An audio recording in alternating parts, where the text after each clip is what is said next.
From premium landmark hotel to lifestyle boutique hotel, we offer you distinct brands worldwide. Rute Hotels and Resorts. Let's go to Busan! Good eats just a taxi ride away. Tasty day. Different charm on every street. Snazzy day. A sea shining, a sea embracing. Breezy day. Taking emotions deeper and screams louder. Lively day. More days to come. Busan, every day, 재밌대.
again, we're joined by Zero from Team USA, coming out from a great win against Team Japan. Zero, I might be getting ahead of myself, but I feel like you guys are like, what, 99.9%, you know, kind of close to going to Anaheim, right? So I'm just going to congratulate you first on making it to Anaheim. And also, how do you feel? Oh, I mean, I feel great. I think the team's been working really hard. I think we have like a really nice system, and everyone's just super passionate, and we want to give it all for our country and to bring the World Cup back to the United States. Yeah. I mean, talking about Team USA and you playing on the Team USA team, I feel like this is your first World Cup representing USA. So how does that make you feel? I mean, it's a dream come true. I think when I first joined USA, or even now, I'm kind of buried in doubt a lot. A lot of people have doubts for me, or maybe because I made it over another, but I've given everything I can to the game for these past 9 years, ever since I was a little kid, and it's my dream to be here representing USA, and I'm going to give it all, and I'm going to be the best player in the world. And you guys actually do have one more match tomorrow, I feel like. How are you guys preparing for that match? Just a lot more. I mean, I guess I came to the venue yesterday to watch Sweden versus Japan, to study up on both teams, like by myself. I think Sweden is pretty similar to us, at least in the comps they play. So I think it'll be a big head-to-head in each one of our roles, and I think the better team will come out on top. 100%. Zero, I feel like you're a very passionate, and also you're very skilled as well. Do you have like a personal goal that you want to achieve in the Overwatch World Cup this year? I want to bring it home. To be able to win the World Cup at 19, it would be a dream come true. And I mean, I can only think about winning in every tournament I play. I only think about winning, and I think I'll be able to show everyone how much I care and how much this means to me.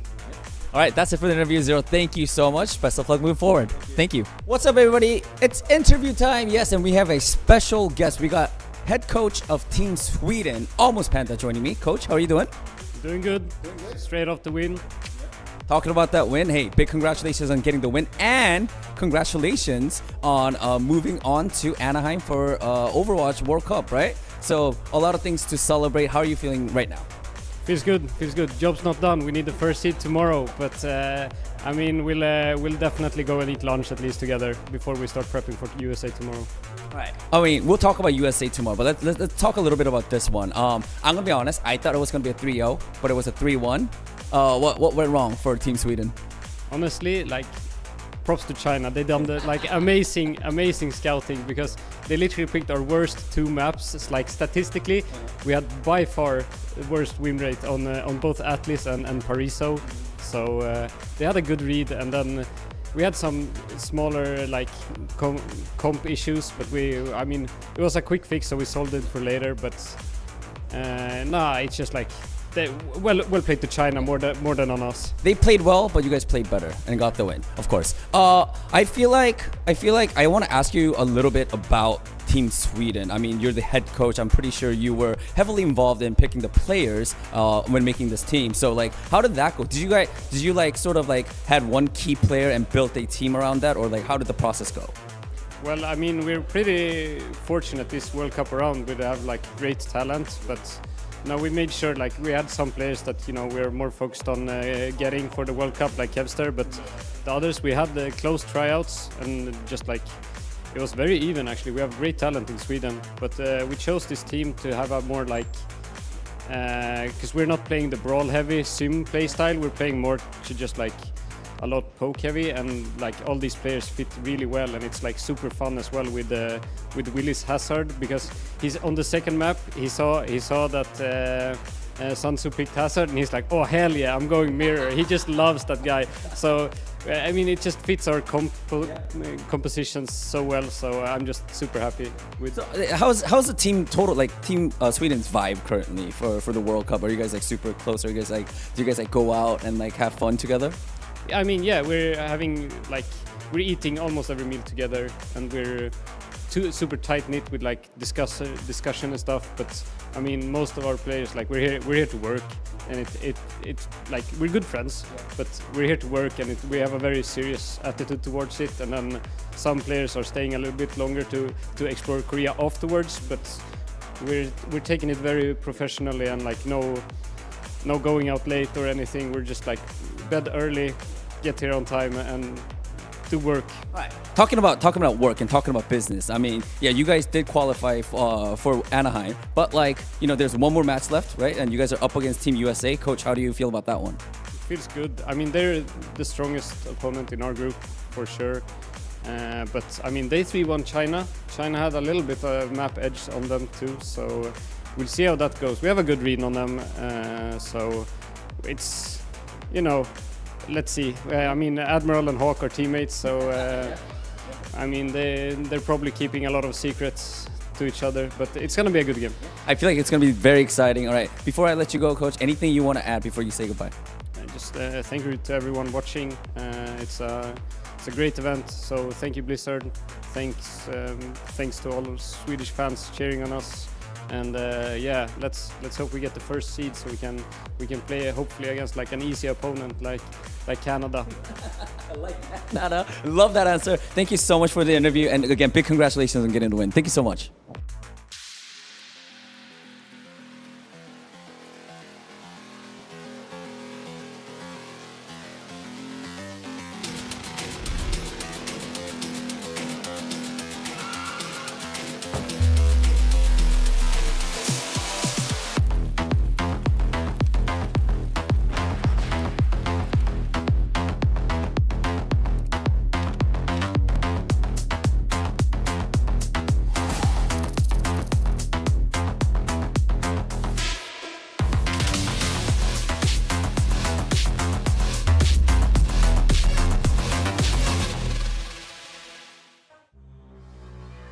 Hello everybody, welcome back to the Overwatch World Cup group stages live here for Busan. It's day number 3. We have a lot of extra awesome games for today. Matt Mr. X with Reinforce, and Jake, you were here late last night, Johnny, doing a banger. Oh my god. Korea getting upset in Busan in front of the crowd. Crazy. Like, that was one of the most insane matches in probably like Overwatch Esports history. Like, that was an all-time banger. Yeah, and I mean, Australia taking down Great Britain, also a pretty crazy one, ESA, Jake, as well. Yeah, big upsets. But that's what the World Cup's all about. And Yeah. this year, honestly, things have been incredibly competitive. A lot of teams that historically maybe haven't been able to make deep runs, now with the addition of breakout players, have been a lot more close with some of the top teams. Yeah, let's take a look at some of the highlights yesterday from day 2. Probably the most consequential day that we've had so far at the Overwatch World Cup. And Johnny, Denmark, they got off to a great start. Yeah, Denmark, obviously they came in second here from the online qualifiers, and they're looking to put themselves in this group that features France and South Korea vying for that number 2 spot. And that time, of course, took down their opponents in Colombia. And Team USA, Jake, NA Overwatch back on top. Like we never left, right? They are looking strong, right? The American team this time around, you know, I think maybe looking to right some wrongs from this year in the OWCS, where it's been a tougher region. KSA versus Mexico. I'm not going to lie, Mitch and I casted this one. Widowmaker. This one was painful. This was painful. This one was painful as KSA has looked unbelievable. China, you know, in that group with Team USA and Sweden sitting there at the bottom. Quite a rough look. And then, Johnny, I think this was one of the bigger surprises from yesterday. Australia able to take down Great Britain. Yeah, I mean, we at least on the desk, we had, you know, Great Britain all the way here. But really surprised, actually, Australia came out on top. And then this series was just absolutely bonkers. Crocs and France get it done at the end. It got a little dicey towards the end of this one. I was came down to worried. the wire. Yeah, it's a wild game, though. But I mean, the full reverse sweep is a crazy thing to accomplish. And for Korea, this is a huge setback, right? I mean, this is one of the fan favorite teams, one of the favorite teams, period, to win in BlizzCon, to take home gold. And so, I mean, losing this match against France, that's kind of a shock to the system for Korea.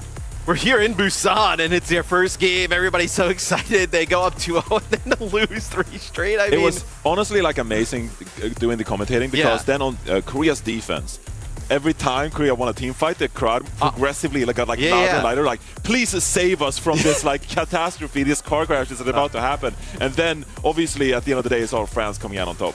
Yeah, I saw a dip in the lobby today, and he said the same thing. I was like, could you hear the crowd out there? And he was like, yeah, towards the end of Shimbali, like it's starting to get a little dicey. We can celebrate a team fight win that much. Let's take a look at the standings, though, right? So we still have a lot of games left. We're halfway through the group stages here. for the Overwatch World Cup. Team USA and Sweden both sitting at top of the group here. Jake 2-0 each, +5 map differential. China and Japan just had a really rough go so far. Yeah, Group A, I mean, qualification to BlizzCon is locked in for both of these top 2 squads. They're going to be facing off to determine who comes in as the higher seed, which is actually pretty important given the competitiveness around the world. Yeah. I feel like this year, more than ever, you really want to come in with a strong bracket towards BlizzCon. Yeah, Group B, KSA just kind of dominating that field. Obviously, Australia, they get the win over Great Britain. We'll see how kind of that pans out with tiebreakers and things later throughout the weekend. Johnny, Group C is one of the more interesting ones to me. Germany has a huge game today. Yeah, it feels like 3 teams in that group. Thailand maybe looking a little bit behind everyone else, but Spain, Canada, Germany, like all 3 of those teams could realistically be vying for the #1 spot. We'll see how the games today affect, the future outcome for tomorrow. And then Group D, France obviously gets that massive win against Korea, where Jake, that puts like a lot of pressure now even on Denmark, right? Denmark will play France.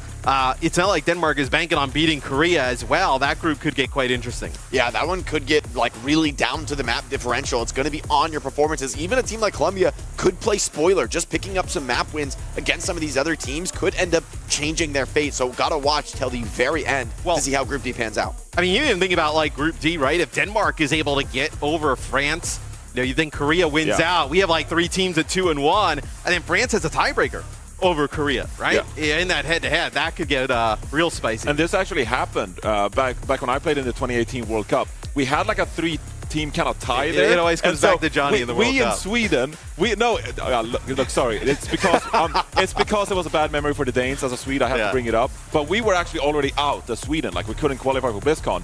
But we beat Denmark to ensure that Australia made it to BlizzCon. So Customs in the back, like, go Sweden! And because we were able to take down Denmark, Australia ended up qualifying. So the 3-team kind of like matchups here, like it actually can become a reality. Yeah, the group's really close here throughout all of them, honestly. In the group stages here in Busan, we have 1 game here, the kickoff today, though, that has a lot of consequence for Group A. It's USA against Sweden. This is for tops in the group. Both of these teams are pretty set going to BlizzCon, but getting that #1 seed, especially with maybe Korea now finishing with the #2, I was talking to the so Swedish important. Staff. Yeah, they're just like, okay, so like theoretically, like, what if we like take down USA now? Like, amazing achievement, and then you get rewarded with South Korea, like at BlizzCon. It's like well, you gotta go for the #1 seed. Like, you gotta go just all out the entire way, right? Yeah, I think for sure. Jake, I have been pretty impressed with Team USA here in Busan. I was like cautiously excited. You always kind of expect something to go kind of wrong, but they have definitely improved a lot here on the global stage. Yeah, I mean, players like Tree really showing the global superstar status that a lot of players put that respect on him. The results haven't, though, been there, especially for NA in general as a region in OWCS. So in the World Cup, it's an opportunity to right past wrongs, maybe pick up another win, right? With a star in the jersey, expectations have to always be high for Team USA. Hawk has taken to the Demon so well. I think this is a hero that really suits his mechanical individual strength as well as his ability to lead in an aggressive role. Well, I think also, I love how you kind of pointed out Hawk, because that's kind of where I was going to go with this as well. With a new tank coming into the pool, Johnny, he's one of the players that you would trust in the whole field to be able to like really dive in deep, figure out this hero pretty quick. Yeah, I mean, we've already seen this tournament so far. A few tanks have really adapted. Yesterday we saw Crocs, Kaffa, and I feel like a Hawk is also of that archetype, a tank player who likes to really brawl it out.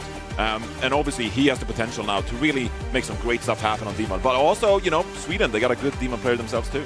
Yeah, as we take a look at Team USA, this is starting lineup here today, so nothing too surprising as Luke Amino and Landon, a really phenomenal backline. Says a lot about them combining where, you can't really find time for Ultraviolet, who's unbelievable in his own right. I mean, what a career really for Luke, right? For a player that, took the long road to the top level of play, right? Coming through Tier 2, climbing his way to Tier 1, being one of the really exciting players on Dallas Fuel in OWCS, and now making into the spot for Team USA. This is a very competitive roster to even be on. To be on the bench is a competition, right? And so to be a key starter who's had huge performances on the Jetpack Cat, great look for Luke Mino. We got to get Landon back in NA for OWCS. I don't know how we're doing it, but we got to get him back as we take a look here at their opponent. It will be Sweden, and Johnny Kevster's all the way back. I know there was a while where everybody was kind of down on Kev, but he has been dominant on Tracer throughout a lot of this tournament. I mean, there are some amazing players in Overwatch just in general, but I felt like the last couple of matches, it felt like Kevster just took over the lobbies. And it's rare that you have those players that literally just take over the games. Like you're just watching a highlight montage of them just taking the match over themselves almost and willing their team across the finish line. So overall, it's a really good team. Sweden, they're well-rounded, a lot of players stepping up, but the big dog in many ways is Kevster on the Tracer, the stuff he's able to make happen. Yeah, and I think it's impressive that he's been a player who's been at the top of Overwatch Esports for a long time. Obviously, we've had a ton of changes since he started playing and still maintains that high skill ceiling where a lot of players from his era are completely gone, right? They're not even kind of competing anymore as we take a look at Sweden's roster. Jake, I'm pretty high on Willies. We've casted him a lot, in EMEA throughout the last few years of OWCS. Definitely a tank player to look out for. Yeah, I think Willis is really important. I think Admiral and Kevster, the three of them together actually form a key unit in this meta where you've got these aggressive tanks like Demon, Hazard, getting into the mix, brawling in. That's Willis. On the main support role, Admiral on the Jetpack Cat can be a part of those dives. Unconventional for main support, but very important in this meta. And of course, the tip of the spear, Kevster on the Tracer. So the three of them together, expect them to be a really key element in this series. They need to be able to get on top of Tree, shut him down, do the same to Landon, punish these more vulnerable backliners. But of course, this is going to be a difficult match to do it. This is the most difficult test yet for Team Sweden. They are underdogs in this series, but guys, with a very real puncher's chance. You think they're underdogs in this series? I think so. What are you? Of course, America was favored. Come on now. I'm Swedish, and I knew that. Sweden has been. I mean, they're good. They were pretty awesome during the groups. Yeah, I guess they. This is a different level of test from my perspective, right? This is a Team USA is expected to be. I mean, generally should be thought as one of the favorites. There's not many teams here where every single player on the roster is like a tier 1 professional player who goes to LANs, plays in the world stage. Like, there's no player on this team for whom we're talking about, oh, it's exciting to see them get a chance. You know what I mean? Yeah. They have had those chances. They've had that experience. For Sweden, there's still some young players on the roster with question marks about how they do under that kind of scrutiny. And for Johnny, right? For him not to side with Sweden, they definitely have to be underdogs. Johnny never. But in fairness to Sweden, underdogs, but with a real shot. I mean, we've seen some underdogs where, to be honest, I really had no hope for them to win. I didn't think they could win a map. Sweden is a very different story. If Team USA slip up at all, if they bring anything less than an A game, Sweden can take this. I mean, guys, just look at the two rosters on paper. On the one hand, you have USA. All of those guys competed at the mid-season championship. And meanwhile, the reality is that a few of the players on Team Sweden, they failed to qualify for the upcoming Stage 3 of OWCS. So, it's literally right in front of you. This Team USA roster is stacked. That being said, though, Kevster is the best player in the server. Yes, with an opportunity to potentially take it over. Prediction-wise, though, I went with Team USA in this one. I think, look, they've hurt me before, Team USA in the past. No, Jake, sorry, you've hurt me in the past, Team USA. But I think this is their time. I think this is their moment. I would love to see, it's a pipe dream, won't happen, right? I'd love to see this team in OWCS and how they would kind of fare. But I think they're obviously built here to win in Busan and Overwatch World Cup. I got USA. Yeah, I had to go the same way. I mean, I think we talked about it. They're on paper the favorites. I still am excited to see what Team Sweden can do, though. And honestly, if they can really bring a strong performance, there's no reason why they can't take this win. But of course, got to consider Team USA the favorites. Expect them to win, probably with a 3-1 scoreline if I had to guess. So I take predictions very seriously, as you guys know. But this time, it's more of a passport kind of play. I want to maintain my citizenship. He wants to keep it. I would be ashamed if you picked Team USA. That would be wrong. It would be morally wrong. I had them marked down on paper. It's the battle for Reinforce. I just... I couldn't even do that to myself. My heart in this one. What is the pathway for Sweden, realistically? So actually, what happened to South Korea against France yesterday? It's there's a lot of pressure on the line here to step up and represent your country. We've seen these players for Team USA, they're on different squads. They've had practice time together, but they didn't really practice for the online qualifiers because they didn't really need to. I think this is a Team Sweden roster that is coming together. They're showing great form, and everyone's Sweden is really good in scrims. They got Kevster, best player in the lobby. It could just be the case that Sweden is a little bit more on the same page, and then backing up Willis in the front line. Maybe Team USA are caught a little bit on the back foot, but I don't know. Maybe let's go, Jake. Hey, look, it's for the #1 seed here in Group A. Obviously, that is really important going into BlizzCon, and the game is ready. You guys can take it away. It is USA against Sweden to kick things off. Thank you very much, Matt. And as we get into this, it's been a time-honored pick. A lot of teams have brought us here. Nepal, the opener, picked by Sweden. Yeah, so obviously they win the one-on-one duel, so they get the courtesy of picking Nepal here. It's been the go-to map for a lot of these teams. They're feeling quite favored going to this one. We'll have to take a look at the bans as well and see what these teams got in store for us.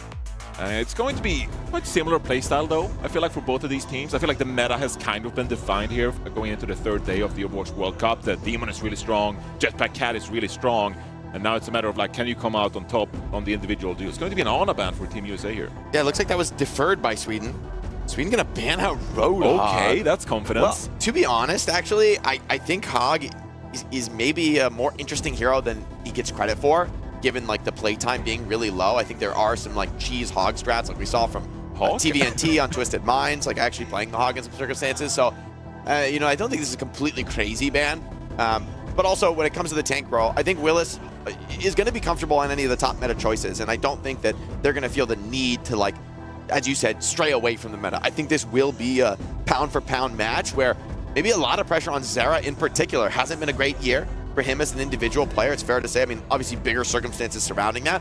So this is an opportunity to go up against one of the best in the world and show that you are still on that level. The Tracer head-to-head I expect to be really significant in terms of the outcome of this series. Yeah, and obviously you have to give Zero a lot of credit for the past achievements. You know, Nightmare, the way they went head-to-head against Crazy Raccoon, dating back to an early major tournament a couple of years ago. So Zero's definitely done it before, taking on these fantastic Tracer players, but you're only really as good as your most recent match.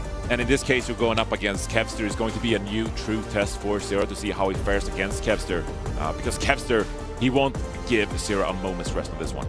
I think Admiral versus Lukemino is going to be another key matchup because these are two teams that have both, generally speaking, strayed away from the Bastion Cat, right? They let the Cat have a little bit more agency and go with a more conventional hit scan like the Cassidy or the Enray. I mean, that's been a Tree's signature for a long time. He is absolutely lights out on the hero with the insane individual tracking he brings to the fight. But maybe an opportunity to play Spoiler on some maps, change things up, show a different look than you've brought before. I mean, for both teams now, they've had ample opportunity to see what the other brings to bear. And knowing that they're fighting for the 1 seed, not for a ticket to BlizzCon, it opens up a little freedom to maybe get frisky. Taking a look at the player camps here. Hawk looks very relaxed. Enjoying shooting with the Mauga in spawn here. Taking a look at both teams. I feel both of these teams have secured qualification to BlizzCon already. They're fighting for the #1 seed here. But in general, going into this first matchup of the day, two teams playing pretty cool and relaxed. Willis gonna rock the Demon. See how the Mauga matchup goes. Definitely a bit of a scary one. I mean, Mauga can bring so much frontline pressure to bear, and as I said, they wouldn't expect to see much Bastion. Tree actually is gonna whip it out here in the opener. Freya trying to fight back against it, trying to get behind the Demon Shield, but it offers little cover, just barely slips away, but a lot of damage pouring out from the Team USA Bastion on the high ground. And Sweden just taking a moment here to peel back, want to make sure they stay alive here. USA is going to contest the points first here, but Kevster making a move now towards Hawk. Demon also into the backline. Willis getting marked by Team USA, and it's actually Landon who goes down first. A well-placed bolt from Zora opens things up. First blood on the server, second as well. And with both supports out of the fight, Team USA just scrambling for any kind of a counter pick, but the best they can get is a quick reset. Zoro lights up the feed. Yeah, and you gotta say Sweden played patiently there, biding their time, taking a look at what Team USA were playing, and then when they have a pretty good read, they re-engage their Kevster, putting some pressure onto Hawk, and then it's going to be Willis making some space in the front lines, and Zoro cleans it up. Willis is going to be back into the suit before the next fight. Got T-Mac'd early into that one. Luckily, he's going to be able to re-Mac and be ready for the re-engage. Team USA can be looking from the outside, but Zoro already with the polar shot on Pine. This could be a threat. Take a look at the Tracer duel real quick. Zero gaining some ground here on the high ground, and meanwhile, Kevster doing some work surely to go as well. Point pressure here from USA, but Sweden pretty happy to play the flanks for now. Kevster dancing on the point, gets ignited by Mauga. Struggling to stay up for the moment. You've got to keep this cap in contest. Zara Willis lighting up the feed again. Team USA, the Bastion, has produced very little here. Great movements from Sweden around this control point. And yeah, this fight seems already over. Team USA really struggling in this opening round. Yeah, and you would have looked at the damage players of Team USA, Tree, Zera. Their capabilities are of the highest caliber. But Zoro's been the one stepping up so far on the Freya, sitting back, getting good value with these bolts. Retake, always a challenge on this map. Team USA So many ults arrayed against them. How are they going to approach this retake? Artillery from Tree might open up just a little modicum of space. Gets you through the choke, forces a TP out of Sile on the Kiriko. And Hawk moves forward to the point. Kepster, though, assaults the backline, has to battle with Tree. Already forced out of the recall. Huge damage from Hawk, though. Kiri goes down. No one else really making use of the rush. Instead, Sweden moved to the backline, clear off Tree's Bastion, but Hawk bringing a lot of damage into this front line. USA still very much in this fight, but so are the Swedes. Yeah, everyone looking for the picks on the side of Sweden. Will is going to take down Hawker and Luke Mino as well. This is looking like a Team Sweden victory. Very dominant showing there at that time. Team USA wanting to take a fight on towards the point, but Sweden again just playing the pick game, working the backline and putting pressure on the other members of Team USA. It's a dominant showing to kick off the first opening round on Nepal. 100-0. We expected a closer showing, and certainly not this kind of dominance out of Team Sweden. Hawk maybe feels the limit there. Wanted to bring the Maga, but just not finding success. I would much prefer to see maybe a change up here. And taking a look at the stats, yeah, it's not pretty. The one kill on the Kiri, all you really find in this round. So the USA, I mean, switching away from their conventional Emmerich, going for the Bastion look. They try to maybe catch Sweden unawares, but it falls flat. Zoro with a fantastic opening performance for a player who has arguably relatively lower expectations on this team. It's a great sign for Team Sweden. I mean, we've been seeing a few teams really shine with the Demon play. Yesterday it was Australia, it was France. And now this time Hawk is shying away from that pick, Jake. It's a little bit surprising, has to be said. Now with Emre on the server, this is the more conventional look, something that Team USA has had a lot of success so far in this tournament with. Zera dueling Kev on the flank, going to be a consequential one to keep an eye on throughout this series. Hawk just playing that frontline pressure game. Willis doing his best with the Plasma Saber to box out that Maga. With Tracer being marked to the flank, a little bit less assistance in clearing the Maga. Admiral has to get into the action. Here comes Willis into the back line, pulling a ton of attention onto himself, but gets stomped down. In the meantime, Sorrel finds a pick onto Zera, and Sweden really have their hopes on this control round. Kevster picks up another. This fight feels done already. And honestly, they're playing so well right now. Like you said, Willis creating space in the front line. And meanwhile, Kevster harassing, of course, he's going to be the focal point of this Team Sweden roster. But it's actually Sorrel then, the third member of that lineup, who is able to get so much value onto this Freya. So Sweden showing here, it's not about just the one or two members stepping up, it's a team effort. That's an uncharacteristic mistake from Tree. Opening stagger kill on him, walking out of the spawn. Team USA looked positively discombobulated. Sweden could just run away with this first map, Johnny. I mean, Team USA, they just haven't showed up at all. Like, got a couple of eliminations. They played pretty passive so far, putting some pressure on towards the point. But look at Team Sweden, look how spread out they are. Willis on the one side, Admiral on the other. Team Sweden, so happy and comfortable right now playing the flanks. Kevin Trouble gets bursted down.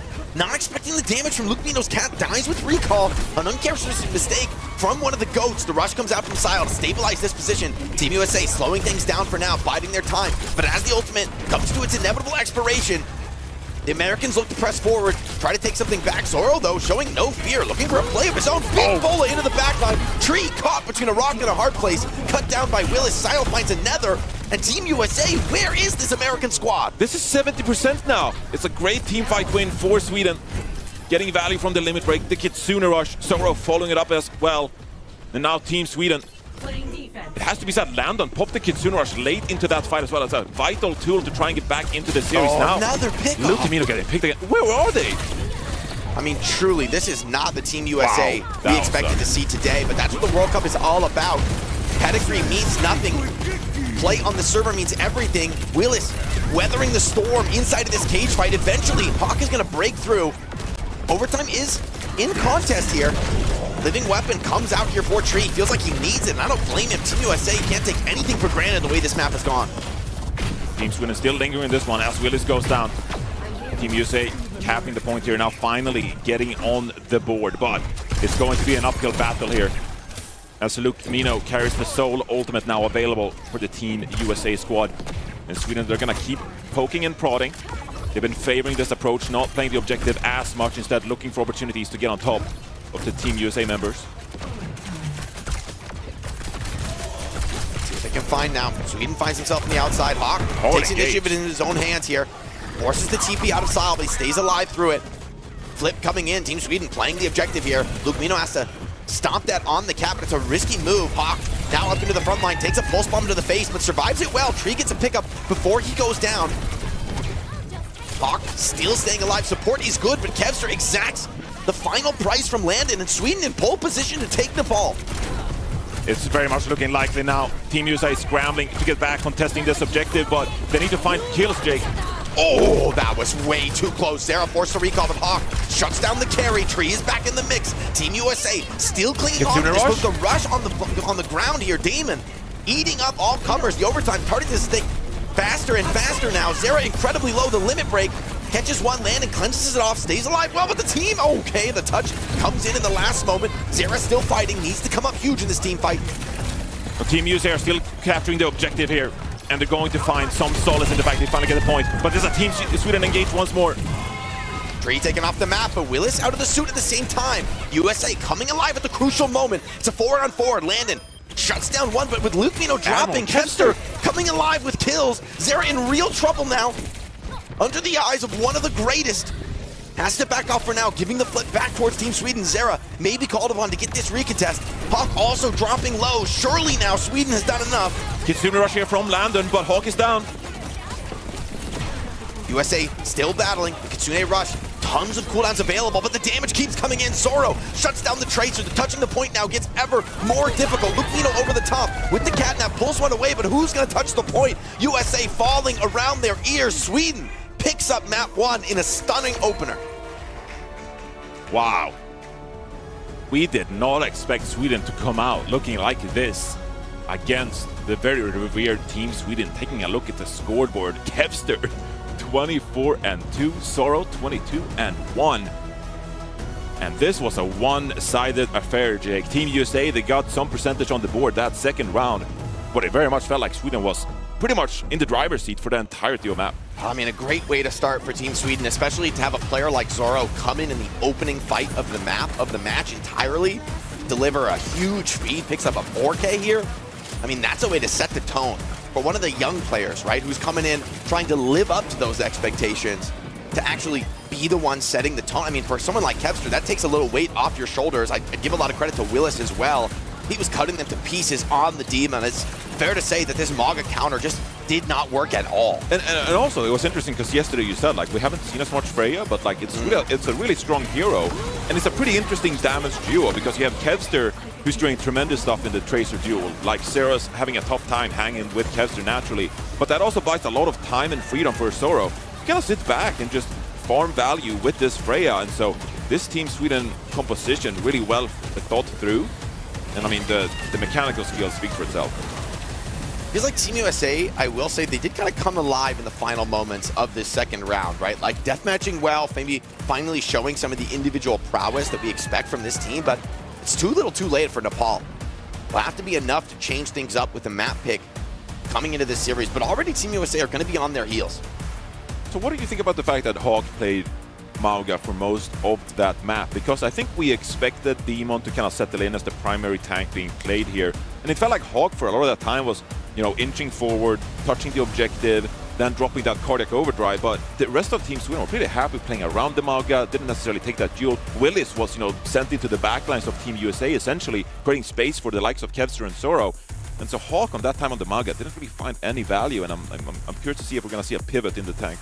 Yeah, I mean, I saw in the cage fight was a moment where, okay, that seemed to have a real problem for Demon. It's just like cracking the shield, cracking the mech. You just kind of get through everything during that ultimate, but in the neutral game, Willis was able to dance around so much more effectively, kind of poke in, poke out, never fully committing himself. And, you know, honestly, in fairness, I think typically the tanks that do well against Mauga are the tanks that have a powerful way to block damage for the duration of Maga's shout, right? That you're not giving him lifesteal when you put up that shield. It's not going to last forever, right? Demon's shield isn't that incredible, but it is very good at simply just denying the lifesteal from Mauga, and that's enough to kind of force him off of these positions, to give him some real trouble. Not an easy hero to stomp by any stretch of the imagination, using those boosters to just kind of nimbly stay away. And I think the ultimate is quite good for Mauga in the matchup, but I'm not really seeing it in the head-to-head tank trade. And I think when Mauga can't do a straight-up tank trade and be effective, it doesn't feel like a good hero pick to me. And I think you're right maybe to think about the Freya as another key part of that. A hero that is nigh untouchable for Mauga, right? I mean, he just kites away. Tree really wasn't able to have much impact at all on whether it was the Bastion on round 1, the Emre on round 2. Didn't seem to make a difference. Yeah, it feels like a map that you just kind of have to forget if you're Team USA and look forward now and really think about the fact that maybe you want to change up your approach a little bit, the game plan, whatever you had in mind for this series going into this one. But it really felt like so far this tournament, we usually talk about, off camera, but like usually going into a tournament, we cannot see how the tournament unfolds and you learn information about all the matches taking place. And I feel like now we're entering day 3 here in the Overwatch World Cup. And to me, based on the results we saw yesterday, it's really been a Demon-centric kind of tournament. And Jetpack Cat obviously helping out there, making sure the Demon is protected in that front line. And so if you can play aggressive around your Demon, Kaffa found great success on it yesterday. Crocs found great success on it for Team France. And now I think that Willis is doing a fantastic job just getting into the backline of Team USA and putting pressure on there. And meanwhile, Team USA a bit more passive in their approach. I mean, new heroes, always present a really interesting moment in competitive Overwatch, especially for something like the Overwatch World Cup, where these are not like professional teams that practice year-round that are going to spend, the entire week integrating a new hero into their strategy. They have to adapt on the fly, and maybe for some younger players on Team Sweden, the hunger that is there is proving to be enough. Like you said, the Demon looks good. I agree. This is kind of the meta-defining hero in this tournament. I'm glad to see her in the lineup because she does also present really exciting playmaking opportunities for the tank role, where I feel like typically with most tanks, you've got to be very conservative with your positioning, right? Like where you are on the map is a really significant decision. And if you, go a little bit too deep trying to make a play, maybe you get the kill, but, and often the cost is greater than the reward. But Demon seems to reward a lot more freedom, a lot more aggression, a lot more almost a damage-centric style on the tank role. And so it's something that I think Team USA are going to have to be aware of. They're going to ban out the Jetpack Cat here, taking us to Route 66. And, the Cat ban is honestly one of the most significant in the current meta. Pretty much everybody's playing Cat with various different styles, but the Cat is really a mainstay. When you take it out, it does signal that you really want to get a little bit greedier, I think, on the support line. And with a D.Va ban out of Sweden, it's like, wow, open season for Ana, I think, right now in this match. Yeah, I think the Cat ban is the most interesting one in this one because Cat, as we know with the verticality, it kind of becomes map design agnostic, like whatever the map is, you can pick up the Demon, send them to the back line. It doesn't matter the fact that there is quite a bit of high ground here on Route 66. You can navigate that. Now, with the Jetpack Cat gone, I'm questioning Willis bringing out the Demon in a case like this. I think it can be quite difficult to navigate from the payload and try to get into the backline, which we've seen some of these Demons have success with. So going into this one, it might be a bit of a pivot from Jetpack Cat for Sweden, but also the Demon in this case. And like you said, opening things up for maybe Skyle to play a little bit of Ana, which he loves to do here. But it's going to be a very stylistically different matchup from the one we just saw take place on the poll. Yeah, I'm actually quite interested to see how this breaks down. Team USA, I think earlier in the tournament, played some Ana on this map, and it was nearly their undoing, actually. I believe it was China who was just running at them with a Lucio-based comp, just bowling them over and giving them real trouble at breaking some of these choke points. So from my perspective, Admiral, you certainly, wouldn't want to cast aspersions on his Lucio, a super confident player in his own right on that role, loves to play these faster styles. We'll have to see what both teams bring, though, because without the Cat in play, D.Va as well banned out, it's going to be interesting. And it is a Life Weaver. Okay. Shocking pick here from Admiral. I don't think we've seen any Weaver this tournament, but with Willis on the Sigma with a ton of damage in the DPS lineup, I like what I see. This looks a little scary for the Team USA offense. Yeah, the Life Weaver can play pretty safe on top of the gas station there. Admiral certainly played a lot of Life Weaver before. Think back to the days of GK Nightmare, recombined with Ultraviolet for a fantastic backline, and in this case, gonna make sure that Willis gets out of this one safe as well with a bit of a grip too. Obviously had a nice change a couple of patches ago. You can now cancel the grip if need be here as well.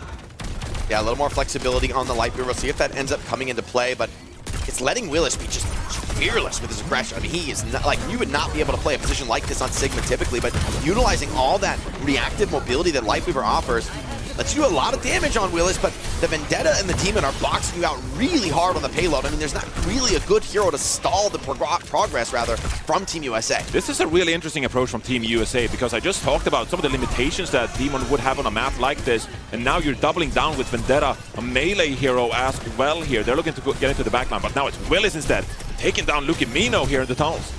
Huge pickup from Willis, recognizes some over-aggression. The grip is going to pull him out after finding that opener. Team USA, if they can't find something soon, they're gonna have to take a reset. Hawk, Zera getting incredibly low, and Team USA just crumbling after Willis exposes a gap in the backline. What do you think about this composition now from Team USA? I feel like there are some limitations in place. Team USA, or Team Sweden rather, pretty happy to sit back and just wait for the aggression to come out from Team Sweden. And then Zoro can keep pumping out damage on this Emre. Willis as well, keep retreating with 2 defensive abilities on his side. I feel like Team Sweden are quite happy playing this game. I will say I'm not a fan of these very greedy range comps on Route 66 because the card has been, like, Team USA lost that fight. It took a while.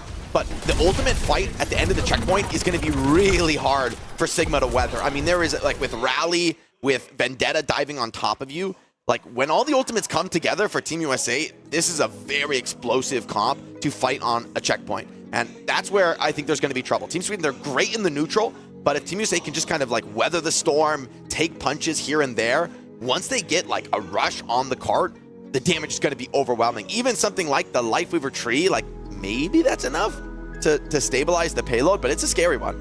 At the end of the day, I think it comes down to the damage players. You know, we can trade ultimates back and forth, but it's someone like Tree who has to step up here on the Freya and find some values worth. And meanwhile, Kevster and Zoro are going to have a great time on Team Sweden as well, working these angles, trying to get some damage done. As currently taking a look at the players, not really seeing who has paused the game here.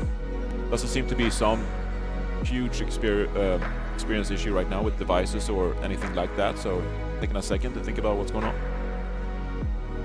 Yeah, hopefully we'll be able to get it resolved and get back into the match. I mean, I think this next fight is hugely consequential because, as I discussed, the upside of the Team USA fight, really powerful with the ultimates. Downside is it's slow.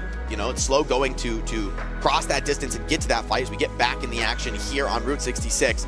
Crucial map for Team USA to regain momentum. Big aggression in the front line, the Flux coming in. It's maybe just going to be a solo on Hawk. Willis wants more, has to settle for this Demon, though. Not going to be worried about that whatsoever. Rushes exchange now on the payload. Override protocol from Zoro, trying to gain damage over the top. He's desperate to find something because Zera has already picked off one in the opener. Luke Mito weathering the storm on cart. Great shield from him. He pops the rally to stabilize, but some good connections from the Vendetta are giving this Swedish frontline real issues. The tree now evaporates, and out of ultimate, Sweden grasping at straws, trying to hold on to this first point. Yeah, Team Sweden struggling without any kind of positioning whatsoever. Will go for the recontest here, perhaps. But they're actually going to forego it instead, making sure everyone gets out back alive. It's not going to be that for Zoro. He gets taken down, late spawn wave for him here as Team USA march forward to the second point, and now maybe try to capture some positioning to go with it. Great piloting of the Vendetta. Luke Mino gonna go over to the Ana as soon as Willis comes out on the Demon.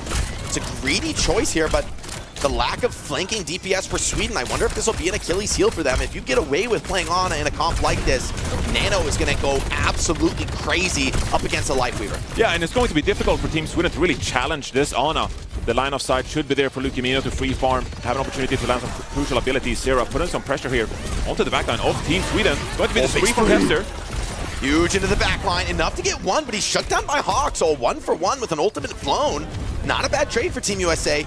And their strength on the payload is significant. Cart continues to march inexorably forward here. Sweden, I mean, the passivity of Lifeweaver is starting to look like a bit of a liability for them. Team USA, ton of map control, ton of ultimates to deploy. Sweden, without much, they're going to switch over to the Tracer to try and deal with this Luke Mino Ana. Kevster on the Tracer, trying to put some pressure on towards the backline, but safe for now.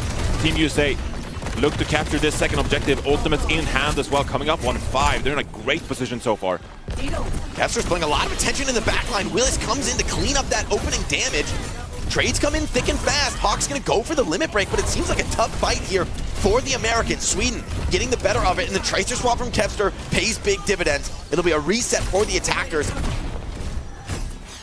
Big win for Sweden, stabilizing the position. The retake on Ana is a lot more difficult than playing those neutral fights. And like you said, it felt like Team Sweden, they're almost perpetually forfeiting their position, constantly forced to withdraw, and that gained Team USA so much ground. So Kevster onto this Tracer instead allows him to more freely operate these angles. You can see already taking duels on the right-hand side here. It allows Team Sweden to contest some of this positioning from USA more. Nanoboost is out, it's on Tree, over the top here on the Freya. What can he find? A big connection, forces some skills out. The Lifeweaver Tree stabilizing well, but the damage is absolutely huge from this Nanoboost, overwhelming the healing from The Life Weaver still with some ultimates to deploy, but with Zoro dropping, seems to be a really rough fight here for Team Sweden. Vendetta now free to dive into the backline. Defensive play will only take you so far. Admiral is going to go over to the Lucio, try to match some of the pace from this Team USA team, but the damage is done, Johnny. The doors to third point cracked now by the Americans. Team Sweden looking for answer at this point. As Tree is going to make the swap over on towards the Bastion here as well. This is looking like a Team USA that is way more comfortable, utilizing the flexibility from Lucamino and Landon. Sweden looking for some kind of answer, goes for a pretty aggressive push here, limit break coming out. Oh, he's kind of forced into it. Willis in trouble. Sile's going to throw the rush in. This fight looks rough. For Team Sweden, the trade's coming in. With a big ultimate deployed, though, I mean, the USA are going to be pretty happy to get even a chaotic trade fight out of this one. Getting both the rush and the limit break out is huge. Zoro's super low. He needs to survive this, but looks just about impossible here. Team USA going to be bearing down on that position sooner rather than later. Landon is going to finish off the Sojourn, and the cart essentially rolls through the whole fight. I think this is a big mistake from Team Sweden to go for that engage. Yeah, still trying to make plays, trying to make something happen. That's been kind of the approach that been working for a lot of teams, but so far the execution just hasn't been there for Sweden. Willis already dropping low here. Once again, no shield, forced to withdraw. Oh, big limit break. Oh, it's going to give Willis real trouble now. That damage jam cuts through his suit post-haste. Kevster trying to make something happen in the backline, but Zera, well aware of his role, marks off that Tracer. Still, Kevster, always annoying, manages to provide something from nothing more often than not, but it's Tree who strikes first blood. The rest of Team USA isn't waiting for the resolution of that Tracer duel. They're marching forward into the Swedish backline, about to full cap on Route 66, and with a nanoed Bastion, it feels like a foregone conclusion now. 1 minute in the time bank, and it'll be the Americans taking us home on, well, home soil on Route 66. That is a way more comfortable look for Team USA as they finally find some momentum here on this second map. Zera doing a great job mitigating Kevster's mechanical prowess on that Tracer. Buys enough time for the rest of Team USA to secure value from the Bastion pick instead. And Team USA not really finding the answer. Willis dropping low a couple of those fights, not with the same amount of protective resources that a Jetpack Cat, who's now banned out, provides here. Looking like a Team Sweden roster as they're still scrambling for answers here on route. Flexibility on full display from Team USA. Tree goes over to the Freya for the most of this map, makes great use of the nano boost, but also gets a lot done even without it. Zera showing off what he can do on the Vendetta, and then taking it to Kevster in the 1v1, right?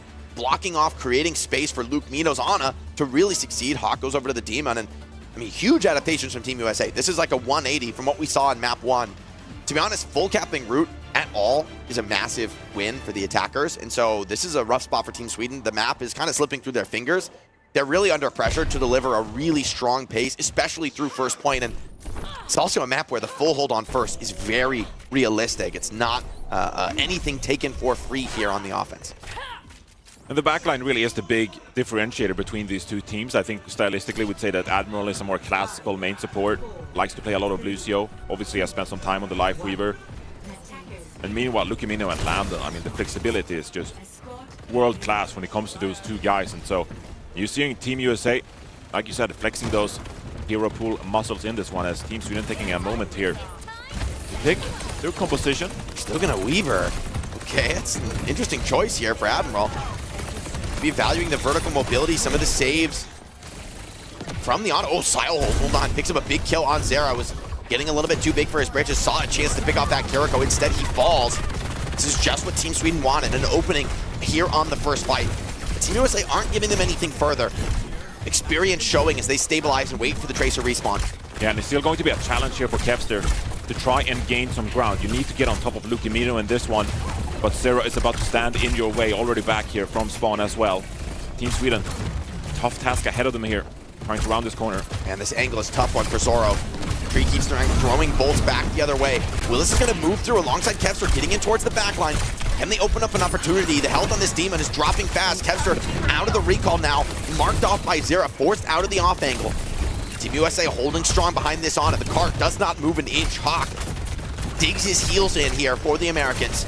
So far it's been enough, and with a Weaver, defensive play has been the calling card of Team Sweden. Willis pulled out again, but nothing accomplished so far on this attack. Yeah, Team USA are so comfortable with the status quo here on this defense so far. Team Sweden not showing that they've been able to break it yet. It's going to be a combined push here from Willis and Kevster on the bank. They go in deep on a tree, but he's happy to just dance up into the air, put a ton of damage down on the back line. Hawk, though, drops low, forced out of the angle, away from the honest sight line, cannot get the sustain. Cracking the defenses here for Team USA, and maybe more than that. Here comes a Nano onto tree. He's going to try and turn this one around, taking things into his own hands. A defensive Weaver tree from Admiral just keeps him alive for the moment, but that's all he needs to accomplish. Hawk down, out of the baby form, and Americans have to beat a hasty retreat out of this one if they want any chance at the retake. Yes, both teams now, Kitsune Rushes available. It's going to be a hotly contested last fight here on the first point. It's going to be Team USA though, with plenty of ultimates in hand. Still that limit break available for Hawk, if need be. Scary one for Lukemino though. I mean, Ana is not easy to play here. Hawk though making a ton of space here in the back line, but hasn't gone too far. Has to pump the limit break just for the extra health, just to stay alive, but he manages to do that. The important job here for the frontline tank. Tree with the bolo shot. Hey, can he find something? Zoro though strikes first, no joy on that connection. See if Tree can do one better. Looking for the connection, but it's Zoro gets first blood. Kempster with the pulse bomb as well. But life ripped away just as he goes for the pulse. It's an awkward one for Sweden. As the numbers drop low, the defense is starting to dig in here. 3-on-3 in the deathmatch, but Hawk still alive and healthy. And Zera adds insult to injury now. Limit break online for Willis. There he go for the clutch right now. It may be their last chance to cap first. This might be their best opportunity. He might just need to go for it right here. Finds a couple, actually. Huge kill. Maybe he doesn't need it. This is masterful from Willis. And yes, Sweden will grab this capture point. Well played in the clutch. And diamond hands from Willis. Holds on to a key ultimate that could help them snowball into second. Sweden still with a chance in Route 66. Yeah, time is not on their side. And so they need to pick a move here on second point. Try to complete this point as quickly as possible. It's been an absolute brawl so far between these two teams, playing the Freya and Tracer compositions. It comes down to the mechanical skill, individual players needing to step up for either side. And it just happens to be enough here for Sweden. Interesting choice here. We haven't seen just about any Wu Yang in this tournament, but it's a signature for Lukemino. Can they get out through the chokes though? Right now, that's the problem. Zera starting to get low, needs some assists from the team. Hawk goes through the choke, takes a ton of attention onto himself with the focus fire. Devastates his mech. He's already out of the suit, and the cart marches down through the halfway mark of this second point.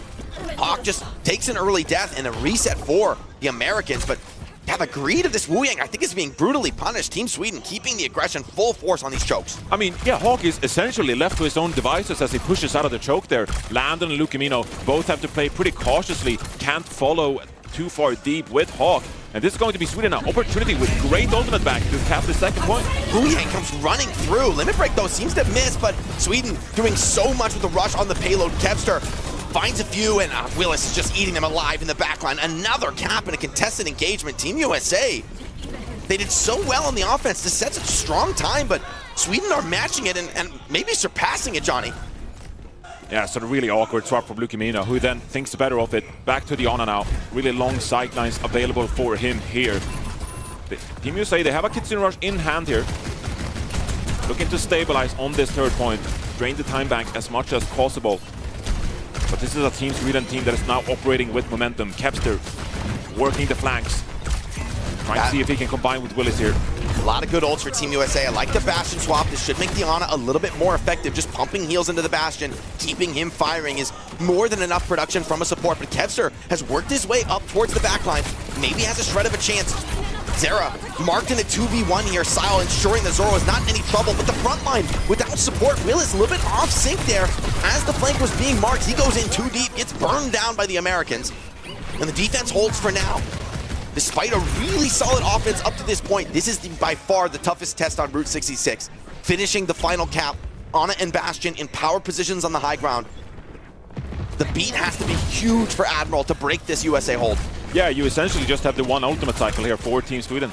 That previous fight, not the one you need to win to get this payload across the finish line. Team USA establishing dominance with that Kitsune Rush. But now, with that sound barrier available, this is an opportunity here for Sweden to keep this payload moving. They've done well already, working their way up to the high ground. A beat comes in, but into the spawn. Team USA, they were ready for this. Into the corner, post bomb at Tree's feet, but he soaks it with the help of that tank form. Now the retake from Team USA. Admiral already down. A masterful performance here from the Americans. Still holding on to 4 ults. They may not even need them, but a nano onto Zera seals the deal in this team fight with both supports down. Sweden, they have to retreat or die, get the reset, get back into the next engagement because this one is done. And that sound barrier, that was the big power spike for Sweden on this offense. From here on out, Team USA can essentially feel relief in that they don't have to worry about it for much longer. Willis is going to make a swap over here to the Hazard. It's about playmaking now for Team Sweden. They need to find an alternate way into these fights. Whether it's Kevster coming up with clutches or Railgun from Zoro, they need something. Trapped Hawk. He's in a rough spot. The limit break, though, he's going to turn it around in this room. Barely slips out to the help of the team. And Tree with the artillery fire in the close space picks up Admiral. It's not for free, though. Landon gives his life to get Hawk out of that one, but Azera finds another. Just enough, maybe, to stabilize this hold for Team USA. And it's been a much better Route 66 from Zera here, who succumbed on Nepal, but now doing a better job holding up against a world-class player in Kevster, mitigating some of that damage, allowing Tree to free farm freely on the Bastion. Still an overtime finish, more than good enough to keep their chances on this map alive. Zera boxed out of the flank. A good opener as the cart starts to inch forward, but the rush from Sile has to be perfect. They need big value. Team USA has been so intelligent kiting these ults in the past, more than aware of this threat that it's posing. Sile, though, already boxed out of the fight. Great aggression from Hawk and Zera. Willis drops down, the Biotic Raid was just too much, and Tree follows it up with a pick on the Zoro as well. 15 seconds remaining on the timer, and a Kitsune rush dropped from Skyle. Team Sweden scrambling now to get back in time. Yeah, aggression broken into pieces by Hawk and Zera. Just a formality for Tree and Lucamino to clear up this fight. Now with desperation, retouches coming in. Kevster leashed to the payload. Very little he can accomplish, and without recall, it's just a trip to the spawn. Team USA will stabilize the series at 1-1. Just the dregs of Sweden now, desperately keeping this in contest. Exactly what Team USA needed to get back on the board. They ban out the Jetpack Cat and secure this second map. And that has to feel great for the confidence as well, considering the way they lost that opening map. Now you tied up the series. Don't feel like you're scrambling to looking for answers what Sweden is throwing your way. As we take a look at the scoreboard here, Tree 21-3. Hawk as well, doing work on the Demon actually. Yeah, finding value, whereas Willis decided maybe not go for it as much. I mean, honestly, I think this is really well-selected compositions from Team USA. I will say that I think the Wu Yang was maybe a little bit too crazy on second point. They got absolutely snowballed through second. Did not really get a meaningful fight here. But in the end, I mean, for the Team USA, right, the fact that they had capped last, these are veteran players. They know that, hey, as long as we can dig our heels in at some point on this defense, yeah, some mistakes here and there earlier in the round, they just don't matter. I love that Tree goes to the Bastion. I think this is a key swap to really make the Ana more significantly impactful, letting her have like just an absolute heel-soaking DPS that can really produce massive damage. Like you know, you feel like you got to jump on top of the Ana to deal with her, but then you ignore the Bastion, and I mean, certainly we can see from these highlights that is at your own peril. Tree bringing his incredible tracking to bear on the highest DPS hero in Overwatch. It's a sight to behold. I feel like Team USA played so well about whatever they knew Team Sweden had to offer when it came to the ultimate bank. I mean, because that sound barrier push from Admiral, that was essentially like the best shot that Team Sweden had on the third point to try to get some momentum going, but it was a perfect disengage from Team USA. They navigated that perfectly. Yeah, read like a book. I mean, they were already retreating and playing into their own spawn, playing into that tight corner where there's no visibility. I actually experienced from Kevster to go for the pulse bomb in the corner, right? That corner Tree's in when he survives the pulse. Not possible to actually see from outside the spawn, but the pulse bomb very nearly got them the pick that they needed to really open up that fight. But of course, Tree just a little bit too tanky on the Bastion. The support's a little bit too aware, keeping him up at a high HP total. And at 1-1 now, a little breath of life for Team USA, a little breath of relief after Nepal. And as I like that you highlighted Zera, because I think him and Hawk together, like we saw a lot of those Kitsune rushes from Skyle looking, I mean, pretty terrible, to be honest. Looking really off sync. They're marking the flank. Willis is in the back line, dying because he doesn't have any support behind him. But that's the pressure Team USA are really turning up on this second map, right? They're forcing Sile. I mean, it's good that we saw that POV because he's forced to TP, he's forced to cleanse, he's just trying to stay alive. He can't even get to the point of the fight where the rush can be meaningfully deployed. So Team USA turn the screws. Now it's up to Sweden to respond. It's their turn to take map control, choose where we go next, and set the tone with the hero ban. I mean, with the cat ban out of the way, you'd think it's back to comfort, as we saw in Nepal. Yeah, that's the pivotal ban, right? And so often in this new ban dimension that we're in with the Overwatch Esports ecosystem, it's going to be must-win maps if you don't really want to play the meta game, so to speak. So Team USA here, I would argue that that was like a must-win map for them. They're prospect in the series here, given how dominant Team Sweden have looked when it comes to playing the Demon with the Jetpack Cat, Admiral doing a fantastic job with that hero. like Team USA, they needed to win that map pick. Obviously, going down 0-2 is not favorable, but it is so important to win these maps where you target ban the enemy team. Yeah, I feel like Admiral. All right, the Life Weaver just did not work, right? Is that fair to say? I mean, it was. I mean, in general, I feel like Sweden didn't really have a great answer at all. Like No. the Life Weaver, The even the Lucio Lucio was at times. better. Was like, yeah, like it looked better with the Lucio, but it so clearly felt like Team USA's composition was just superior throughout the entire map. Yeah, I like the way Luke Mino, I mean, he plays these greedier supports, but, you know, it's easy to, like, just look at this to understand that in a simple way. Oh, playing greedy supports, right? Is that good? But the whole team around him knows, that means you put the enemy on a clock. You know that they're the ones forced into aggression. And when you have a strong defensive position, like Route 66 third-point defense, the enemy being forced into over-aggression, we saw what that looked like, right? Hawk and Zera are dancing, putting pressure on you, knowing that you can't really invest resources to clear out the Demon, to clear out the Tracer, because you're being pelted by Ana. Like, nades are pouring in, the Bastion's pumping damage from range, and I think Team USA really showing a mastery of not just to pick those heroes, but really like how to make them work. Sweden will take us to Neon Junction. Okay, that's pretty interesting. Very linear map choice. Yeah, 100%. And maybe you looked at Nepal and thought like, hey, okay, you're playing quite freely with the verticality that Jetpack Cat provides. Obviously, you can try to mirror that here on Neon Junction as well, but it is stylistically such a unique map in this pool if you compare it to Paraíso, Eichenwalde. Be interesting to see what heroes and bans that Team Sweden chooses to deploy here. Yeah, they've really got to set the tone here, because I look at this and I think this should be pretty comfortable for Team USA. Sweden going to ban out Hawk Sigma. I think this is a good choice. I don't think for Willis, for the competency we talk about in his pool, I don't think he wants the head-to-head with Hawk Sigma. And for Hawk, that would be an extraordinarily comfortable, like, individual mechanical mirror where he could just really open things up. It's also a very, I mean, talk about the linearity of this map. It's a good one. USA are going to ban out Freya. I think this is to really ensure that Tree can get to play the Emirate as he wants. But I was also kind of looking askance at this Neon Junction map pick, because I don't think this is a great Freya map. I think this is actually a pretty good map in general for Emirate because of the linearity. You know, a lot of points. The skybox is pretty limited. And so kind of coming over the top, playing the off angles as Freya likes to do is less realistic. Definitely expect Demon to be, though, a key frontliner. I mean, she has risen in prominence, not only, I think, off the back of the hotfix, but also teams and players really just getting better with her. It feels like she is a very new tank in that her style is quite unique. I mean, I'm struggling to find, like, she isn't just like another hero in the way that she plays. She brings a different energy. Maybe, I mean, the hero I think of when I watch Demon play, I think of Wrecking Ball. Is that crazy to say? It is a hero comparison that I've yet to hear. I've heard a lot of stuff like. Well, isn't it like you're not a different way of playing tank that, Junker Queen? I've heard it. Maybe JQ. Maybe JQ. Like, Wrecking Ball is not the one I've heard Demon so far. She's getting solo into the backline, like without her team, like with a little bit of Jetpack Cat. She's joining with the Tracer in a lot of these engagements, which is something that, I mean, you really don't see from other tanks, like, other than Wrecking Ball.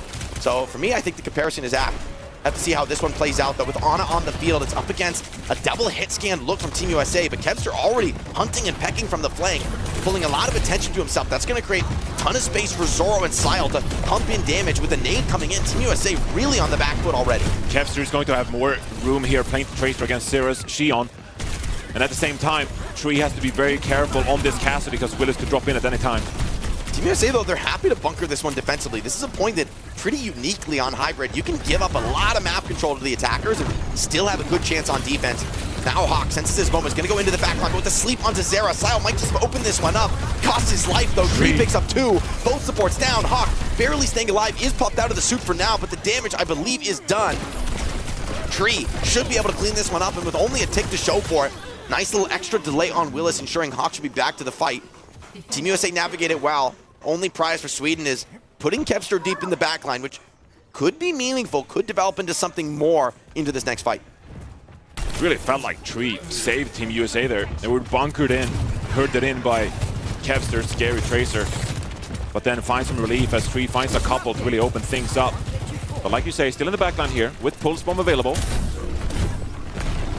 Willis has to make a move. Sees Tree on the rotate, trying to break this setup apart. Takes a ton of damage in the process. Opportunity for Kevster, but Zera duels incredibly well. Even with the help of the cat in the backline, things are getting chaotic though, as Willis finds one. Trades continuing to come thick and fast. This in theory should be good for the attackers, and a pulse from Kevster makes all the difference. Willis finds Tree. Luke Mino desperately trying to pump whatever resources he can into Hawk before he goes down, but no chance to hold on to this first flashpoint any longer. And to me, it feels like Team Sweden here with their composition. They are controlled stylistically here. And even though Luke Mino and Hawk, they went for a nice little play there. I think Hawk getting the benefit of the speed ring to try and get into the backline of Sweden, try to put pressure on that Ana. That level of proactivity won't be rewarded. Instead, it's going to be Team Sweden feeling very comfortable on the first map, but also this one, navigating around Team USA. Orbital Ray coming in, but to ill effect. Here comes a huge limit break from Willis. I believe it's on to 4, but Ray deals with it all. Willis not able to follow up on it. Now the limit break from Hawk, and he dashes on top of Sile. Has no way out of that situation. Kevster also in real trouble. Tree will pick that one up. And it's a clean fight win for Team USA. This sets up Johnny for a very threatening spawn camp possibility. Willis demagged in the final moments as well. Overconfidence, sticking around in that deep angle. Now it's going to be quite difficult for Team Sweden to, first of all, walk up here without taking too much damage, but then also scared about the spree, the Kitsune Rush. Team USA's ability to wrap around here. Oh, you don't have any answers for the spree, but Willis takes matters into his own hands with the nano boost, opens up the fight on to Team USA, with 2 kills already coming up for Team Sweden. I feel like Team USA just have to eat this reset. Great aggression from Kev and Willis, not waiting for the initiation to come to them.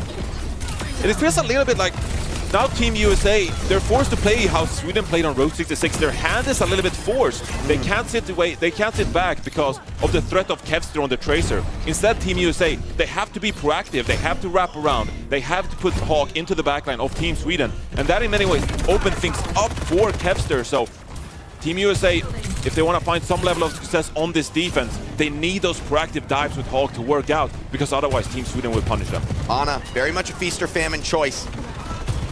Zero would love to get his hands on that very threatening grandma in the backline. With an OC in the way, it's not clear how you cross this open sightline. A movement from the cat could be enough, but Hawk already out of the suit. Tree over the top, getting some good channel with this Deadeye. Landon extracts a concession for that DMAC. Over the top. Now things get chaotic though, with an OC out. Formation broken for Team USA, but Tree stands tall. Shuts down Zoro, disrespects the ultimate. Still the backline getting cleaned up. But that one pick on Sojourn could make all the difference if Team USA can get a decent retake. Tree comes up on the sim, needs to get his team in quick. It's far from assured that this will be a reasonable fight. Theoretically, this should be a really good fight for Team USA. Kitsune Rush and Spree, they should be able to take control of this payload. Need to get into the fight though, time is a huge issue. Hawk soaks the nade, and with the rush coming in from behind, Sweden forced to back off. Sile though, it's not such an easy move for him. The assistance of Jetpack Cat, not enough in that moment. Zira finds the critical kill, resets this offense, and looks to finish off the flankers. Even Kevster dies on his way out. So we're gonna go into another pause. Seems like Team Sweden, bit of a tech issue for them. Like Skyle here. But the damage is done, Johnny. I mean, getting reset with this Ana comp, it's tough. I mean, this is the danger of the Ana comp, right? It's so powerful when Ana has a good position. But on Neon Junction, second point, like, I mean, where do you go? Like, what, you walk through the train tunnel? You go down lower? There's no safe space, especially with the demon on the field. Like, that is a hero that will eat you for breakfast on Ana. And I mean, we saw the Kitsune Rush being dropped by Team USA, and they're swarming the payload trying to get back to contest. And Team Sweden were already retreating. They knew the Kitsune Rush was gonna come out. They knew that Zero was gonna come with the spree in turn. And it's like, you're playing Ana, like, you're just constantly pressing backwards, like trying to withdraw from the fight, right? But it just wasn't enough against the mobility of Zero. So even though Team Sweden, they have the heads up knowing what the ultimate bank looks like for Team USA, not able to navigate it playing this Ana, like you said. Yeah, and that critical pick from Tree actually is game-changing, right? That Zoro's just not there at the start of the fight really has huge impact, because Sojourn's a hero that when the enemy is desperately rushing to the payload to try and get a retake, that's very rough against Sojourn, right? She's disruptor shotting the choke, she's farming up a rail, she's finding a pick off early in the fight. You know, suddenly with one opportunity, your fortunes change. But knowing that there's no Sojourn there to attack you at the choke, USA get very fast, very aggressively back into second. Ultimate Bank, though, favors Sweden now. Maybe their best chance to finish second. A little cheeky touch from Admiral, just keeping Team USA honest, keeping them close to the payload, but Kevster's still far away from the fight. Team Sweden looks to set up here. Skyle building that nano boost as well. This is going to be the best attempt Sweden has on this second point. Need to make it work. Need to get value from these ultimates. Nade is out. It feels a little bit desperate. Sleep is baited. Silent in real trouble now, just running for the hills. Hawk putting huge pressure on the limit break. Finishes off on the way out, but the Nano is in for Willis. He's found 2 on the fight. Team USA, they need to get in, they can touch this payload. Mino using the catnap, just stalling for time, but Hawk in a really rough spot without enough support resources to stay alive. Willis hunting, pecking at this flank angle, and it seems like this Swedish tank has done enough to open the way for a second point capture. Heroic kills required for Team USA, but they'll be denied. Great aggression from Willis at the back of the Nano. Sile delivers it and comes back to the fight on Lucio. It's enough to get them towards third. Zoro cracking a smile here on the Sojourn as well. Now peeking. Looking for any opponents standing in his way.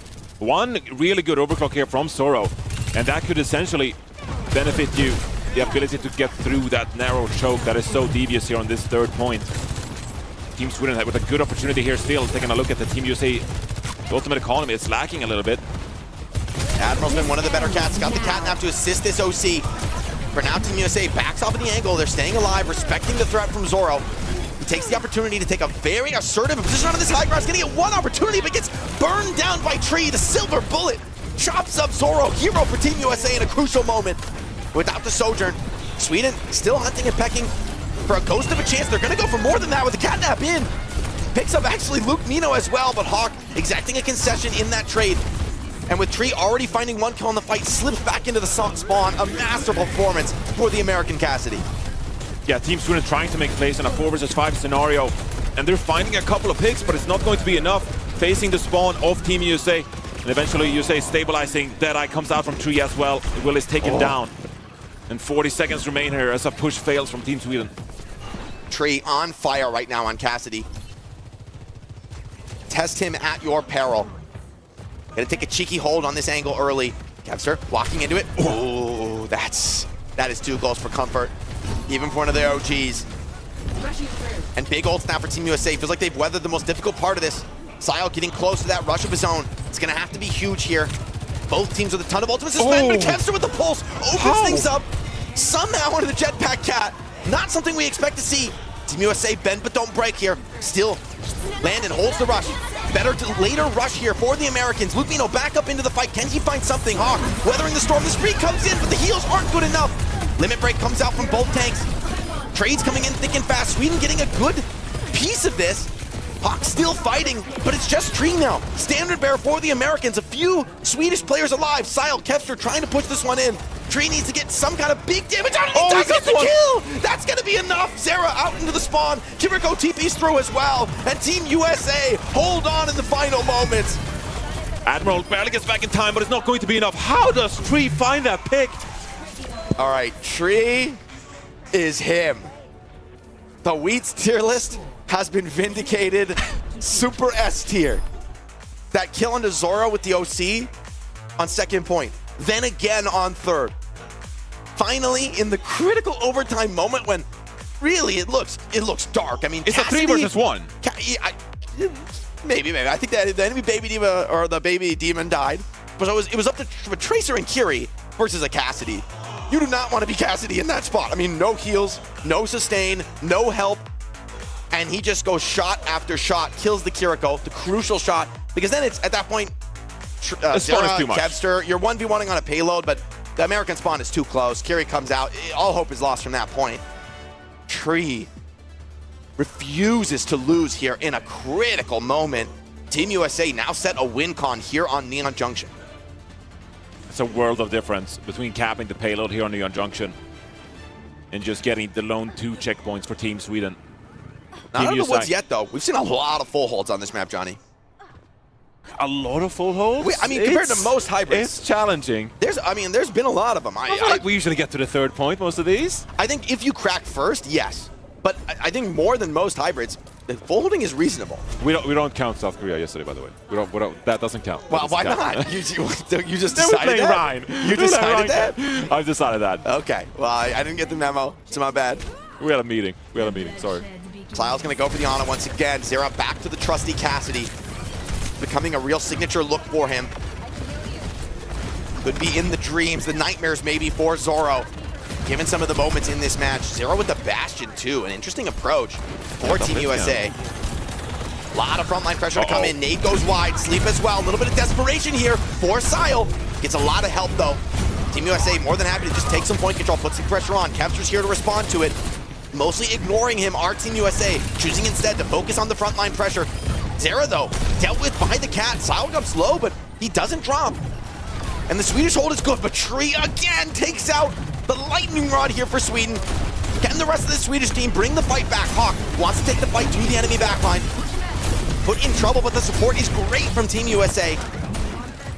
Sky getting closer to this no-no. That is the one Vital 2 Sweden needs to really flip momentum at this point. Nano Demon is an absolutely terrifying force to be reckoned with. Zera trying to break this setup before it can come through. Cloud 10% away, should be able to make it there, barring some sort of mistake from Team Sweden. They're poking the look for the heels, but here comes Hawk over the top, diving in. The Nano is out, but it costs him his life. What can Willis produce? Needs kills on the back of this. Tree running for the hills. Does go down, but hold a lot of time before he dropped. Now Willis in trouble. The rush is out from Landon, put onto the payload. Hawk desperately hunting for this tank trade. Limit break online. The Americans would love to capitalize on this. Pulse bomb wide from Kevster. He's cut down as well by the limit break, and that'll be enough. Team USA, cap first. Get on past the first crucial hurdle in Neon Junction. What a great job that time from Hawk and Lukimino. First of all, the first fight.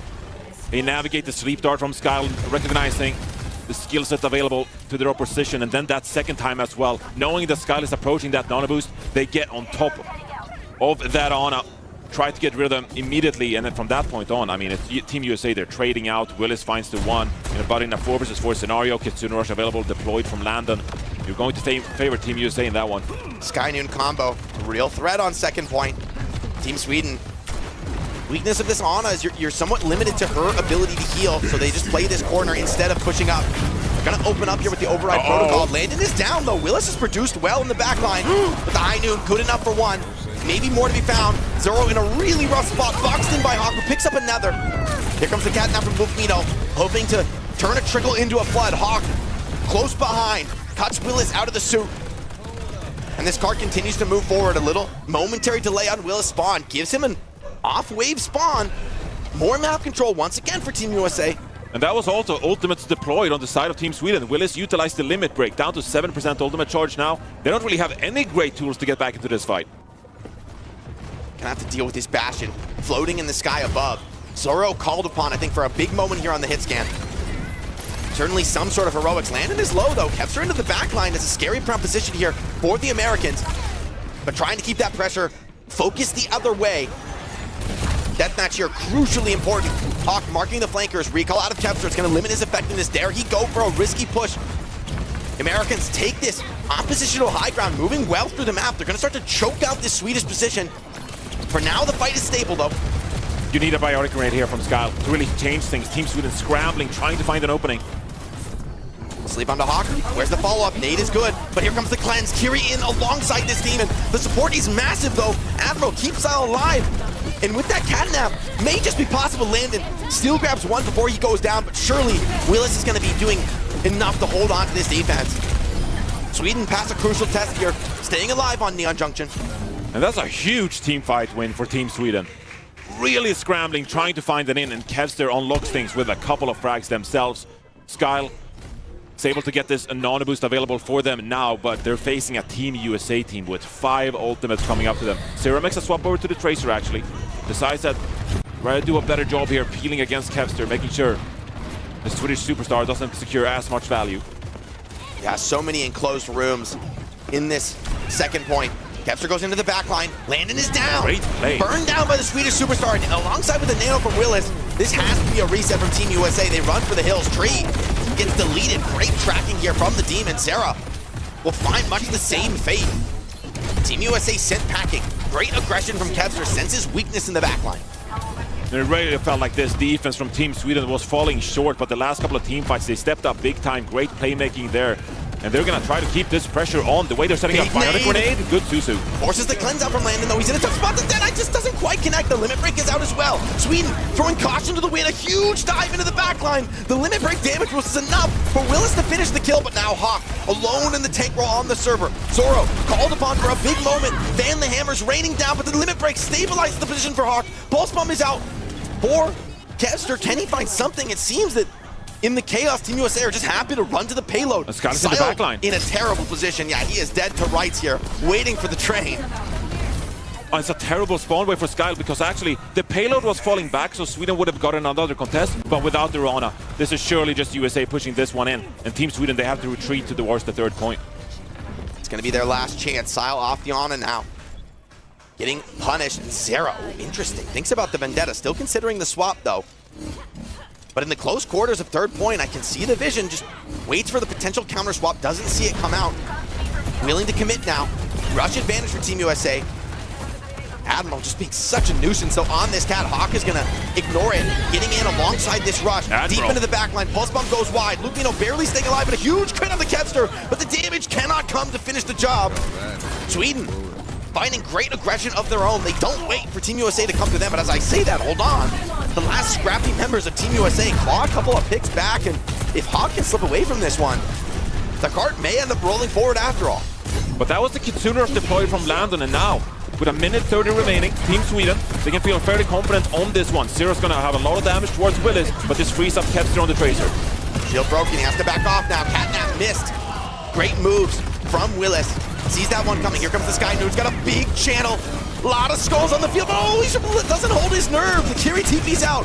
Good from Landon, but Zoro may still be good for this fight. Big shot on the Zera.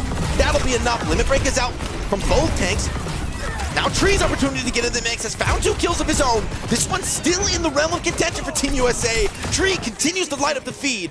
Admiral will finish off Hawk in the baby form, but through it all, the cart rolls, and the American Cassidy will not be denied. And they're going to have a great opportunity here with the Sky Noon is Tree, but Sky coming back with the Kitsune Rush for Team Sweden.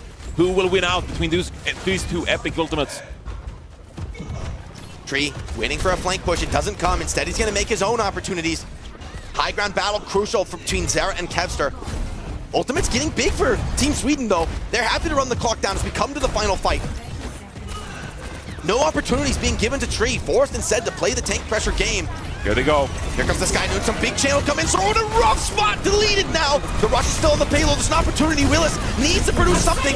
The kill on the lane is massive. A huge limit break as well.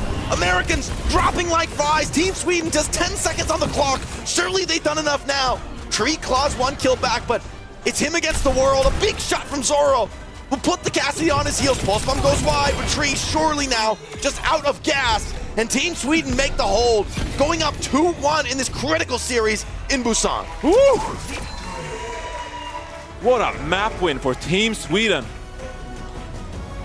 Make the defense work after it felt like Team USA were off to a great start. But at the end of the day, it's going to be them rewarded for their aggressive playmaking. Kevster 34-7 on the Tracer once more, and Zera pivoted over to that Vendetta.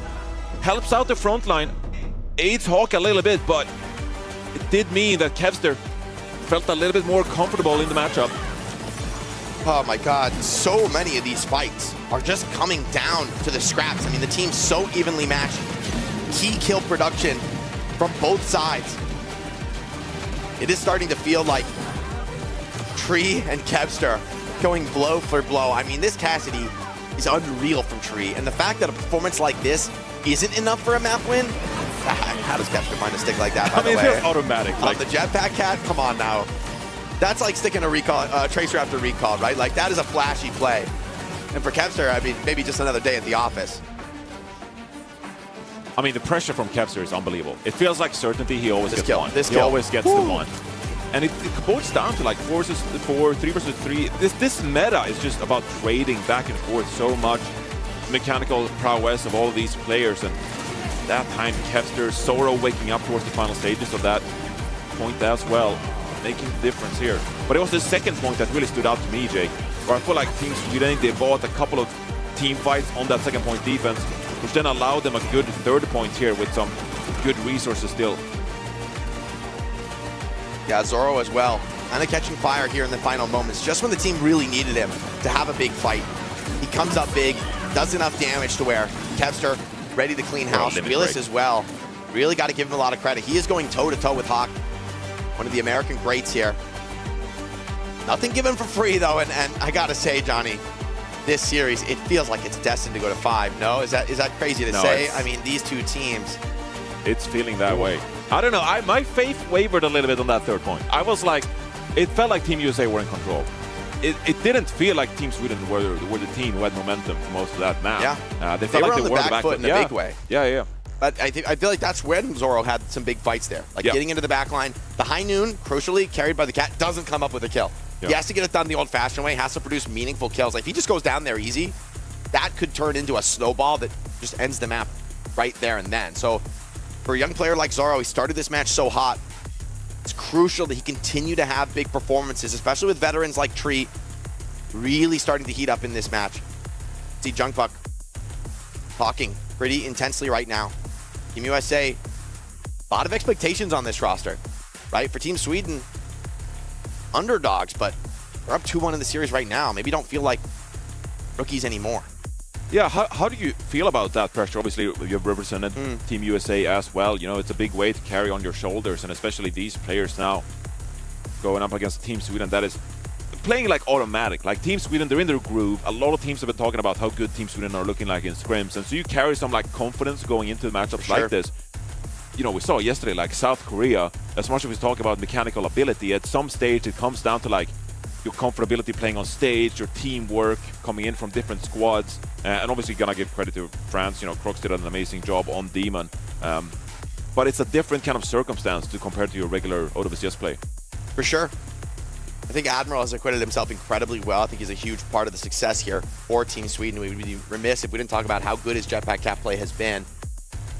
And, you know, it's a good point about the pressure that you face as one of the top teams, one of the teams that has won the World Cup in the past, is like, you want to do it again. You know, you want to get that second star on the jersey to live that huge moment in BlizzCon. And, you know, I think the best players are those who don't feel that pressure, paradoxically, right? Even though as great as it is, you know, when I look at a player like Kevster, he has that sort of paradoxical impact where, you know, the louder the crowd, the bigger the storm, the bigger the pressure, the higher the stakes.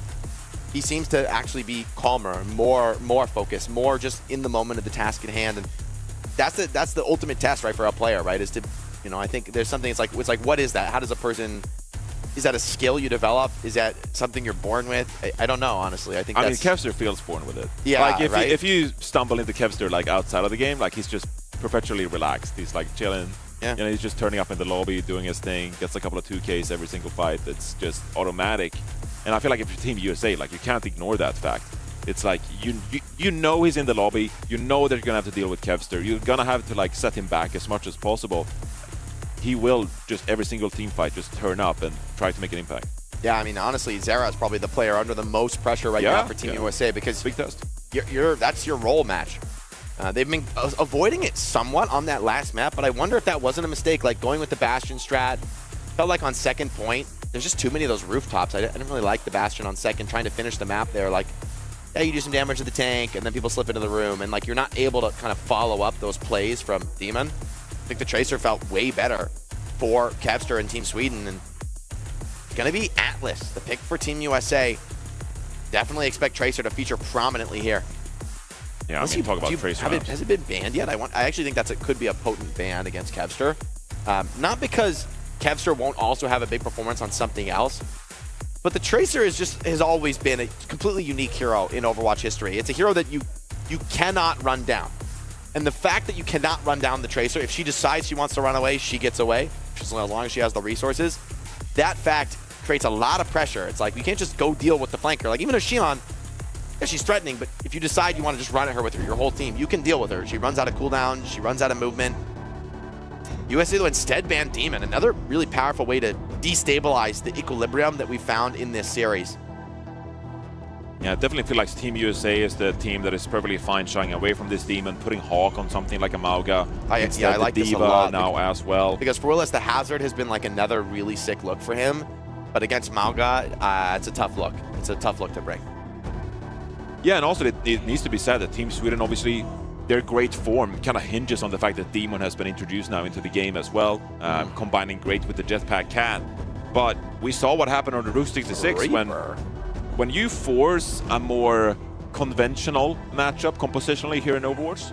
Team USA, like what they showed on Route, like they looked really confident. Yeah. Is rocking the double flex support look there instead. And so I think this is going to be a true test for Sweden. Is like, what are you capable of when you don't have the Demon at your disposal? Because realistically, Team USA, they have the better players on paper in that kind of matchup. Yeah, and I feel like, I think in a way this Reaper ban makes sense because I think by banning Demon, for me this very strongly signals you want to go towards Manga on Atlas, and I think that makes a ton of sense. And honestly, like, a death ball rush look for Team USA is going to be their bread and butter. It's going to be something they're very, very comfortable and confident in. Taking away the Reaper means, at the very least, if you want to try to avoid the mirror match against Maga, there's a little bit more hope. Right, like Maga plus Reaper running you down on pretty much any of Willis' comfortable heroes is not a good place to be. And it's almost like Kevster in that kind of matchup is like, I can only do you so don't want much. Kevster putting the Reaper mirror, right? Like, right, like you to don't the point want that, but it's getting also him like, off Tracer. You can't do you can only do so much in that kind of route. Now when you ban the Reaper, you're almost in a way forcing Sarah to kind of like at least contest Kevster a little bit on whatever the pick may be. No, I think with the Reaper ban, it kind of feels like it should be a Tracer. Atlas is also a map where, as Double Hit Scan has gained prominence, I still feel like it's been awkward on this map in particular. There's a lot of good corners for Tracer to play, a lot of conveniently placed mini health packs that really move the needle for Tracer more than just about anybody else. But with one of the core heroes of the meta, Demon, banned out right now, it's anybody's guess what we'll see on Atlas. Sweden find themselves on match point here, up 2-1. They've battled to get to this point. Team USA, with a lot of weight of expectation on their shoulders, they've got to just survive this map for a chance at winning the series in map 5. And both of these teams already qualified to the finals at BlizzCon. But that #1 seed becomes so critical in setting yourself up for success come the playoffs bracket instead. Although South Korea yesterday taking a loss, throwing a wrench in the seeding matter of things. There's a lot of pride on the line, Like, people talk about that, like, oh, is there a more optimal seeding here? But you can't think that way. Yeah, I think for a lot of players, it's the simplest thing in the world. Win everything. Win everything. Ooh. Easy to say, not so easy to do. Tree, showing that he might go to the Sierra, and we saw this from them earlier. They lost the map with Sierra in, but honestly, the Sierra was kind of sick on Atlas. The damage output it was working. The damage output is insane. The ultimate, in combination with Maga Cage, is ridiculous. Like, it just melts anybody, and you're trapped in with it. Now it becomes a matter of preparation. Team Sweden, can they sniff it out? How will they react to this unconventional pick? Sierra, a hero we haven't really seen at all in OWCS. Now the last couple of days, Tree has been showing it off. What a rollout from Tree. Boost drone in, further assisted by Lukmino. Frontline pressure going to be really devastating, though, from Sweden with this double hit scan look. They can bring a lot of damage to bear. Zera has to make value, but Kevster already strikes, and the Kiriko dying like this. Surely that's too much for Team USA. Kevster wants more, though. Dare he risk his life in this situation? I mean, how do you even get that pick if you're Kevster? Onto a Kiriko like that. That's unbelievable. He's just built different. The Kiriko is that kill that just instantly resets the fight. Found that early without a response. There's no way back in. Team USA got to give first blood. Here comes Zero, though. Big connection on top of Zoro. A cleanse needed to keep this Sojourn fighting fit. But a big stomp from Willis brings things right back. Shuts down Tree. Hawk, though, senses weakness. If he can win this tank trade, all would be forgotten. Team USA now in the 4-on-4. Admiral, though, ensures that they still hold the advantage. Trades continuing to come thick and fast. Zoro called upon in a key moment. What can Hawk produce just alongside the Cat? Well, not much of anything, maybe just a reset. And Sweden hold on to this flashpoint. And all the while, racking up crucial percentage, already up to 60, as we haven't even reached the first couple of ultimates. Lukemino's going to be the initial one. Zoro with the pick on the Tree here as well. Cuts him down out of the air. Young Swedish phenom right here.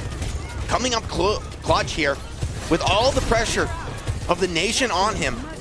Team USA, they haven't had much of a chance so far, and Tree says, I'm enough. Calls Uncle over to the Xian. More conventional choice here. See if that's enough, but Sweden with already an ultimate bank advantage. Looking confident on this first flashpoint. Team USA have to contest the point here, and Team Sweden, they're going to work around it. Oh, great shot again. Shuts down Tree. Last map was a rough one for him, but he's really found his footing here. Catnap miss from Lukmino. Hopes dwindling here for Team USA on this first flashpoint. Kill feed all Sweden for now. Zera brings one back. Shred of a chance, but surely with that kill onto Hawk, Kevster's done enough. And yes, indeed, the flashpoint goes the way of Team Sweden.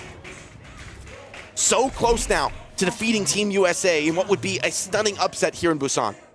Team Sweden has looked so comfortable throughout this entire series, dealing with the proactive aggression from Team USA. This time as well, Zero finds himself caught in the front lines here, but with 20 seconds to go until the flashpoint unlocks, not going to be the biggest of deals for Team USA, but Sweden, they have a very comfortable ultimate bank to go with this initial positioning.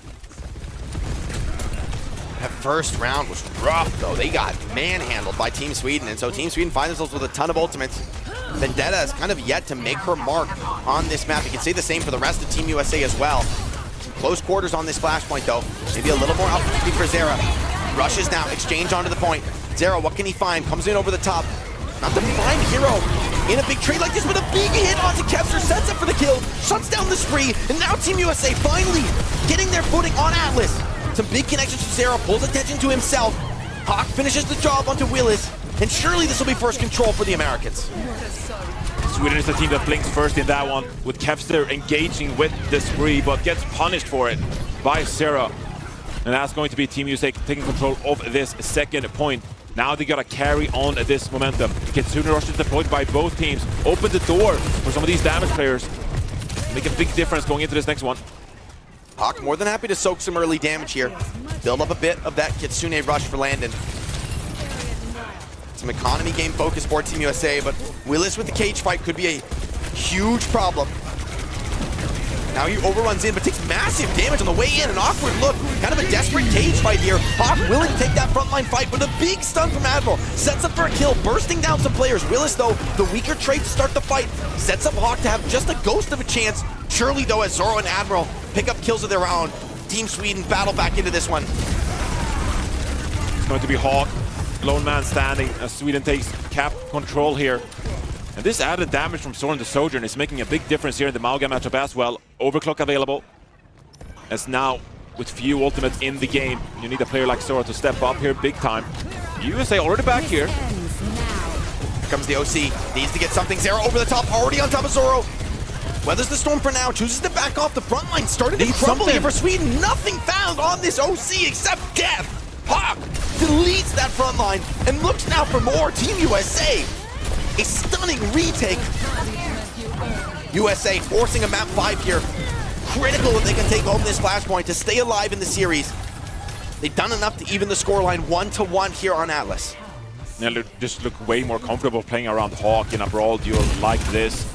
Kevster on towards this Xion, and it's not going to be as much of a thorn in the side compared to when he's on the Tracer. Team USA, great ultimate bank available to them here. Let's see how they deploy them. What can Hawk find here? The cage fight of his own. The angle's so tight here. It's a difficult one for Zoro to get in and find value. Catches Tree alone in the off angle, but the spree comes in, countermanding the aggression. Landon as well, joins into the front line. Willis just overwhelmed by American damage, and just as the point opens, a kill onto the tank surely spells a reset for Team Sweden. And this has been a proper tank difference so far on this flashpoint. Hawk is just looking way more comfortable on the Mauga. Willis not able to play the Demon now. Forced to take a step back, reconsider his actions. And he's yet to build the cage as well. So Hawk with another opportunity here to make a big difference in the tank duel with the cage. Mutual knockdown could be good for Willis. Hawk burning down before he can stand up with a Sundering Blade over the top. Oh, can't come down. Kevster takes him out of the sky. New lease on life for Team Sweden. It's an expensive one with the rush, but gets the job done. Gets you back into the fight. It's been a second since you've shown a dominant team fight. This was just what the doctor ordered for Team Sweden, who still can end the series here. That's a nice relief for Team Sweden there. The execution not really on par there for Team USA. As Hawk goes down early, forces the hand of Zero almost a little bit, but 47% still. You're bound to get another Kitsune Rush for Landon here towards the later stages of this point. Just want to make sure you get a good fight here. Risky peek from Landon, but that kunai set up the damage, called out. Mukmino and Zera come in to finish it off, and with the cage fight once again, Team USA punished the slightest of mistakes from Zoro and just overwhelmed the Swedish defense. The lack of a flanking DPS, it really is hurting them in these choke point fights. Yeah, Team USA are showing that they got the upper hand in this one. Capping the objective as well. Going to keep poking and prodding here in the front lines. The threat of Hawk being dropped in here by Lukemino, making plays, it's really put Sweden on the back foot. Now though, Kevster with a spree available, Zoro building towards an overclock.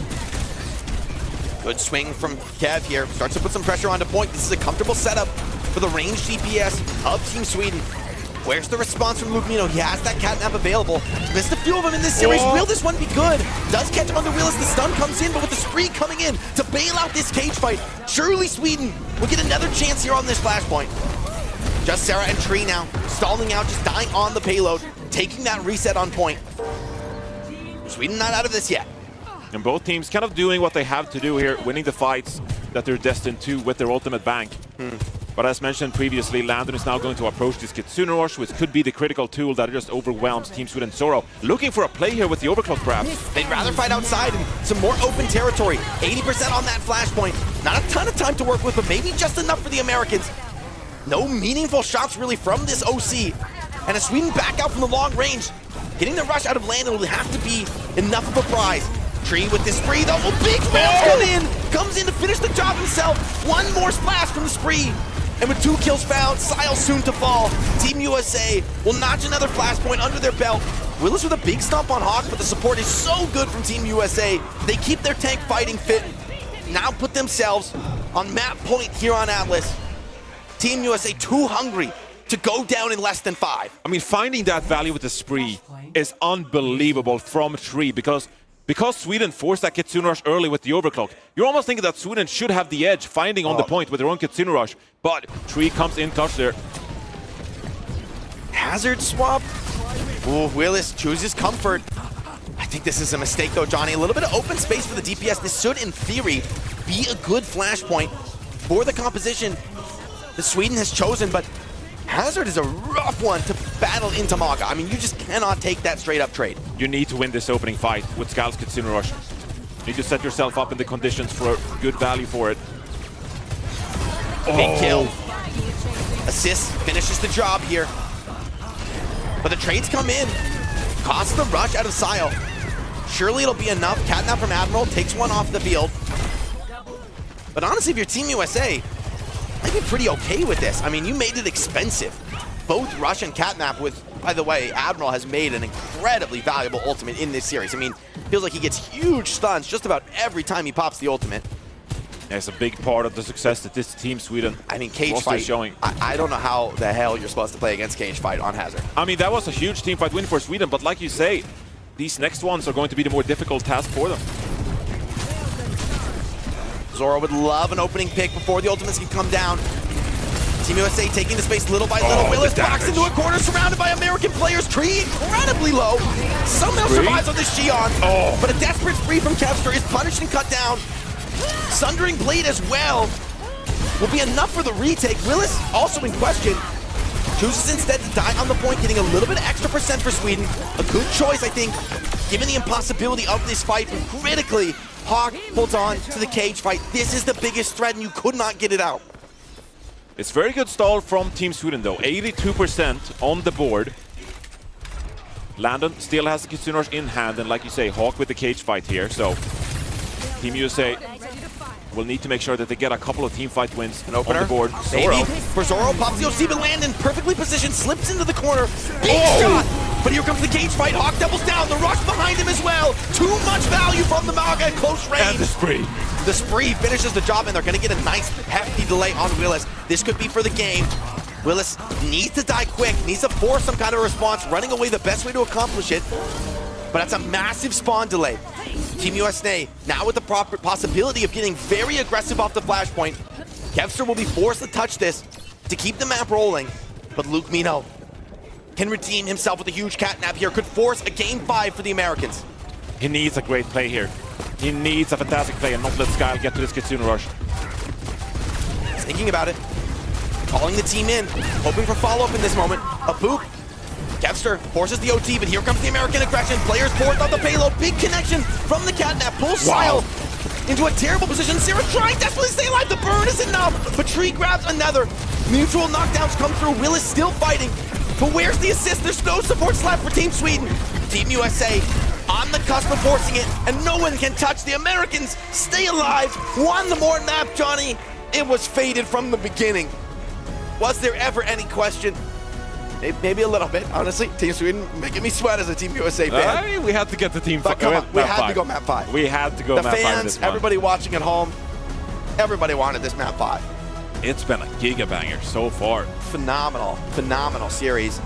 And this, again, it's like a map where, much like Route 66, you attack a core part of this key strategy that's been so successful for Team Sweden. This time it's the Demon. And the Mauga, Hawk, better in the hands on the Mauga, right? Like, he was a huge difference maker. You can see why they opened with it on Nepal, because if they were able to force this series into a Mauga mirror, I think it might already be over in favor of Team USA. So, Team Sweden, they do have control of the ban phase. They do have control of the map pick as we go to our 5th and final map of the series to decide this one. Pride and BlizzCon seeding on the line. Maybe more than that, rivalry. An opportunity for a player like Admiral to really show just how far EMEA as a region has come. I think his impact on Jetpack Cat cannot be understated. Yeah, I mean, Admiral is a breakthrough player for this Team Sweden roster. Fills a gap, kind of, that they really need to fill out here. Brings veterancy experience to this roster. And, you know, this style from Team Sweden, it's on the back of players like Admiral being able to play a really good Jetpack Cat. So done a fantastic job so far, but like you say, it's 2 distinct styles.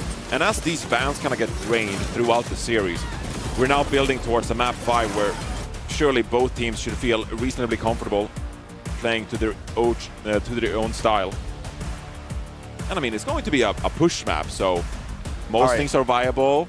Yep, let me cook here, Johnny. Okay. I think Team USA may need to ban a DPS. I think the Tracer ban is potentially a huge problem. I mean, there's also a Kiri ban that could come in for Team USA. Like I'm thinking about these heroes that have, in terms of Team USA wanting to disrupt Sweden's core style, which is pretty clear at this point, right? They haven't banned Kiri, they haven't banned Tracer just yet. And for me, either one of those poses real questions. The Kiri ban maybe is less threatening because the Ana has been shown to be a very viable replacement for Sile. It's a comfortable one, I think. But the Tracer ban against Kevster, for me, that would present problems. Like for Zera, I think he'll be happy to go to the wards of Vendetta, right? Like that's not a problematic matchup for Kevster. I don't see that hero as nearly as comfortable for him. And it's certainly not a hero where he can have the same level of individual impact. I mean, Vendetta does a lot, but you're almost constrained within a box. It's like, we know, okay, you come in, you have a big moment, you pop all your skills, you get good value. But at the end of the day, you're not going to do these crazy outplays. You're not going to, take things to the next level, turn 1 kill into 3. And for Kev, I mean, it's crazy to say, but that's what he's called upon to do in a match like this. I'm really curious to see what kind of ban Sweden deploys here. It does feel like if you can protect ban for Kevster's Tracer, I might be banning a Vendetta here. You're bound to get value on either Esperanza or Colosseo. And then if Team Sweden or Team USA, like they want to force some kind of like on a matchup, like that almost favors Kevster in a way, because he's happy to get that kind of a duel instead. It's going to be difficult for Team USA in this one, especially with the second ban, to kind of get the playstyle that they want going into it. Yeah, if I were Team Sweden, if I were coaching them right now, I'd be saying Esperanza ban Vendetta. I mean, not that Vendetta is a particularly impactful hero, but if you get Cat, Demon, and Tracer for Team Sweden, like you're happy. Exactly. Tracer's the last one that hasn't been banned. So you'd think, I mean, that would be my mind if I were Sweden right now. I mean, it feels weird to ban Vendetta, but I think if I were Team USA, I'd be saying, hey, let's get Kevster in an uncomfortable spot. And for the rest of the team around him, they're so used to specifically Kevster's Tracer. Like Willis was talking about that in the post-game interview yesterday. Oh, like Kevster's in the back line, he's making so much opportunity. I just hop in and pick up some kills. You know, it's like ordering delivery. Zoro was like, oh, this is the best time I've ever had playing the game, because I just get to like play hit scan, and my Tracer player is doing work on the flanks, like giving me space to do my thing, and meanwhile Willis and Admiral, they're in the backline with the enemy team. So Kevster is also one of the only elite level Tracer players in history that is like basically a main caller. I mean, main calling is a little bit dead in modern Overwatch. Everybody needs to participate in the comms to play at this level, but Kevster is one of the only Tracer players who's known as like highly vocal. Like I don't know. Having played Tracer, I just don't know how you do that. Like even as a player who's used to being vocal, to do it on Tracer is something different. I mean, it's really different. But let's be honest, Kevster is somewhat different. And Sweden banned Kiri. So this, okay, yes, this does bring out Sile's Ana, which in fairness, I think has been really good, has been a bit of a bright spot for them.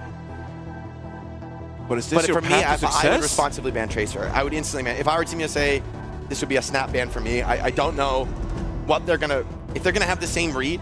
Oh. And they do. They do. I think this is honestly, I think this this is a critical error from Sweden. I think Sweden should have seen this one coming. And Esperanza is a phenomenal Tracer map too. Like, even when Tracer isn't necessarily meta, you probably want to bring her out here. Yeah, we'll have to see what kind of rewards I mean, Sweden can reap on the back. The question is, of what that. does Kevster play, right? And can he have the same impact? For Zera, it's like, yes, his Tracer is really strong, but I actually wouldn't even say it's necessarily his best hero. Like, he'd almost rather this be, whether it's a Vendetta battle, maybe it'll be a 2-hit scan battle, which actually I think could look quite good for Kev. Right. But nonetheless, it's like Luke, Mino, and Landon are going to be so much more free without a Kevster Tracer pestering them constantly. I think the support line can really shine for Team USA to close out this series in 5. And on the flip side, big expectations for Sile. You ban the Kiri, you're forcing this to, be an Ana match.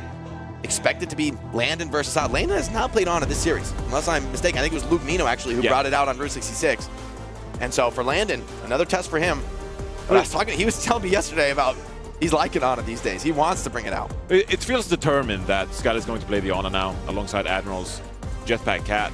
But if you think back how this series has kind of progressed, I would say that Team USA has been the better team when it comes to adapting on the fly according to what the bans deployed are, and just feel more comfortable in general, just playing counterwatch, if you will. I mean, a lot more experience on the team in general, right? Yeah, where Team Sweden has young players. I mean, these are major championship level players here on Team USA.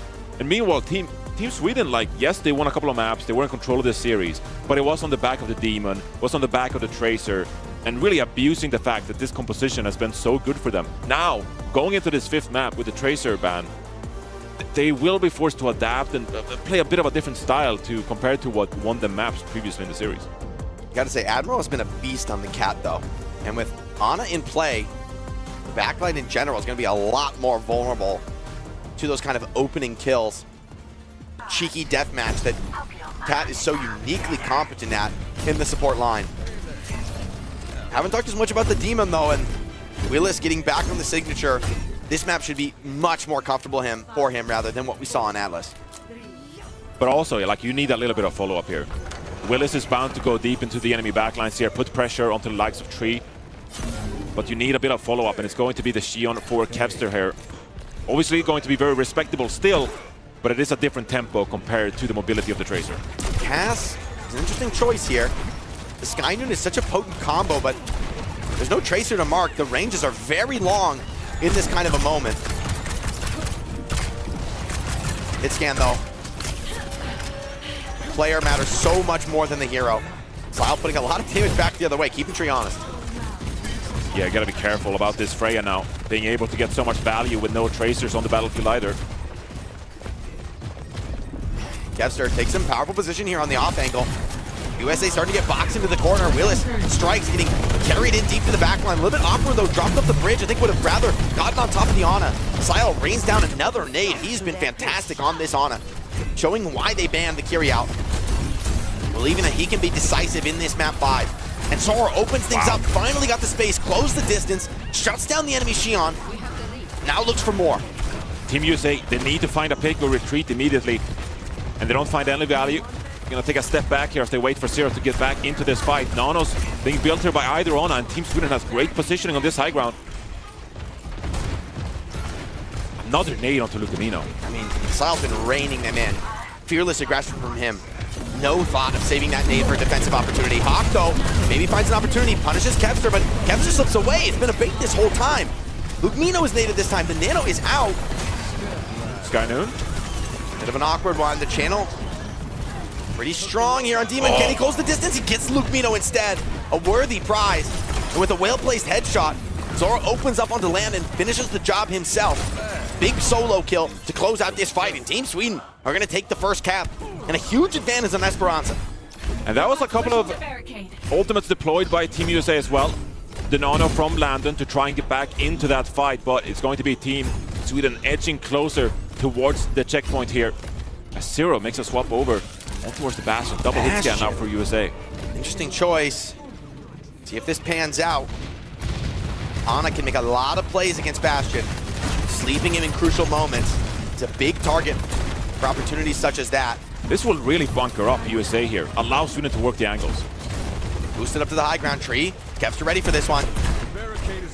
Sniffed out, but Tree wins the duel. It's going to put him on high ground. Catnap comes in. They're trying to grab away this American Cassidy, pull him back into enemy territory. USA try to make the play off the back of the Chaos. Zera opens one up onto Kev. Big limit break from Willis. Puts Hawk in a tough spot, but Hawk just shrugs it off. Goes instead for the backline. Finds a kill onto Sile. Loses his suit for it. Willis now needs to produce in a big way. Finishes off the Baby Diva, but the Bastion in the sky. An issue for which they don't have an obvious answer. Gotta be careful here if you're Team Sweden, but they want to capitalize on the bodies they took down of Team USA. Get back into position on this high ground. And now can play fairly patiently here if you're Team Sweden. No need to force the error. Oh, big shot, a mistake. Zoro can't hold his nerve, falls off from the cat. Cut down by Landon. Admiral bails Willis out of trouble, but Team USA, a power play for them. Zero over the top, looking to finish off some kills. Kyle keeps him honest. But Team USA finally with a chance to take some initiative here on this 5th map. Team Sweden, they want to get back quickly so they can utilize the Sky Noon. No, to Kevster actually, really making plays here. First shot misses big into the backline, huge connection on the kills. Kevster finds 3. Hold on though. Hawk and Zera grab a couple back, but in the 2v3, surely Sweden will close this one out. A big double ult commitment though from the Swedes. Now it's a lot invested, but you now have the Sky Noon to rely on. So does USA though. But so far, it's been a Team Sweden that is in control of this matchup. And now again, pushing this bot forward. They can establish high ground if need be. There's no rush really to utilize the Sky Noon to round this corner. Truly high noon at the OK Corral right now. Deadeye, who blinks first? Who's got more damage? A channel for both sides. Oh, it's big damage. It comes in, but there's no finish. Tree, though, gets finished by Willis. Great follow-up. And now, Sweden could take yet bigger advantage here. Lukmino is low. Zerian with the tank shell still finds Ana somehow. And Team USA still into this fight. A counter kill back the other way. Ana overextended for the move. It's a bloodbath now. It's anybody's game on the low numbers. Sweden keeps the cart rolling forward, though, making yet bigger their advantage here in this 5th map. Team USA under maximum pressure now. They just keep making plays as well. That time, it's Team Sweden pushing the backline of Team USA and finding a couple of members that allows them to carry on that momentum with the bot. 83 meters to 0 for Team Sweden halfway through this Esperanza. And once again, they can retreat. They can own this position on the bridge, forcing USA to make a play now. The big shots. Hawk, though, in a tough spot here. Hard to progress the bot. Will is happy to run the clock. Sweden with their huge advantage, not forced to make a play here. It's Team USA who will need to change this status quo. And every time Zera peeks his head out, he's kept repressed by the fire from Ana. Admiral will even finish the job with the limit break out. Team USA throws some ults in, but Sweden showing real patience with this point cap advantage that they've already generated in the map. Oh, the patience. The patience from Sweden now. Not forcing the error as Hawk is constantly just poking and prodding, trying to find an in here for USA to allow them on the bridge. And Willis finds a pick onto Landon. This is just a Team Sweden team. It's just so comfortable right now. USA looking for answers. Sile's been so hard to deal with on this map. Kevster, though, goes deep on this flank. Meets a ton of USA players. Maybe wasn't expecting Zoro. Huge headshot to save his battle brother. Kevster stays alive, and the cart continues to march. Player advantage for Sweden. Sky Noon comes in over the top. There's nowhere for him to run. Oh, no! Turns the tables. The American Cassidy stands tall once again. Here comes the Screamer. Kevster trapped. Landon deletes him down, holds his line. The Americans are still alive here in this series. Admiral grabs one kill back, but surely that's all he can find. And Team USA on the brink of disaster, still with so far to go. But they will not be broken, not just yet. Oh, USA making plays, fighting with so much spirit, but constantly on the back foot throughout this entire Esperanza. And it's 98 meters for Sweden. USA, they need to rack up some momentum. They need to win a couple of team fights in a row, but this time, no ultimates on the board for them. Who can step up for this USA squad? Truly a test for the veterans. Admiral's been so insane with the catnaps. USA find themselves bunkered in the room. Hawk soaks the catnap solo, though. He'll be happy to take that one for the team. As you said, though, someone needs to step up. Someone needs to break this status quo. Team USA have yet to make progress on the other side of the map. No openings to be found. Tree may be called upon to be a hero once again. Picked up over the top, marked by Kev on the flank. Limit break. Big limit break, connects onto 3, I believe. Willis in real trouble, the suit is broken. Zoro also soon to fall. Hawk finishes the job. Now, FaCe taking the honor, keeping her out of the engagement, and finally, the bot begins to move. And that's exactly what USA needs. That's such a good team fight win on the back of that limit break from Hawk, who secured at least 3 there. And now they can keep pushing forward. Lots of ultimates on the board now. Landon coming up with this nano boost. They want to edge towards the Sky Noon for Tree here as well. But this is a Team USA team with 2 minutes left. They need to win at least a couple of team fights in a row here. Now we get to see, though, how well Team USA play with this high ground position. And Nano on top of Landon. Sleep is missed. Oh, wait, a mistake. Okay, no, Willis does finish the job. Hawk is low as well. This looks great for Team Sweden. And Willis, great patience as well. Slows the fight down. Lets the player advantage cook, but Sky Noon over the top, and he's shut down by Willis. The young hero, but Sarah still into this one. Team USA will not give up. Even with the first pick against them, Willis grabs one back, but surely dead to rights. Hawk with the plasma saber, cuts him to pieces. Luke Nino lives through it all. And the cap will be there for Team USA, opening up the forward spawn. But with just 1 minute to go, Sweden still with a very good mark on this series. Ultimate economy be damned for USA. They need to fight with tooth and nail here to try to carry this bot forward. To try and win out this series. It's going to be Sweden now. Sky Noon available. Limit break. The spree as well. USA, they need something. Conjure up some magic and try to get a team fight win yet. Who's this Nano going to? An incredibly consequential decision now in the hands of Landon. Holding it defensively for now. A flanking movement though. Zera responds well, stays alive. Sweden, they can run the clock here. What will Team USA do to break this equilibrium? And Nano wants a tree, he finds one on his sail! Cannot get anything out, Zoro! Catnap can't get the shots on the Lupino! Hawk finds another! Veteran hands for Team USA, clinging on to this critical series. So much pressure, Kester Willis grabbing a couple kills back. It won't be a clean one for Team USA. But now, the golden line of victory here in vision. Forward spawn, surely the Americans can come back into this fight. It all comes down to this. 10 seconds. Opportunity for individual players to step up here. Seize this series for their country. Straight from Cav. 2 big shots from Landon. Keeps him honest. Limit break from Hawk. Starts to crack. Willis, the mech is broken. Zoro is low. Sile finds one back. Kevster called upon now to find something incredible. So much asked for. Spree is coming. Tree is too strong. Has found 3. Cole Cassidy stands tall. Tree. How have he they will done not it? be beaten. Team USA from the brink. They battle back in Busan and will take home the first seed in the group. An incredible performance from Team Sweden, though. What heart was shown on the server today, Johnny. They should be so proud to have pulled it this far, but Team USA, they dig their heels in. Despite a huge disadvantage early on in the push map, they hold their nerve. An unbelievable game from Tree. I mean, truly one of the greatest of all time, and at such a young age. What an unbelievable comeback on push for USA. 98 meters to naught, and yet team fight after team fight, they come out on top. And at the end of the day, like you say, it's Tree who is the big difference maker. He made plays continually throughout the series, but none bigger than that. And it was Sweden who were in control for the majority of this game. The bot felt like it just lived on the side of Team USA. This is amazing spree here from Kevster, boosted by the nano of Skyle. But what an incredible comeback on push. So unlikely, and yet they get it done. Team USA. Wow. Just wow.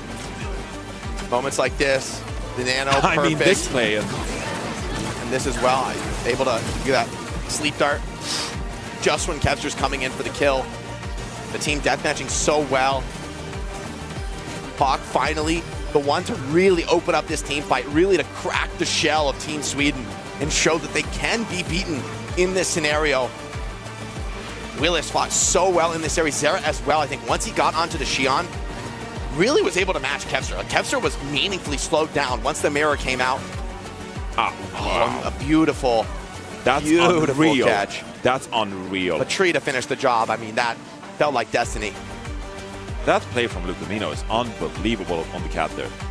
Wow. What a sick series here between Sweden and USA, where USA, they come back at the very end. I mean, they were down almost 100 meters there. It did not look good on push, but they battled back. You know, we talked a little bit at the pre-game where Sweden may be the underdog in this one. I kind of felt like maybe it was a little bit closer. Sweden, they played awesome through most of this series, just not good enough in the end to get it done. Wow, what a serious back and forth. What an impressive showing for both teams who are already qualified for BlizzCon, and so you're fighting for seeding in a matchup like this. And look, that is such a bad way to lose a series. I mean, if you're Team Sweden, if you're those players, like you're just like kicking yourself, like we should have closed that one out. But at the end of the day, like what an incredible result for both teams, I feel like. And I think, Jake, for me, Team USA having the Tracer ban for that 5th game was like so important. I mean, if they don't have that, and Kev is able to just kind of run rampant as he's been doing the entire group stages, could have been in even some more trouble. I will say, you know, the carry ban, I was really questioning it, right, opening the series, but Sila had massive impact on Ana. I mean, he is a huge part of the reason that they're able to take that giant advantage, that they're able to put themselves in such a strong position. And Kevster on the Xion, right, he's also doing really well. Like, you honestly got to give a lot of credit to Team Sweden. You know, Team USA, while when they, you know, put these bans in, take the game away from the current meta and bring out some of their core looks, they're able to win their map picks. But when it was on, like, the modern meta of the day, Team Sweden was actually the team that felt like the innovators, felt like the team with a tighter read on not necessarily like a wholehearted swap of the whole comp, but just like the better DPS to play, the right time to have the support swap. So it's a, you know, it's a meaningful result for Team Sweden that they could put Team USA to such a stiff test. Like, I still think they're huge underdogs. This is still a really great performance from them. Yeah, even if it's map 5 now and Sweden takes the loss, I feel like they've earned some respect going into BlizzCon. It's like, hey, in a given day, you know, they could show up and take out anybody. Yeah, Sweden is not going to be your typical number 2 seed in a group going into BlizzCon, where Team USA, they get it done 3-0 atop of the group. We'll have a game with China and Japan. I know a little bit later to see who can kind of get that 3rd place. Obviously, want to get a win on the board. We have a special guest joining us here. Caw-caw! Talk! Talk joins us. Has anyone ever called at you? Back in the contenders, that was people.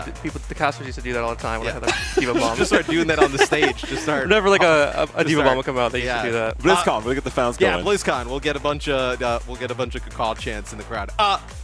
Unbelievable series. Goes all the way to the distance. What's going through your head when you guys are down, 90-something meters there on Esperanza? I think the entire time we were locked in, we kind of got a little rattled at the beginning because we didn't think we could push with Freya, and we didn't think we kind of felt like we had to play very like turtley, like stationary. Yeah. But we know when it's an Ana mirror that once you get set up, it's like very defender-sided. So once we win a fight, we know we can like snowball out into something bigger. And I don't know, it just worked out. Honestly, I don't even fully remember what happened. Yeah, it's a wild one. I don't blame you. I feel like that Esperanza, the last few minutes, it's just like you're going to have to go back in the replay viewer and like see what's happening there, because you're just trading back and forth both teams. It was a really epic matchup, yeah.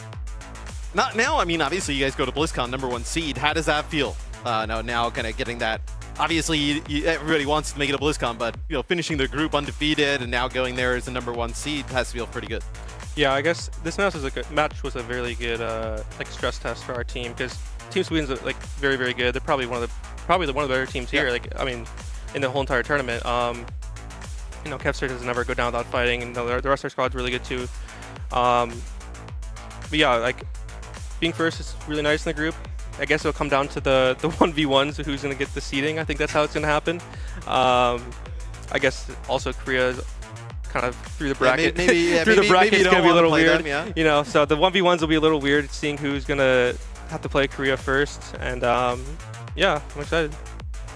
I got to ask you, Hawk, I mean, to take it back to the very beginning of the series, right? Like, you guys are probably coming into this knowing, that you're maybe on paper the favorites, even though Sweden, respectively, is a very, very good team. They came out incredibly hot, like hotter than I don't think anyone expected on Nepal. Huge round from Zoro in particular in the opening fight.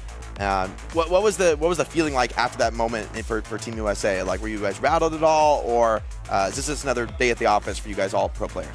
I guess maybe we were a little like not rattled, but maybe a little second guessing like how good Maga would be into Demon, even though we still think, or at least I still think Maga should beat Demon on those 2 Nepal maps we played, but maybe we just like played it wrong. But yeah, I'd say maybe I should just swap Demon that map to have a better matchup, but I don't know.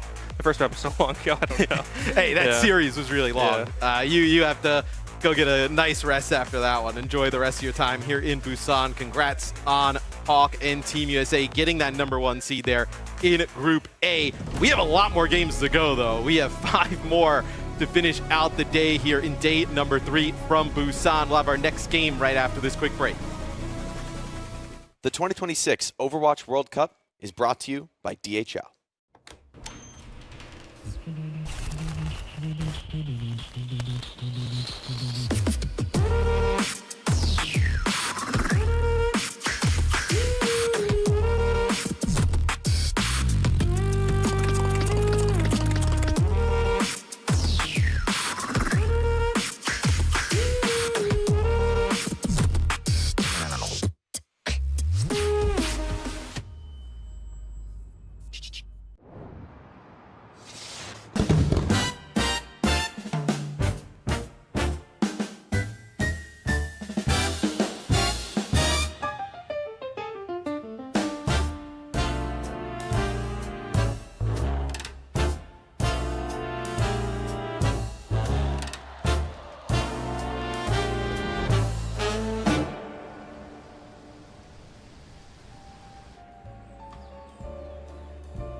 From premium landmark hotel to lifestyle boutique hotel, we offer you distinct brands worldwide.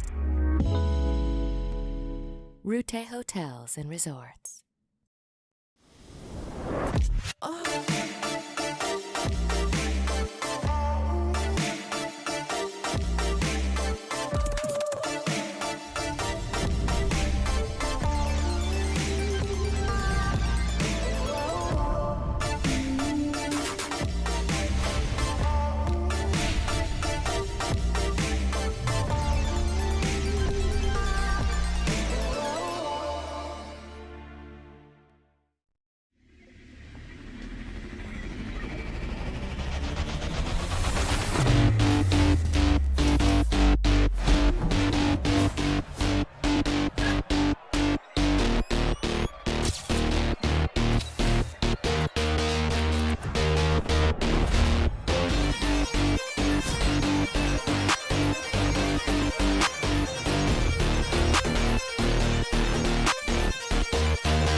なんかいい回答。It's a really good answer. これを超える。これやば You いぞ gotta beat that. We're doing IRL perks with Team Japan. We got KSG and Nico here, so let's get right into it. Never having to eat or never having to sleep. 一生寝なくていいです。時間がもっと欲しいから。やっぱ食べるの好きなんで、なんか食べなくてもいいみたいな感じになったらちょっともったいないし、寝ないでいろいろ頑張って美味しいものもいっぱい食べたいです。Walk twice as fast or jump twice as high? 僕はまあ2倍速で歩く方なんですけど、はい。2倍高く飛べるってデメリットじゃないって思いますね。逆にね家とかもジャンプしたら頭の天井ぶつかりそうだし。日本天井低いもんね。天井低い。天井めちゃくちゃ低いもんね。Would you rather speak every language in the world fluently or master every instrument in the world? 全部の言語話せるのが僕はめちゃくちゃいいなと思うんですけど、こういう会場とか世界大会とか来たら言語通じないけど喋りたいなみたいなプレイヤーの人いっぱいいるから、喋れるようになったらめちゃくちゃ楽しくね会話できるんじゃないかなと思います。僕は楽器がいいですね。僕は楽器全部弾けて、そもそも音楽が好きなんで、そういったところで、活躍とかできたら嬉しいなって思いますね。Would you rather never be hot again or never feel cold again? 暑さを感じない方でいきます。寒さを感じなくなる。寒さ。雪をどける作業とかをよくするんで、そういう時になんか寒くない方がいっぱい手伝えるからいいなって思います。なるほど。Welcome back to the Overwatch World Cup group stages live here from Busan. Matt Mr. X, and the right answer to that one is to never feel warm. I mean, you know, you can solve being cold. You're crazy. Being warm is great. Just add more layers. What if you like accidentally put your hand on a stove and you don't feel it, and you're like, okay, well, I mean, I don't often accidentally put my hand on the stove. No, but like the sauna, the hot tub. It's true. Like a day at the beach in the sun. Like, there's nothing like being cold and going to sleep. Jake and Johnny here. Johnny, our resident, you know the series is going to be a banger when he's around. I mean, I feel like every series you got. Look, we're setting up this next game. It's going to be a banger too. Map 5? Yeah, I know. I think this game is really going to be good. So we got Germany and Spain coming up. That's going to be our next matchup here on the stage. And Jake, both these teams vying for a spot at BlizzCon. I was pretty high on Spain when we did the online groups. I thought they were pretty good. Yeah. Germany ended up surprising a lot of people during that portion of the event. Yeah, definitely. I think this one could get spicy. These are two teams that are arguably on the bubble for BlizzCon. Like, this is the match that could end up deciding their fate. In fact, likely it will. For Team Germany, you know, led by a player like Eisnom, they've really stepped up, right? Whereas some teams, I don't think, have been able to rise to the level of their leader. This team has. And also, because you took a 5-map loss to Canada on the very first day of the tournament, if you're Germany now, you're playing with, like, desperation. You're like, okay, we have to beat Thailand, of course, with the other team in the group, but, you know, we need to beat Spain. We like, there's no option here. There's no alternate reality where we take a loss here in advance. Like, we need to win immediately. And meanwhile, you know, Spain, they got a pretty walk in the park 3-0 against Thailand, so they still have the opportunity to play both Germany here, but also Canada later tomorrow. Obviously, Canada surprises us, right? Getting this win over Germany the other day. What do you think went wrong for Germany in this matchup? Oh, I mean, honestly, Canada, I think, played really well. I think they earned this win. But it came down to some key moments. It honestly was Canada, I think, bringing in Razor, changing the pace. Germany was a great team at finding the aggression, which, to be honest, has been a really, I think, a key marker of a lot of the best teams at this tournament in the Demon meta, is taking the initiative, being the aggressor, letting, you know, especially for a team with Eisnom on it, letting him lead, letting him, you know, set the standard. And with Aku with a really good jetpack cap performance. Like, she has been really hard to kill. Eisnom is, though, kind of like young to be like the leader of a team, right? We've kind of talked about his like ascent into the OWCS over the last like 2 years, right? Like, now, like, kind of becoming the veteran of this team, Johnny. It's definitely a different position for him to play from. Yeah, it's definitely the star player of this team now. Of course, residency at Virtus.pro in OWCS EMEA. And also, we find ourselves in a meta where I feel like Eisnom would shine on a hero like Demon, and like you said, backed up by the Jetpack Cat as well. I feel like Germany has all the tools to overcome Spain in this one. Yeah, Spain, though, not going to go down without a fight. Obviously, they take care of Thailand. We kind of expected that. But Jake, looking at this roster, what do you think they can do against Germany today to really kind of turn the tide in their favor? I mean, the obvious name who just like has to take all the pressure on this one is Exodial. Yeah. I mean, Hitscan has also been a role where, I mean, we just saw Tree do insane things on the Cassidy. For Exodial, I think that's very much his signature pick. So for me, guy like Canale, you got great supports, experienced supports in the back line. You got a monster hit scan. It's pretty straightforward how this team can be really effective. Not just experienced supports, Johnny, but experienced supports playing with each other, right? And Yeah, then obviously Exodio kind of holding down the hit scan roster. Yeah, but I still feel like this is the Spain team that needs to prove something to us, because you look at the highlights there and they're playing like Soria, they're playing D.Va, they're not playing this Demon, which I've seen so much success the last couple of days here, and obviously they didn't play a match yesterday. So it's like you've been hanging around in Busan, you got some scrim time yesterday. It's like, what are you going to come out with here now against a really formidable team like Germany? I feel like this is a Spain team that we don't necessarily have a great read on. What compositions will they play when it really comes down to it? It's interesting. Now, when we had Hawk on here just a second ago, he was talking about maybe like some of those Maga comps into the Demon. Maybe is that something you think that they could go to if we see, I know Ice kind of pick up that newest hero? It's an option. I mean, it's a different look. I kind of don't expect it, honestly, for either squad. But you're right, Johnny. I think Germany, or rather, not Germany, rather Spain are a team that we don't know so much about yet. They win over Thailand in pretty much a walkover. But to be honest, Thailand, I think, are the weakest team in that group. It's not a huge surprise. And so Spain have yet to be truly tested, truly pushed to the limit. And this series is going to be really that. And as you said, for Germany, they're fighting for their tournament life. I mean, if you lose this one, it does kind of feel like BlizzCon is not likely for you. And so for either of these teams, it's a bit of a must-win scenario. Spain with a little bit more room to play with. They haven't faced off against Canada, which is also a winnable match for them. Well, let's talk about predictions for this series. This one is like very, like kind of up in the air. I would say this one to me is like 50-50.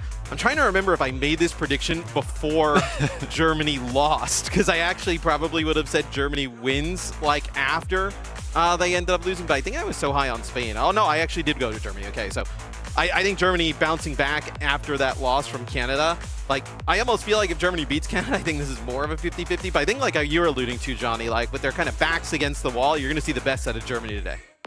I just thought Germany, even in that loss against Canada, they still looked like a really good team. They still showed some really impressive performances. XSJ and QRXU critically on the DPS looked solid. XSJ's Tracer, I think, is going to be a real thorn in the side of Exodial and even Gala and Kanale this match. So they're going to have their hands full. And the big question for me is, how do you handle the tank battle? That's why I had to go for Germany, because I think Eisdom is such a known quantity. He's one of the best in the world. Santi, she's going to be up against maybe one of the toughest challenges of her career in facing off against a world elite player like Eisdom. Yeah, I actually had Spain penciled in initially in this one after seeing them play Thailand, but then permanent marker, I actually went with Germany instead, just thinking about what the meta compositions have been so far this tournament. I feel like Germany coming into this tournament, it just feels like they are playing the superior composition, and it's up to Spain to adapt. Yeah, it does feel like a little bit of a 50-50 toss-up series. This should be another good one here. Spain versus Germany. Potentially a spot at BlizzCon on the line. Guys, take it away. Thank you very much, Matt. And as we get into this one, Spain take us to Samoa, a map we really haven't seen much of. I think it's my first time casting Samoa this tournament. And with Exodial being such a key threat, I see why they go here. It's a map where I think hit scan can be particularly significant. Yeah, it's a map we haven't necessarily seen so far come out here. And we'll kind of have to see the Mercy second ban coming out here.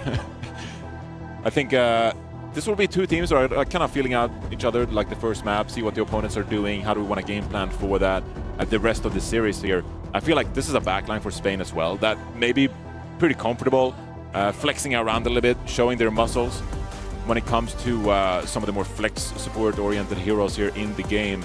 And so if you want to, to replicate what OWWC did in the previous series, go towards Route 66, ban the cat, like that is something that Spain definitely could do and might even have the upper hand with in a series like this. But we're going to kick things off on Samoa. Control, always a good map for this brawly style that Germany have in mind.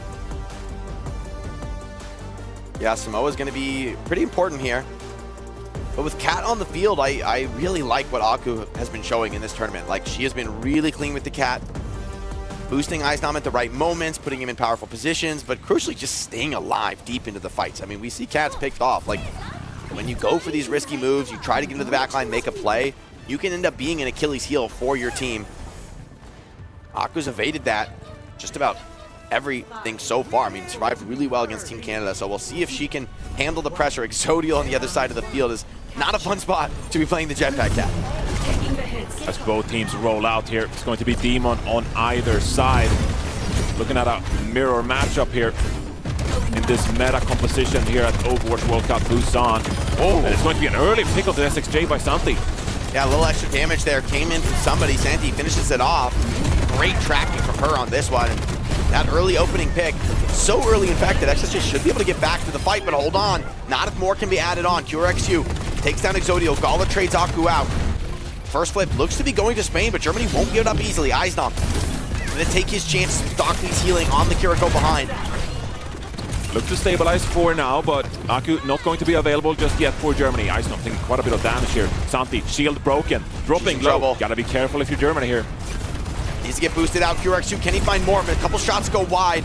Demon restored back to health. Eisdom is so incredibly low. No way he survived. Oh, double dink. Everybody's solo. Massive cleanse from Dockley, though. That's a huge amount of health. Still, Spain press the advantage. Zodiel back into the fight. Swings wide. Picks up one. Maybe looking for more. Eisdom now in desperation. Tries to get on top of the Cassidy, but Dockley wins the 1v1. Limit break. Aku takes down another. Limit break is out from Santi. Surely that's enough for a cleanup. Surely the point will be capped. This game has been ridiculously close for the first fight. And that is the very first fight.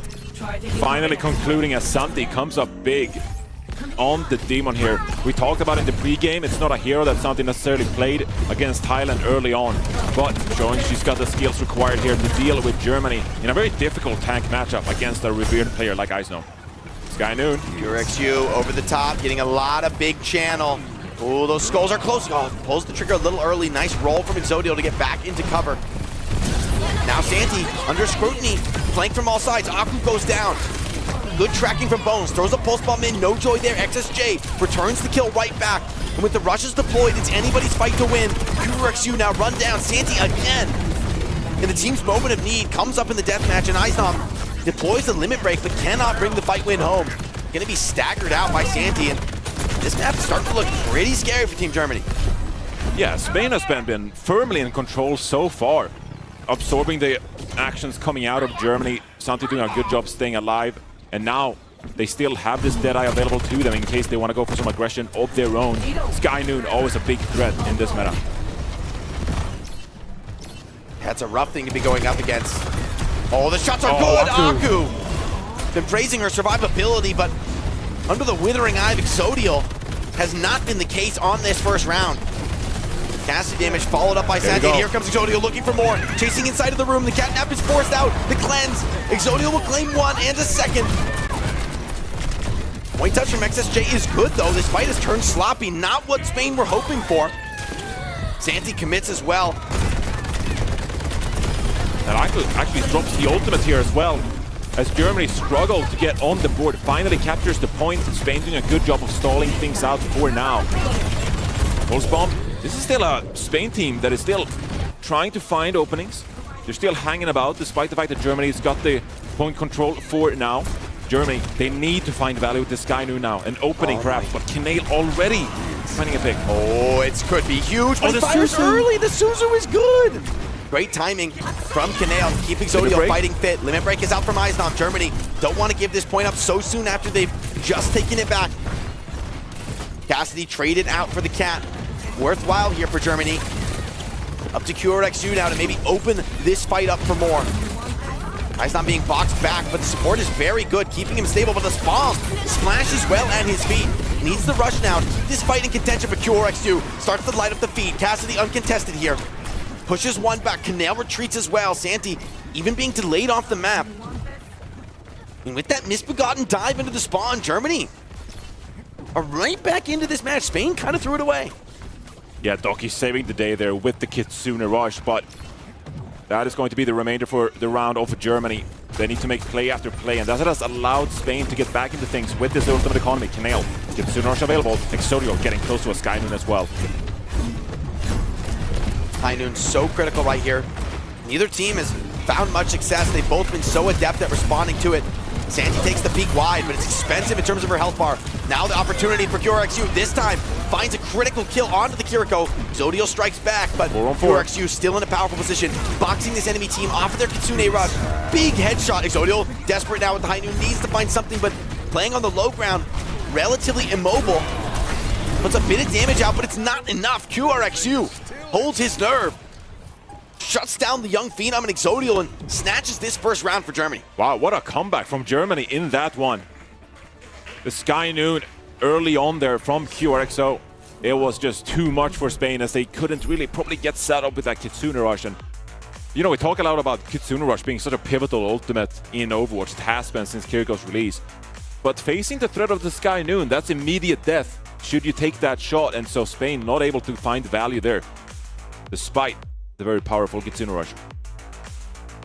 Yeah, good patience in that one from QRXU, right? Holding the Deadeye, waiting until the commitment comes in, and then once Rush is deployed on the point, it's like, even if you do run away, you've already paid a pretty steep price. Santi, 13-2. Standout so far on the Demon. Certainly.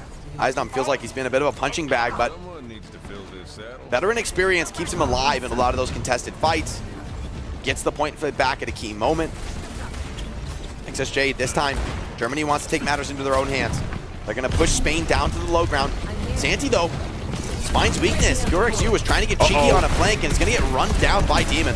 Aim. Oh, no. Wait, no, surely. We got this, okay. Surely. We got this, surely. That takes a long time, though.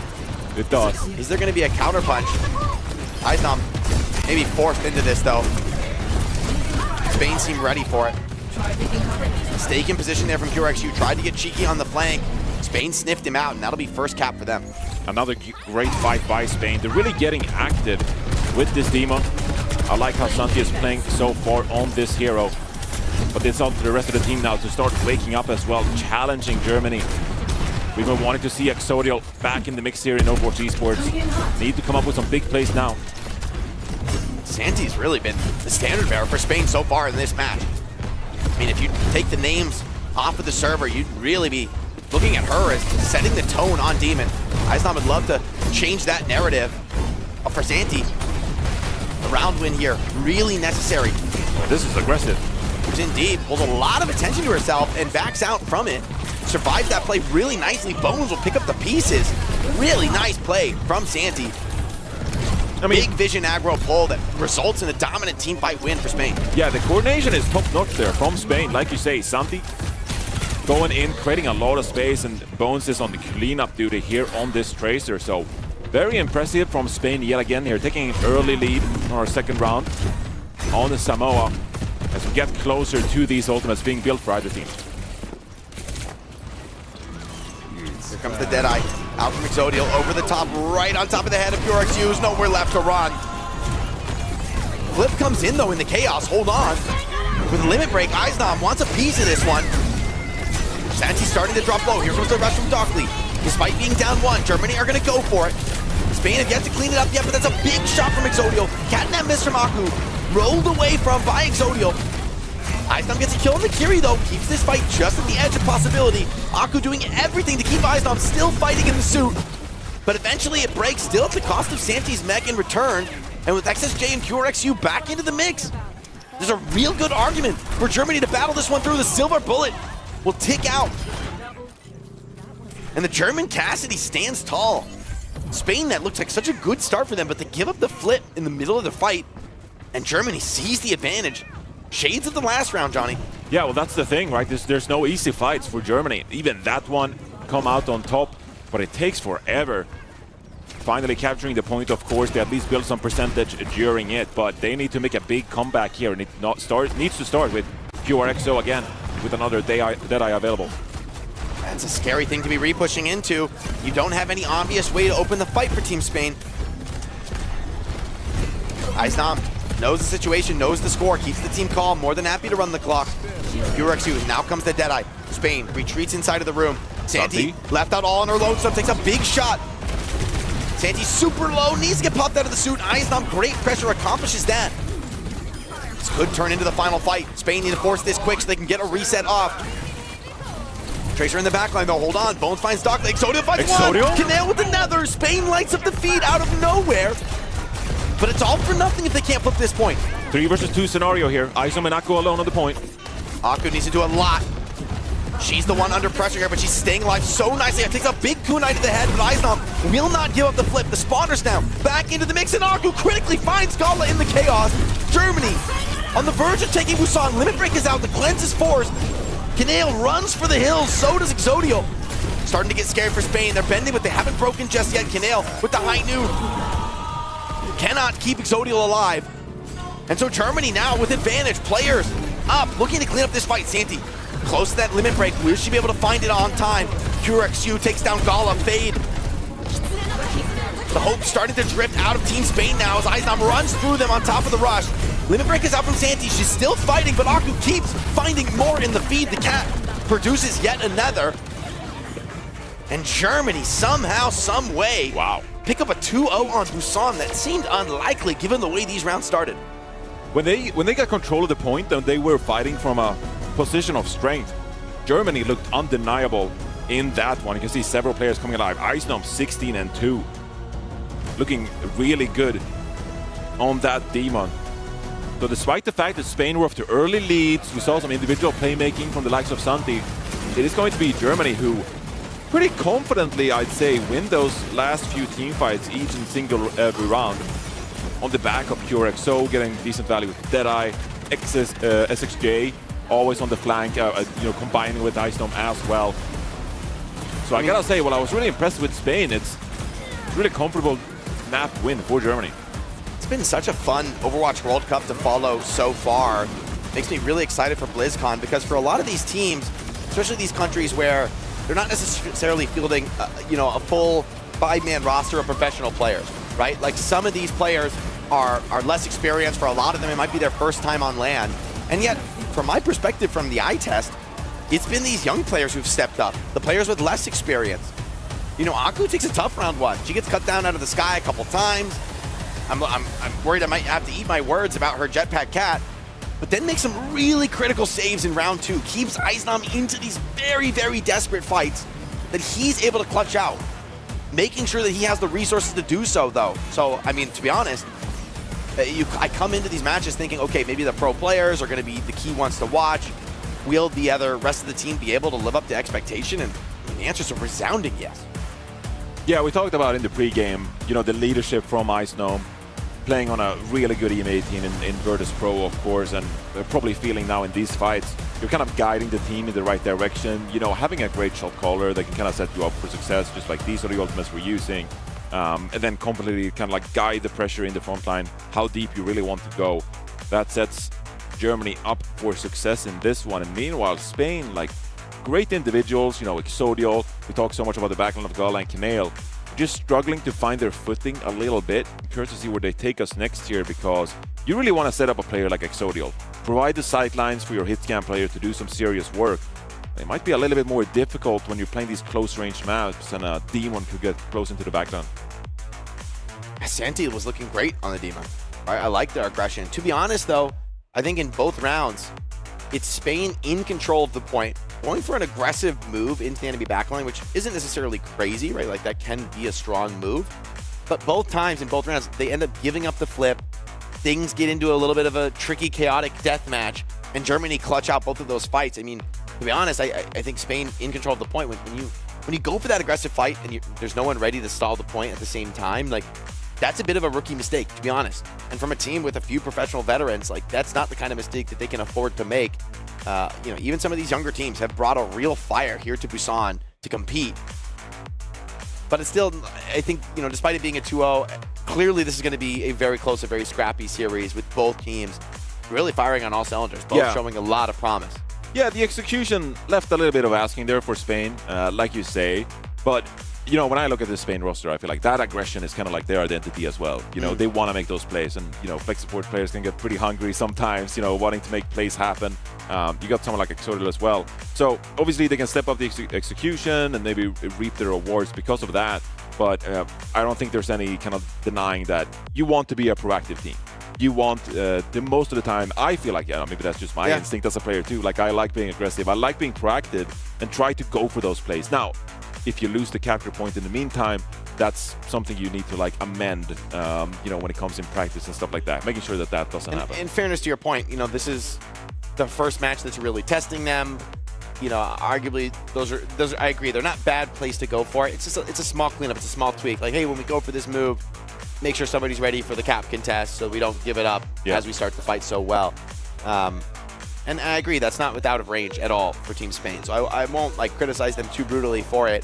But for Germany, this is their back against the wall. They've been tested by Canada. They've been pushed to the limit. They've seen what it takes to qualify for BlizzCon. And they're showing up to deliver that here today. Yeah, I mean, that's some battle experience, right? You went map 5 on stage and you feel a little bit hardened by that. Like, that match didn't go your way. You lost in map 5. Like, that really stings. But at the same time, you're ready to come back out on stage again with that experience behind you and feel like you can go into this match, you know, feeling completely ready. And now, for Spain, you got to collect yourself a little bit. Just like, what went wrong in that map? What kind of game are we looking forward to play next year? And it's going to be a Neon Junction, as so many times. It's such a unique hybrid map here. The way it narrows everything, less flank angles available to them. Spain here might even feel a little bit comfortable stepping outside of this Demon battle. Obviously, Santi did a tremendous job playing the Demon. But, you know, like we saw against Thailand, this is a Spain roster that as well able to flex their muscles a little bit when it comes to the tank hero pool and maybe trying to look for the upper hand against the Germany team. Talk about enabling the hit scan. Spain throwing the Bastion ban on map 1. Germany effectively discard theirs. Wonder if Bastion... That's certainly not something that I think a team like Spain want to play. They'd rather have Exodio with more individual expression. They're going to ban the Demon to maybe create more opportunities for hit scan. It's also a tank that I think Eisnam can really do just a little bit of everything on. He can clutch out these deathmatch fights. Germany responsibly banned Mizuki here. Maybe they're worried about a Mizuki Sig or want to enable Eisnam to pull out a Diva here, but it's kind of a surprise ban because if anything, I would think I'd rather see Eisnam on Sig with Mizuki behind. You know, like that would look pretty good to me. Like in terms of individual carry, I feel like Sigma is kind of top of the list in the tank role. You don't feel like if you're Germany here, maybe you feel like you can brawl out against Santi and the rest of Spain here, relying on the skill of Eisnam, because if you slow things down and bunker up, like you're putting, you know, a lot of focus onto the hit scan players as well. Spain, you know, Exodial, we know what he's capable of when it comes to playmaking. You put him in the right situation to succeed on the hit scan hero, and he can make some miracles happen. If you instead brawl out here a little bit, I feel like maybe that could be a good option for Germany to just more rely on Eisnom's individual skill in that area. It's a good point, right? Like, yes, the Eisnom is great on the Sigma, but the hero pool for Germany, Mizuki's an odd one, right? Like, not every support player has looked good on Mizuki, even in OWCS, right? So maybe ensuring that things don't get too crazy in terms of the backline. But you guys will see, we're being flashed some very interesting compositions here. We've seen Junker Queen one time this tournament from Expo. I mean, this is a little wild. I don't know if I believe it just yet. We'll see if it leaves the spawn. No, don't believe it. But that's bait. For Germany, I absolutely believe it. They're still going to rock the cat, but nonetheless, Sigma doesn't need the Mizuki, right? He can still have a huge impact here. What is going to be the Spanish reaction to this Eisnom Sig?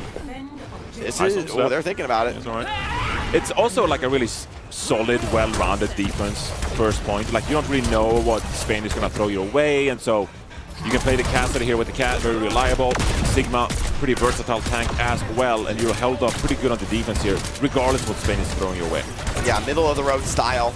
Not a fan of the Zarya, honestly, into the Sigma. Typically, I would think Sigma has a very good matchup there. Maybe the DPS can change that with some well-placed ally bubbles. XSJ and Aku fighting for that flank, making sure that Eisnom can keep things comfortably front to back, but it's Exodial really in a free fire zone here. Bones takes the bubble, and Zarya starts to move through, starts to break apart this position. Germany getting low across the board, but the supports are doing good work. No picks just yet for the attackers. And Doki is building towards that Kitsune Rush, still has lots of way to go. But Exodial now working from a great angle here, just hammering out damage with this Emre, as Germany is really pushing forward now, trying to make a play. Great comps from Eisnom, leads the charge and punishes Santi. Got to use those bubbles to get your team into a power position, but when the cooldown runs low, Germany calls the bluff, and Exodial puts out huge damage. He cannot find the finishes. Doki and Aku just too slippery on the support, too focused on keeping these German frontliners alive, and it's a long, slow fight. Minute 30 off the clock already. Yeah, this is going to be a difficult approach for Spain here. Kitsune Rush drop from Doki. This is going to favor the Germans now as they push forward. But Bones, though, finds a pick. 5 versus 4 situation for Spain. Can they capitalize? Oh, great bubble from Santi, but Bones still caught between a rock and a hard place. Doesn't have a way out of that one. Spawn advantage for the offense here. And Kaneo with the one-sided rush. What's going to be the response from Eisnom? He pops the Flux, picks up the Zarya, is going to neuter some of that aggression. QXU over the top with the Sky Noon. Picks up one, will finish off another.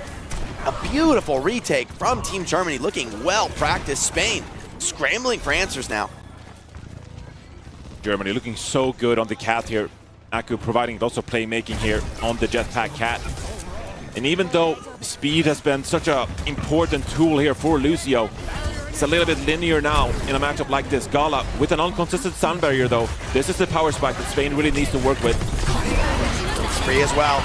Bones opens it up, takes down XSJ. Should be able to find more, but gets shut down. QRXU, that's a big find. Santi takes the base trade. Eisnov surrounded, beset by attackers on all sides. Gala has held the beat so far. Aku deep in the backline, pulls a bit of attention back to herself, grabs a pack. And Germany playing this one really intelligently, really patiently.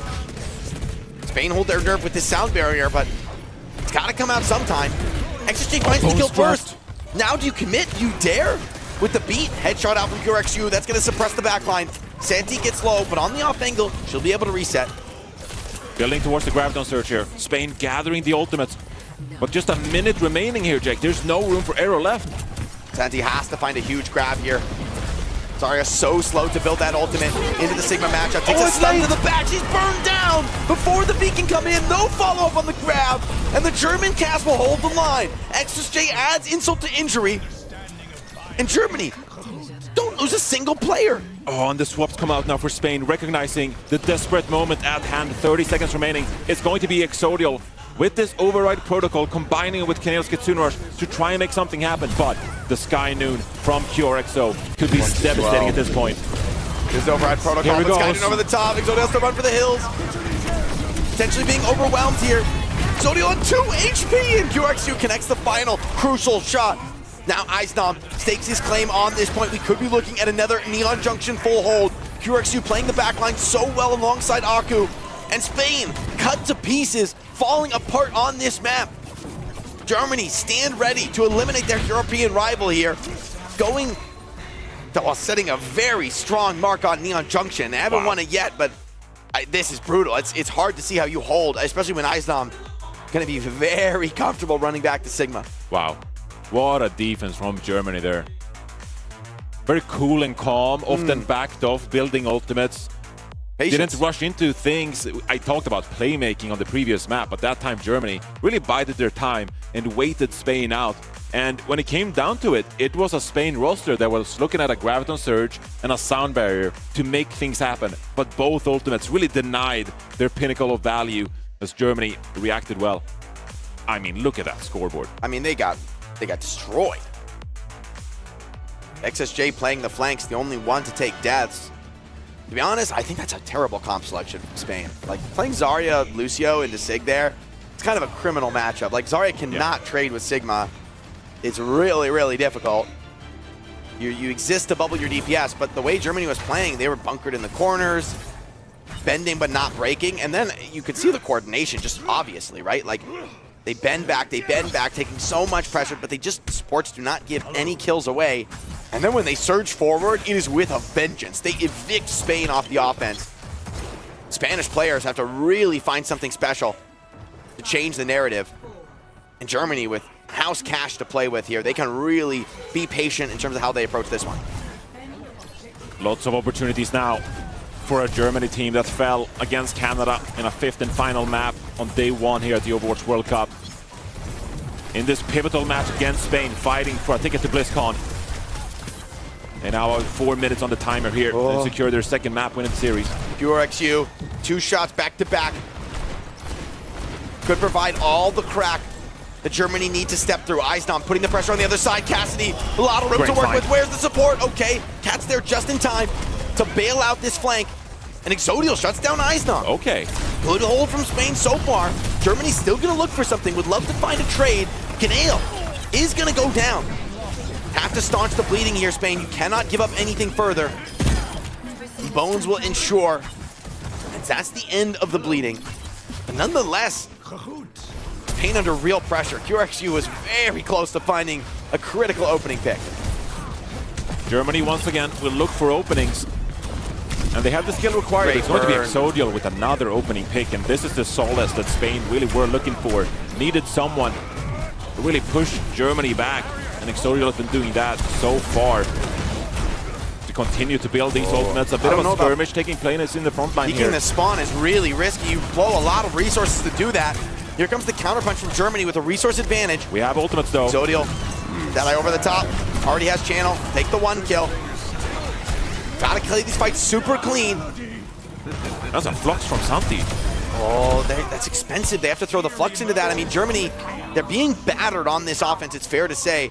Oh, cheeky hiding play from Spain. They have full map control. Germany won't have any vision of this. Will they sniff out the cast? Germany coming up on a big ultimate economy as well.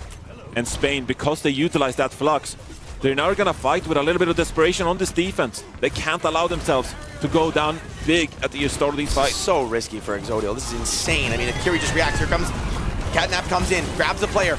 Eyes on, stun. Bones finds a critical kill on XSJ. No trades found back just yet. Eison's going to go for it with the flux. Santi stepped up past the choke, but there's no follow-up to finish this kill. Spain, the gambit pays off. And Germany, what should have been an open and shut attack, has been beleaguered at best. Spain has really flipped the momentum of this map so far. This aggression we talked about working in their favor. But 90 seconds to go still. Their failure to attack properly means they have to continue to defend, but this guy Noon could be devastating. It's gonna all come down to this. Exodio again opens up the fight. Everybody hiding, no joy from the Deadeye. Rushes exchange on the point. Germany trying to force their hand, but with a player advantage, surely Spain can play this one out well. Bones with the spree, picks up one, Santi with another, and Germany, they're down to their last legs. Spain on the verge of doing enough, and with the Sky Noon, with the flux nearly in the hand for Santi, now it's Germany who find themselves really the underdogs to finish this map, shockingly considering the first round. Yeah, they've used so many tools at this point, traded out the Kitsune Rush that time, but it is going to be Spain with the ultimate economy once more. And not only that, their individual players have stepped up big time. Early Deadeye, some decent channeling. PureXU shrugs it off, Aku finds a kill! Doki shuts down Exodio!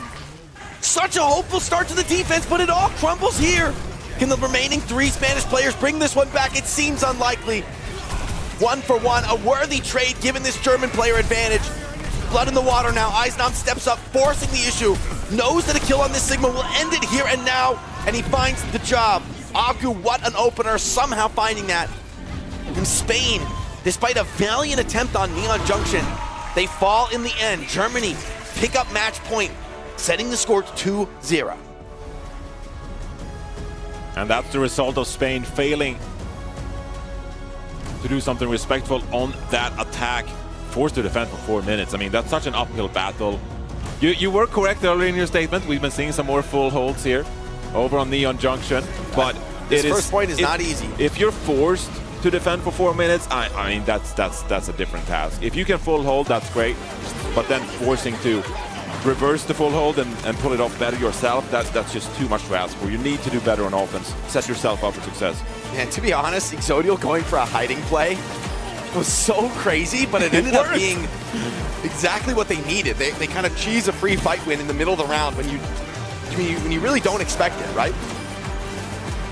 I mean, you have to see the replay on this final fight. I want to see how Aku got an opening kill, because that is what had eluded Germany so far on their offense. And with Exodio over the top with a Sky Noon, it didn't seem likely to come in that fight. Yeah, Spain did a fantastic job in these couple of fights, always being the first team to get that first pick, and in a 5 versus 4 situation, it's going to be so beneficial. This time Bones with the spree as well, getting the picks required. I mean Santi was really holding her on. This fight, right? Just they swarm into the room. Onto the Shion. And also, it's XSJ with the spree as well, I guess, opening that one up. No, it's all the cat. All the cat flowing. It was Cat. Obviously, it was Jetpack Cat that got all those solo kills in the tiny room with 10 players in it. It comes back to the composition, like you talked about with Spain. Like, it is a multi-dimensional kind of era of Overwatch now with the Jetpack Cat and so much mobility on the field.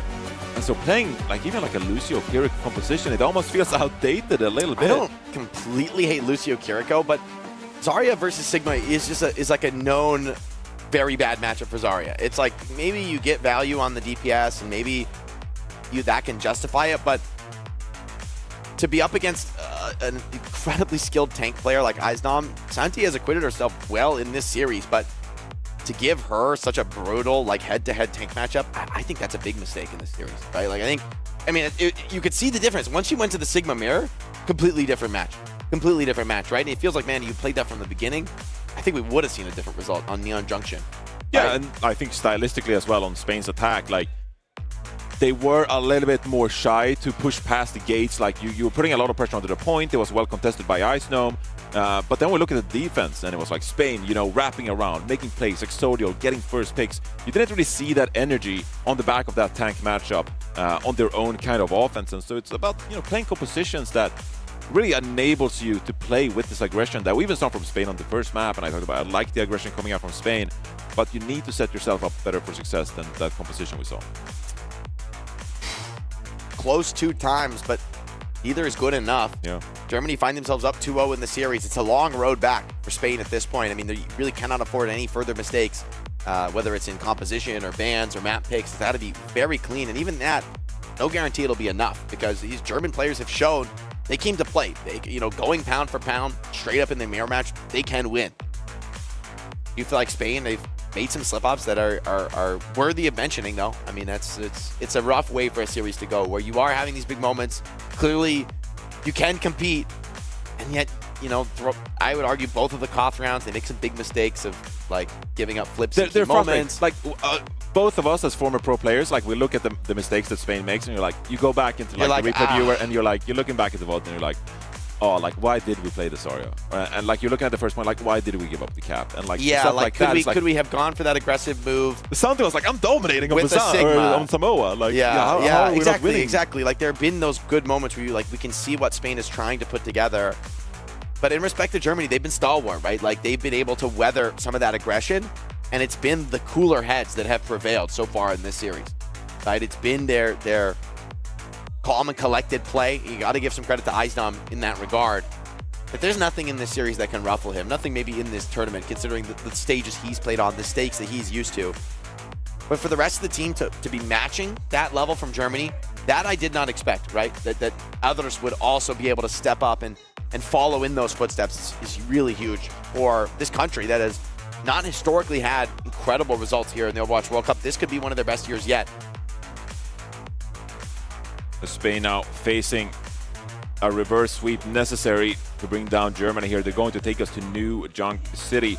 And look, when you make those mistakes that Spain has been making so far this series, you know, you fix some of those mistakes, you shore up the ship a little bit, and you could, you know, start inching with a map win here and there. Also, critically, of course, take a look at the Jetpack Cat ban. Like, the map wins themselves are now so pivotal, because you're facing, you know, a match against Canada tomorrow. Hopes are not over yet for Spain in case you go down in the series. But you need to get some map wins on the board, and it needs to start here on New Junk City. Yeah, and it gets scary, because the moment you're feeling like, not just you have to beat Canada, obviously you got to beat them, but you need to win 3-0, that's starting to get scary. You're starting to feel like that's a very, very tall order against some of these scrappy teams in this group. Germany are going to get rid of the sim, and with Cat off the field, I mean, I think this is a great ban for Spain. Like, this is exactly what they should do. They're going to force a very class. This should be Lucio Kiri. This is New Junk City. I mean, this should just be like a high-paced rush look. Clearly, I think that's the way they want to play through the whole series. And so Germany have maybe the toughest test yet. They're going to ban out the sim to just not deal with at least that level of X factor, right? That's, you know, like TPing Exodio around. I understand why you don't want to deal with that one. So I think wisely banned from Germany, but they're still going to have some tough questions. Aku has been really great on the Cat, but she hasn't been pushed to show much versatility beyond it in this tournament. Now that's going to be the question here on New Junk City. What else does she have in the tank? What's going to be the next look for Germany? Now looking towards Exodio to continue the momentum he established on Neon Junction. This would be a fantastic Sojourn map, which he's made so many plays on before as well. Need to kick it into gear here, rack up those entry frags, which are so pivotal in this 5 versus 5 game mode. Ever wish you were an only child? Honestly, Ice Gnome will not be going out on the ball. For the world. Never say never, bro. No, Demon, curious to see how Demon plays. I mean, I think Cat has been really a powerful assist for her, fixing some of those vertical mobility issues, but this is not a map that calls for much in the way of vertical mobility. She is a brawler after all. Flashpoint really lends itself to that kind of a playstyle. Absolutely. Bones unmatched in the Tracer. Double hit scan from Germany. They should be pretty comfortable playing things slow. A lot of pressure coming in onto Santi. Exodio yet to activate. Germany turning the screws to this Spanish front line. And eventually Gala cracks under the pressure, picked up by the rail. Exodio though, drags one right back. Santi grabs another. Spain, battle back from the brink. Should be able to secure this fight. Some key shots from the Sojourn. Santi does a good job that time, absorbing that pressure from Germany as they push forward. Able to stay alive, buys enough time for Exodio to come in with a couple of frags alongside Bones. And that is now Spain on the board. It's a good start. They need to continue making plays as they already push forward. Some additional poke here. Continue to building those ultimates. Look for railguns wherever you can. XSJ gonna take the mirror. Keep things straight up. Players are gonna have so much impact in a match like this. XSJ has been really impressing me so far in this tournament. Ganail getting way closer to a Kitsune Rush than the counterpart of Doki. URXU puts a big shot on the Exodio. Eisnam has to back off. Good point pressure from XSJ though. Forces a responsive move back. Okay. Santi though punishes the move through the choke. Sojourn once again on the menu. Santi will eat him up. And Bones as well in the back line, denying an easy retreat for Aku. She does well to get back into the main thrust of this group for Germany. And with 80% already up for Team Spain, there's no chance to back out. That pick on the Gala starting to pay dividends. Bones throws a big pulse on the Eisnam, but the supports keeping that German tank alive, not to be, as the mech breaks. He's getting gold at a C9! Oh my goodness, Oh, it's a late Kitsune Rush from Doki. Brutal. Oh. I mean, that's a tough scenario to get back in, because Eisnam has already lost the mech. You drop the Kitsune Rush thinking that you can prolong things, and Spain just get away with the point cap. It's going to be the cleanup here for Germany, and not even Spones and Canel trade back here. That's a devastating fight from Germany. So many reasons, but the Kitsune Rush being dropped is one of them. That is a yikes for me, dog. They C9. I mean, the rush, not crazy to me if you're going to go for the clutch, but Exodio maybe just popping off that Lucio before she can make it to the point. Gonna have to put that one behind you, though. Some good ults in the bank for Germany if they can bring this one back on New Junk City. Now it's the Spanish who find themselves fighting for their life. OC is out from Exodio. Can the young Phenom find something? Misses a shot there. Here comes Eisnam. Big limit break onto Exodio. Could make him vulnerable, but Bones instead already has cleaned up the Kiriko. Surely without your support standard bearers, this fight just too much for Team Germany. Santi doing so well in these cleanup fights, constantly finding the key pickups, finding the windows to get aggressive and take control. Yeah, she's continuing to look really good on the Demon here. That needs to be a win condition for the rest of the series. Demon Van gone already, of course. Take a look at the Lucios here now. Want to secure some real good value with the sound barrier. Spain's hand might be a bit forced here. This ends now. Here comes the OC, QRXU. Can he change the narrative of this round so far? Huge damage, TP in, oh, into a rough spot, forces Gala's hand with a beat. Aku with a later, better beat. And QRXU picks one up onto Bones. Good team fighting from Germany. Daki adds on another, and even with QRXU falling, Santi's 2 kills back the other way won't be enough. Eisnam cleans up the mech suit. Exodio not far behind, just stalling for a crucial extra few seconds. But for the first time, it feels like Germany take control. Yeah, finally get on the board there. Getting some good value with the overclock, gaining space on towards the point, and then a better beat from Aku. That's going to be the win condition in that fight alone. Now, Kinale, earlier onto this Kitsune Rush because of what we saw happen on the initial capture point. You see if Spain can benefit from the Kitsune Rush being dropped here towards the objective. Santi steps up now, boxing forward, rush behind. Big test for Germany now. We're going to get a finishing kill though, and with the rush down, it's starting to expire. Eisnam stays alive through it all. Santi going deep for the kills with Gala. Big performance on the Lucio. The limit break is out now. The heal making all the difference, but eventually even Santi's mech breaks. Still, Spanish DPS striking blood into this. Gala finds a few in the fight as well. And that'll be a second flashpoint for Spain. Surely can put one on the board on this map. Because you get the objective there, because of the Kitsune Rush early on, as that fight kind of progresses, that's going to guarantee you the second pointer as Germany. Full steam ahead here, looking for maybe some very early picks, but it's really risky for Santi to try to stay alive here. Yeah, she can't get back into the suit. Germany happy to punish that. A little bit of grief from Spain, but hold on, the DPS might be able to drag it back. Just Tracer and Lucio now, though. No damage left to deal with the tank. Spain have to regroup quick if they want to get back in before this point caps. Going to have some time here for Spain to properly reset. Germany should be able to get the cap steal on the back of this, unless Spain getting back into this one though. No support ultimates available though. It's gonna be down to Exodio to make a play with the overclock. Good sidelines. Finds a good open field, takes a lot of damage though. Forced back off the angle. Maybe has one last chance with the OC to pick up an opener. Limit break, Eisdom cuts them to smithereens. The plasma blade tears through Spain. He's gone so deep, throws caution to the wind, but picks up an entire kill feed for his troubles. And maybe more on the cards. The rest of Spain trying to battle this one out. Doesn't seem likely. Even Santi being stalled out in baby form. Yeah, you're caught in there against the limit break. Eisdom can just continue slicing and dicing, and surely will wrap up there, utilizing the full skill set of the Demon. Now Germany can solidify themselves on top of this capture point right here, coming up from the overclock and the sound barrier here as well. Yet again though, it's going to be Kanail here with this off-sync Kitsune rush. That could be the big difference for Spain. Aku's beat so important here. He needs to hold this defensively. QRXU needs to force an over-response with this overclock. Or even possibly more. Slides in deep, aggressive movement. Rushes out, pulse bomb goes wide. QRXU, what can he force? Gala holds the beat for now, so does Aku. Extra stay with a pulse. No, nothing to be found in set. He even finds Aku. No beat to be avoided. Spain, they go for the beat regardless. Feel like they needed to close this one out. They will get the job done, but Gala, I wonder if he needed that beat. Now this flashpoint, very much in contention. The retake looking threatening for Germany. It's their turn to have sportal advantage.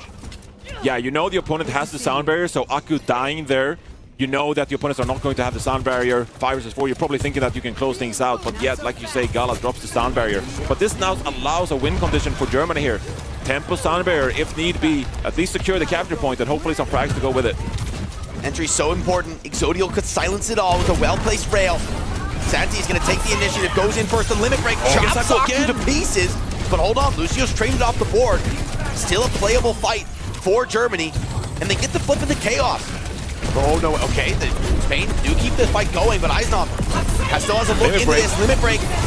Santi's so low, the rush comes out for Dockley. She's going to try and get this one in. And Aku coming back in with sound barrier should it be needed. Exodio in real trouble. Kanail grabs one back, things are getting wildly scrappy. The beat now comes in from Germany, should seal the deal and get a flashpoint on the board. Kanail getting incredibly low. Point still in contest, still being touched, but just the dregs of Spain little by little. Eventually the kills come in. Germany finds something. Spain make it difficult though. Yeah, the early cap from Germany forces Spain's movement on towards the objective, and then it's just a matter of ultimate value. The double support ultimate being utilized by Aku and Doki. And that will at least keep Germany in this map for now. 1 point to 2 as we head towards the outdoor areas of this map here on New Junk City. Exodio, some great sidelines here on the overclock. Lucio's once again traded off the field. The pulse bomb from XSJ does enough to set up the finishing blow. QRXU though dies for his troubles, and the OC started to really tear strips off of Germany now. Exodio, great snap from him. Should lock up this fight. They're gonna attempt to stall into Eisdom, but he can make it to the point. Force Spain's hand. And now on the verge of picking up their first map in the series. Spain have really righted the ship with this jetpack cap ban, looking a lot more comfortable on the Lucio carry. Oh, Exodio, whoa, XSJ, put him on notice there. It has been a Spain team that is looking pretty well versed in this Demon composition, and so no surprise, they're doing good work here on New Junk City. But the execution still needs to remain. It needs to be there. Kanail has the Kitsune rush. Under a lot of pressure here by Santi. Loses the mech though here for Spain. Germany's still in this one. Bones gets a frag onto Doki. That should be enough. The support response is really beautiful from Germany, somehow keeping that Sojourn alive, but Bones really starting to show up in this team fight. And that initiation looked a little rocky. Eisdom comes to force the point, but 1 versus 3, no shot for him. Considering whether to stay alive, goes for the limit break. Thinks the support can get back in time, and he's right. Germany hold their nerve, and Eisdom picks off Gala. Sound barrier is not able to come out. Eisdom incredibly low. The support once again desperately trying to keep this key tank in play. They'll accomplish that, but the limit break from Santi shuts down QRXU. She's looking for more though. Still bloodthirsty in a crucial overtime engagement. Gala with the beat could end it all here. Deploys it now, sends it deep into the backline on all 5 members of Spain, but they need kills. Aku finds herself between a rock and a hard place, cut down by Kanail. And Bones, surely with the Nether, he'll seal the deal. Darkly, no TP out. QRXU left to his own devices. And even with 1 kill from XSJ, it just feels like the beginning of the end. Spain, great execution on the Lucio Kiri, looking so much more comfortable. They'll notch one on the board. Germany have more to do to win this series. Every map so critical here in group stage at the Overwatch World Cup, and Spain will feel really good about that one. Bones 28-3 on the tracer there for Spain. Crazy stats from Icedom, by the way. Doing some great work there. And Demon can put on a heck of a carry performance in the Lucio Kiri meta. Like, that is a little bit wild to see. Both Lucios being like annihilated in these chaotic death matches. And honestly, Demon is kind of a really rough hero to be playing Lucio against, right? With that frontal shield, you can block the boobs. You got great mobility to get on top of the Lucio, and then a powerful tracking weapon should he try to run away, as he might against another tank. And as we take a look at the highlights here, a couple of players from Spain standing up here, giving them each other like a bit of a pat on the back there, trying to bring up some confidence, the belief that they can actually go for the reverse sweep here. Exodial being one of those members, embracing his teammates, Canale, saying like, come on now, that was a good map win. You can keep this going. Because like I said, like, they lost a couple of maps early on in this series, but the performances are still there when it comes to this Demon composition. They're still looking good. If they can just continue to execute and improve a little bit, there is a path back into this series. They need to be more than good, though, because Germany is really firing on all cylinders, right? Even in what should be a really rough ban situation for them, forced into the Lucio Kiri against Gala and Canale, who are incredibly experienced playing exactly this support combo. You know, if anything, the fact that Germany can put up such a strong fight here, I think bodes well for them. They've got 2 chances to close out this series, 2 map picks, both with ban control. Big question now is, where do you want to take it? Where do Germany feel they have the biggest advantage? A couple of important bans already deployed here. Demon, Jetpack Cat, and Bastion. Germany felt a bit more freedom, perhaps, so far this series. When it comes to playing more reactively to their opponents. I feel like Spain, to some degree, yes, they had some success there with the Demon, but they are a bit more, maybe more reliant on Santi having those great performances on the Demon. Then meanwhile, on the other side, Germany, Ice-Gnome, their standout tank player, can flex a little bit more freely and hold control there in the front lines. And so we'll see what they have up their sleeve heading into this 4th map. Like you say, controlling this first ban now, it gives you the opportunity here to kind of like design the battlefield a little bit and what is about to unfold in this 4th map, and Germany could very well put themselves in a position to succeed. I mean, if I'm not mistaken, this will be their first map pick in the series, right? With, I believe it was Samoa picked by Spain. So Spain have been in control so far, and the best it's got them is a 1-2 scoreline. For Germany now, it's their turn to set the tempo, to set the tone. It's hard to see, though, from my perspective, like what the ban is that really changes this series. But I think for Germany, they're kind of happy. Like, that's why they banned Mercy in map 1. They're kind of just happy playing stock standard. They've looked insane on the Cat and the Kiri. I mean, maybe you consider banning a support just to protect Jericho, to ensure stable equilibrium. Because on the other side, it's like, what do you even ban for Spain? You know, QRXU, he's playing the Cassidy mirror against Exodial. And to be honest, Exodial, like, if he's going to live up to, I think, the expectation, he'll need to really take over this series. It's not enough to go blow for blow with QRX. You need to really be showing a bigger performance. You need to be making a difference, showing a gap in the hit scan roll. And that hasn't been what we've seen. I mean, Exodial's put on a good show, don't get me wrong, but QRXU has been right there with him. Yeah. And I mean, especially in this Sky Noon kind of era as well, like it's not, you know, you're guaranteed some degree of value. True, if you're but playing even the Cassidy. like on Samoa, it was far from like a comfortable situation. Like QRXU had to brawl out in these like crazy deathmatch engagements that are so common in this meta, and he held his own. Germany, Route 66 is going to be the call.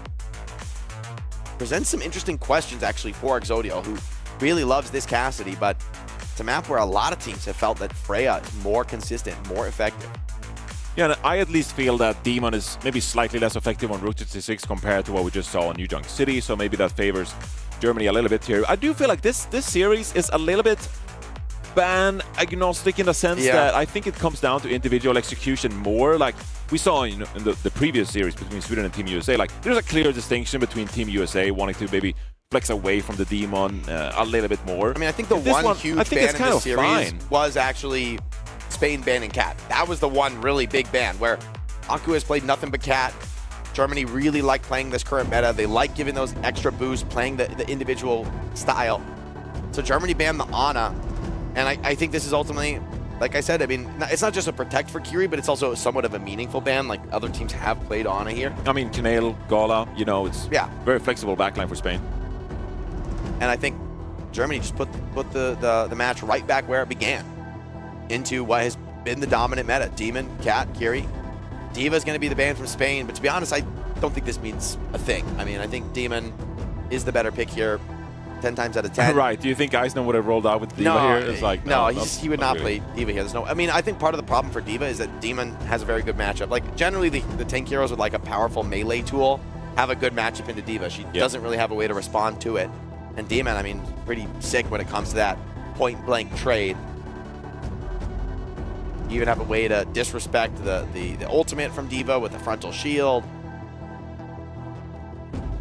And so Germany then up 2-1 in this series, already taking a loss again on the map 5 against Canada.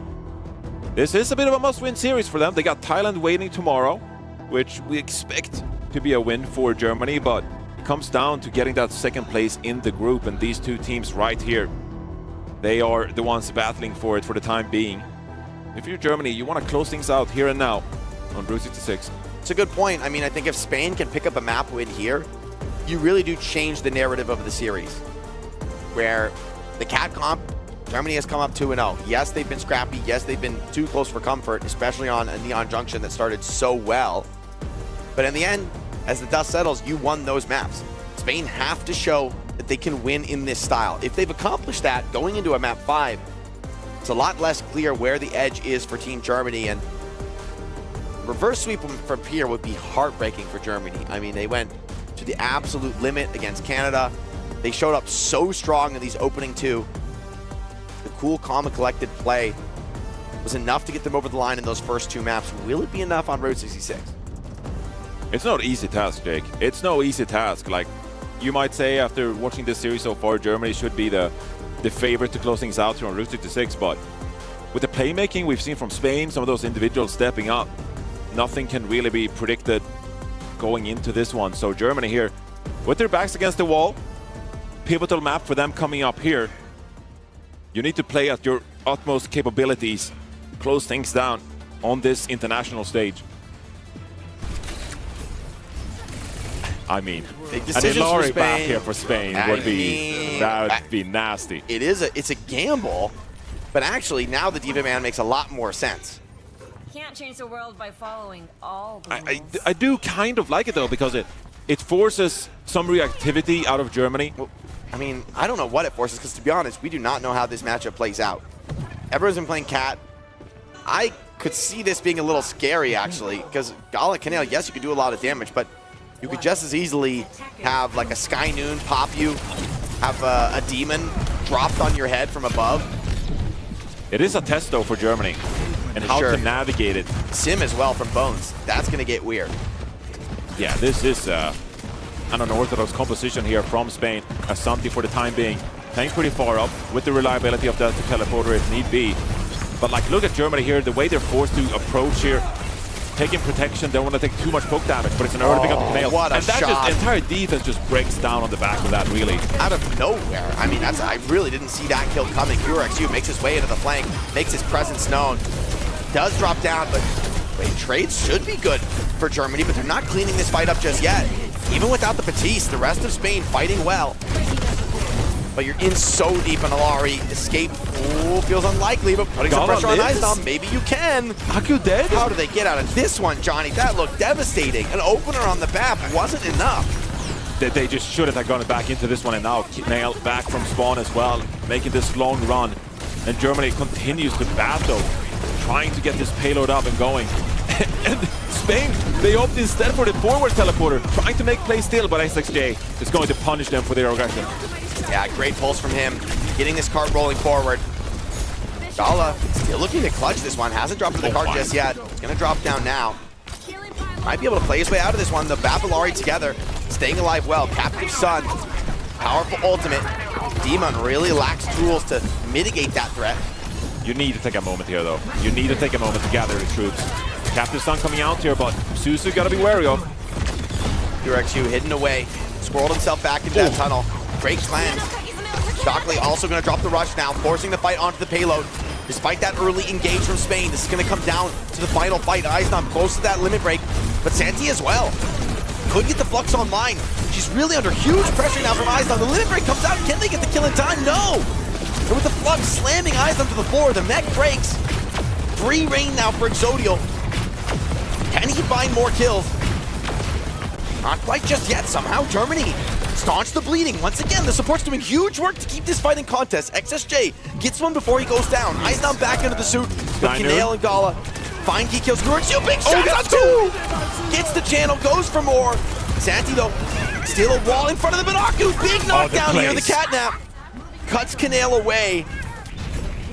Too close for comfort for Germany, but they passed the first and arguably most difficult test for this stylistic matchup. I mean, if they don't win the team fight there, it's going to be a massive uphill battle for the remainder of that first point. But they do get the payload across on towards this second point, like you say. Bones, though, has the shield available for Spain to build some positioning still. URXU way up aggressive there on the shield wall. Gets punished for that. Spain need to clean house here. Santi over to the Demon, has a little bit more flexibility. Exodial, that kill onto XSJ should ensure a comfortable reset here for the Spains. The Spaniards, excuse me, the Spains. And I gotta say, Jake, I still love this playstyle from Spain. They're not hostage to the moment. They're continuing to play with their reckless aggression and making life difficult for Germany to adapt in a moment like this. 3 minutes on the board here, but Spain, the way they've set up defensively here, the way they're playing the Cassidy alongside the Alari and the Baptiste, it's going to be a struggle for Germany to find an opening and gain some ground here on towards this point. Payload's moving. Someone stop that thing. High ground pressure immense here. I mean, look at these teleporters. TP presents, so he goes in deep, drops down low. URXU is low, can he turn it around? No. Dockley too late to make the save. Can he turn the kill around? That dive for Exodial is punished, but the rest of Spain making the opportunity. Gala with the Captain Sun, maybe forced to use it though because Eisnam once again still alive deep into these long fights. The Sim turrets though presenting real problems once again. The opening part of this map proving to be a real problem for Germany. The choke points just so impressive. It also feels like the chaos is a little bit overwhelming for Germany here, who likes to have a more solid approach, gather the troops, make a decisive push forward. And now at a moment like this, they have the Captive Sun, but they're gonna face so much pressure against Exodial's Deadeye here, just waiting on the high ground. Deadeye's gonna be crucial. A lot of ultimates on the field here for Spain. Eisnam over the top though, has kind of destabilized his position for the Spaniards. Rush coming over the top. Exodial though, High Noon, good enough for one. And without the jetpack cap, mobility severely limited, but in the chaos, 3v3. Eisnam starting to find something, getting it rolling. Here comes the limit break. But is there kills to be found? Santi gets one, but doesn't seem to be enough. URXU in over the top. Gonna break the suit and maybe the hopes for an early hold on this second point for Spain. So Germany does break through there, despite of all those ultimates deployed by Spain. But still, I think Spain has done a tremendous job just holding the payload in place as well. And so Germany here, they'll get the benefit of the high ground as Spain looks to regain ground here, but... Sky Noon still up though. Bones has the shield wall though, the sim wall. Yeah, the shield wall has to be your key defense here, but making it through the choke, the first test, Eisnam forcing the issue with huge aggression. The TP to the high ground though puts Aku in question. Exodial's tapping away. Good patience for Germany. And they stay alive, they survive the initial threat. Shield wall expires, here comes the Deadeye over the top. Baptiste drone is out, big damage, but where's the follow-up? The drone denies the finishing blows. And as Bones and Exodial pick up kills in the feed, Germany, the time bank runs low. Oh wait, hold on. XSJ's pulse keeps this one just on the edge of possibility. XSJ somehow finishes that kill onto Kinale. And if Eisnam can stay alive in the suit as he's somehow managed to do, this is obscene that he gets out of this one. That is veterancy. That ridiculous from Eisnam. And it actually makes all the difference in the world because he's fighting fit for this final engagement. 10 seconds remaining here for Germany. This is their last grab opportunity to cap out this second point. Eisnam in over the top, knows where his bread is buttered, straight to the Cassidy. Now finishes Baptiste as Oh, well. no touch! No touch! Oh my god. It's a 5 versus 3 and they don't touch! That is unbelievable. A critical error from Team Germany. Surely they had done enough to claim second point. The pressure immense in this moment. What can you say? And Eisdam, usually such a calm, collected player. You saw his hands come up on the player cam. It beggars belief. And now, a moment to settle and consider the implications. I mean, Route 66 has been a map where the question has been your distance into third. Can you cap third? Can you push the cart deep? Now, you don't even fully get it to the end of second? Spain are gifted a new lease on life. Eisdam is 14-0. He didn't die in that full attack. Okay, him living that last fight that is unreal. They're like running him down. He's got no support at all. And they're making the plays. They're just like coming down, time's running out. You're getting a couple of picks, and there's just no touch. I mean, that's devastating. That is one of the most devastating C9s I've seen. And in a comp like this, too, there's no lack of people to touch cart. But maybe that's the problem, right? Everyone's expecting, okay, the cat can do it, the tracer can do it, the demon can do it, the carry can do it. And then, you know, sort of the bystander issue. No one ends up really committing for the play. Not out of the woods yet, though, are Spain. I mean, if Germany can mentally recover, this is still a very winnable map. First point is a really difficult cap. Spain going to go with a more conventional offense, though. It's like you say, though, can they mentally recover after a mistake like that? Spain has shown the last couple of maps that they're willing to go aggressive, they're willing to make the plays, make life difficult for Germany. And it's going to be a difficult defense indeed for Germany if they're to make their stand here and win out the series. Spain poking and prodding for now, carrying this payload forward. Eisdam taking quite a bit of damage here. Yeah, good pressure from Exodial, but still Germany have this crucial corner. First test for the Spanish offense. Demon over the top, and QRXU snaps off Bones. That's going to limit some of this Spanish aggression. Aku stays alive as well. Santi's got high ground control here because of Gala's help, though. For how long? Can't really utilize it. Have to withdraw. Oh, let's get big kunai thrown back the other way. The cast that he put on notice. But Germany, they're so good at losing some of those health bars and yet staying into the competition. Bones is low. Recall is out. Ooh, just barely dodged that flashbang. Exodio, whoa, he's in so deep. Diving in off the back of the cat. Gala and Kaneo also called into question now. Patience from QRXU holding on to this high noon. Pops it now. Zones some players away, breaking this formation for Team Germany. And with the cat pick up the early channel, a teleport away is not enough. Santi's the one who actually takes the brunt of it. Didn't expect maybe that angle. That surely is going to be enough for Germany to reset this aggression. And as the dust settles over the last 2 minutes, what have you really accomplished for Team Spain? Nothing really, haven't really gained the ground necessary here as they look to re-engage once more. A couple of pivotal ultimates still available for them. They have the Sky Noon, Germany does not. And with all this space available to them, could be really good, but... Deadeye, the first challenge, Aku takes a shot. She slips into the cave though, inside behind. Are they ready for this? Germany takes the cleanse, it's perfect! Darkly reads the play. Eisdam turns around with the limit break. Has the damage of onto the Kiri, Aku with the nap. Takes Senti off the map, a critical find from the Jetpack Cat. And a symphony of skills here from Team Germany. Crossing every hurdle in the moment when they should be mentally broken. They rally together. I mean, that was a picture-perfect Suzu by Doki there to negate all that damage coming out from Exodio. And now, with the Kitsune Rush, with the Deadeye wasted here for Spain, they instead look to Santi to make a play with this limit break. Who's the target? Limit break is crucial. Here it comes. Swings, connection is good on the QRXU. The damage him. Sets up Bones for the finish. XSJ falls as well. Germany straight to the payload now. Good fundamentals displayed by Eisdam, making sure that there's no further progress. Would love a pick back, but feels like a little bit too much to ask for here. A recontest though, very realistic. XSG immediately over to the sim. It's going to TP the team out, back to the Tracer for the touch. But still, Spain have powerful position to finish off this first point. But also, if this becomes a Sky Noon matter for QRXO, this could be absolutely devastating for Spain as well. Catnap maybe could stun it. but he gets past the choke. Big Deadeye over the top. Can you find someone? Santi's so isolated. No shot comes in, but position is decent. Gale is down. XSJ shows up for one, but Icenum out of the soup. Santi now with free reign on the low ground. Who can staunch the bleeding for Germany? QRXU, hero in the team's moment of need, but with no tank. How do you hold on to this payload? They're pumping damage into Santi. They break her suit as well.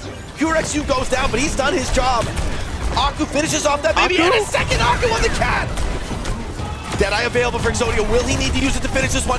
Icenum's back into the fight. Darkly on 1 HP. He can't connect it. Hey, he does. But Icenum with the limit break. Surely can close this one out. Limit break goes wide. Surely don't touch here. Oh, he's got the shield.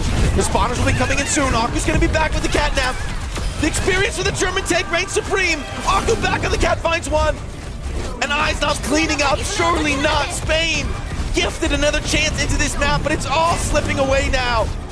Kitsune rush at their feet, but Santi just doesn't have the resources to survive. Kanel is down, and Germany gets it done in 3. What a finish for them in a map that must have devastated them in that last round. I mean, that was one of the worst C9s we have seen in a hot second, but Germany, trademark calm to bring things back from the edge. Aku, what a showing on the Jetpack Cat. A crucial kidnap in a previous fight to take Santi off the edge.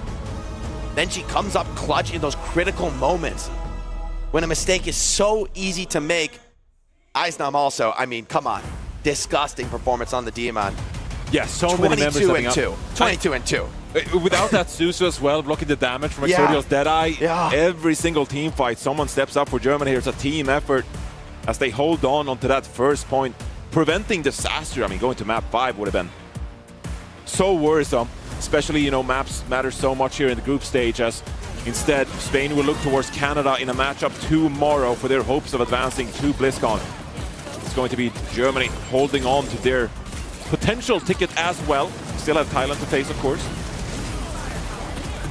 Thailand, of course, could play spoiler in some of these matches, but for Germany, you can breathe a sigh of relief. They've done what they needed to do in this match, particularly on this highlight. Cleanse is perfect. Aku is kidnapping Santi off of the map. Does die for her trouble, but does what is called upon. And then even in this penultimate fight on the map, to be able to drag things out, stall the clock out, and keep the fight going. Yeah, incredible fortitude from Germany. I think it's a really difficult defense to hold on to, because Spain, like what they do, like it felt like that entire attack for Spain. They're just like rotating, they find themselves in the backline of Germany, and there's no like, you know, typical positioning available for Germany. They constantly have to rotate and adapt to what Spain is throwing their way, but they find a way through that. Boils down to the final fight here, and Icenum buying enough time for the rest of the teammates to get back from spawn, and they close things out. Oh, what a clutch fight from the entire team. Taking a look back at this series, man, the scoreline just does not tell the story. Yeah, I mean, this series very close between these two teams, but Germany, obviously, their backs against the wall after losing to Canada. Must-win game here against Spain. They get it done. It was not easy, though. I mean, I thought, you know, I was upstairs with the rest of the crew. I thought we were going game 5 for sure. Me too. I mean, after that C9, like, the road was paved for Spain to crack that one open.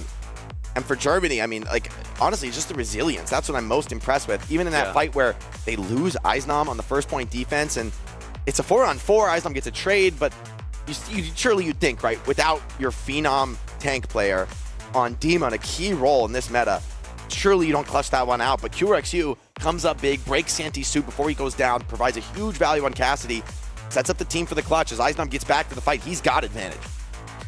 Yes, you know, we'll take a look at the standings here in Group C in just a sec, but this is going to be another, I mean, what? Because Germany lost to Canada. Germany now beats Spain. We still got a game with Canada, Spain that'll be coming up. Critical. Johnny, this is one where we're going to, you know, we're going to go deep into those tiebreakers, I feel like. Yeah. The map differential, I mean, you see that it's even now between all these teams. Yeah, of course, because it was map 5 between Canada and Germany, and in Canada, they edged out on top. But looking at that series, there's no guarantee that Canada beats out Spain. I mean, again, I think it's a difficult Spain team to play. You have to play your best if you are Canada in that one. So any given day, you know, that could beat Spain coming out on top tomorrow. Well, in Canada, obviously, Jake, they have to kind of that'll be our next series coming up. They have to keep pace with the rest of the teams in this group. They kind of have to run through Thailand. Yeah, Thailand, I think, honestly, can be a huge spoiler team. Given that Spain win 3-0, you got to think like, well, the transitive property is, not necessarily the best in Overwatch.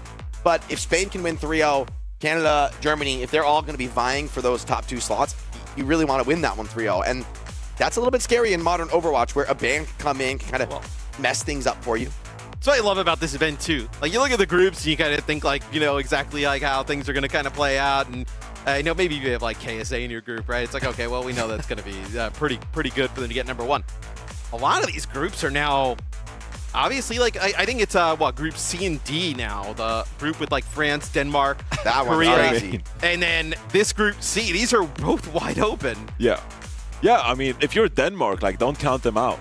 France took down Korea, which causes That's a big mess of you. going As a Swede? No. Hey, look, I know Sweden and Denmark. Like, I'm not counting out my boy Shockwave still. Okay, respect given. Respect earned. As we take a look at our standings, we talked about some of these crazy upsets in C&D. Australia beats Great Britain. That was another one that we did not have. As this top 8 going into BlizzCon could be quite funky. Not a type of top 8, Jake, that we've really seen go to an event like the Overwatch World Cup at BlizzCon. It's the beauty of this event, though. It's the opportunity for players you don't expect to make a huge splash on the scene. And for a lot of these players, hey, showing that you can perform under huge pressure. Like, we have seen moments of incredible pressure where it feels like you've lost, it feels like you've thrown something away. To be able to have the wherewithal to kind of bring it back together on LAN and still show really great performances, I think for a lot of OWCS teams, like, this is a really powerful test to show, hey, these players can actually perform on LAN. To get that is a huge opportunity for these players' careers. It really is like a kind of a new age of Overwatch, right? Like, China, obviously, they're struggling in their group. Finland, who's a team, they got 3rd the last time we were at BlizzCon. They didn't even make it here to the group stages. And then Canada, who's been a mainstay at BlizzCons in the past, they will be fighting for their spot coming up next. They need a win. It's a game against Thailand coming to you right after this break. The 2026 Overwatch World Cup is brought to you by DHL.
From premium landmark hotel to lifestyle boutique hotel, we offer you distinct brands worldwide. Rute Hotels and Resorts. Let's go to Busan! Good eats just a taxi ride away. Tasty day. Different charm on every street. Snazzy day. A sea shining, a sea embracing. Breezy day. Taking emotions deeper and screams louder. Lively day. More days to come. Busan, every day, 재밌대.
What's up, everybody? I'm here joined by Razor from Team Canada for a quick post-match interview. Razor, what a match! What a match! I mean, it was our first map fight banger, and also you guys, that last fight was insane. Can you walk us through what happened and what were you feeling at that moment? So the fight before, they really dumped ults, so we called to go fight spawn to make their touch hard. Unfortunately, I don't know what POV it was on, my Alex Bastion bugged on the roof, so he got caught and he ended up dying. But I think we forced Suzu early enough, so I decided to go, that was the time to go make a play. I pulsed the Bastion, and we cleaned up the fight really well. So I'm ecstatic right now. Yeah. I mean, it was so entertaining to watch, and also I'm just curious, how are the comms like in that moment, because everyone's so heated and it's super important, right? How are the comms like during that team fight? Yeah, I mean, obviously we're all screaming. It's very, very, very high tempo moment, but I think that's the kind of time when you're a team that makes you a team, when you're all on the same page in those really, really scrappy fights. So I'm so proud of my team that we closed that out, and it was entertaining, at least for you guys. So huge congrats for Team Canada and Razor for you as well. You guys definitely deserved it. I heard that this is also your very first Overwatch World Cup. So I just want to ask, how does it feel to be in Busan competing for the Overwatch World Cup and representing Team Canada? I'm so proud. Busan has been so amazing. We've only been here for 3 or 4 days, and I've never had more fun in my life. And for representing my country, I just, it's probably the best honor I could have as an Overwatch player. So I'll keep doing us proud. Yeah, I mean, you have more games, you have more games to play. So best of luck moving forward. Thank you so much for the interview. Thank you.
Same.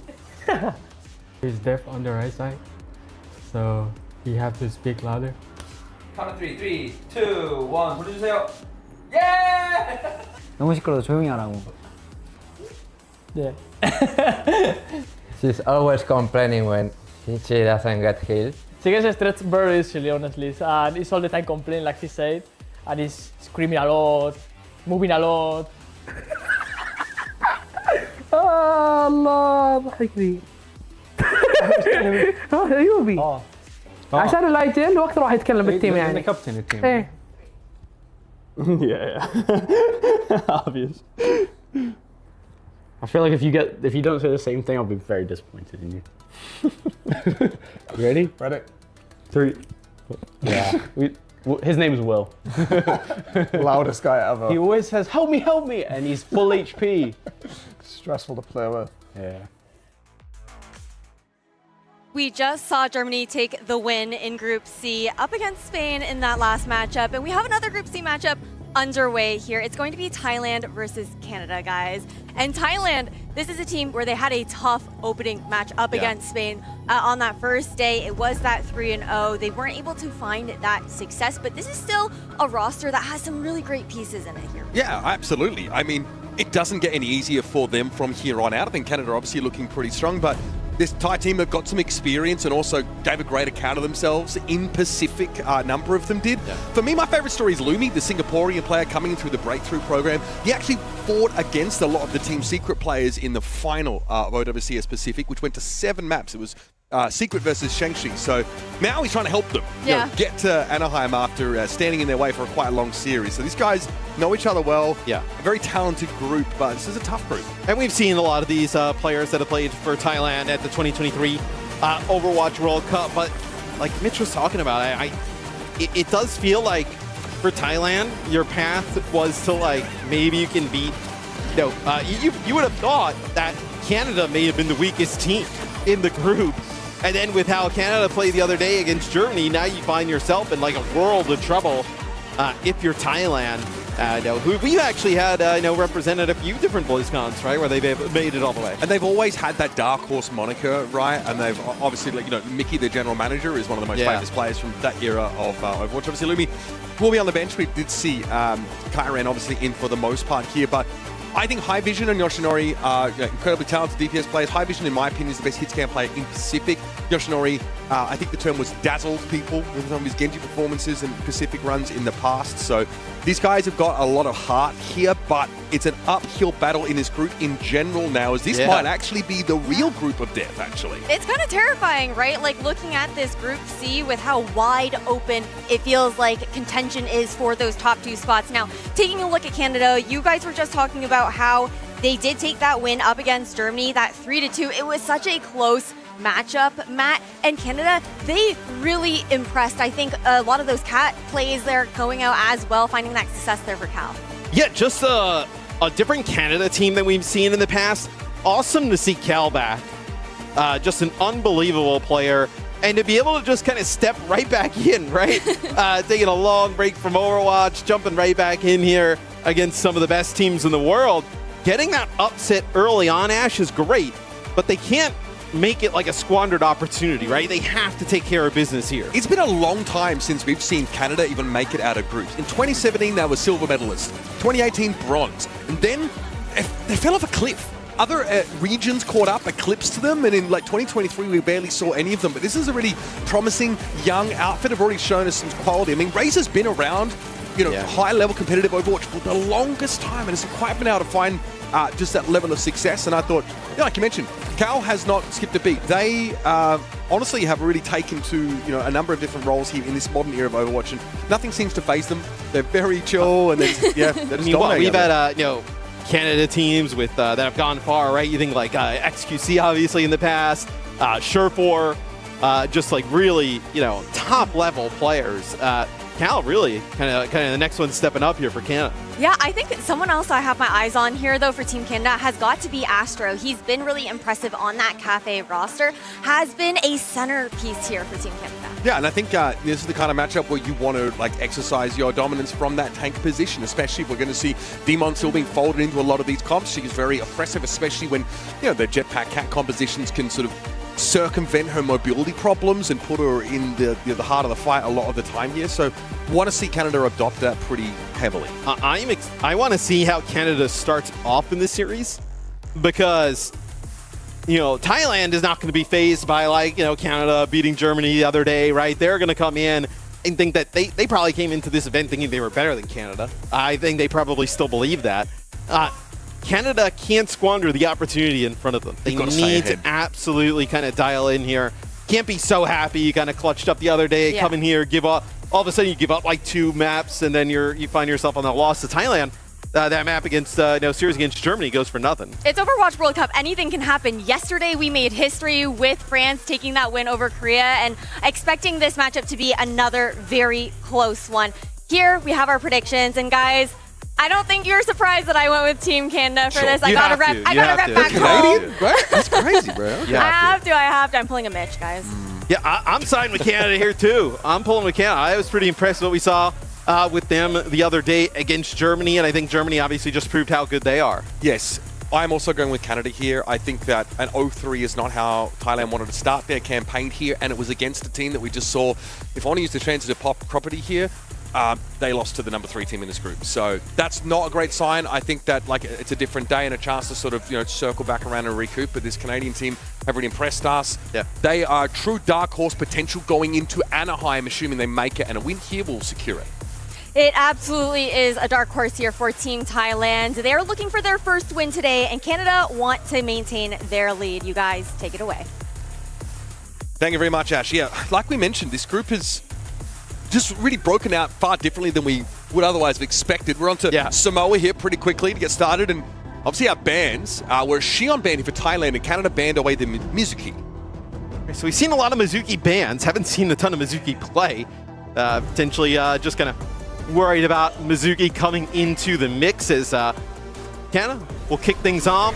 It'll be Tracer Cassidy with Xion, with Demon. So a mirror matchup here on both sides. Is this has been kind of a pretty, this or like with a Bash in the mix have kind of been the go-to comps. Yeah, but we're actually moving away from the Bastion look at Deep Guess now that I think Demon is demanding a fair bit of the Jetpack Cat in terms of that grapple and that mobility. Now maybe Bastion gets left behind a little bit here, and we just know how good the flyovers with the Sky Noon are. And I think it's also just kind of more apparent how good Cat is just on their own, right? Without the Bastion play. A lot of damage there on the Ace. Gonna have to back up here. It's Canada looking like they're gonna be in position maybe to take this first, Mitch, is it'll actually be Thailand who gets all healed up. They'll actually contest the point. Yeah, good pressure here in the front line, but it's going to be Graveyard that deals with Yoshinori. Unsurprisingly, that ends up being a trade. So no Jetpack Cat here at the moment for this Team Canada squad.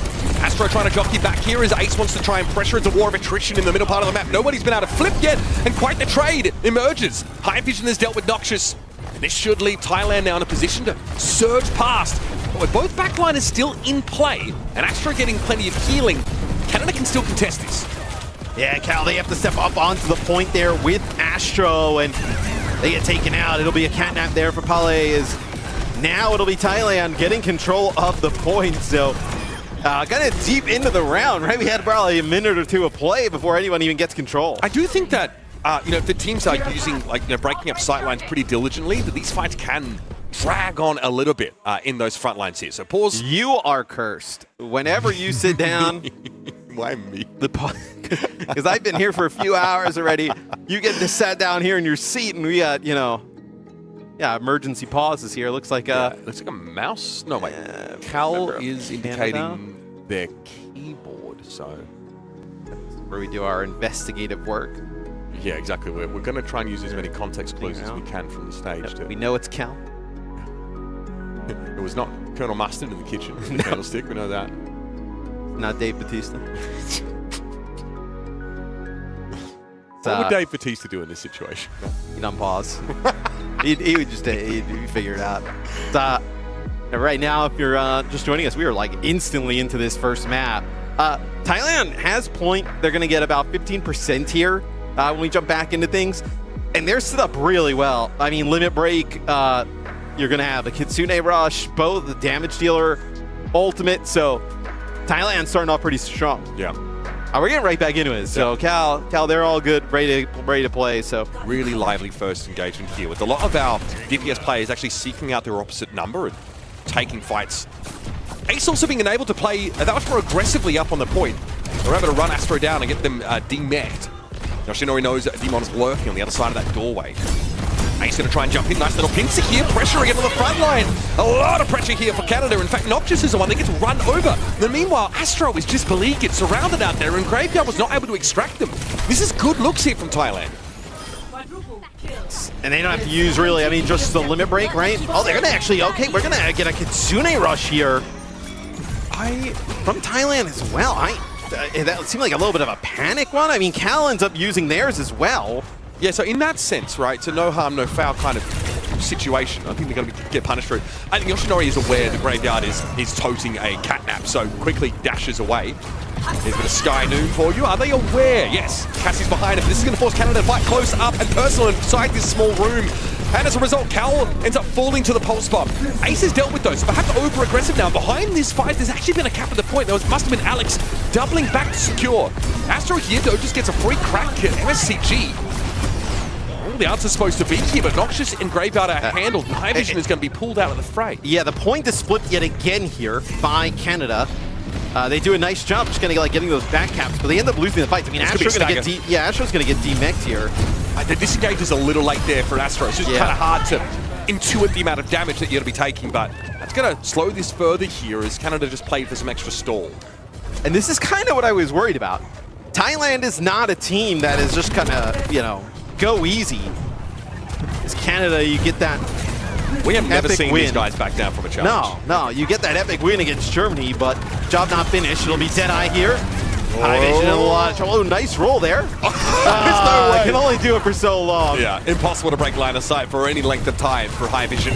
Now Ace under pressure, probably going with the catnap, but yeah, Noxious is waiting in the wings to pick the jetpack cat off. Still, decent soul gets you up to 92% here. Looks like both these teams are taking the measure of one another. Canada have some catching up to do. I mean, Canada, just going to be one more fight here for Thailand, and I mean, it's actually a pretty impressive Cal. They've been able to build up towards another rush, right? We saw both those rushes used at the same time. You'll have that for this next fight for Canada. And I think okay, so there's a path here, right? Canada could like Kitsune rush, you in that fight, limit break, then you're probably with like a Cat Deadeye, Pulse Bomb to be able to close it out. Yeah, High Vision is looking dangerous here. Flying over the Deadeye, as you mentioned. Okay, for the most part, Astro going to avoid it. It's a limit break that comes on in. High Vision's going to be brought down. Alex having to get the jump on the Cassidy there. And Cal playing a safe off angle now, keeping Noxious well and truly in position to have impact.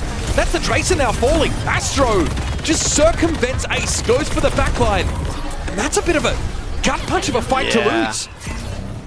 It feels like that was an opportunity there for Thailand, but Canada, Astro with a huge limit break, able to hold on. Ace now going to go over to the Maga. This might be just like for a little bit more staying power on the point. Is this Deadeye flying through the air from High Vision has to be massive. Threatening in the previous fight, but never actually had to use it. The Mauga switch here comes in from Ace. In theory, the idea probably is to try and get past that front line, but High Vision's been taken out already.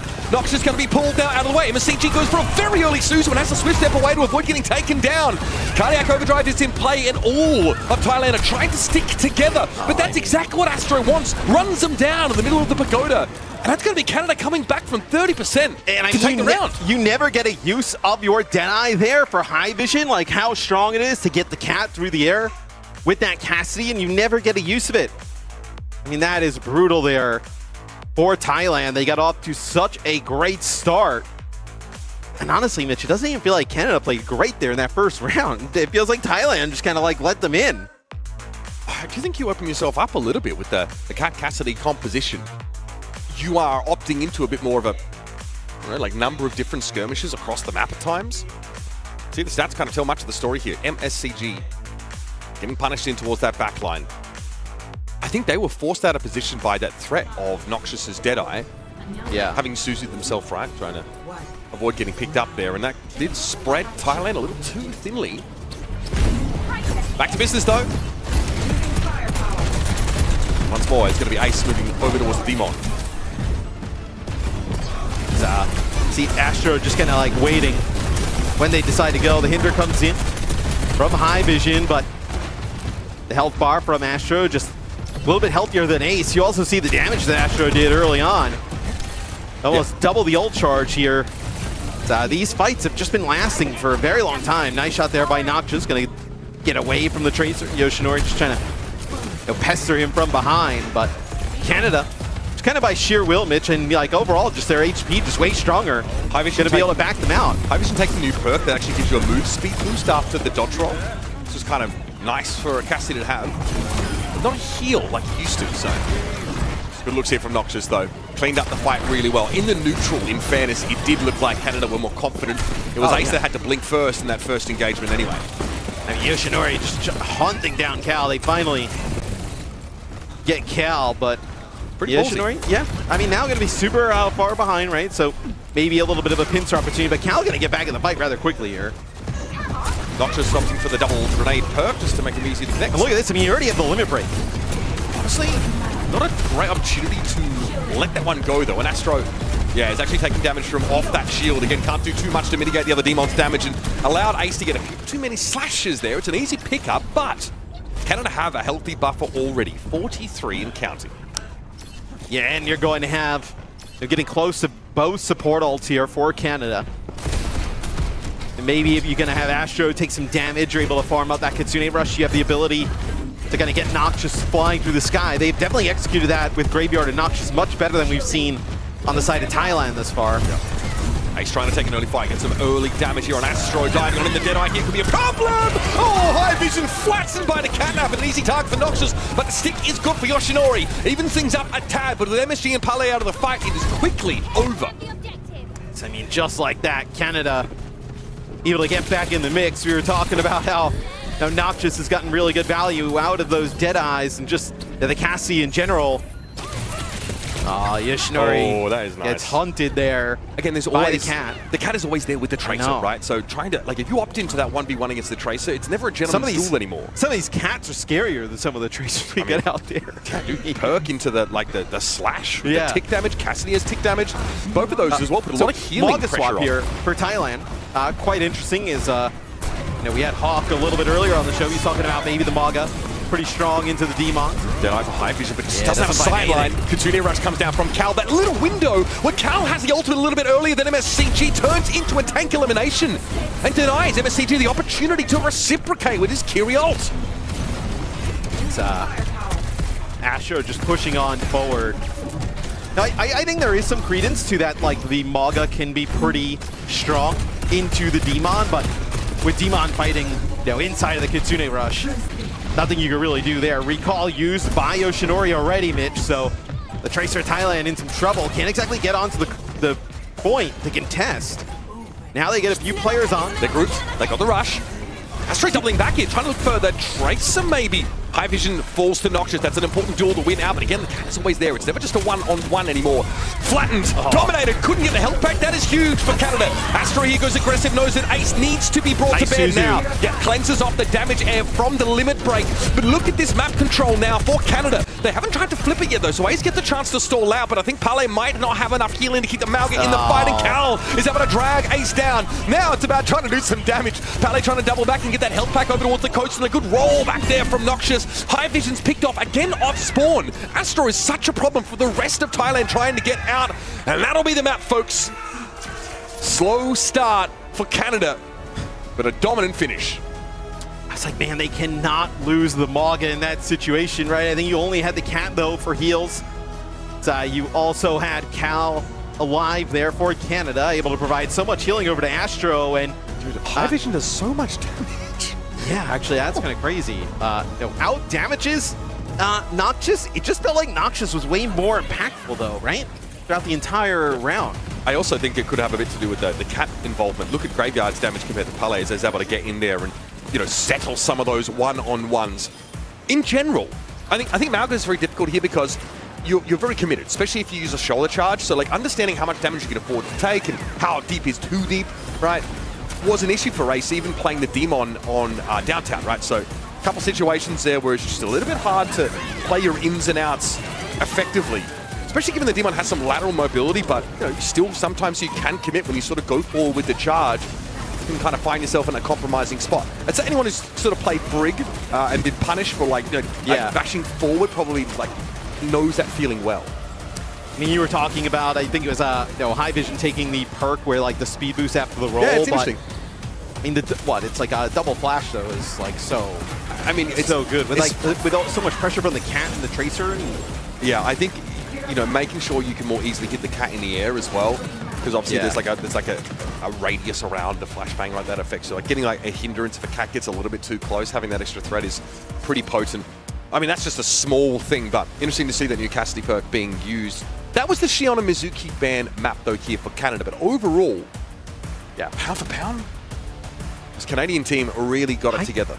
Yeah, I thought Canada, I mean, they definitely clutched up there. I mean, I thought the first round, Thailand was very competitive, looked pretty good. Probably gave it away, honestly. They had multiple fights where you would have had like somewhat of an ult advantage or been able to force one going in. We'll see what Thailand decides to do here going into map number 2. Do you consider like a Tracer ban? I mean, potentially, right? I thought the Tracer was really impactful there for Canada early on. Yeah, I mean, I'm curious, you maybe just fall back on the Shion, right? Maybe there's a reason why like the Shion ban comes out so early in the series. It's actually pretty surprising, I think, to see it there. There's always a fallback. Yoshinori is also just not like a Tracer-only player, so I don't know if that is a pick that hampers to the same degree necessarily. I do wonder as well, if you're Thailand, if you have to consider like Demon, right? Like, the fact that you have to kind of go over to the Maga, you're not winning that head-to-head. We've seen Demon probably be the most banned hero at this event.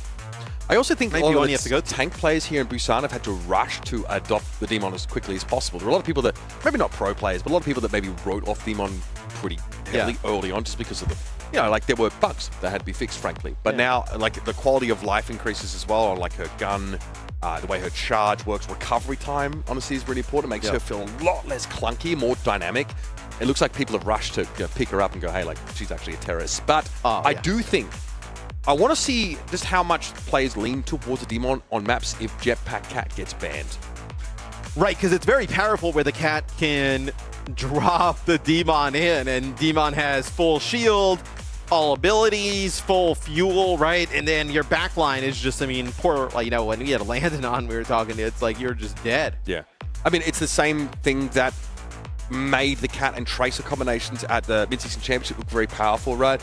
Think back to like watching Proper getting thrown into a backline with 3 blinks and a recall like available. Normally you're spending some of those important cooldowns to actually get into a position to be relevant, whereas Jetpack Cat ameliorates any of your like mobility issues. And also, Demon doesn't have that vertical mobility. And some maps still call for that.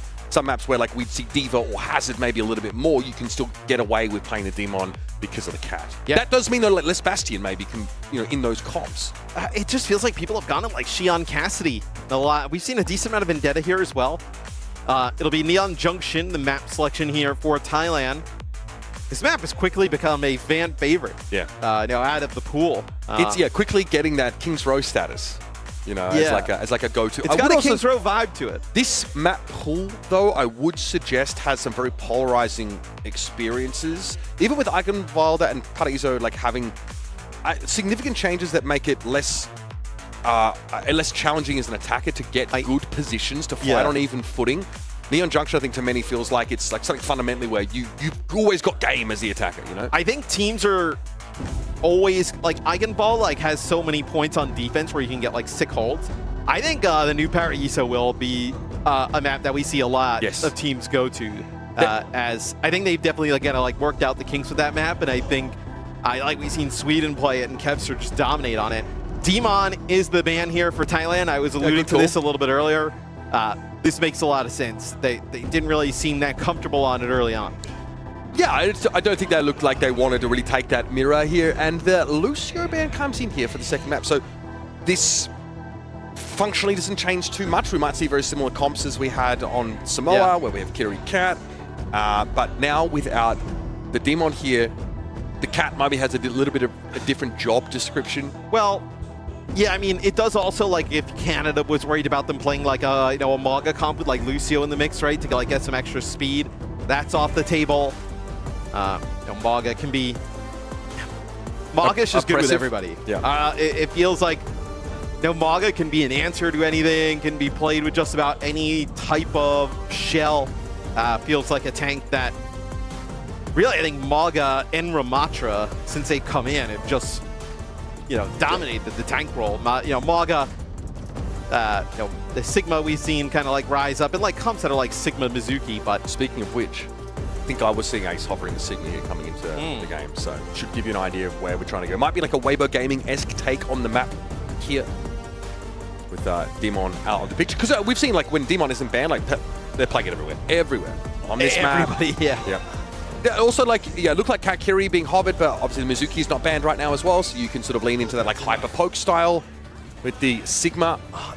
It just feels like poke at this point with like the mobility of Demon, and then also like Jetpack Cat getting Demon in, and it feels like poke is so hard to play. When the only option on the other side, right, was like Diva, and you're able to kind of hit those chains so easy and get rid of her. You can obviously make it work. Sigma, especially into like a Demon matchup, right? Demon obviously not here, but into a matchup like that, right, just gets swung on by the Demon. So I think that's just kind of why you're seeing less Sig overall. And the Cowl. All right. We have the Life Grip back. The Winston came out of the gates as well. See Winston, yeah. I'm not sure what the idea was there, but... I mean, Ramatra is a sick matchup in the Sig, right?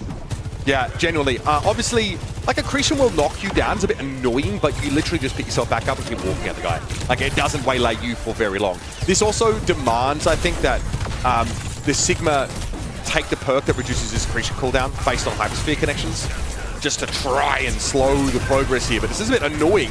This off-angle Astro sitting, and he needs some healing, but the Vortex, a bit problematic for Race, and Alex on the May throws a wall up, makes it a bit uncomfortable here, but Yoshinori's been able to use this window effectively. Noxious, for all the mobility that Sojourn boasts, has been brought down. And Ace has to be careful not to overextend. We saw that a little too much in Samoa. That kinetic grass comes right at the last moment, but Ace is still in the mix. I mean, just an unbelievable job keeping Astro alive on through this, coming up with 2 now with the Nemesis form. That's Cal and Graveyard just pumping healing into that Ramatra. They got the Ramatra so low, did Thailand. Just not able to finish Astro off. And like when you push up that much and you're kind of committing to that kill, you have to secure it. I mean, for me, what's so definitive in that fight is the fact that Astro just walks up a Nemesis form and punches Yoshinori into next Tuesday. Like, he's so close to that Ramatra in the front line, and obviously the Nemesis form speed boost can catch people off guard, but felt like a little bit of a positioning gaffe there for Thailand that got them caught out. May does force this though, I will say that. Like, May can really punish bad, like slight mispositioning. Yeah, this has the opportunity though to snowball in favor of Canada, right? Double support ult, now it definitely does. I mean, Yoshinori cannot be dying in the neutral like that, Matt. That is just devastating. And now you've got no pressure on this backline. It's going to be a Gravitic Lux here. It's going to be a Blizzard drop right on top of it. Astro going to be able to live on through that, so they can't commit to the kill with that Blizzard in the mix. Made a lot of space though. As Ace is going for a ride. Now you can still use kinetic grass. You don't lose full control when you get catnapped. And Ace is trying to jockey back to the rest of their team. Good body blocks here from Astro, going to make that all but impossible. The Sigma comp is not resilient to displacement. Sigma wants to hold that space and not be dragged or pushed away. And the catnap is the antithesis to that idea. And Pali uses the catnap there for Thailand, and could you connect with almost a worse target than May, right? Alex is able to just kind of, primary fire onto the cat, put some damage down, and then just ice blocks and able to live on through it. Maga, the go-to here for Thailand. Feels like it's Thailand's fallback. Yoshinori going over towards the Reaper now. All right, up we go. Nice little grenade tech to make sure we get some extra air. Graveyard being looked at, but High Vision has to know there's better options. Or are there? All of Canada playing pretty safely for the time being there. Graveyard looking to try and challenge. High Vision drops down, though. Pele finishes the job, but that's not going to be enough with Ace having fallen so early in the fight. Astro has looked, been unkillable. Yeah, Astro just kind of dominating the tank matchup here between himself and Ace. Just doesn't really seem to matter what Thailand goes to in terms of tank. No, Ramatra into Maga, Emre, Reaper. It's a ton of damage, right?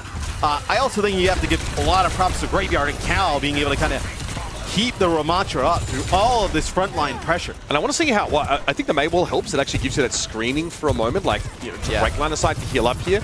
I like the attempt of the capture on that Mauga. The wall not quite where it needs to be. High Vision surges up though. Mindful, I think, of the presence of Noxious there towards the back. Proper Sojourn duel at work here as Astro gets pummeled. Can't shield when he's in that Nemesis form.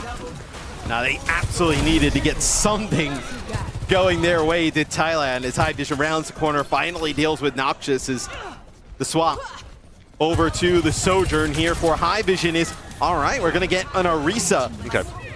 So we saw this at the mid-season championship. Teams go over to Orisa against a lot of different kind of compositions. The spear right there really good against the Maga. Yeah, that's kind of why. Ramatra can't displace Mauga, can't force him away. Also can't deny that effective, like, aura of, additional healing. So, like the pick up here, Noxious having to slide away from the Catman though, and Yoshinori has to quickly fade away. Alex in position though, keep an eye on that wall. There's probably a good opportunity for it now if they're going to keep playing into the choke. Pale's going after Graveyard. There's nothing that Canada could do to keep the cat off their backline. Yoshinori out in the open. There's High Vision delivering some important eliminations. So let's see if Graveyard, okay, going to get a Mizuki here. Now with the Orisa and the May. The Orisa really good, right? Because like you can fortify, no stomp avail, like you're not going to get like knocked down. You can kind of spear spin, knock that Maga off course. It's hard for Mauga to ignore you as Orisa as well. That was the cage use in that fight, Death Blossom as well. This Ace gets hit with a spear, knocked back. Terror Surge going to be available here as well for Canada. Overclock though first here for High Vision. What's the play? Alex a little bit low, but High Vision doesn't have great sight lines. Alex picked off. That's a perfect window for High Vision to find the elimination. Now forced away, but safe enough for the time being as Graveyard is taken to task. Yeah, Astro tried to get there to body block for Alex coming out of that ice block. Didn't make it there in time. High Vision starting to look much more comfortable in this series now, playing the Sojourn. It's been like probably like what, a minute and 30 hold, 2 minutes here for Thailand. I think despite Ace being now in a matchup against the Orisa, he's been able to make enough space for High Vision, who in that last fight just went hunting for eliminations with the overclock. Noxious now, though, has one of his own. Graveyard here mindful of some flank presence for the defenders. That Reaper always teasing at you. Disrupt the shot here, Pale, caught with the binding chain. Nice use there by Graveyard. And now Ace drops pretty low, no healing left for the Malga, and Astro's able to get that extra durability off the Terror Surge to survive. Yeah, it does look like you're going to have two players here. Oh, nice TP away, actually. Yoshinori now will fall. Both those players dealt with. Graveyard had to actually use like the TP of the Mizuki really early on because nice job by the Reaper. Yoshinori and Pale just going on a flank constantly, putting pressure on the supports. Okay, there's going to be a match rush fight coming up now. Cal lets theirs go straight away. Ace, oh, low! Disrupted, what a great timing for the Javelin Striker. Astro now just doubles back, make a little bit of space here. Concerned potentially about a Death Blossom if that's been tracked. Graveyard going down and a full cancel was essentially called there. But they're running out of time. This stagger could be a problem for Canada. Now only down to a minute on the clock here. Canada's offense has looked awesome up until this point as Thailand feels like probably their tournament lives on the line here. Are you ready for the Reaper Copter?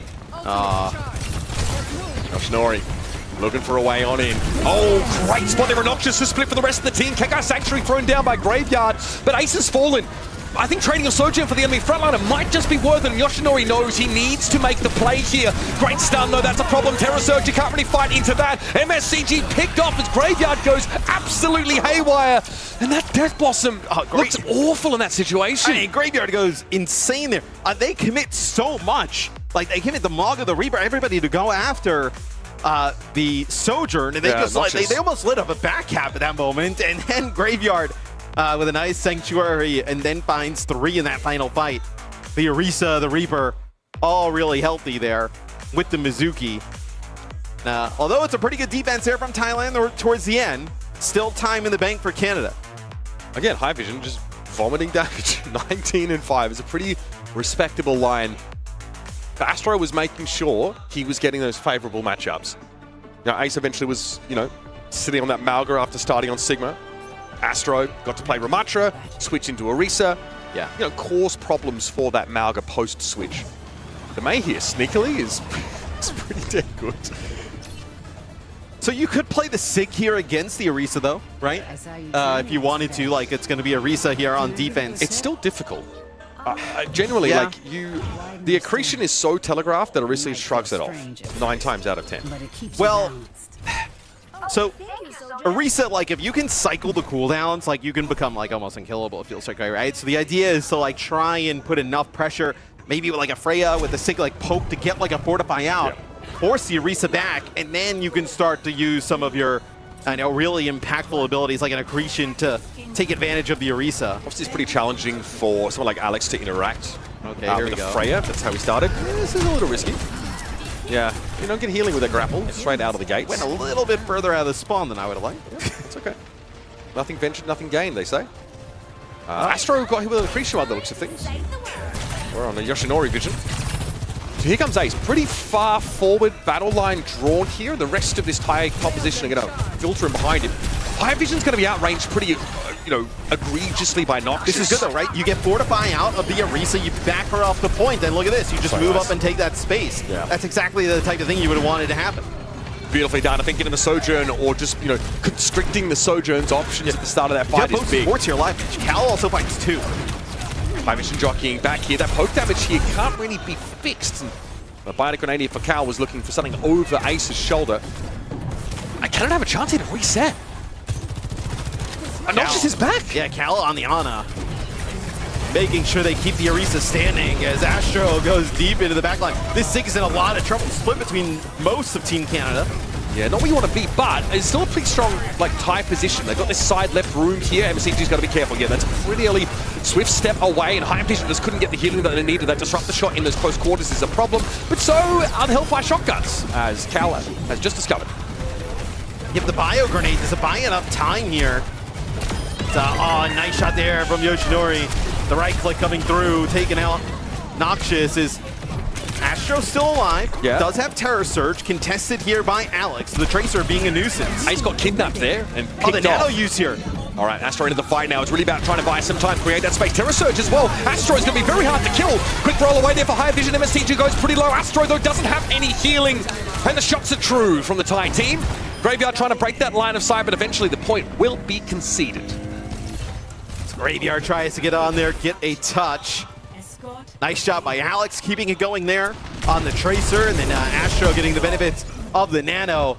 Quite aggressive there from Thailand. They move on up. Pele's always there to finish the job, man. Yeah. It's never just a 1v1. I was curious if you stay with the Orisa here. Like, it's kind of rough maybe to play the Maga into this, but definitely something I think you would consider. Not with the Mei as well. You'd have to switch the Mei. It's kind of a weird matchup where like you have to rock the Mauga after the Unstoppable wears off. So turn around and get him. Cal, not the most mobile. Oh man, not the most mobile of heroes, but just able to walk inside a door. That was enough to stymie High Vision's attempt at a Deadeye. Yeah, not where Sigma wants to be. Ace under a lot of pressure here. Accretion is thrown out. Yoshinori able to find a Death Blossom towards that backline side.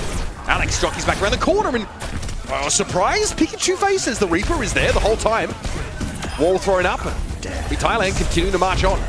Yeah, I mean, if you're Canada, you could play like, you know, Alex, like, let's say, can play like a Xion here. You can play Ramatra or Maga. Then I would probably switch, like, even to consider a Kiri here at this point. It'll just be a swap in terms of the tank. Yoshinori. Diabolical. Just a flying Reaper. Oh, you're overclock! Man, this is very dangerous. But Noxus just touches down and is not aware of High Vision. Only had eyes for the Reaper. Ends up getting taken down by the Cassidy. That is a Sojourn all interrupted. After that, it feels like the wind is knocked out of your sails. This has been brutal here for Canada on defense. And all Ace has to do is just maintain this space, try and push up. The shield dance is unsuccessful for Astro, and that is a second checkpoint online. I mean, I think Canada's got to make more changes than this, right? I mean, how much more do we have to see for this comp to change? Well, Alex, I mean, I guess it's kind of where you're just like pot committed, right? You're close to, you have these support ultimates, you have the Blizzard.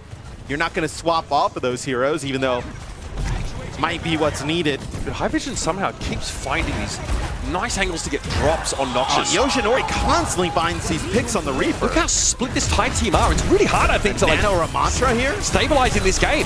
Astro's going to shove forward here. The Nano is decent. Getting rid of Ace is definitely going to slow things down. But look at Pele, bro. Still chasing Noxus on the backside. High Vision slept. That is very tidy work from Cal. And what Bionic Grenade means that there's no escape for High Vision. Kanto's still on the move. That's the issue. Yoshinori is picking up where his DPS partner left off. Finds a way around the desperate wall erected to protect Astro, but the annihilation was perhaps a little unexpected. That is so risky though, right? So low was Astro. Just Graveyard there to heal him up. It's a nice Maywall by Alex, kind of like, you know, makes it really an awkward angle for the Reaper to fight at that moment in time. So they keep that Ramatra up. The annihilation basically has to be used just to get rid of the Reaper. This does remind me though of this Thai team back in 2016 with Obito, Mickey. They just kept the game going. Very up-tempo, very dynamic, very hard to stabilize under circumstances like this. Blizzard attempted now. Alex able to throw that down. MSCG going to go for a Kitsune Rush. Here comes a Sigma over the top here. Ace about ready with a Gravitic Flush to be required. Yoshinori gets the better of Noxus there. That's not the most subtle approaches for Reaper, but it certainly works out. Deadeye being leveraged. Both those DPS ultimates here for Thailand going to get them some serious mileage, and all Cal can do is try and slow them up with that elimination. Thailand looking to set a great time here on Neon Junction. Alex, the venture. Good time gets a touch, yeah. Duke is coming out here as well. Alex been caught, dragged out into the open. There's the damage on Alex. Okay, eventually we see it. They're picked off, but now Astro's back in position. This time on the Doomfist, and power block against Accretion is not a good interaction for the Doom. Yeah, Catnap though, and Kitsune Rush going to be available. Oh, you lost the Doom though. Yeah, no idea. I mean, Astro is in such a bad spot in that matchup. He gets just boomed by Accretion. Catnap there, nice little dodge to the rock perhaps, and Ace is going to be dragged away from the car, but the rest of Thailand are there to try and get it on in. Insane levels of stall as Alex eventually has to surface and get picked off. There's still chances to touch, but really you're just trying to buy seconds at this point. Cal here, Kitsune Rush thrown in, why not? Now Noxus with some cooldown reduction still won't keep him alive. Very spirited attack side here from Thailand. Nice little 56-second lead. And it feels like Canada just didn't make adjustments fast enough, right? It felt like they needed to make comp swaps Thailand just kind of rolls through that second part of the map, and then there towards the end, just really strong push as a lot of nice adjustments from Thailand without much coming in from Canada. So 56 seconds more here for Thailand.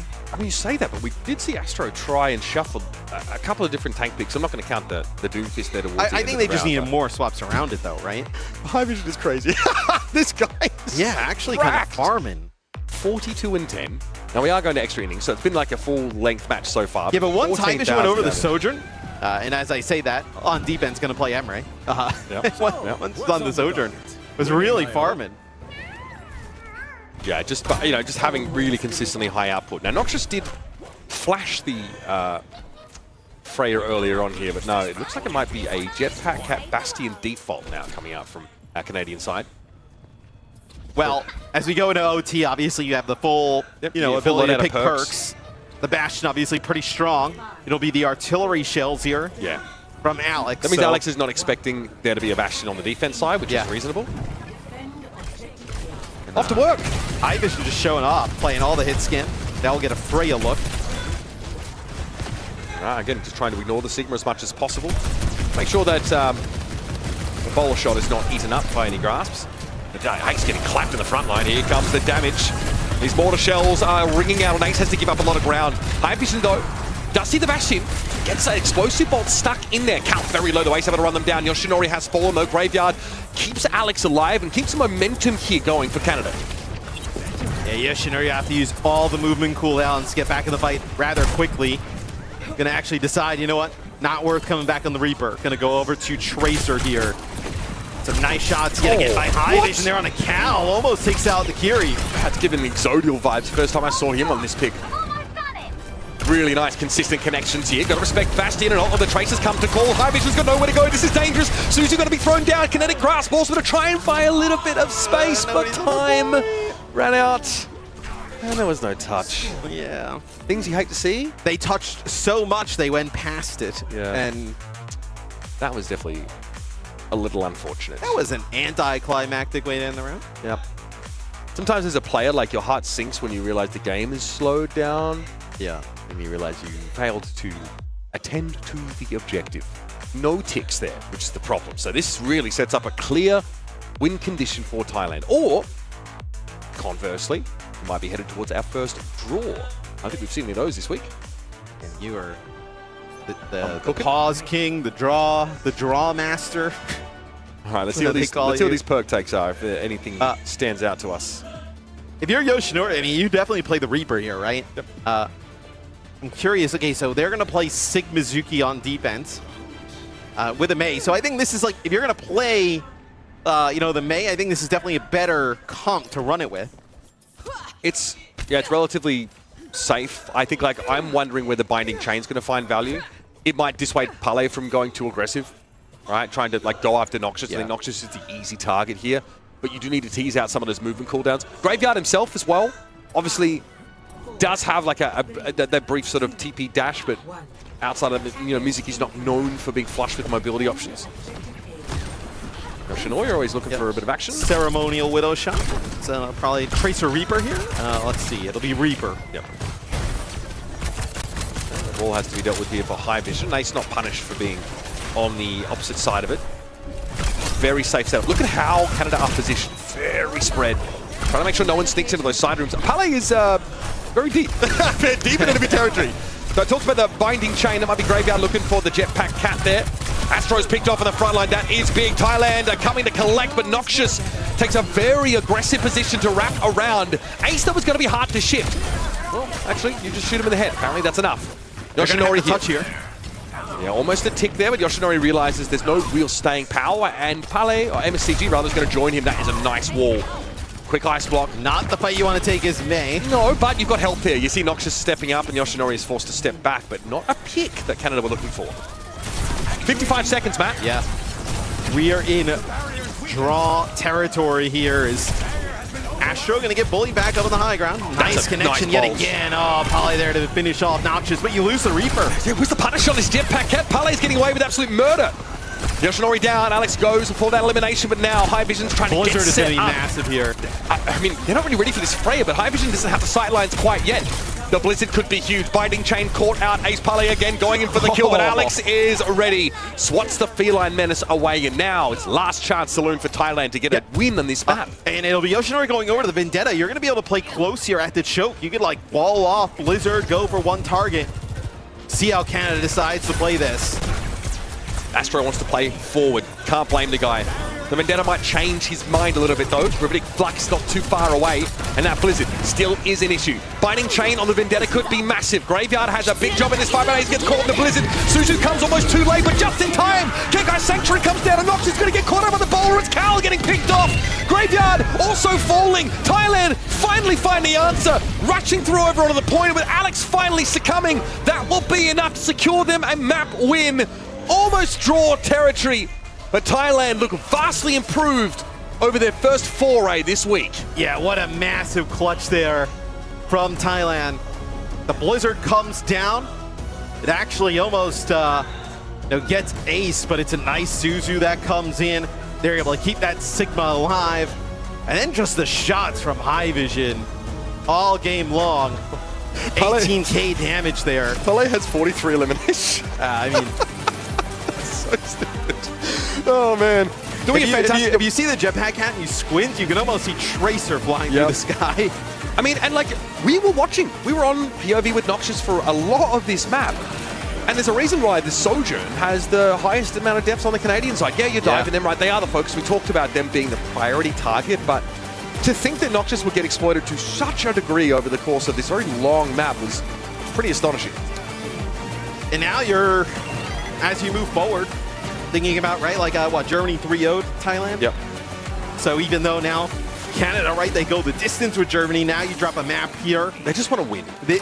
Yeah, but I mean, as you start to kind of think about like tiebreakers and stuff, yeah, you can't get like a 3-2 here and feel good about it.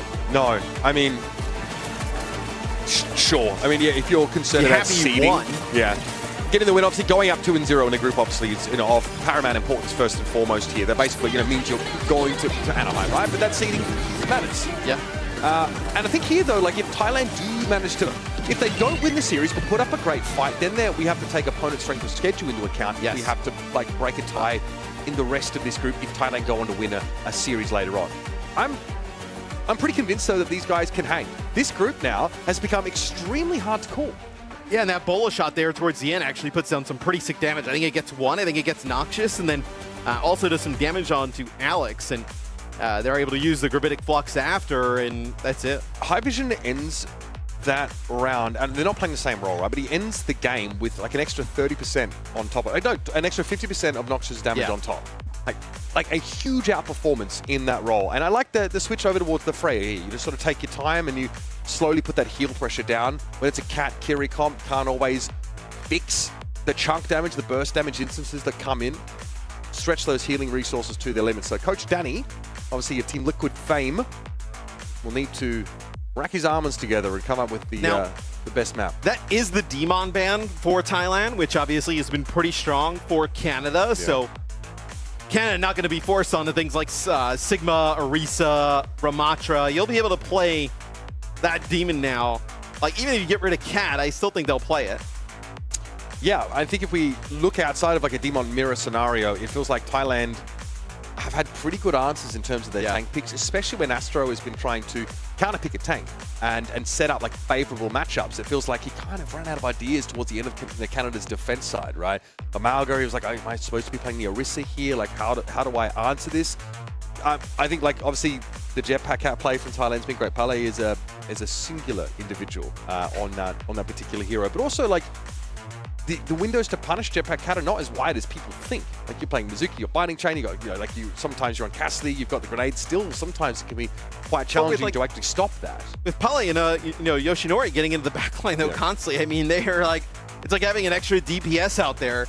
That can also kind of heal that Reaper in the backline. Like, sometimes we see them so split from the team, but they're able to kind of play on that island isolated because the Cat's able to do so much healing on top of the damage output. Using hindsight now, looking back, how do you feel about the May that we've seen really forced by Canada for most of Neon Junction?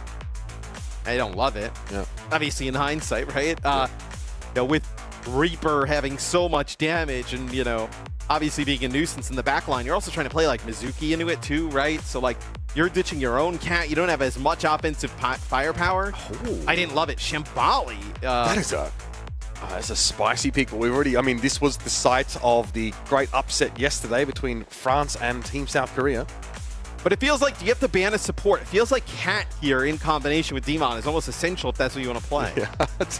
Yeah, I mean, quite so. We do see, though, a number of tanks on this map that don't inherently have that like vertical mobility, right? So you play with like Ramantra, we've seen Arista, we've seen Malga here because, you know, for the attack side, you know, it doesn't feel like you're needing to sort of dive into the backline so much as just have a really strong frontline, force fights to come to you on the cart, right? So a Jetpack Cat ban here would be pretty interesting. I don't think that would invalidate like going after. Yeah, Canada, they're going to play Cat Ana here. Yep. And this Curie ban also protects the Cat. So this is a great ban, I think, from Canada. Yeah. So far in the series, we've seen a bit of the Cat Curie, right? That's kind of the go-to composition, but it was Samoa, right? I feel like we were watching Cal play the Ana. Yes. Yes. I think that opens up like lines with like nano boost targets, right? No, it was the last one. Yeah, with Neon. Yeah, earlier on, pardon me. Yeah, obviously with like Demon getting the nano boost, obviously looks pretty powerful. Hard to sort of break through that. And the Bastion ban, which it really felt like Canada only dabbled in the Bastion somewhat. It didn't look like they were really, you know, it looked a bit half-hearted about it, if I'm honest. I think this definitely favors Canada. No, you can play Cat with the Cassidy. We see that being really strong. It's just, do they have an answer for like maybe if the Reaper kind of comes out yet again, they keep playing this Reaper Cat, putting pressure on that backline because the Ana, although it is impactful, is an easy target. I'm a little bit biased because he did carry my homeboy Kuffer to EWC, but I think High Vision is the standout play here, and the DPS gap that is being generated, I think, is certainly being felt. Ripple effect throughout these maps so far. So if we see the Cassidy right, gives you another option to slow down the Cat, maybe punish that over-aggression. I mean, I want to see. I'm going to be seeing or watching for how often Pele is able to go so like haywire into the backline solo a lot of the time, because he is acting as half of the pincer himself, finishing off these eliminations. Normally it's like, oh, you've got a DPS like Freya that softens him up, and then Tracer goes in and finds elimination. And now, like you mentioned, the Jetpack Cat is doing it all by himself. himself. He used to play like, you know, Tracer Genji. Now, I mean, why waste a DPS slot on doing that? Like, have a hit scan and then also have like a, you know, two flankers essentially. The fan service hero has warped the game forever. Yeah. There's just no way around it. Okay, we've got ourselves a series on our hands, folks. Thailand have shown that they can hang and they mean business. Just like every year we see them trot out onto the stage.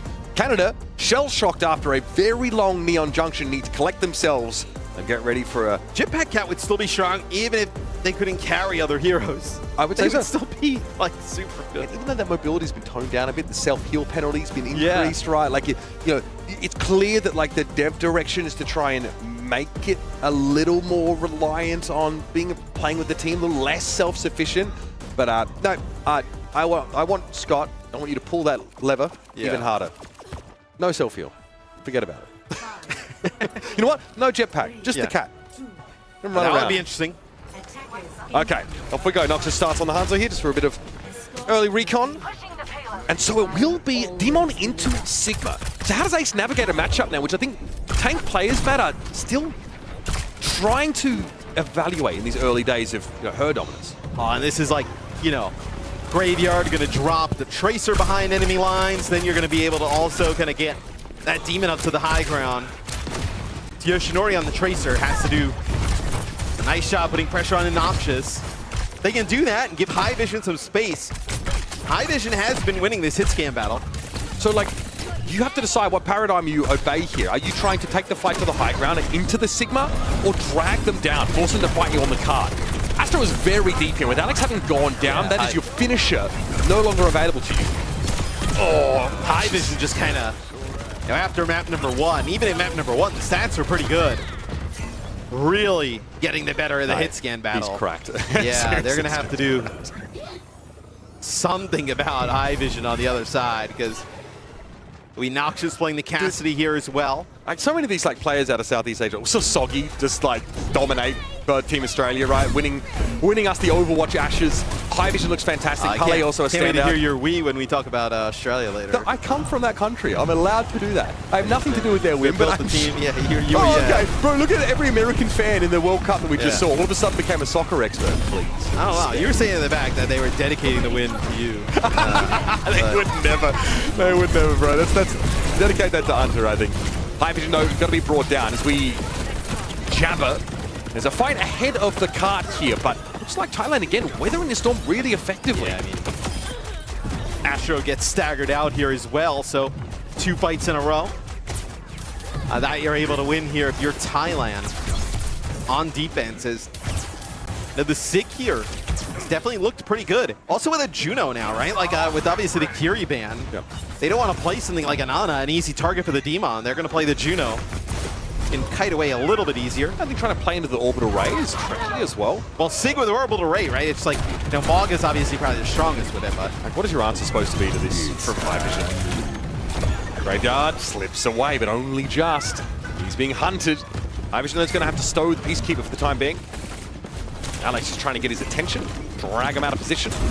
All right, there's Ace falling. Finally, and this is what Canada have been trying to do, is get some presence down off the high ground onto the car, force Ace to actually fight for that ground, and obviously in that like straight up head-to-head, this brawl, Astro was inherently favored.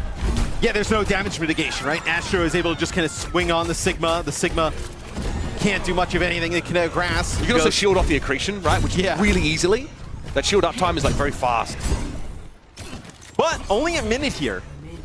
Thailand with some ultimates coming back into this. Catnap. Gonna grab Astro. This should result in a DMAG. Oh, it's gonna be the Deadeye. Deadeye flying through the sky. That's actually gonna keep Astro up. Oh, that from Graveyard is so gross, man. Ace already used the kinetic grasp early to get out of that line of sight. So being dragged out in the open, like you talked about, no damage mitigation possibility there for the Sigma. Canada within spitting distance of this checkpoint now, but Khan is still being stalled out. Noxious is probably hunting for Yoshinori here. Canada have done enough in the main fight to get this objective. Now, you could have kept Ace alive, right? The Gravitic Flux coming in, maybe you would have been able to build up towards that Ray. Yoshinori. Living dangerously. Yep. So far from the rest of Thailand. Take a while for Yoshinori to even get back in the fight. Yeah, it's a little awkward. Very split from the rest of your team, and if he dies out there, it's doubly bad. Astro's happy here just to play up on this corner now. Takes an accretion, but that shield getting a little bit low. More needs to be forced back. Yoshinori finally finds that pick in the backline. It was Noxious of all people. High Vision on this little high ground spot.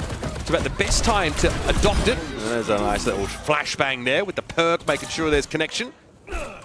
This is one of the better looks we've seen from a team playing against the Demon without it of their own, right? Being able to kind of go against it. Yeah, you can see the moments where the Sigma looks really good and then where it struggles. So Ace just has to try and stack the deck in favor of the Sigma and abuse this verticality difference. Oh, High Vision. I saw a lot of little skulls about to appear, and Cal's going to get brought down. That's the ideal target. Got to respect the other cat, though, and Graveyard is looking for a way to maybe drag High Vision down to earth, but everyone's eyes are on the Cassidy and none on the Tracer in their backline. Yeah, I don't think they expected Thailand to be that aggressive, right? Just flying out on the defensive side from that high ground control with that Deadeye. Yet another nice play from Thailand is they want to hang in. They want to hang their chances in this group as well, right? And you notice that the perk for Sigma here is the one that increases your shield health based on Hypersphere's hit, because taking the other one is pointless against someone who can just mitigate the accretion, just throw the shield up. So pretty good against those comps you're going to get a lot of Hypersphere damage against. Here comes the limit break though, trying to mitigate as much damage as possible. Good accretion! That buys you just enough space, and Astro realizes he overextended. The confidence brought on by having that ultimate puts him in harm's way. High Vision if they keep that guy alive, that will be crazy. The predictive accretion to try and stop Alex from going in. And this Thailand team are now firing on all cylinders. They're going to flip this group on its head.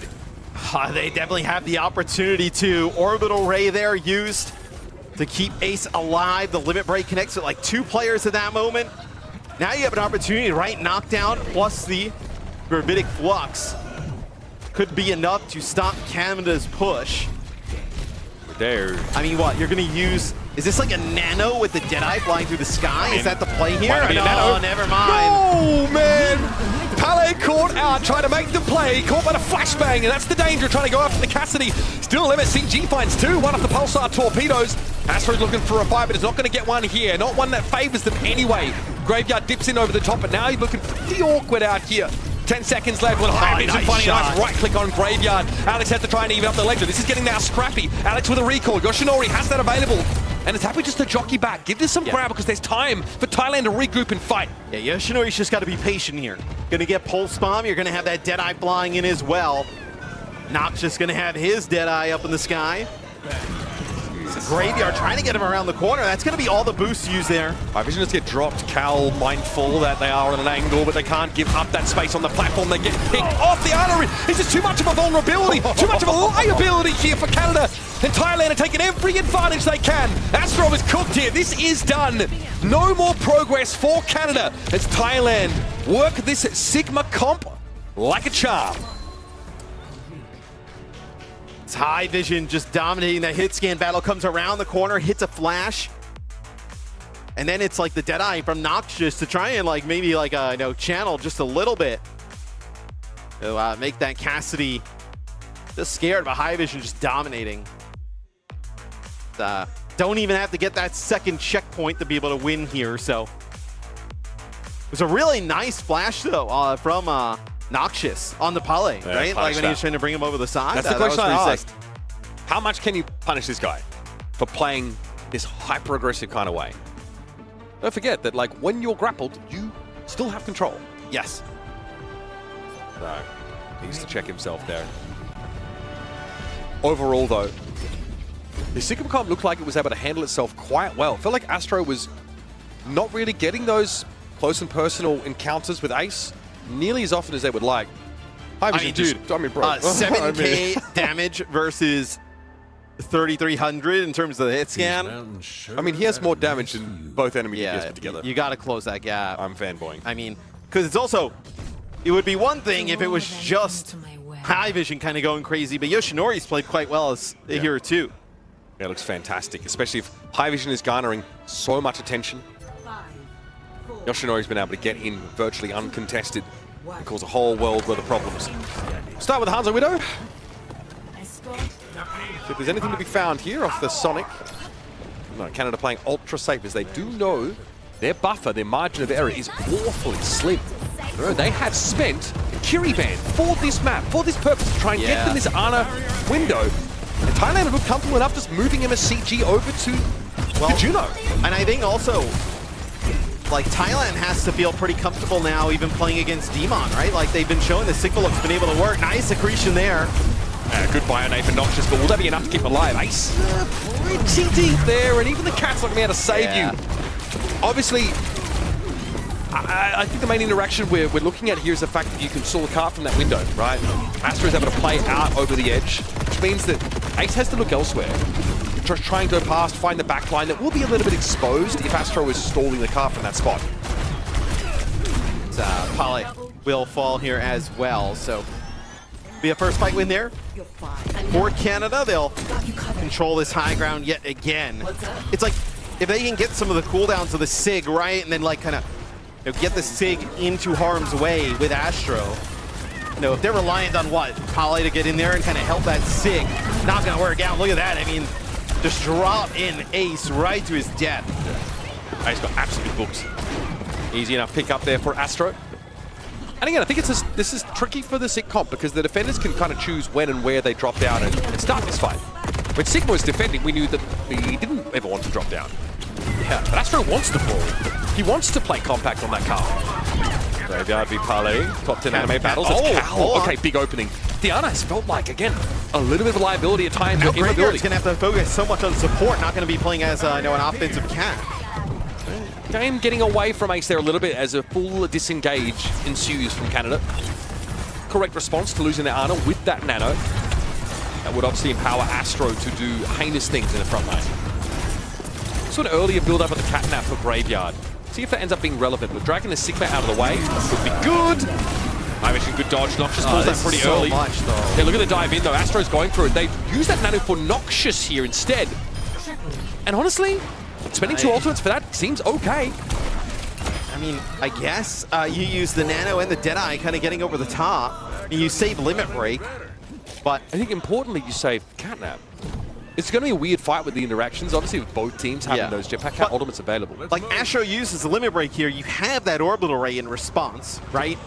Like, you know you're getting Sky Nooned here, so how are you supposed to stop this? Tries to make a Lugamino-like play there, trying to get him out of the sky, just doesn't find him. Okay, so you stay out of line of sight. Obviously a good way to play around Deadeye. Astro's pushing up here, a little bit of pressure down. There's going to be a fight on the card now. Ace knows he's going to be surrounded under a lot of pressure. High Vision ducks back, but what's this fight? Limit break comes through, though. Here's that orbital ray to protect. High Vision basking in the ray, getting all the healing that he needs. And Ace can sit on this flux. Again, Canada find himself in an awkward spot here. They're fully committed. This position for Noxus is very deep. There's only the one kill so far for Canada. It's not going to be enough to slow the roll of Thailand. Well, the one thing with Demon is that, like, some of the conversation is like not super tanky, right? When Demon uses limit break and then wants to fight, you have the orbital ray on the other side, giving the damage amp and everything over like the Sig, the Cassidy. Not going to be able to keep that Demon alive.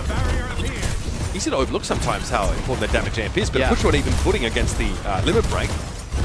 Well, now Pulse Bomb here. Yoshinori's been pretty good with them. Yeah. Found Cal last time. Might be looking to do the same again. Astro Jockey's back here. Quick look at his backline, make sure Yoshinori isn't lurking, and Cal, they're ready to start. They are so ready. Nice shots. Yeah, Yoshinori had to pick up a health pack there to stay in the fight. Noxious has been carried out of the flux. Oh, this is a dirty angle. High Vision very deep. On a couple of occasions, we've seen them pretty far past Ace's Sigma Shield. Another instance in which they're punished.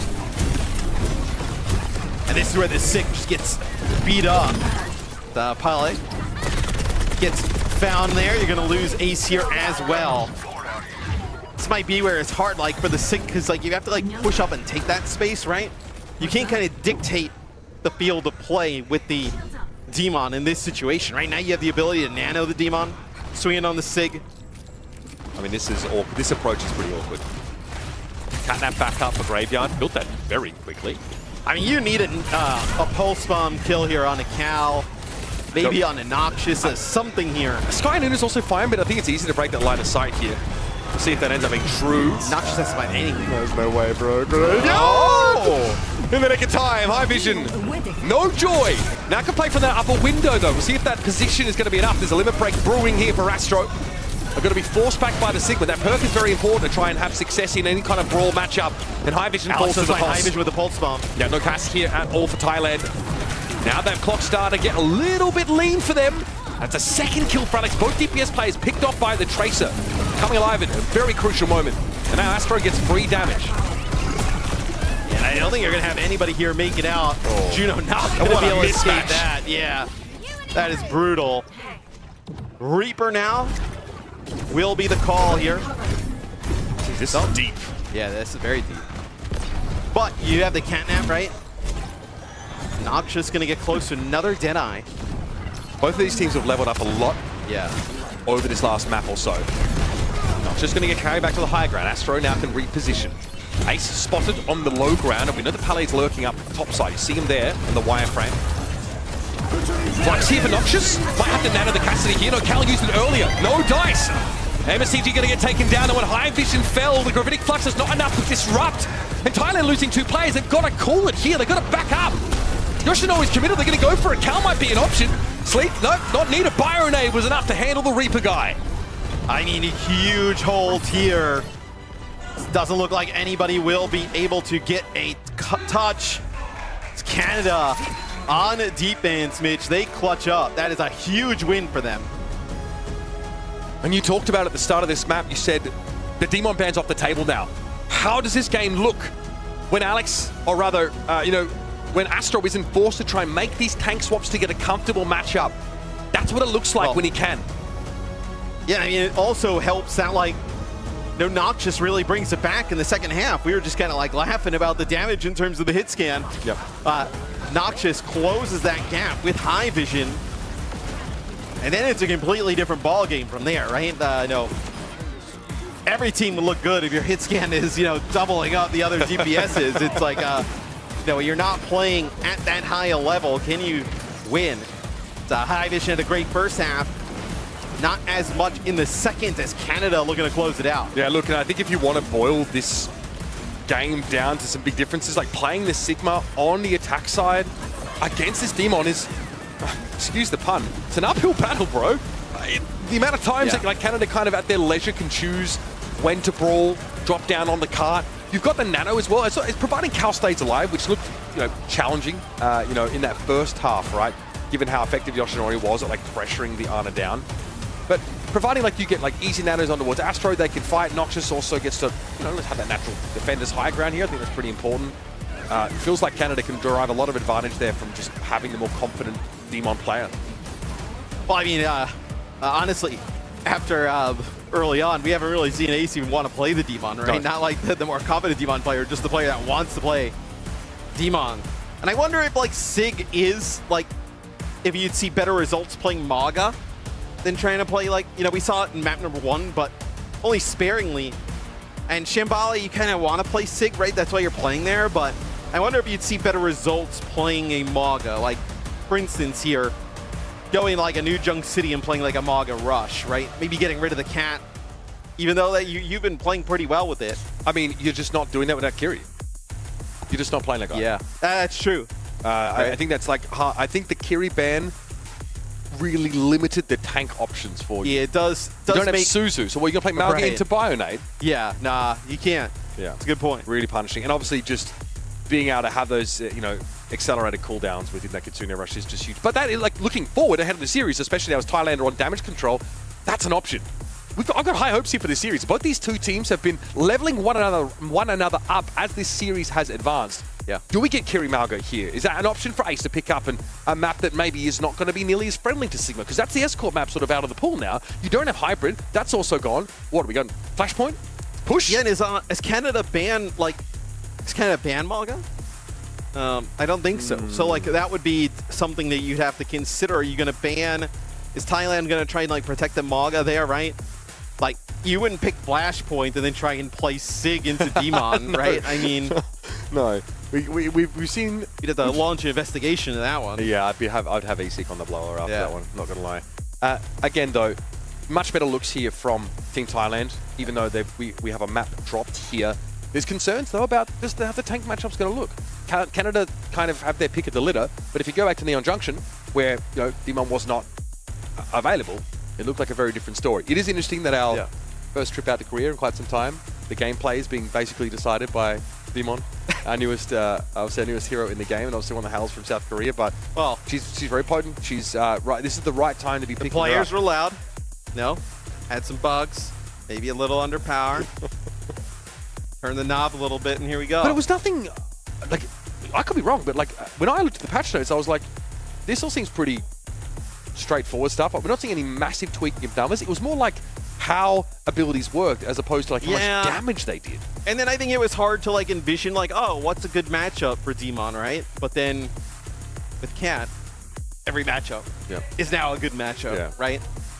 In the past, in Overwatch, the heroes that have been like kind of jack of all trades, they've been at their best when they just had the numbers have been very good. Well, right? okay, like so when Neon Junction was busted, like that was one reason. New Junk City is the picks. This is what I was talking about. Yeah. If you're Thailand, you probably want to try and play some Maga comp here. But it feels like, I don't know. If I see them ban the DPS or support, Canada, I mean, I think that would be a Maga ban that they would come through with, so. Yeah, I mean, okay, so I guess the more pertinent question is like, what is Thailand banning? If they want to play, like, let's say they want to play Malga Kiri, right?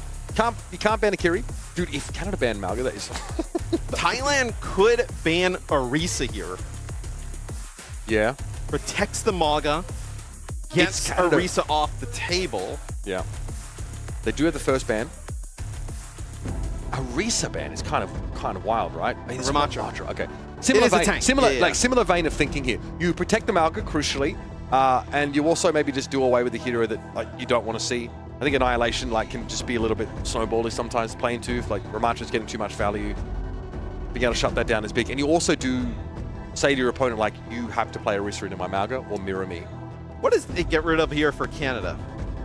Cat? Okay. I was going to say either Cassie or Reaper. I think I'm a little bit more surprised they went with the Cassie, but we also have talked about how High Vision's been like nasty. Yes. I also like Noxious may be happy to take like a Soj mirror or something similar. Yeah. I also think the Sky Noon, it just adds a level of volatility that maybe you don't want to deal with. Like if you want to try and play like safe and not deal with like these weird spiky moments where like Cassidy just like, you know, randomly blows up multiple people because he's being flown overhead, then you sort of take this out of the picture. It does open up for like, you can play the Bastion again, but Demon's still on the table here for Canada. Where's that Demon Malga? Potentially some Xi'an play coming in too. We haven't seen much Xi'an. She was banned in first this map, series. It's so long ago now. Yeah, I think she was. Okay. Oh. Okay, so Riser coming in here for Noxious. So Noxious has been playing a lot of the hit scan here for Canada. Now, subs, for those unaware, subs come before bans. So Thailand do get to see that Canada are making an adjustment before they decide what their ban strategy is supposed to look like. Not sure if that's, you know, particularly impactful in this case. Obviously, don't know if it influenced a Ramatra ban necessarily, but do you have that information in advance? Don't think so. I think Ramatra, it's like when you're thinking about what tank to maybe get rid of. Like, Orisa, I think is like, you know, good situationally. I think Ramatra, you're just like, well. What about Zarya here? We have room for that? For who? You're gonna play Zarya into Daemon? I mean, good luck. Let's flash the winter graphic for Canada. That's the case. I think it's that bad. Yeah, I mean, come on now. Yeah, maybe not an option. No wonder why it's not we with Australia anymore, man. Hey, it is, hey guys, let's play Zarya into Daemon. I have my koalas up, bro. Yeah, my boys. Again, you can't change where I was born. I'm trying to get home early. Let's play some Zarya into Daemon. I haven't played the matchup yet, personally. Yeah, so. I mean, we've seen it here. Yeah, that's true. And the Daemon just kind of runs through her. Left a bit to be desired, for sure. Daemon kind of does a little bit of everything right now, and she's very good at all of it. Thailand here, fighting to stay alive in a series, fighting to take us to a decider map. Their survival in this group depends on a win against Canada, who fought a barn burner of a game yesterday. And looks like they're getting maximum Overwatch no matter who they're going up against. And we'll see if Thailand can maybe play, though they don't want to play the Daemon, at least it seems. Maybe they can play, I personally think it should be Maga that they go to here. A Sig starts to fall apart where you have to be, you know, a little bit more proactive. And I think obviously Flashpoint plays directly into that. So yeah, we did see like some Sig start to crop up in at EWC on some control maps. Yeah, I was like, why are we seeing this on the polo? Kind of crazy, but again, that hero's been very powerful, and it does feel like Sigma is like the I will carry from the tank role type hero, right? In many situations, right? You've got tools to mitigate damage. You've got tools to disrupt the opponent tank player, set up solo eliminations, a shock and awe ultimate that, you know, can have team fight winning potential on its own. The list goes on. You want to feel like you have agency, feel like you have an opportunity to really leave your mark on the game, then Sigma has been a go-to for many of our players here in Busan. And for Thailand, I mean, this is your chance, right? You win this series. Canada's 1-1, Thailand is 1-1. You kind of, Spain and Germany all at 1-1, right? You kind of throw yourself back into the mix. What a bizarre group. Yeah, it's been, we kind of wrote it off a little bit, I think. We're so focused on like the USA-China group, right? But that hasn't really delivered, I think, to the expectations we set for it. I mean, China. The UK got so obliterated by Australia that, like, all of a sudden that group's just wide open. You know what I mean? Yeah. Like, there's no compelling storylines left there. Yeah. Like that. Bloody obliterated. Yeah. Yeah. Go on. Mitch's dreams, right? There's an Australian map with him as a statue, like the dominant one on Paraiso. Bloody Horrocks on Twitter's going to come after me. I'll shout. You guys are okay, don't worry about it. Hey, listen, if someone was picking on the Brits that weren't Australian, I'd back you guys up. If it was an Australian picking on you like it was yesterday, then no, sorry, boys. You're on your own. Yeah, talk about the New Zealander playing for Australia. I actually think Colourhex might have dual citizenship. Oh. Yeah, because their breakthrough player on that team is Soggy. Oh, no, wait, no, excuse me, I got it back in front. Soggy, I believe, might have Australian citizenship. Oh, okay. Yeah, it's not that uncommon. Look, seriously, when New Zealanders are doing something good, we claim them. When not, we don't. Also wild, you're talking about that Group A. Like, Japan or China going to leave here, goose egg, without a series on the board? I mean, look, hey, crazy thought. No, we'll get back to it. What if Japan used the breakthrough slot on maybe Top Dragon?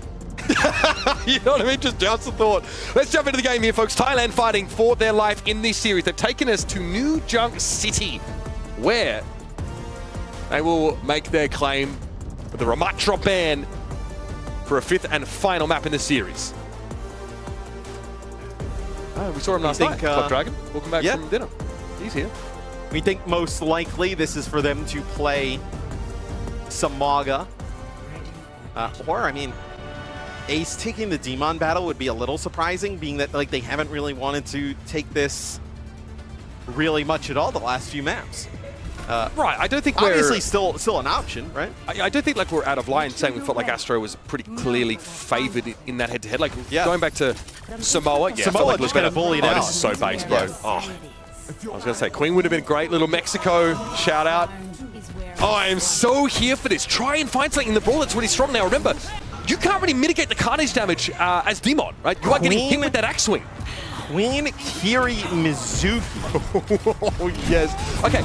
And it is the Xion. So I was talking about Xion potentially kind of coming in here. It will be the Xion. I'm a little scared for Queen going up against the Mei. Oh, I will say that much. Let's see how this pans out though. High vision. Oh, yes, here's Graveyard very quickly. Mispositioning punish. It's a trade though. Alex is trying to jockey back. Yeah, they call the pause like, wait. Can't play Junker Queen. Get that out of here. Hold on. He's like, what?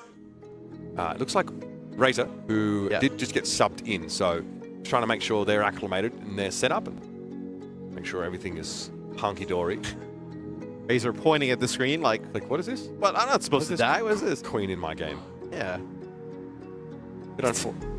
Who's that? Bit unfortunate, I think, that the Razor discovers there's a tech issue after getting beaten in a 1v1 for flank control. He looked over here and was like, who's in the play-by-play slot? Oh, it's Uber. Let's drag this out a little longer. Am I ever going to live this moniker down, bro? No. Well, who knows if you'll join us again? I mean, maybe you won't. So. It's a good day to be grandfathered in that. Yeah, into the pause or watch. Now, looks like we'll get this one. Nothing too crazy. Get this one back underway. It looks like Flashpoint about to open, and honestly, with high vision down, pretty huge advantage, I think, for Canada. Can we theorycraft a little bit about like, what this Junker Queen frontline looks like into the Demon setup, right? Obviously, shield mitigates a lot of like the, Queen damage, but I'm just like so caught on this idea of like perking into like the full heal off the Carnage swing. Like, is there anyone that can, like, can you brawl out against Queen the Queen? Have enough mobility though? Like, commanding shout. It's just a long-ish cooldown, but the cooldown starts after you use it, not after it expires now, which is an awesome little quality life change. Okay, very early Suzu there for Parlay, and look at that pressure. Yeah, I do think that, like, the team that is able to use that mobility and sort of find the backline first is firing into the shield, I mean. Yeah, I mean, I don't think that's her best look into the Demon. No. But I really do, there was no frontline fight there, right? There was like a Did they ban the Ramatra because they want to play Queen? No. I actually am not sure on that one. Very interesting here. From Thailand is a nice Maywall there from Alex. Yeah, I do want some Ace POV. Yeah. See how he's gonna play this matchup. Look to bro. What is the formations here? Nobody is like grouped up at all. It's all over the place. Is Canada spread around this point? There is Ace eventually able to force the Demon to succumb. But damage has been done. Razor is popping the heck off on the Xion. Yeah, I mean, even though you do get the T-Mac on Astro, you're never able to deal with the Xion or the Mei. Just everybody barreling down onto the Demon, and still Astro lasts forever, it feels like, and then end up losing everybody else. So we'll see another fight here for our first Flashpoint. He's kind of talking up Razor a bit on the couch, and didn't get to see him in the series up until now, but I mean, also, Queen is going to fall over with the limit break, right? If you get hit by it. Yeah, I don't think that's great for her. Cleanse it, bro. Just cleanse it. I'm curious. Here's Blizzard coming in. Astro going to come forward. High vision caught out early. Razor finds out another one. And yeah, what is Ace supposed to do here? Binding Chain barely slows the Demon down.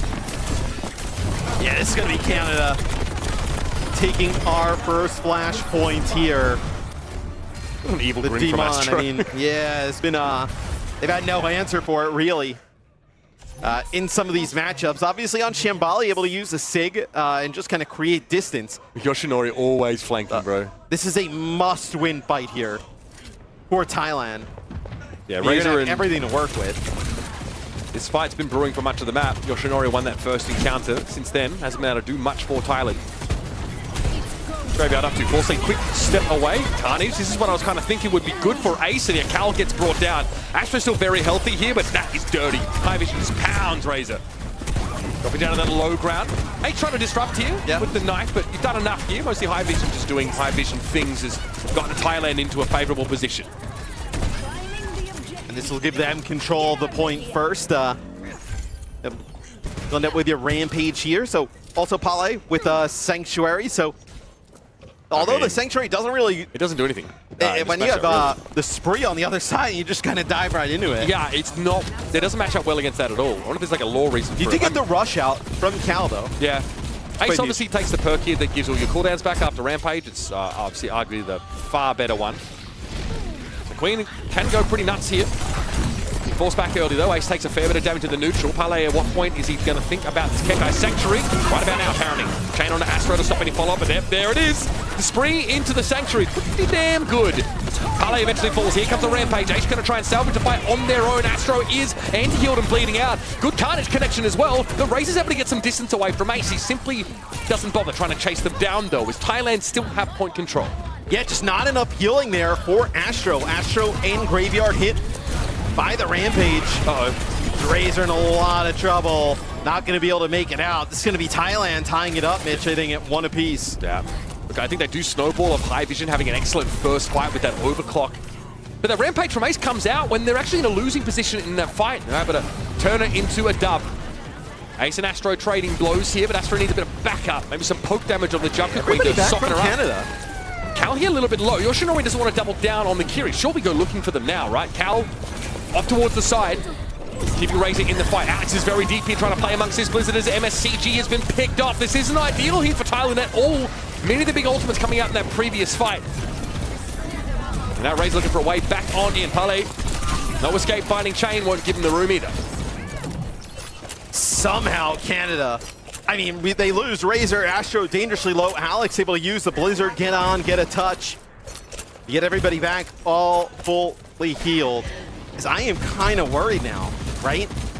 You'll have the Kitsune Rush here for both teams, but you're going to have Limit Break. No Sanctuary, not going to be able to kind of heal on through that. Look at how aggressive Astro's getting. Yeah, it's like, feels like a Kitsune Rush that's kind of forced here. Yeah, Graveyard, the pressure on MSCG forced despite having that Kiri ultimate in play. Then Astro was right where they need to be. Here's a spree though from High Vision, picks up the May at least, but you don't need more. And the Rampage is just what the doctor ordered. If you were a terrible doctor and didn't care about saving lives. That was nice. Astro demeched, Graveyard barely able to slip away, but it puts Thailand back in the position to even up the Flashpoint game. Hold on, well, okay, Astro's still here. With the big iron? Yep. Graveyard is still kind of lurking. Constantly keeping it contested. There, they're gonna rush here too. Okay, this is big. MSCG falling. This is an opening that Astro made in mini Demon form by picking up High Vision, and now everybody is back. Ace is surrounded, nowhere to go, trying to fight, look for an axe swing. It's just not there to be had. High Vision back with a vengeance, finding a second kill. There's legs on this fight for Canada. That is a disgusting steal. I mean, Yoshinori's got to he's gonna have the touch here as well. Graveyard just kind of keeps that contested for so long on the cat. Cal comes in, drops a rush. I need a replay of Astro ruining High Vision with the minigun. That is a rough one to lose, man. I mean, yikes. Oh, you can't win that one. Yep. I mean, especially when you spent, remember that Kitsune Rush got forced out of MSCG earlier in the fight? Graveyard still gets the elimination on the Kiri, and then Astro was just in there. And then Graveyard, the only one there, they let him just kind of going up and down, kind of keeping the point contested. Oh, that's classy stuff from Alex. He's raising out of the Kekai Sanctuary. Doesn't really want to test the healing output of that Mizuki ultimate, which I respect. Playing but his it's life. out before the point's even open. Yeah. You already deal with Yoshinori, so... I think you trade the spree for a support ultimate every day of the week. Oh, MSCG has to Suzu himself. Can't quite climb away. Desperately scrabbling at the ironwork to avoid the pulse bomb. Still brought down regardless. Decisive first fight for Canada. Yoshinori not going to make it to the health pack. Bro, no bag? Come on, man. Some extra bullets fired there by Alex. It's limit break. Probably both support ults here. It's Canada looking to close this one out as Rod's Graveyard looking for MSCG again, freshly Kiri down. That's Suzu used too. And the Swift Step. Both of the big cooldowns. So how's Kiri supposed to be where she's most needed? All of Thailand had to fall back as a group. And this is percentage that they're still losing out on. Very aggressive limit break here as we're going to see a charge on through Ace with the Rampage. There's no follow-up on the anti-healed Astro, so the Demon's going to be back in the fight. Eventually, one would suspect. Graveyard's there, topping it back up, and High Vision overextended with that spree into the Demon, who was being pocketed, healed up by the Cat the whole time. And now Graveyard with a catnap drags MSCG on out of there, and that's a Yoshinori Pulse Bomb he'd sooner forget. And never what you want to see there, Mitch. The Kitsune Rush used, and as soon as it's dropped there from Thailand, 2 kills instantly from Canada. So they're going to flip this point right back. The silver lining is at least there was a flip there. There's still a chance for Thailand to fight, but they are on their last legs. They're on their last legs here for their chance at BlizzCon, as Canada have slowly but inexorably overcome them. And there's no touch. Where's that supposed to come from? Canada have all the numbers. Maybe a desperate touch for Yoshinori to keep the game going. Here's Ace on the ball. Oh, have a pulse bomb. That's mostly shrugged off, to be fair, but there's all the damage in the world to deal with the Wrecking Ball. And Canada, in a scrappy affair, have triumphed, secure the 2-0 in their group, and remain masters of their destiny. And it feels like if Canada is going to be able to play that Demon, Cal, they're having great performances in that support role. Now Razor comes in here at the end, really kind of shining on that Xion. Canada's going to be much tougher to beat than a lot of people expected. Yeah. And they're getting some really valuable reps against quality outfits. 10 deaths here, man. That's rough. Yeah, I think that's something like we get an interview opportunity, maybe talk about like how they're looking to punish the aggressive cat play. Because Parlay was getting away with, again, a whole lot earlier on in the series. Yeah. Then like when the Cassidy's unbanned, you have the option to play that, and later on in the series, it looks like Canada get a feel for the way that Thailand are trying to use Parlay, use that jetpack cat aggression. It's just wild to think that coming into this group, Canada was like, oh yeah, Canada's in this group, right? But you're not really kind of... Well, because they haven't done anything in the World Cup, like respectfully, since 2018. Yeah, you're not thinking of the top of mind. It's like, oh, somebody... And this squad is so young, right? Compared to like some of the other teams with like more experienced players we've seen. It's such a promising sign for the future of this region. And hopefully we just do the World Cup until the end of time. And these guys have more and more opportunities to show what they're capable of. But as it stands, man, they're probably going to get to stand on that stage at BlizzCon in front of, quote-unquote, the world. In like the marquee event of the year as far as the World Cup is concerned. USA goes undefeated in their group. Canada looks awesome. Oh, here we go. What about North American patriotism? What about OWCS NA? Let's kind of let's bring this to some of those bring this to World Finals. Let's kind of have a deep run, right? I kind of like where you're going there because this is showing just how much talent is sitting just below the surface. They're right. Just out of discovery. Like it's so close. I think to having teams that rival teams from obviously Asia and EMEA. And Cal comes back to Overwatch for the World Cup. They were sick. They look incredible, not skipped a beat. Hopefully they stick around because they've been a revelation here onto this team. They can hop onto an OWCS team for Stage 3 and make like a huge impact, I feel like, instantly. Now, very impressed here. Obviously, Racer subs in for this last map, right? Kind of wondering when we were going to see them. The Shield play early is just phenomenal. There's like 3 and 4K fights happening. It's really a huge part of what gets Canada rolling on this map. And again, Thailand refused to opt into a Demon Mirror. We had a bit of fun with the theory crafting there, like wondering what the Junker Queen will be able to do. And frankly, I think they had to play Maga there. Yeah. More disruption, right? More, again, getting a good stop into the back line seems pretty potent. But Ash, this Canada outfit, much to your pleasure, I'm sure, have overcome in a pretty scrappy fight. Yeah, well, you know me, I'm thrilled about this win here for Team Canada. But for Thailand, I think that the conversation ahead of today was also, the fact that we saw that they weren't that comfortable playing the Demon. They don't really want to pick into it first couple days of this event. And we have seen, the Demon takeover in the server. There have been some answers, but Thailand just weren't quite able to close that gap. So many heroic plays coming out from Team Canada, and the fact that now they have secured not quite that qualification, but such a strong chance to be able to make it to the big stage has got to feel quite good. And I think Canada, look, they don't qualify just yet, but as close as you could possibly be to doing so. And they have to feel so proud of themselves for being able to get to this position.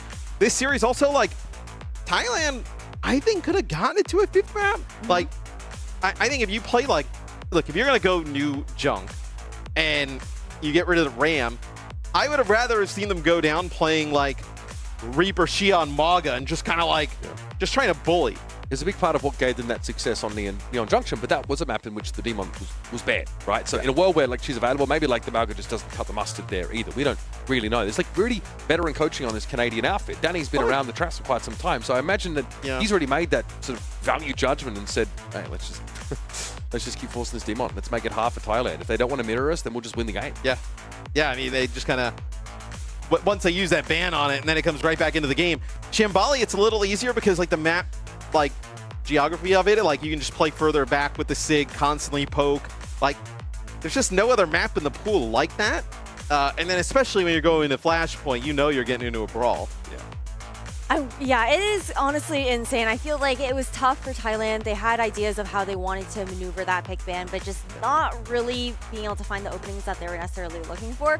For this Thailand roster, though, I mean, we are not quite counting them fully out just yet, considering how open this group still is. It's still an uphill battle, but was there anything that we think we can pull from for their following matches? Tons. Yeah. They have one of the best hit scan players at this whole tournament. For sure. Like, High Vision, like, beyond any reasonable doubt, is a fantastic player. But when he goes quiet, he goes quite quiet, right? Like maybe you move to the defense side, you don't have as good sight lines on the attack side. There's a lot of reasons why, like as a hit scan player, you have less opportunities to have your impact felt. I think Pele is a really unpredictable part of this team who really understands how powerful Jetpack can be when you're willing to take some risks, right? And just sort of push the envelope a little bit on your opponents. I was thinking like Ace is a quality tank player. I'd just like to see him maybe find somewhere that's comfortable, and frankly, he's got 24 hours. Get on the Demon hype train. If they were able to play a little bit of Demon, I think they could like, you know, have been a team that could really kind of do what Canada's doing to the group, right? I mean, High Vision's so good in that hit scan role, like Mitch mentioned. I think obviously just our newest hero throwing a little bit of a wrench into things for them. Yeah, well, the answer might be to try and hit that mirror for the last day of the OWWC groups there for Thailand. But for Team Canada, they secure the 2-0 thus far within their group. We are going to throw to a quick break, though, and when we are back, it'll be Denmark versus France. The 2026 Overwatch World Cup is brought to you by DHL.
From premium landmark hotel to lifestyle boutique hotel, we offer you distinct brands worldwide. Route Hotels and Resorts.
France, after defeating Team South Korea for the last day of the match. Oh my God, Zarian, fantastic job. Congratulations on getting the win. I just want to hear from you, man. Like, how does it feel right now? You guys beat South Korea. I think it feels amazing. Like, we just need to win tomorrow and we make BlizzCon. It's kind of a dream will come true, and we'll try my best to make it work again tomorrow. Yeah. And it was a map fight banger. It seemed like, I think in the first half, Korea was kind of favored, and then you guys like came back in a very big way. What was the game plan coming into today's match against South Korea? It really felt like you guys had a clear game plan. We had like two clear game plans. Like, first one is we just need to win one map, and we know we can win the series if ban goes well. And then like, I mean, it's not really a plan, but we just said before the game we'll play like we're in the street and try our best, and you know, just try, and we did it, I guess. And I also feel like you guys have like, this is just maybe my personal take, but I feel like Team France has a really good synergy. What do you think makes Team France special in the Overwatch World Cup? I think it's like we are already close friends, like even in real life and stuff. So we can say whatever we want to each other, you know. Like it's really nice feedback and everyone just improve. So I think that's our like winning point, you know. Just play as a team, and since we're old friends, it's easy to make it work. Yeah. I mean, now you guys took down South Korea. Are you scared of any other teams in your group? In our group, no, I don't think so. I mean, we still need to play like really good tomorrow to win, but after I think we just need to don't play bad, and you know. All right. Well, that's it for the interview, Zarian. Thank you so much for your time, and thank you. Enjoy your win against Team South Korea. Thank you.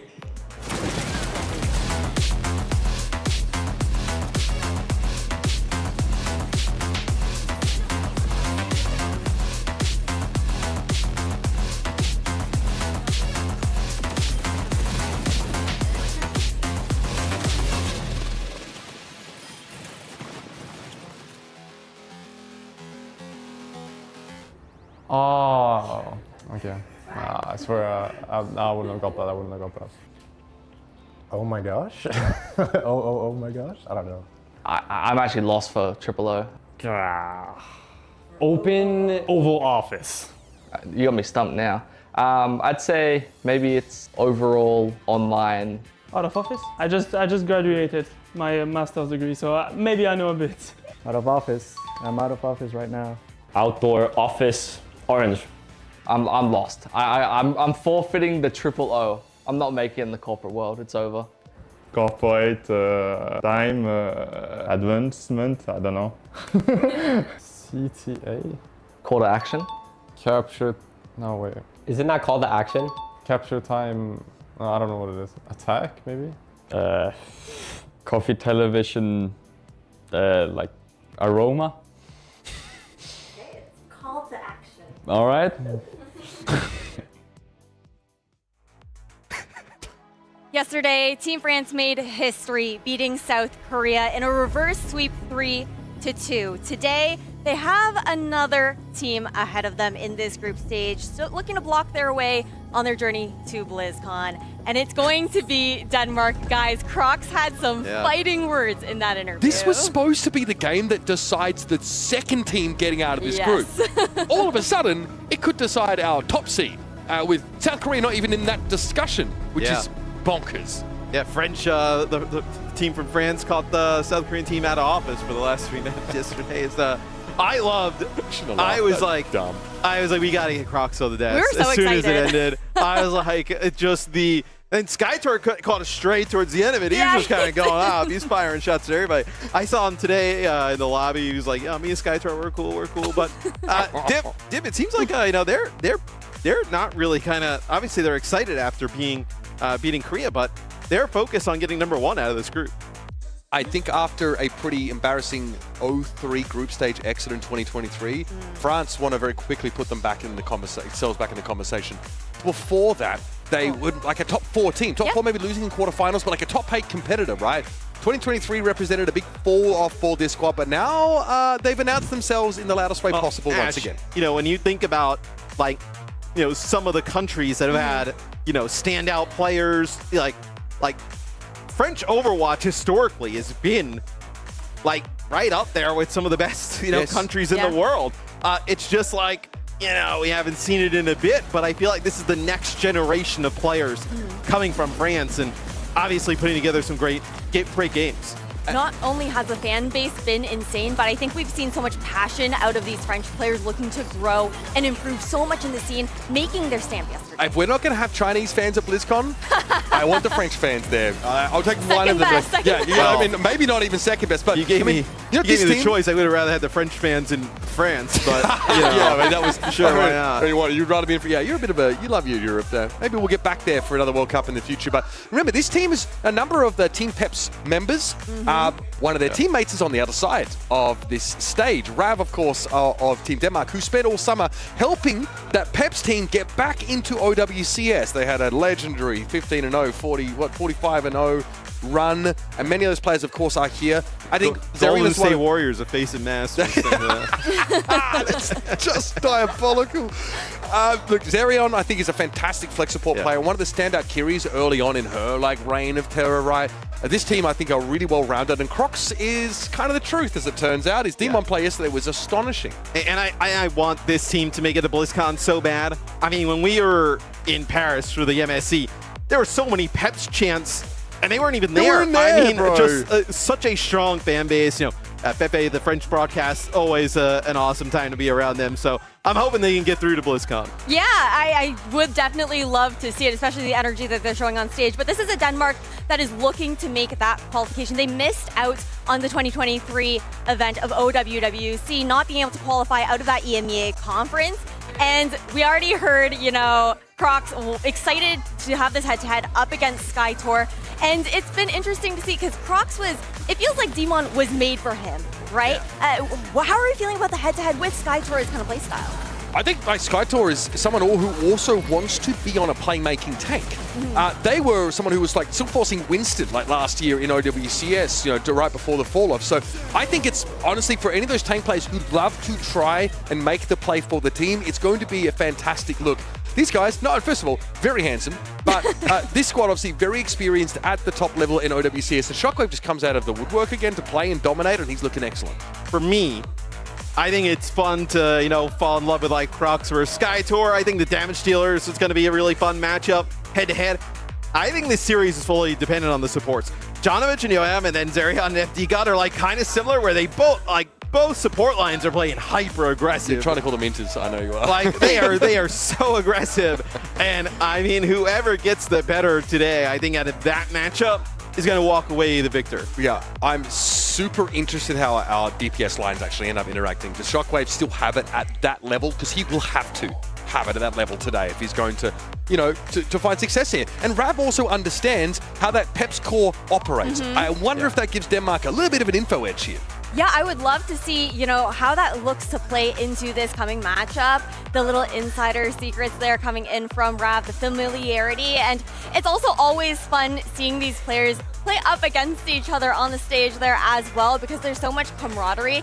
Honestly, I feel like we're going to see a lot of smack talk. Turn game chat on. Please, I'm begging you. Admins, match chat on. For the love of God. You've got Zerion and Crocs on the same team. We need to see what is being said. I don't know if that's legal for broadcast, actually. What might get sudden match chat. Let's capture it with the EVS machine. And then if it's good, we got to do a little scan through to make sure everything's good. Yesterday, watching Crocs play on Shabali Wall Street, bro literally stopped dead on the map. And I just started seeing this. I'm like, why, when we're not seeing this? Bluff, that please. COD energy up there. I love it. I love it, man. No, it's so funny. The fact that he even, clapped after a kill yesterday as well, taking his hands off the keyboard multiple times, which, guys, Overwatch is not a game in which you take your hands off. In the scenario they're in, you have to have that, delusional confidence to be able to, win. That's, the only way you win a series like that. And I think that confidence has played such a big part in Team France. Even talking to Crocs yesterday, he said to the rest of his team who's kind of almost not quite sad, but they felt the pressure of being in this group going up against South Korea. They thought it was going to be difficult. And he was the guy being like, what are you talking about? We got this. And when you have a guy like that on your team, the difference that he can make in the server to be able to really just rejuvenate that kind of energy is unreal. If there's one thing that being a part of the Overwatch scene for a long time as a competitor should teach you, it's realism. Right, given how dominant South Korea have been so long over the years, but these guys have none of that. They've just thrown it out the window. And the very first ever best team in Overwatch were French. Melty Esports back in beta were like the first team that really shot to the stars and had like such a dominant showing early on. I feel like that history. We're far away it still from echoes home, in this team. I mean, that's the beta. We're talking about the beta. I mean, it's like, come on. 2016, it was 10 years ago. There's a very proud history. These guys are proud, and they've worked hard to get here. They beat South Korea. I mean, who can, I guess Team China can sort of boast that same accolade, right? Having done that before, but it takes a hell of a team to do that. It absolutely does. They were one of the only teams that had done it previously in 2019 in that group stage alongside Team USA. But we do have our predictions for this France versus Denmark matchup now here as well.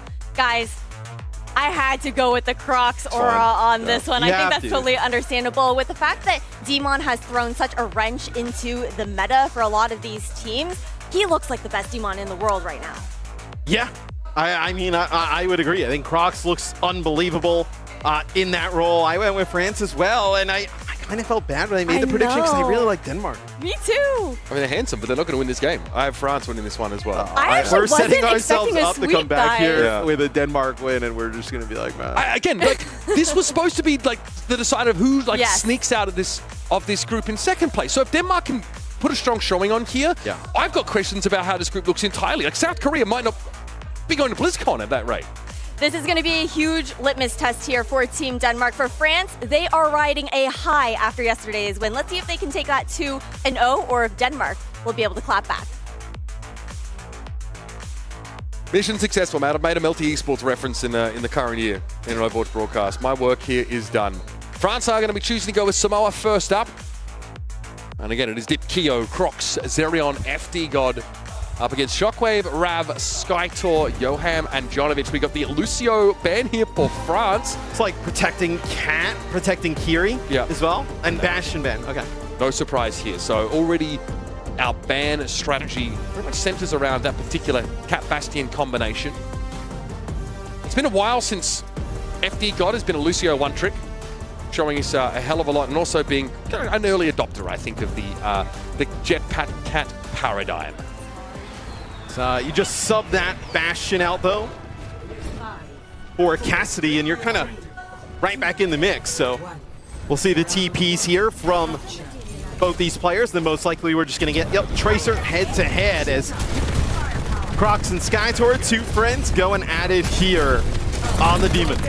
And again, for essentially a guaranteed spot at BlizzCon on the line. Denmark did what they had to, right? Dispatching Columbia in a 3-0 fashion, but here's where the rubber hits the road. Shockwave gets flattened already. Crocs is barking. Yeah. He's in his element, and he lives for the fight. Crocs. Look at him. Yeah. He's like talking to himself. He's so locked in. No, he's talking to his teammates. He's like, bro, these guys, they ain't nothing on us.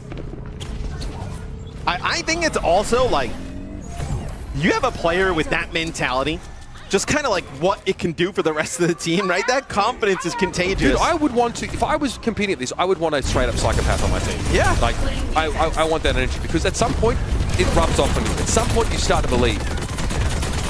The biggest hurdle, in theory, has already been crossed for France. They certainly don't want to let their foot off the gas, but they don't seem like that's really on the cards at all. Shockwave, bye-bye. Well, not only is FD God doing a great job just kind of getting Crocs in the mix, but then also, like, Crocs gets there and on top of a Shockwave, and Shockwave is like, putting a lot of damage down into Crocs, but it's actually the healing from FD God, really kind of playing that cat at another level. This is just, I mean... trying to body block it back onto the map. You can't put your hand on the keyboard, Crocs. That is brutal. Now, how's this guy gone from a Roadhog one-trick, cheesy guy playing, in like low OWCS to an absolute Giga Chad? I mean, look, you get that chance at the top level, right? You're going to sneak in playing some heroes, and all of a sudden, what in the world? You just kind of have a hero release like this that kind of plays exactly to how he wants to go. It's about as much fun as you can have sitting down, and Crocs is living his dream. I mean, the French are going to get in the back after this. They're going to try and talk to Fernando about moving the bracket up to tomorrow. They're like, hey, we got a chance to win the whole thing. Let's keep going. Yeah, before any balance changes. Yeah, before any balance changes. Keep it locked. Keep the patch locked. It does just feel right when France are at their best here in Overwatch. Skytor is, well, he's gone. He's out of his mech, and there was a pulse bomb there from Dip. This aggression is far far too much to handle. And the snowball here off that first fight has basically taken us the entire map. I just did not expect, like, I mean, look, we're round 1 here, right? But this is a... Oh my God! This is a beatdown, man. I mean... you can hear it here in the venue. The French players, they are just vibing right now. I mean, Crocs just put his hands out. He splayed his hands out. So what are you doing? What are you doing here? They are letting them have it. I love it. Oh, man. Who decided to put Crocs and Zerion on the same team, bro? This is terrifying. The amount, oh God, Crocs is typing like crazy. Wait, let me see the game chat, bro, please. Well, you think back, I mean, France had so many legendary players, right? Soon, AKM, like, you know, supports would be like, Uncle wins, right? Like, players like that. You know, it's just been a very long time since they've kind of ascended to that level. Like, you know, you thought about those French teams that would go to BlizzCon as like, bro, the top 2, top 3, like at worst, right? The French players you named weren't even in that first like wave of French pros as well. Yeah. They've like, I don't know what it is about these guys, man. Nation produces killers out there in the esports world. Right, still very much in the Demon head-to-head. Skytor has been getting run over so far, and Shockwave is trying to find an angle on this, a way into the game. So far, he's been a spectator. Skytor just loses like all his health, and Crocs at full HP. They have to be so careful. Keep this Demon alive, as that shot on the dip would have been huge. Probably finish off the Tracer there. Crocs just looking to pressure Shockwave down. Nice little connection with a jab. Shockwave's forced off his sideline. In this window, Kyo can do so much as the lone Cassie that can get to play the game. Both Crocs and Skytor, though, they strike at the DPS line of their opponents. Shockwave and Dip fall away. Kyo a little bit low here. He's waiting to die, frankly. Almost gets the DMEC, and the point does go over to Denmark early on. So Crocs goes flying through the sky there with the help of FDGod. Nice TP away there from Zerion. Just drop the Demon down on top. Yeah, Crocs here without DPS, though, could be a struggle, but Dip comes back into the fight with a flourish, announces himself, finds Yoham already. Rav has to avail himself of the health pack in order to stay fighting fit, and it might be too late to save Skytor. Jonovic also struggling and off with his head! Shockwave flattened. Just a great job of collapsing, man. I say it constantly, but like, watch how FDGod plays. Like, obviously we watch a lot of this through Crocs' POV. FDGod is the one who really enables a lot of this, doing a great job. Just kind of like solo, like they both play on an island, like kind of let the Tracer play off in another direction. And FDGod just has a great sense of like when to really be focused on healing Crocs, when to actually kind of be going for damage. And like FDGod used to be known for being too aggressive, over-aggressive. Over the last few years though, he's actually been one of the safest, the most consistent, survivable backliners ever. But he's always gravitated towards these playmaking support roles. Lucio, Brig, now Jetpack Cat, always looking for a big impact. That's just rude. Do we need to be doing that right now? That is insane. Yeah, I mean, well, Jonovic does get one off the side. Rav's gonna get Dip, and because Crocs ends up losing his neck, this is gonna be a point flip for Denmark. So all the highlights coming out from France, but Denmark able to flip at the moment. They just need to slow the game down. Yeah. Obviously a bit of a rough start for Denmark. Rav looks extremely dialed in here. Flying Deadeyes here for both sides, bro. Yeah. Skynoons will abound. Looks like he's being a bit more patient now. Here's Kia with a flyby. Jonovic able to get to safety just in time. Kia opting for some free damage now, and here is the fight in the front line. Skytor opts for the limit break. Crocs is taken quite low. There's the hindrance grenade. Oh, he's one more shot would do it. Somehow FDGod's defied death, but not for long enough. The mega health pack evades him, and now Denmark get up to 72. Yeah, you're gonna have both demons out of mech. And somehow they're able to keep Skytor alive as Denmark trying to tie this one up at 1 round apiece. Now you look, we're gonna have a clean fight across the board here, right? No ultimates to work with. I'm looking at how Crocs and FDGod maybe play for Shockwave. And Rav's starting to come alive as well. Oh, no Demon in mech. That's gonna be brutal. It'll be Crocs will get on, get a touch. I mean, there's a case to be made there for Skytor running off the map. As soon as that fight ends, you would have had them really early. Yeah, really early. Yeah. And you have the mobility to get back. You would have had to be quick. That's 5. You could also disengage and come back as 5. Not sure about that one. Regardless, France have a bit of catching up to do now. Darion close to a Kitsune rush though. My eyes are on Crocs in the front line with that haste buff. See Shockwave flying through the sky.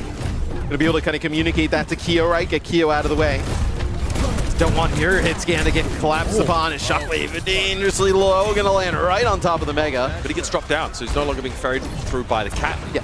Playing for a long fight here is not good for Denmark because you have this Kitsune Rush on the other side. He's coming. Oh, Lord, he's coming. Suzu here for Shockwave. Will it be enough? Deadeye pop. Come on, you can't be serious. FD God gets the final answer there, but Kyo falls down. So both Jetpack Cats have found connection with Skytor out of the game. France now are on one last charge back towards victory, and that is disgusting from Dip.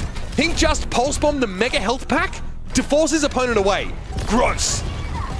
So will they be able to get a touch? It's going to be Crocs just boxing Skytor out here, putting so much damage. You can play this aggressive. You're just trying to deny them the touch. It'll be Rav who gets there. It's going to be the recall used straight away. Yeah, sit back, Shockwave. Got to be careful, Jonovic. I mean, if he plays inside that room, he's going to get picked off here. No escape. Deadeye finds him. Now Skytor's the charge forward on the point where that shield has been popped. He'll set up for some poke for the time being. Crocs was demed in fairness, but Johan has fallen. Now it's on Dip, the only damage dealer currently alive for France. But getting that demed is massive, and the catnap here to potentially ensure the elimination. FD God finds a scratch with the paws, and now Rap has to recall again. No touch, no chance. France takes Samoa. Just the way they are synced between Crocs and FD God. They just look different here at the moment. God. Dude, Crocs. What is this damage difference? 11k damage there as Skytor on the other side, 5k. 2 deaths for Crocs. You don't do that to a friend, bro.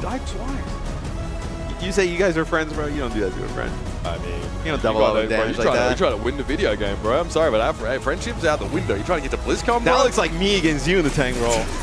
That's crazy. Have we ever played against each other in Talent Takedown? Yeah, probably. I mean, I was undefeated in those, so. That is... I think if you are Denmark... Don't talk to me about opting out of the Demon Hero. No, I actually think you want a cat ban. Okay. I think you want a cat ban. I think FD God is like such an enabler for Crocs. I'd rather try it without the cat first. So FD God plays Lucio, which could be suboptimal on certain maps. Yeah. Does he have an Ana? Zerion would normally just play. He's a fantastic Ana player as well. Zerion's definitely the died in the wool flex support on his team. I mean, FD God's hero pool is expanded, but like not, you know, you're not playing like Ana here, right? Yeah. It's really kind of like Kiri Lucio. I mean, yeah, like Juno is there, but the fact that those are the type of heroes we're discussing, like, would put them at such a, all right, point time. You know, yeah, not a disadvantage, but it would actually kind of, I think, make it easier to punish Crocs and then put, like, because we see Skytor a lot of the times, he's taking so much damage kind of getting in, it's just not the same way they're playing the style. I think you got to get rid of the cat. Yeah, okay. We'll see if that is going to be the ban choice coming to the next map. Obviously, Lucio would be now available yet again. And that may be why France banned They got to Lucio Johan's Lucio early on, is to protect the cat. Yeah. Right? Because you see the Bastion ban on the other side, so clearly, like, no, maybe Cat Bastion to worry. I think if you're Denmark, I would, you know, do you play, I'm trying to think, like, you play like a Neon Junction maybe, and you know, get rid of Cat? That's a possibility. Sure, I think. Yeah, it's like that's probably your first port of call here. Yeah. You know, putting FD God on Lucio still, I think, is like a decent spot, especially if we, you know, I think Sound Barrier is like a pretty acceptable answer to Limit Break, right? Like, while that damage amp is there, you've got Overshield that helps sort of, you know, carry you through that window. Obviously, it's not the premium pick and not something that FD God has been trying to avail himself of all too frequently. But, you know, in the previous series, we saw Thailand just really trying to avoid trying to play the Demon. They would ban it, and they try to just pick Sigma or, you know... Well, it didn't really work for them, so I don't know if I would recommend that strategy for Denmark. I will say, though, that I was a little bit worried about parity in this game on that first round. It really felt like Denmark were a little bit shell-shocked. Crocs is being allowed to do maybe a little bit too much. The second round, much more competitive, right? Crocs is getting punished for these over-aggressions, and I think that's probably where you start in terms of your strategy for answering France. Is can we bait Crocs in, or can we at least set things up to we outnumber him if he overextends, right? Make that much more punishing. Yeah, but like, are you ever really overextended if you have the fuel to get away and the cat? right? You're right. The conversation starts earlier than Are you that ever about banning truly- the cat. Yeah, But you ever truly you have one overextending. cat ban map, right? Like it's not a solution that carries you through the rest of the series, because then you would have to try and target the other side of that comp. And frankly, SkyTour looks like quite solid on the Demon. It's just hard to shine against. You what could Crocs play is able to something do. like a Shambali, and you know, maybe the cat stays and you feel like you can play some like kind of longer range. Like if you played Shambali, you would actually, I don't know, because like if you ban Demon there, I think Demon is like more dangerous on like you know, in like a New Junk City or something like that, right? So you probably wouldn't want to ban the Demon. Like Shambali and then ban Cat would be interesting. Yes. And then play like, you can play Sigma comps, like play like a little bit more poke. Yeah.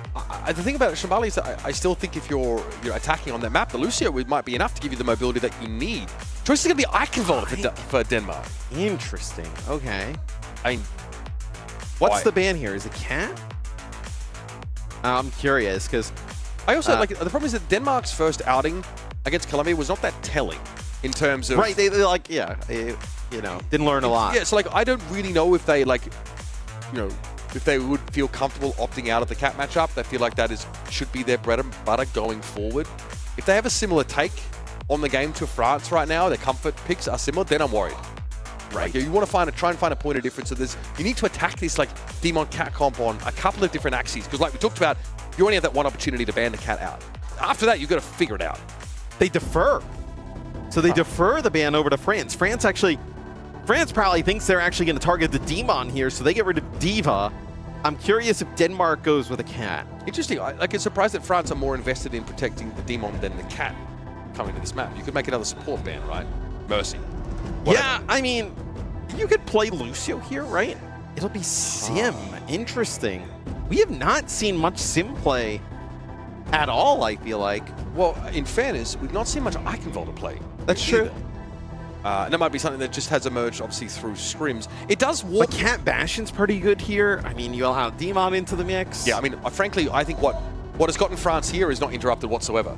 We covered them, obviously, in the group stages, right? In their conference. And they dominated, and they didn't have to lean on a Symmetra comp here. So it's interesting to me. They obviously know something we don't. Again, it's like Rav, who was alongside many of these players, you know, in FACEIT Master, helped them get back into OWCS. So perhaps there's something at work here that we've not perceived ourselves.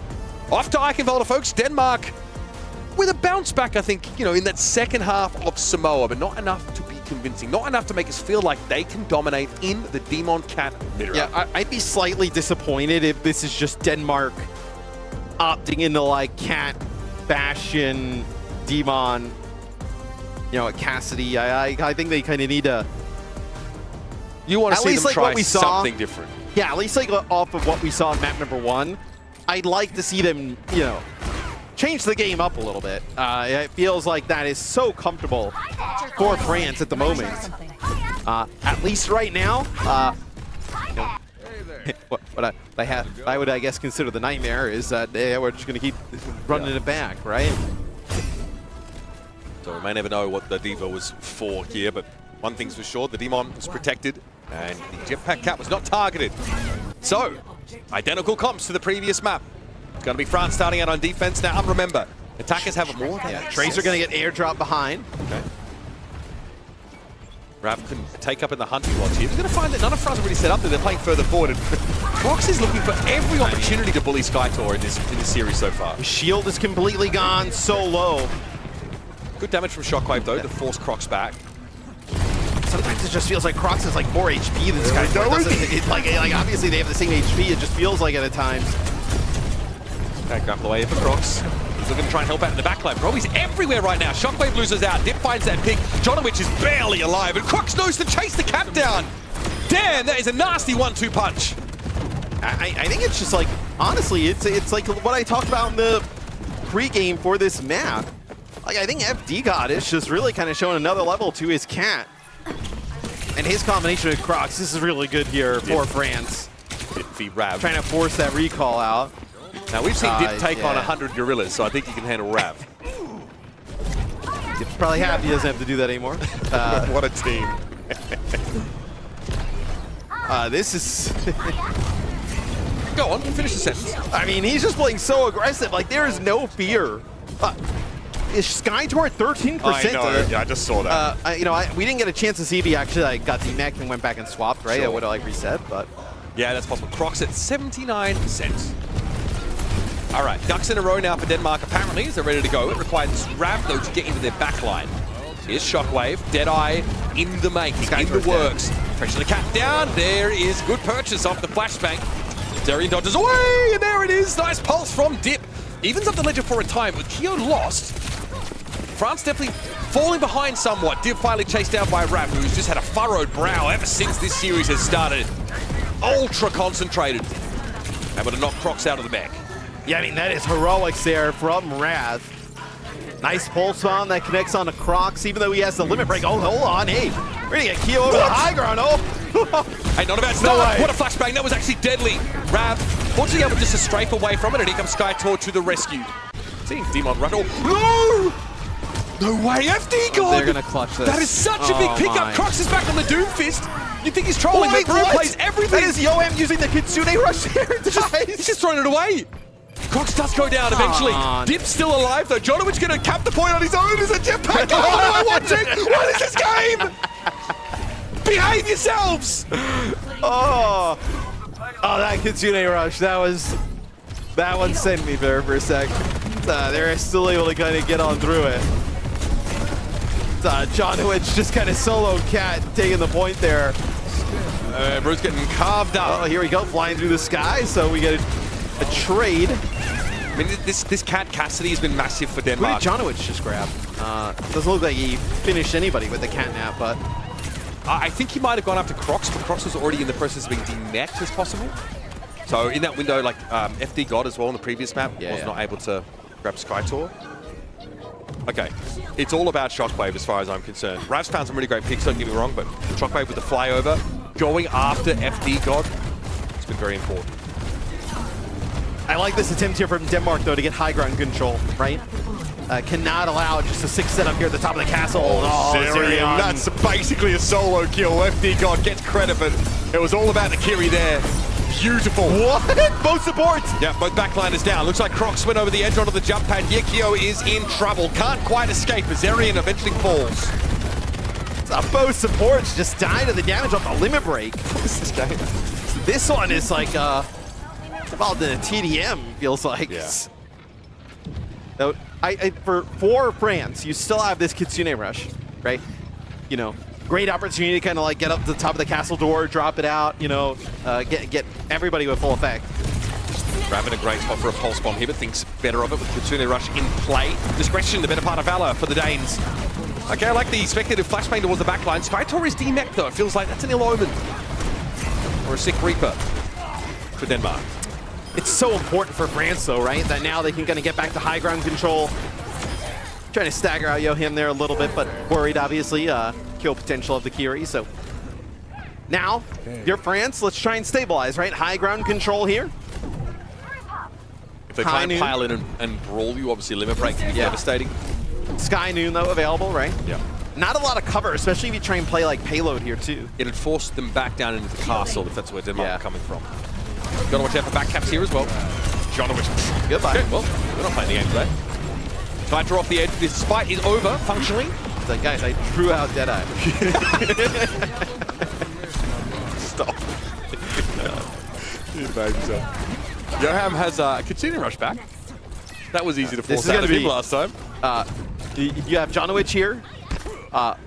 Right, you're going to be able to kind of carry in Shockwave and then also the catnap. We saw how clutch Jonovic was on point 1. That was an interesting catnap.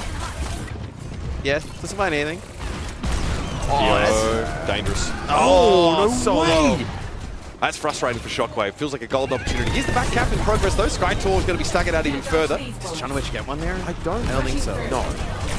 No, doesn't look like it. Kyo's good damage here though. And nice escape. Kyo's going to fight everybody. Nice shots there on Yoham. Yeah. And the card is being contested, so I think he's aware.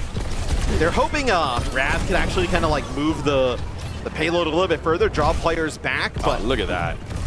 Really nice shot from Dip there to just kind of like manage that Tracer 1v1 there over on the 15 seconds, Matt. While we've been having the time of our lives, Denmark have been struggling. Nice shots there at range there from Keo. Yeah, remember that's the ticking damage doesn't scale with distance, so you can overcome like your damage fall off by hitting those right clicks at range. Okay. All right, let's touch. Yeah, actually, you know what? I'm okay with it. We've got to the other half. Yeah. Well, we're fine. We're fine where it ended. We're good. Again, look, it's the cart's in one of the most awkward spots for Eikevaldo. It's the longest possible distance from spawn to objective. I mean, recall force there, right? And then like you have D.Va like this ultimate like flying mobility up to the high ground. There's really not a lot of pathways, especially with the cat taking some damage early on, right? We saw it from Keo's POV. Yeah. As it stands, very achievable goal here for France to end the map. Not even quite getting to the castle battlements. Look, I would say that like Shockwave for me was pairing up nicely with Jonowitch there. Some decent moments on the Cassie, especially when he's able to like flash FD God in midair, like get the like AoE onto him. And they don't get point one unless Jonowitch like wins like two kind of 1v1s. Joham's Kitsune Rush is critical in order for them to take that point in the end. Yeah, I guess. Yeah, I mean the haste buff for Jonowitch is... Yeah. You should make a video about it after this. Okay. Sounds like something I mean, we actually don't we see. I don't know if Yohem actually even gets it off. I think he actually kind of like dies in like the animation. In the wind-up. I didn't see the white brick road. Again, like it's a very tight situation. I feel like if you're in like a 2v2 and you can get a rush off and maybe your teammate can like abuse the haste buff. Well, I think he had Shockwave there with him, and then I think Rav maybe there at the same time. I would definitely give it a cast. Like give him more combat rolls would be pretty important. Either way, we digress.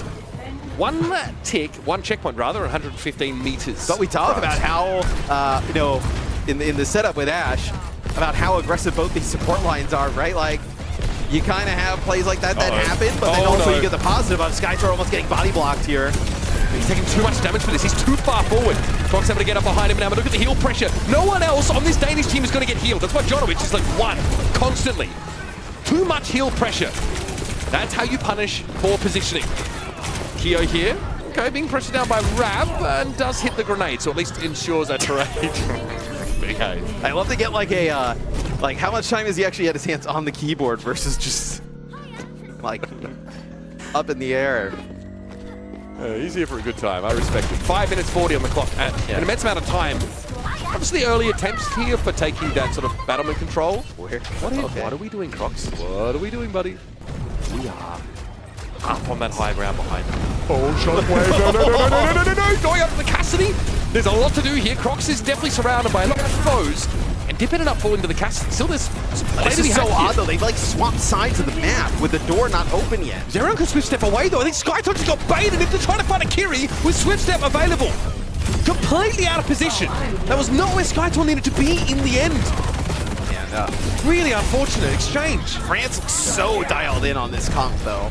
I mean, it's like where I'm a little bit upset with Denmark, like with the ban, like the sim, I just don't think like we have not seen sim really at all. From anybody. Look at this, a limit break maybe here set up. Oh yeah, he'll do it for any reason. Fox is going to be happy just to buy a little bit of time, I guess. Gonna get just gripped out. Trying to force Kitsune Rush out of Johan potentially. Then over the top. Skytor, he'll be safe and shielded. Oh! A freebie! Shockwave on the periphery, just peeked out for 1 second too long, and that could cost them the map! Crocs are able to run Skytor down, no escape! None whatsoever! And now Crocs can get back up on that higher ground, and you are smooth sailing. Yeah, one more fight for France. Catnap available here, right? Like a great spot with a lot of environmental potential. Kitsune Rush as well. Limit Break held on. You got it all. Oh, this is really nice. 3P here. Oh, nice bait there by Shockwave. Nicely done. Like a flashbang that came out. So, yeah, the countdown doesn't quite work. Shockwave goes down, though, for that hubris. Rav picked off.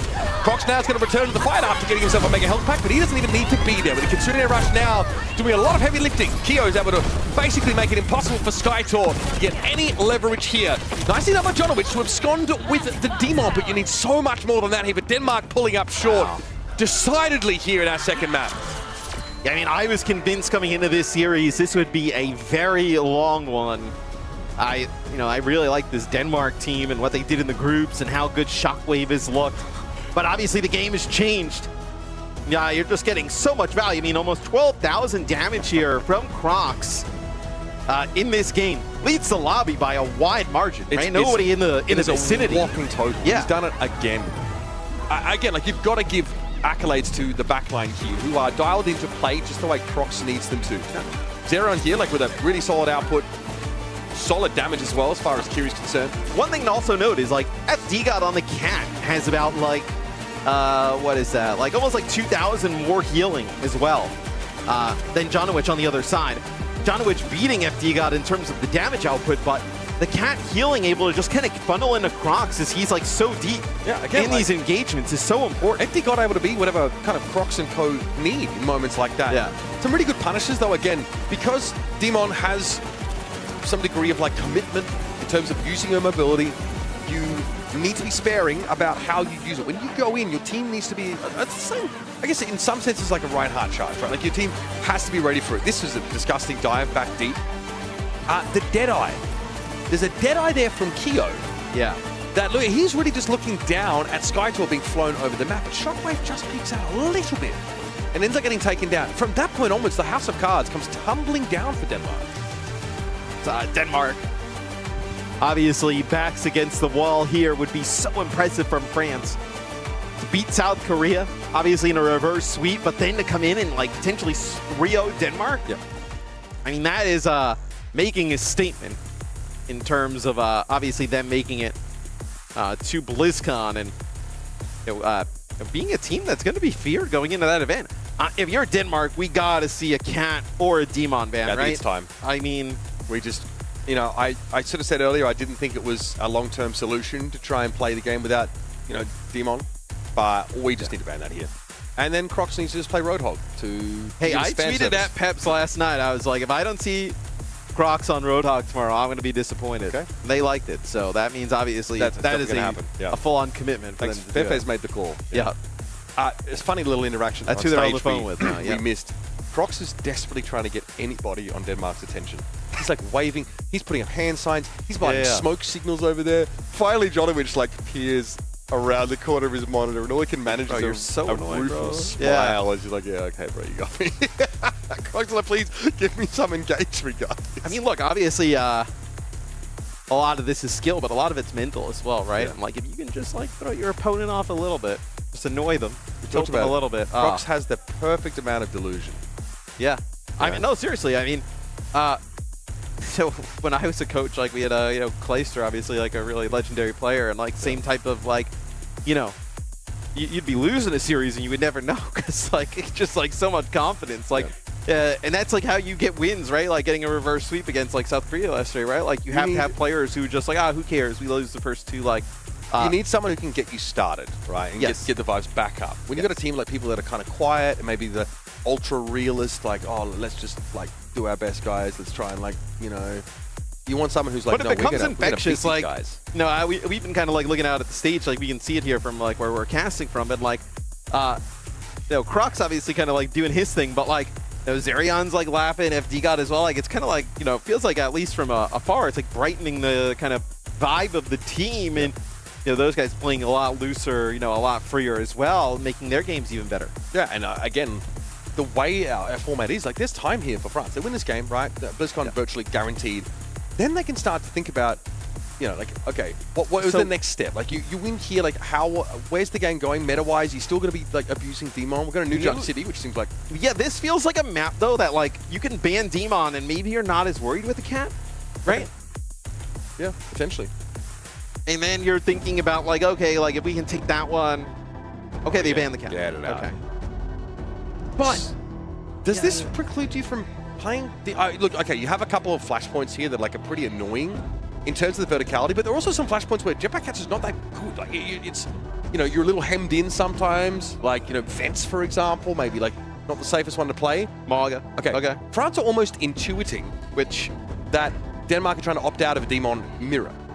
Well, if you were Denmark, maybe the fallback to the Demon would have been the Marga, and now that's gone. You talked about a lot in the previous series. Yeah. Or wanting to see it. Yeah. We just frankly didn't. So now I guess, you know, you're putting FDGod on like Lucio. That's like, you know, he's not super worried about that, right? I mean, that's kind of like what he's known for. I do think FDGod's Cat is unbelievable here in Busan. So I also like, with Lucio coming back into your compositions, assuming that is the idea, I just think the speed is just so instrumental here. You also have access to now like more that a very powerful team-wide utility ult, right? That can answer like those moments like of sort of high burst damage. And I don't feel like France are going to be too upset. There is a question though, Matt, if they do feel like the challenges that Demon faces vertically, make you want to play something else. I don't think so, especially on New Junk. There's not, it's not like a map where there's going to be like tons of verticality you're trying to fight for and challenge for, right? I think you're still going to be fine. It's also really fun that we get an opportunity. We've done this for so long to see a player like FD right? The trajectory, coming in, really like this star player like Lucio, and then I think people started to be like, oh, he's just there are so many deaths all over the place. And I feel like now he is really matured as a player, where one of the, can still play aggressive but kind of knows the limits a little bit more.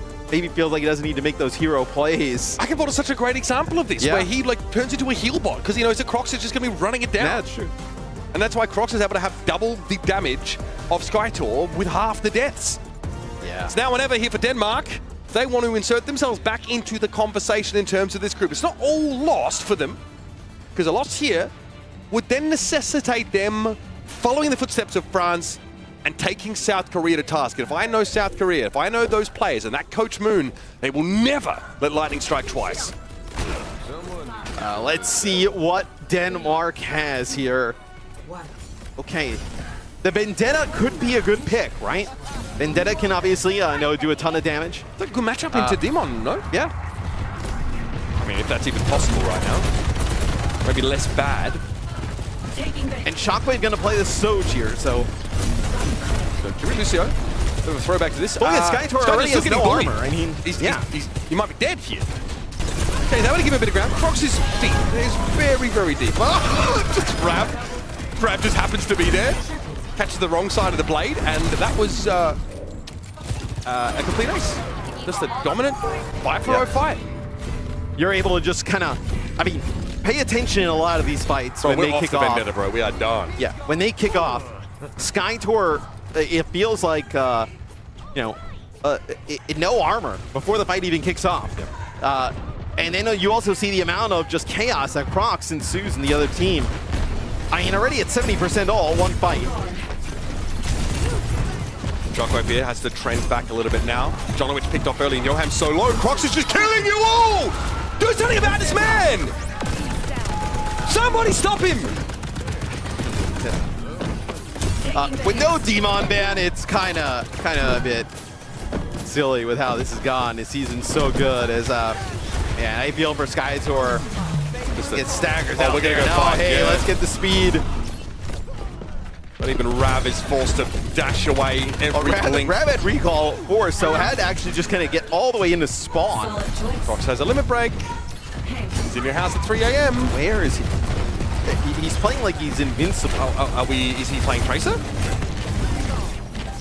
Okay, a little bit risky here, but still, if you're good enough, you can pull it off. Empty God goes in after them. Keo is handled by Skytor, who's very low. Is there an opportunity to pick up the Demon? Yes, a D-Mech! Oh, that's huge! Even if Shockwave is finding these kills, Crocs is just going to limit break. He's just going to do something ridiculous. He's getting topped up, staggering Skytor, doing the hokey pokey with his hands. Shockwave might be a little bit of an issue for him. He's playing like he has double the... No, I've seen enough! Get out! I've seen enough! That is disgusting! He's playing like he has double the HP of everybody else. I've seen enough. That is... Geneva, get him on the phone. It's a little bit of a throwaway of the ult, right? It's fun in the moment. Okay, dweeb. All right, bro. Fun in the moment. Fun in the moment. Fun in the moment. Shockwave does get staggered out a bit more. The flashpoint was picked up. Oh, well, apparently, Skytor is out of mech again. I do think this mechless Demon strat is interesting for, Denmark. It's a look. You're quite nimble, right? You're hard to hit. You've got a small hitbox. I respect that. Well, look, both teams, playing the same backline, playing the same tank. They're not playing the same game. Yes. It's just France feels like they have really mastered how to play this kind of Demon style. Overclock used by Shockwave here. So Nice shots there as they do get Zerion. That is huge. How are you supposed to, like, all the mobility that Soja has is still not enough because Dip is right there alongside Croc. Still, Keo is dealt with it again. Skytor recognizes that Cassidy is a pretty Are they going to sound barrier and fight this? Surely not. Oh, he's done it. Damn, he did it. Crocs, though, doesn't get the beat, so he's going to be demeched, and this limit break now might look to punish, but Dip is causing problems. Brad very low, has to recall out. Crocs down. The post. Oh, okay. Not quite. Not quite. There's FD God there. Goes for the sound barrier. It actually doesn't connect with Crocs as he's getting demeched. And this actually kind of swings things now. Denmark, right? Both support ults here. In control of the point, in control of high ground.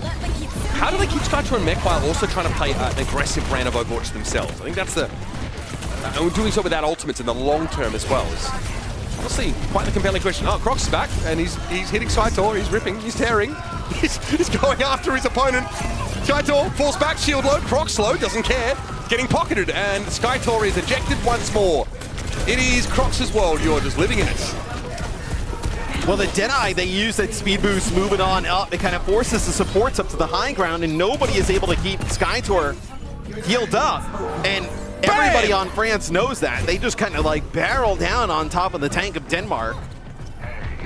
And Mitch, I mean, that was like an early Kitsune rush. It's a really nice shot by France kiting it. It's not just Crocs. This whole team is kind of clicking right now. And FD God is looking right at home, back on his classic pick of Lucio. Getting to the sound barrier earlier, left a bit to be desired. At least he's bought into the Crocs game plan. FD got low though. Sound barrier now allowing for a bit more aggressive, bit of up-tempo play here from the Danes. Big swing, big limit break. Jonovich goes low, eventually dealt with by FD God. Crocs is demeched, and Dip is able to make use of that debuff. Now Keo able to play from comfortable, cushy high ground. Free damage as Johan gets a trade at best, and it's another flashpoint for France. This is going to be one of our faster series. France. A lot of people expected this to be a very competitive match. They have just dominated here. Keo's going to go over and play the Xion.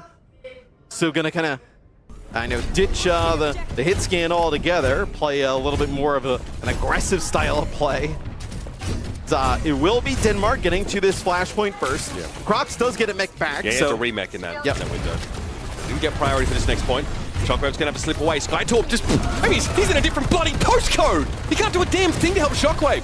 Crocs is coming from very unexpected angles, and Rap is standing still. We're not advisable here against this Demon.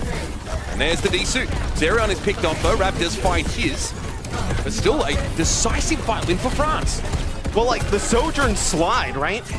As soon as like Shockwave uses it, they know exactly where the Sojourn is going, and then they also have the Lucio speed boost to help getting that Demon in a position. We talked about Jetpack Cap being so instrumental to Demon overcoming her immobility. Yeah. But here with Lucio, you've got more than enough. Well, there's not a lot of like verticality here, right? Yeah, that's true. But we just saw them play. We saw them win on vents, which obviously is pretty vertical. Yeah, FD God gets down to 4 HP there. Yeah, living on the edge like only he knows how. Sound barrier here could be good. Crocs is going to benefit. Can they get them topped up amidst this? The answer is yes. Shockwave can't go any further. It takes for them to get France to move backwards, right? I mean, Kitsune Rush here is at least something to hang your hat on. Make use of this, but not if Shockwave is dead. Like, you're just going to reset for one last fight. One last shot in this series. No, they go for the rush now. Okay, well, in for a penny, in for a pound is what they say. Johan does not have a swift step right now and has no way of getting out to safety as Dip slowly plays with his food. Another DMAC there on Skytor and they're just going to let Skytor, like, live here. I mean, it'll be a stagger. Skytor will not be back in time. There will have to be someone else to get some stall on the point, and they're running headlong into such a reach spree. Sound barrier used there coming out of the spawn is not going to allow anybody to touch. What a game from France. What a decisive showing. Making it clear that their victory against South Korea yesterday was just the beginning. Denmark was supposed to be their next closest competitor. These two were supposed to be fighting off for that second spot out of the group, but this group has been turned on its head. And I, for one, welcome our new overlords in blue. France are a revelation here in Busan, and they will be such an important part of proceedings at BlizzCon. Yeah, really a rough one here for Denmark. I think obviously the players on Denmark and everybody associated expected to see better. Crocs 29-1 there. 10k damage. Next closest in the lobby is like 6.5k. Get him out of here. Bro, yeah, and I think Denmark, like, they just ran into a buzzsaw that is France, which, look, if France plays like that, obviously they beat South Korea, but if France plays like that, and you have this type of meta, quite frankly, they could just beat everybody. Yeah. I mean, that's how good this team has looked. That's making you think about, a KSA watching this, asking the question, can we do this too? Can we match this? Are we that kind of team? So KSA does have this player called Quartz, who good at clicking, consistently kills basically the whole other team. So yeah, and also they've got TVNT, who is on holiday at the moment right now, alongside Ziad. And I'm sure they could sort of adopt this kind of approach. But France are right in the blueprint here for teams. Now, I don't know if you could really, emulate this from Crocs. I think you need a pretty purpose-built team with a special, like I said, special level of delusion. But it's a fun brand of Overwatch to watch, and it's overwhelmed. To lose a series, though, without banning the Demon feels a little bad, right? For Denmark. But I mean, you come into a series, right? You practice that comp, you believe in yourself, you think, you can handle them. And you don't have a backup plan? Feels like what happened here for Denmark. They just didn't feel like, maybe they just didn't believe that there was another option that could come close. Or maybe Denmark wanted to play Maga here on this map and it gets banned, right? That is a good point, and that's quite possible. But then, the argument of trying to take Demon out of the mixture, or Jetpack Cat earlier, 1 HP. And Etigod, after that, gets a beat that keeps Crocs in mech, allows France to fall back, heal up, and then win the next fight. Like, this game wasn't even close. These two teams, not on the same level, which is wild, Ash, considering that Denmark have already showed us some great quality, not only in their conference, but so far here in Busan. They absolutely have, and it is not what anybody was expecting when it came down to this matchup, because it's not just a 3-0, it was the way in which France were able to win this so decisively up against a Denmark that has those pieces like Shockwave, like Skytor. We talked about that tank head-to-head and how that was going to look, because you mentioned how Skytor does have that playstyle where he does want to also be that centerpiece. Playmaker. Yeah. It looked bad. The tank matchup looked bad. But I think there's more that goes into it, though. Like the cap play from FD God was really, really good. And Skytor a lot of the times, even to get in position to put pressure on the Cassidy on Hio on the other side. I mean, it's already got no armor. A really rough situation to be in there for the tank. What was most emblematic for me, Ash, was watching Skytor try and chase after Akiri, who just swift-stepped away, and all of a sudden he wasn't with his team. He wasn't actually able to help heal and fight for them. So it could also be a matter of time, a reps issue here. But France, are the fastest adopters of this Demon composition. They're the ones that make it look the best right now. And I'm not arguing with a result like that. A 3-0 decisive win to be top of the group here at 2-0. It's looking real damn good here for Team France. Of course, Group D is still technically open, but you only now have Colombia in your way. Congratulations, Dip, for your win today up against Denmark. I want to talk through, I guess, what the experience has been like here coming to the big stage, especially knowing that you got that win yesterday against South Korea. We got to talk to Crocs about it. What's it like playing with a guy like him on your team, honestly? It's just too easy. Right now, Demon is so OP, and you just have the best Demon in the world on your team. There's just nothing to do. Denmark took the Demon mirror all game. They just have no chance. Yeah, I saw you and Crocs earlier today, and obviously you guys thought you were gonna win. Did you think it would be a little closer than that? I thought Denmark would give you guys some go at times, but it felt like, we were discussing during the cast. It was Skytor is at 50% HP before the fights even kick off. You guys looked awesome. I think we're a much better team, but we did expect a closer match because I think their strategy was a lot worse than we expected. Yeah. So it was kind of a stomp, but I think it could have been closer. No, definitely a stomp. You don't have to say kinda. That was a stomp. Yeah. Yeah. That you ruined them. I kind of want to ask about your ban in on New Junk City, because we were discussing okay, obviously Denmark can't win in the mirror. What are their options? You guys choose to ban Malga. Is that targeted specifically at them? Do you feel like that was, you kind of read them, you thought they were going to go there, or what was the thinking behind that one? For the draft, I kind of just trust my coach. Yep. He thought their best option was to play Moga outside of the Demon. They didn't even take this option, so they could have just banned tank and still play Moga, I think. But and left it open. So. Even with that Jetpack Cat, you guys still have a really nice looking Demon composition, right? Like, does your job change like between those setups? Does your job change at all over the series, or are you just trying to make sure your flyovers are good, you get less dead eyes, and you're winning the hit scan duel? Not really. I'm just on Tracer duty. I kind of expected a Tracer ban as well, which did not happen, but not really, to be honest. I'm just making my game. I don't have much to do. Like honestly, Demon is like Thanos in the lobby. So well, like when not much to do. when you have FD God playing the cat like that, and then Crocs playing Demon. Has to be pretty nice on Tracer. Nobody's really nobody's really focused on you. Does it feel like you get to play like more free in the backline? Like, are people looking at you less? Do you feel like in this comp? Yeah, kind of. I mean, Demon is like taking so much attention. Yeah. Like as soon as she pushes the backline has to respect her so much. It just makes you free. Yeah. I got one last question for you here, Dip, because you guys are looking so good right now, and of course, it feels like the conversation was previously about you guys maybe being that battle for second seed. You guys are looking like that top seed now. Between South Korea and Denmark, what are you thinking between those two? Who's going to be joining you guys at BlizzCon? I mean, it's kind of obvious, but I expect Korea. Like, what's the last game? Does Denmark need to beat Korea? Yes. Yeah. Korea does need to beat Colombia. Okay, right. Okay. That game happens next. They do have to win. Yeah, Thank you, Matt. I'm sure Korea will. Yeah. Pick it up. Okay, I figured so, but I wanted to see if you maybe had some spicy tea. No. Okay, well, thank you so much for the interview with us, Dip. Congratulations once again, so and much. can't wait to talk to you later. Thank you.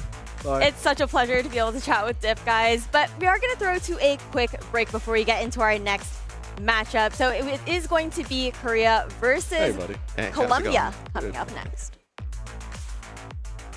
The 2026 Overwatch World Cup is brought to you by DHL.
From premium landmark hotel to lifestyle boutique hotel, We offer you distinct brands worldwide. Route Hotels and Resorts. Let's go to Busan! Good eats just a taxi ride away. Tasty day. Different charm on every street. Snazzy day. A sea shining, a sea embracing. Breezy day. Taking emotions deeper and screams louder. Lively day. More days to come. Busan, every day, 재밌대.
You win him, right? Yeah, Surely? of course. Surely? Yeah?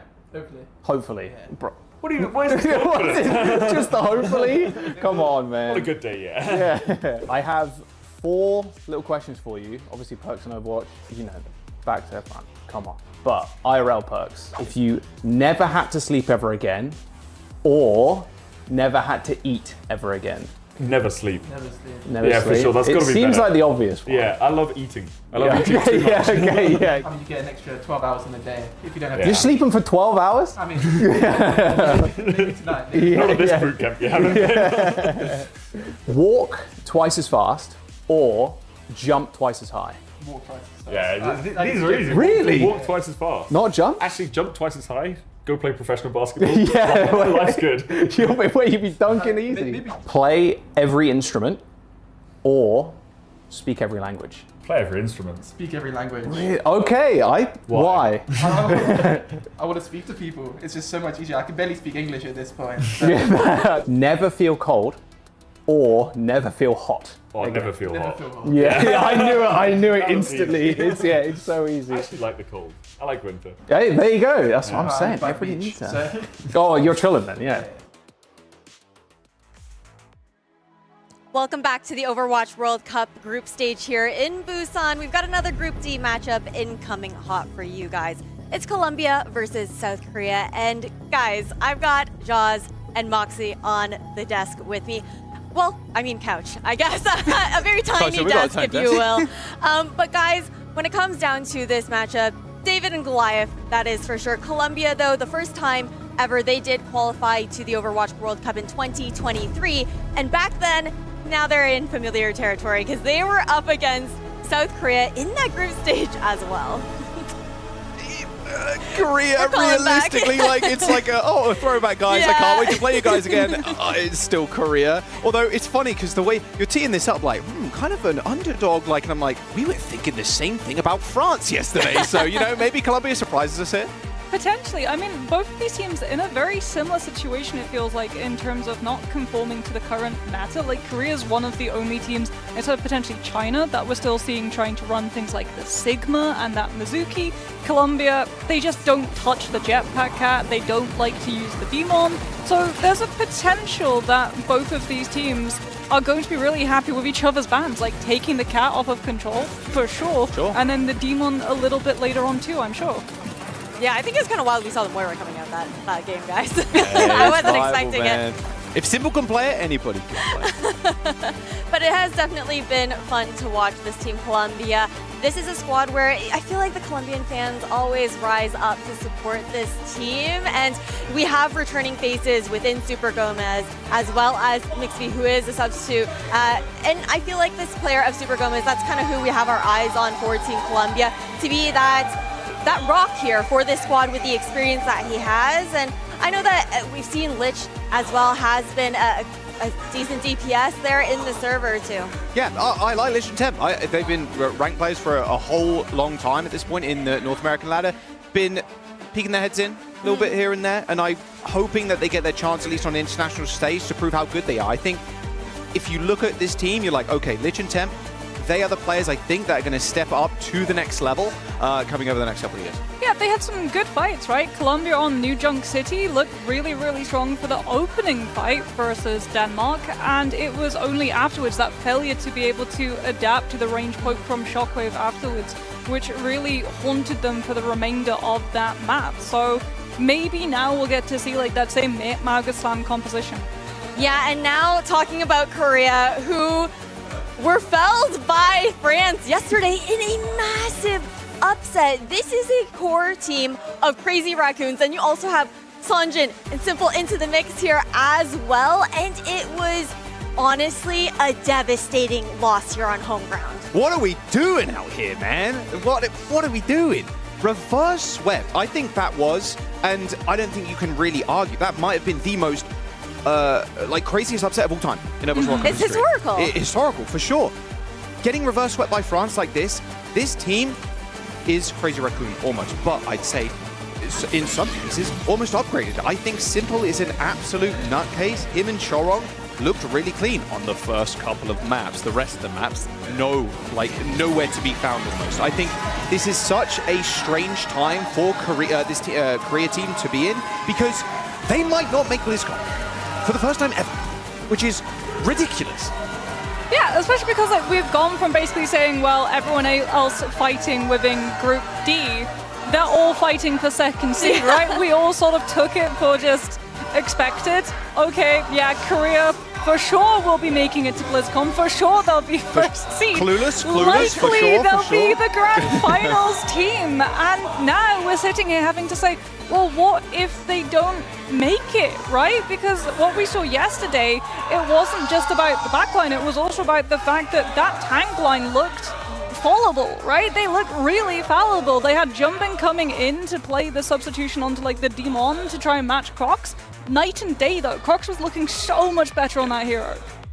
I don't know if you saw me turn around a second ago, but the Colombia fans are going ballistic. Like, it is insane. You've got a whole row of them up there. They got the flag going on. They got hella signs as well. They are the loudest people in the room right now. Thank you, cameraman.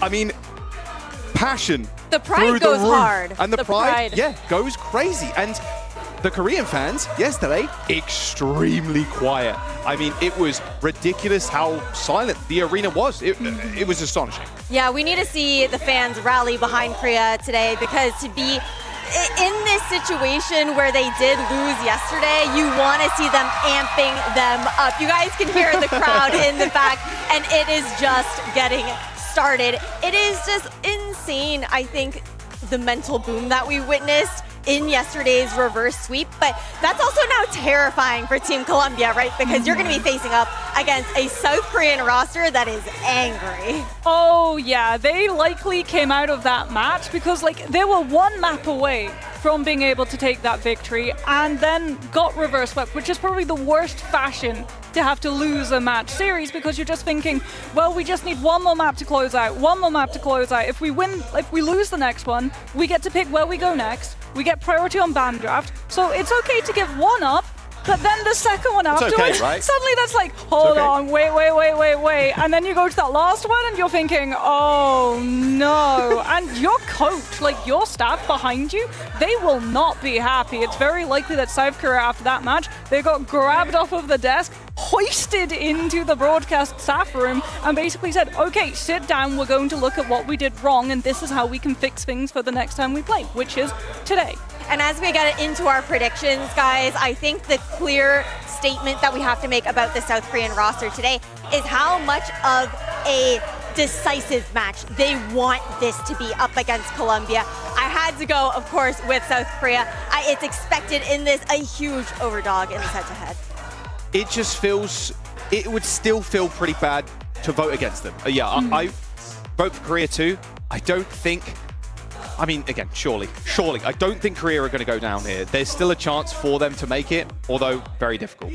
Yeah, I agree. I don't think they're going to go out. I just don't know how clean a win it will be. And I feel like it has to be a clean win for South Korea to start just stopping some of the fears that have started creeping in after yesterday's defeat. Yeah, well, for South Korea, they want to make a clean statement in today's match up against Colombia to continue to fight for their contention for BlizzCon. For Colombia, it is an underdog story. Let's get into it. Thank you very much, Ash. Nepal is our first pick here. Team Korea, you gotta lock in. I don't know how else to say it. I can't say that in Korean, but I don't know how else to say it. Because Colombia, in a way, like Ash said, they're going to be facing a rather angry Team Korea. As we see Colombia, they're banning the Jetpack Cat first. Yeah, we expected this. Both teams don't really like playing towards it, as, okay, Korea actually will ban the D.Va, so potentially they are trying to force this Demon. They did try to match it versus France yesterday to horrible results, as we've seen Crocs just be, I think, the best Demon so far in terms of impressing on that new hero. But we've also seen Colombia be just as uncomfortable, so potentially Jumbin here thinks he'll have the edge over Super Gomez. Yes.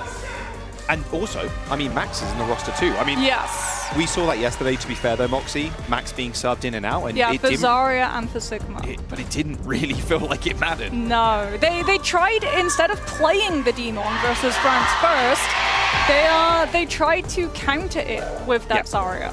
As now we're starting to hear those fans come through in full, supporting their team, trying to send them the energy to be able to pull off this win. As we get ready to head into our first submap of Nepal, which will be Shrine.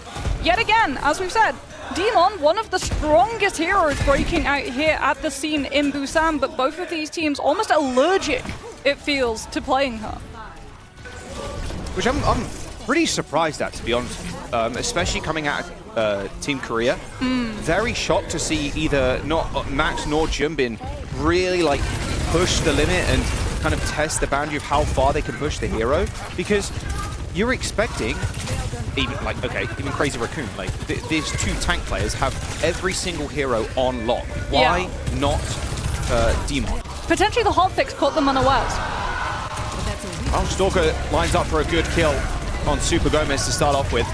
And I'm sure, again, you kind of heard it through the mics. This is Saturday, too, so a whole lot more people in the audience right now. But those cheers are way louder than they were yesterday for Team Korea. Well, first fight taken for the side of South Korea, and Lick instantly swapping off of the Tracer onto the Reaper, wanting way more frontwards pressure onto Jumbin on this Mauga, trying to pummel through that tank as Hyunjin on the Genji has the distance. Very early engagement though on the side of South Korea, just spamming down and catching the Lucio. Yeah, Krejosan already down, and Sonjin. Nice little reset dash. Now Temp the only one alive. Keep him alive for half a second longer there, but a good team kill for Team Korea. Feels like Korea, they'll just go for the close holds. Feels like very fast engagements, Jack. Not a lot of downtime as Stalker's trying to read out where exactly the rotation is. No jetpack cat to put Jumbin up onto the high ground to contest, so instead it looks like they'll just wrap around and try to cut off the rotation before Colombia can reach point. I like taking the fight early. Super Gomez is going to have to be careful, ends up getting stopped there, but Sonjin has already kind of put a large stop sign in front of Temp and says, you know what, you can't shoot anybody else except for me. Sonjin, a nice little reset dash onto Krejosan, gets another one too, actually. Chains ends up going down, and now Korea, they're just going to keep their snowball going. They've only used that single ult in that rush. Yeah, I really like the Genji here with this composition, right? Jumbin being able to put the pressure onto Temp, force like the power slide, Sunjin with the dash, able to chase him as early over. I mean, this is confidence, Moxie, right here. They need to re-establish that confidence in themselves and also in the team for the audience. Nice little teleport forward here. 25% to go, though, before the point is Korea's. Temp lands a nice shot on Chorin, who was trying to retreat with the rest of his team, but they haven't got Super Gomez, at least not just yet, so you have to wait for the respawn to come in, as we do see Stalker switch over to Farah. One-sided Kitsune rush as well could allow Colombia to start to intrude onto point, as Jumbin will have the defensive Mauga cage to set up with that blade. Yeah, Super Gomez 10% away here, and the final fight's coming up in just a moment, but Jumbin's decided, you know what, I'm going to take a 1v1 actually against Temp. Blade gets popped by Sonjin, he used that beat to put himself in an aggressive position, forces the teleport away from the Kiriko here, as the sound barrier from Grayson couldn't come at a better time. Cage deployed, return Cage as Lich hits the Death Blossom. A double kill for the Reaper, make that a triple, as finally Colombia are going to get the point. Yeah, punishing that really aggressive sound barrier from Chorong, right? The fact that South Korea thought they had it in the bag, don't have sound barrier defensively for both the Mauga Cage or the Death Blossom in response. Now you don't have the sound barrier for the Overclock, so unless you instantly drop Temp, well, Colombia still have all of the cards to be able to win out this fight. Just see some solo heroics here from Sonjin and Stalker. Now, can Temp actually find the space to use this ult? Well, the overclock's been popped and Jumbin's already gone down. And, well, I mean, more heroics required here from Sonjin and Stalker to really secure the fight win. Temp dies, sure, but you've already lost Sonjin and Stalker extremely low. Good chase down by Lich. And that's a free kill on Simple, surely. Oh, actually gets it with a headshot, but it's all good. Super Gomez there for the support. And Colombia, hold. Yep, weight of the world on the shoulders of the DPS that fight. Temp's able to balance it with the help of Lick though, so South Korea seen away, but they're already back fast on point. Hyunjin threatening that back cap, having to be forced out. A brief poking session. Super Gomez though. Bowser's head ends up turning tail and running. Nice little boot there too. There will be another touch, however, from Krejosan. Jumbin briefly stunned, but so much damage to the front line. Stalker's going to try and chase to the pulse bomb here. Super Gomez has to go for the retouch. Korea in control, and that should be the round. Temp, the last one alive. And there you go, round one, over to Korea. Yeah, Hyunjin just puts feet onto point. Korea find the flip. Simple has one-sided Kitsune rush, overtime chunks on through, and Colombia have no choice but to feed directly into the one-sided Kiriko ult when they have no response, no defense, no chance of killing through it as well. But still, back and forth. South Korea, it looked like they were so decisive, but then that prior aggression that they had, almost playing Touch the Spawn Doors challenge, it started biting them. 12 and 6 from Lich. Tem didn't really have a good time there at all. Look at that, 3 and 5. I mean, even Jumbin was chasing him too. Like, as soon as you saw, oh, you're out in the open for some, like, oh, you want to poke your head out? That's fine. We'll charge towards you. We'll insta-kill you. See if Tem could do something a little better here. Oh, this is going to be a tough matchup for Lich. Going against one of the very best. We've got the Farah coming out from Sonjin this time. This is also going to be a tough matchup for poor Super Gomez, who's going to be absolutely pummeled with poke damage. Oh, Lich, can he get the kill? Oh, Chorong 180. Supporting that back line. Super Gomez has found some nice little space, but they haven't got the bodies really to finish this fight. Nice stomp coming through from Jumbin, and that'll be that. Time to rack up the poke damage as well from the crossfire of this Farah and the Sojourn. That's going to shred through all of the heal opportunities of Kratosun and change potentially leading to someone weak enough for Stalker to pick off before the fight properly kicks off. Longer rotation, but you can already see Sunjin with the rocket AoE just checking to see presence on all of these different lanes so that South Korea can change where they're holding and have Stalker in the best possible position. As Super Gomez just has no choice, he has to walk point. Yep, just walked. And unfortunately, Kratosun can't offer his support now. Stalker gets a nice double, make that a triple. Yeah, there you go. Easy peasy here for Team Korea. Reinvigorated compared to yesterday. Yeah, look at the charge of ultimates as well. Poor Kratosun, like the Lucio's heal aura is just so slow in comparison to the amount, the speed of burst damage that Sunjin and Stalker can chunk through. And yet again, shades of Shrine. Closer hold. Temp goes for a temperamental Widow play before swapping to the Xion. Yeah, all right. Well, there's the Kiriko down, and it's all over. No chance you win this fight. Best you can hope for is a pick, but Korea are not going to give it to you. They're just going to cycle ultimates now as well, right? Take the fight fast before changed or Kratosun. That was a nice boot from Sonjin.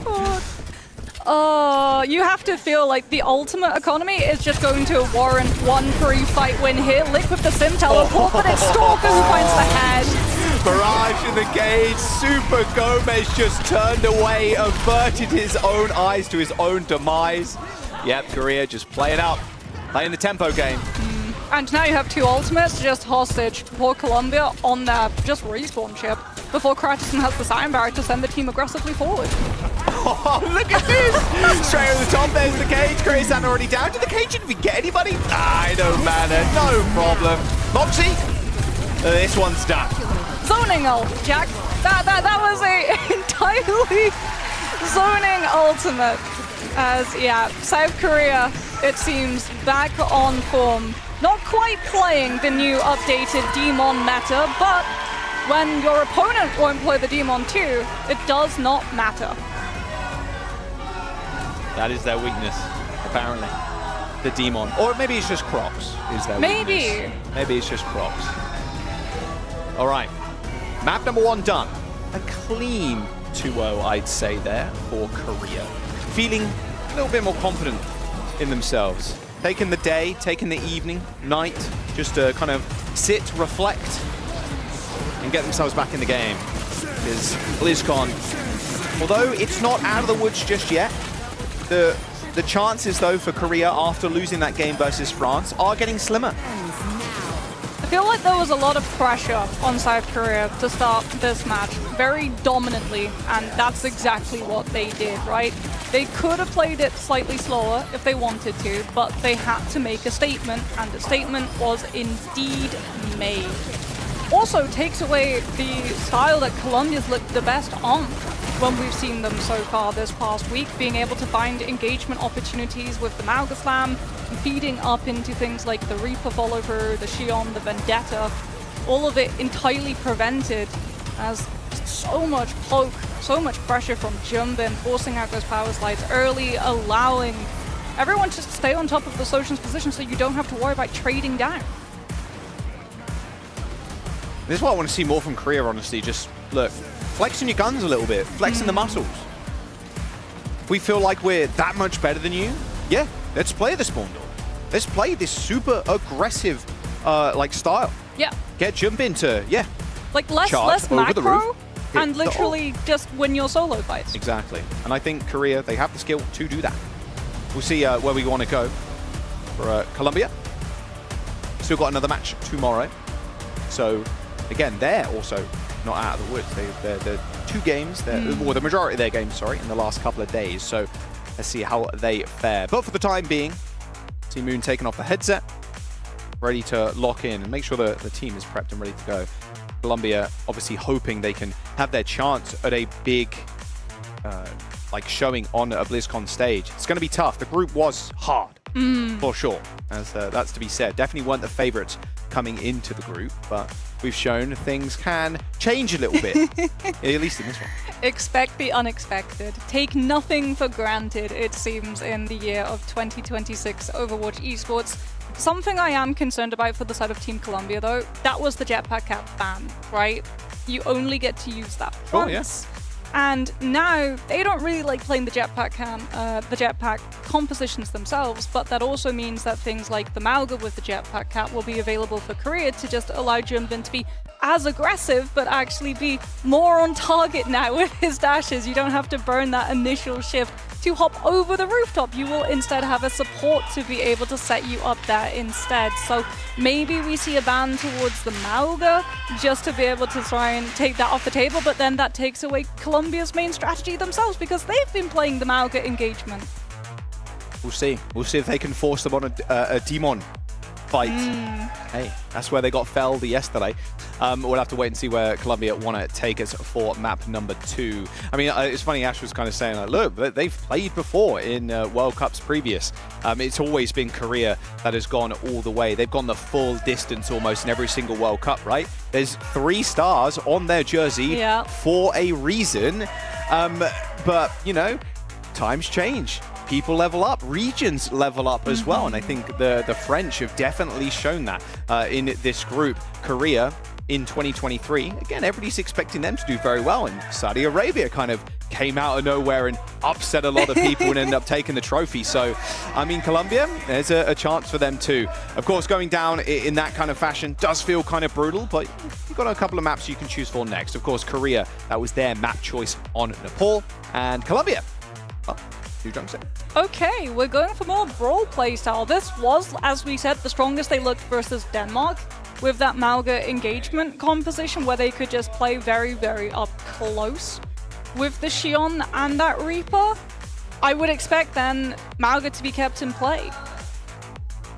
So what would the ban for Colombia be here? It can't be the cat. Sojourn?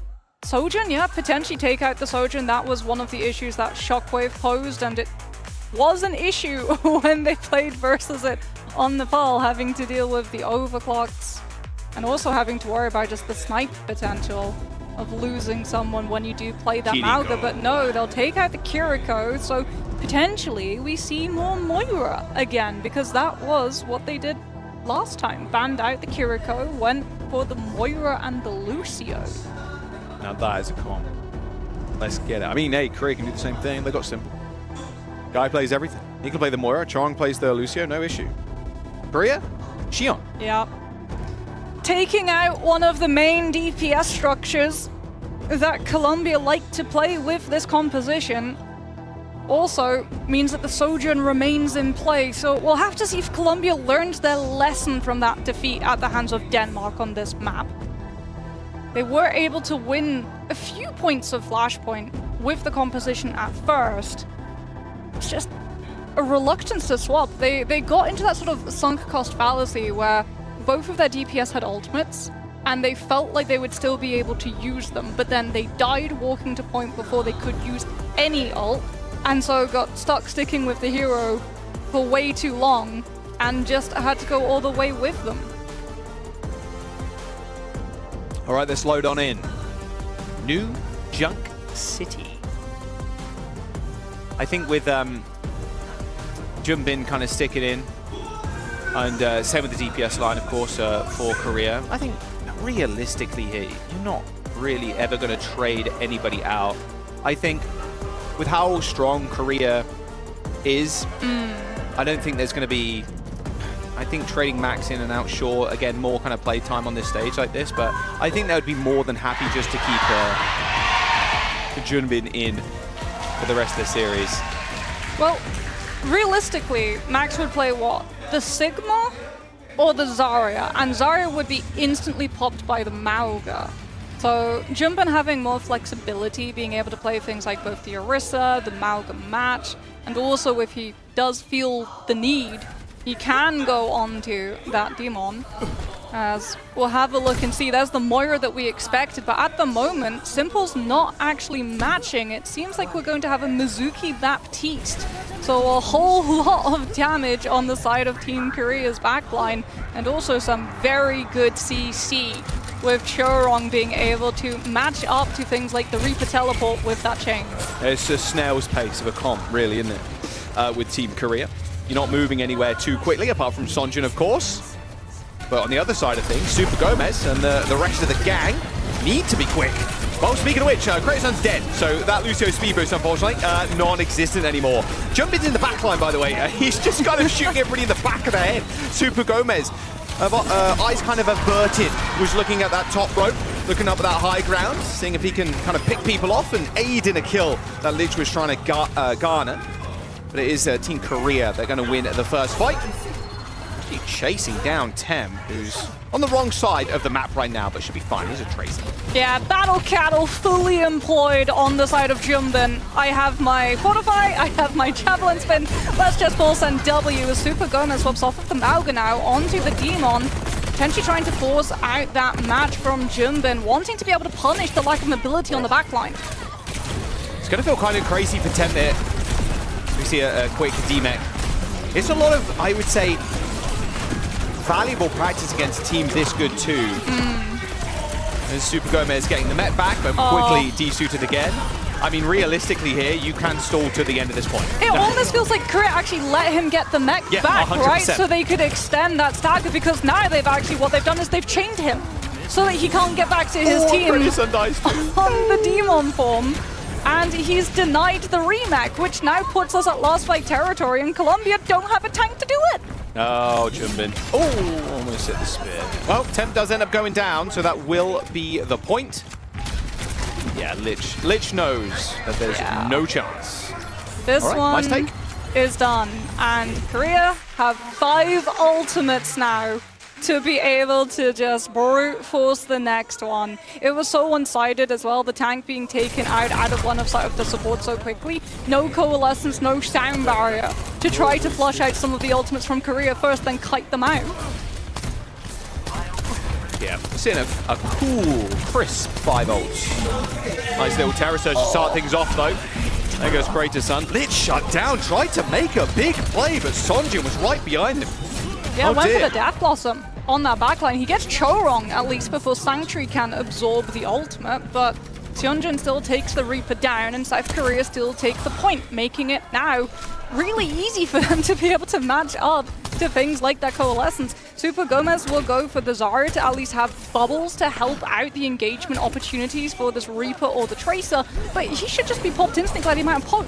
Yeah, I mean, look, Lich got bubbled in, no one there. It's like, okay, now we need to use another bubble to get you in again. Very much more defensive. Super Gomez is playing for the team. Nice little stick. He's going to drop the Pulse Bomb, though. Here comes the Coalescence. Tem actually forced a recall. Still got a Pulse Bomb, of course, but it's taken out by Simple. One of the very best flex supports in the world, according to Funny Astro. And now Stalker very free on the high ground to basically do as he pleases. Well, there's the Moira. There's the headshot.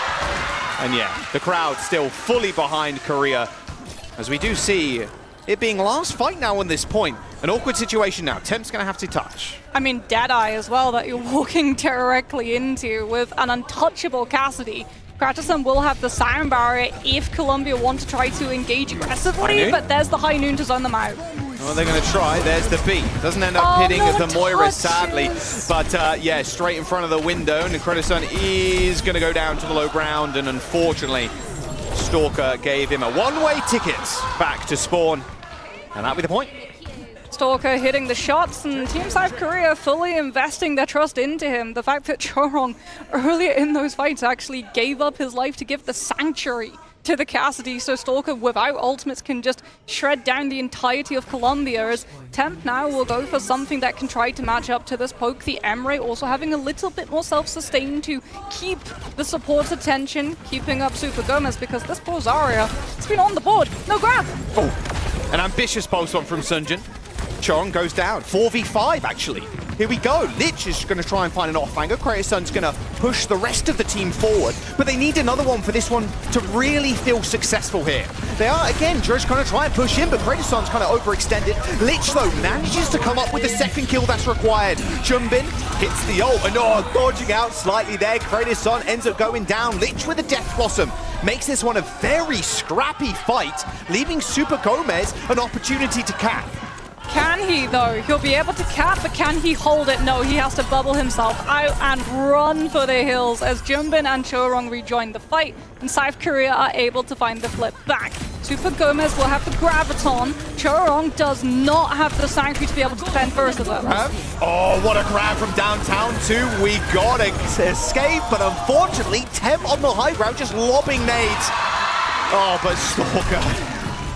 Man, this is feeling a little unfair. Speaking about being frustrated about yesterday, I feel like we can see it in Stalker's play. Stalker is just putting on a performance to say that yesterday, that's just a blip as Seonjin creeping, punishing the lack of Kiriko with this pulse bomb. Revealed himself though, firing off the pulse pistols. Oh, almost hits the one clip on the Moira. There is going to be a coalescence available to Colombia. However, Korea are back. Yeah, the threat of the Tracer behind, everyone tries to just walk forward, sends them directly into the path of Simple's Amp Matrix with Stalker stationed behind it. And this is desperation touch time for Temp on the Tracer. Coalescence from Changed, but no touches. And that will be a dominant, total shutdown performance. South Korea said, you doubted us booking a ticket to BlizzCon.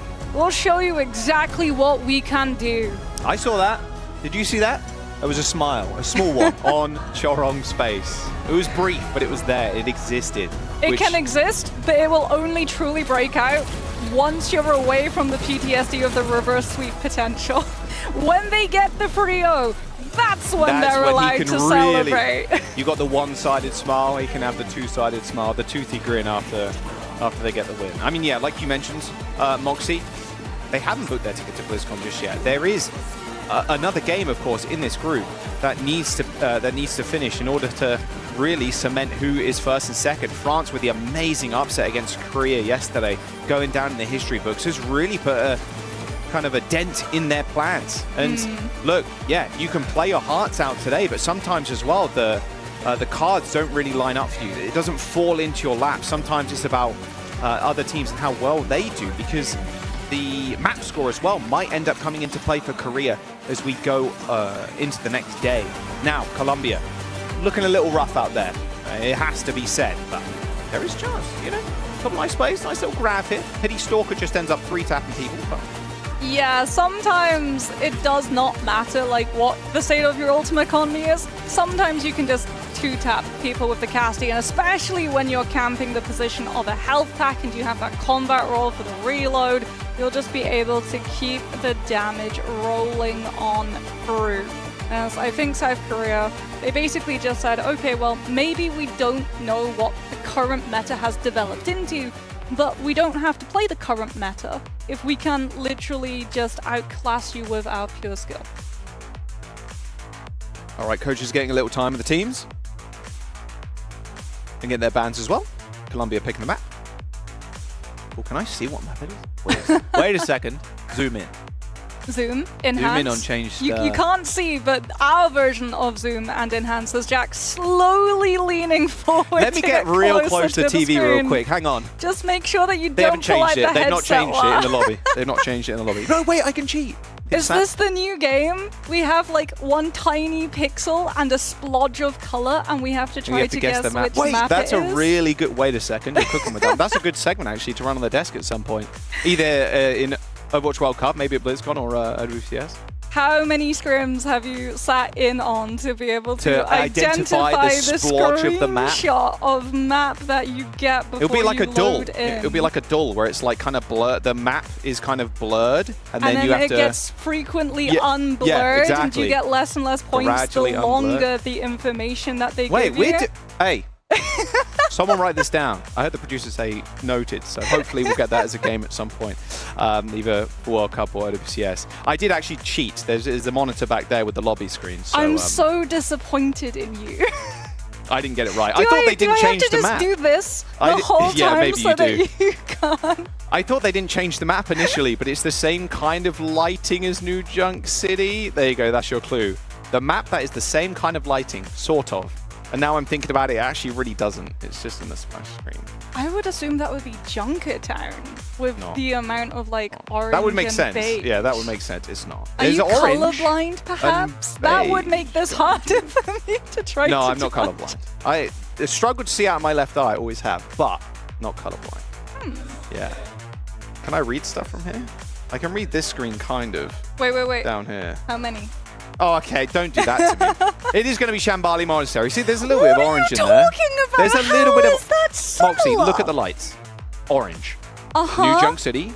That's pretty like an orange hue. That's like saying there's a splodge of blue for the sky. There's It's blue. similar to Paraiso. I'm not wrong though, am I? There's blue color there. I'm not colorblind, I promise. Shambali Monastery is going to be the map pick here for Colombia. Let's see what they ban as well. Demon. Yeah, Demon I don't think would be...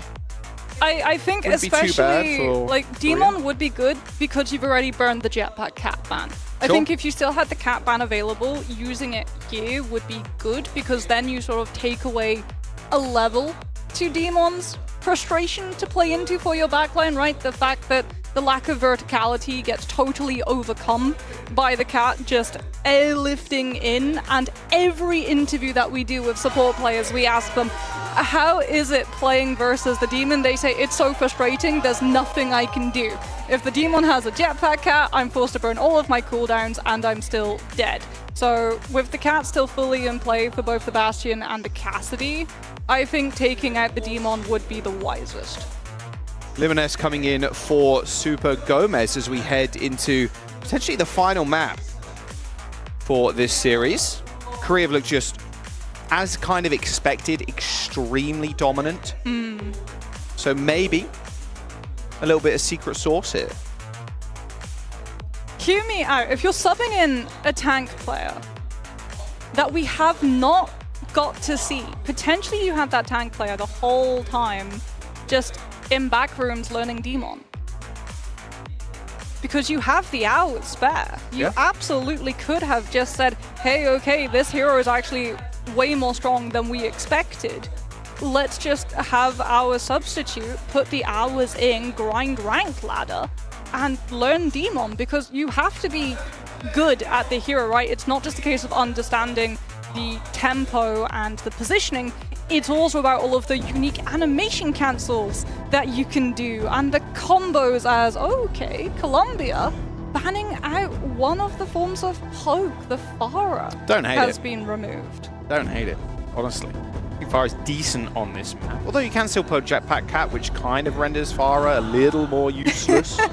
So Pharah feels somewhat obsolete when you have a cat cast. when you have a minigun flying through the air at like a crazy speed that Pharah cannot achieve, it does seem kind of unfair for the Pharah. Yeah. But there's two heroes Imagine versus your the one, flight but being tied to fuel. crazy. And Korea ban Mercy. All right.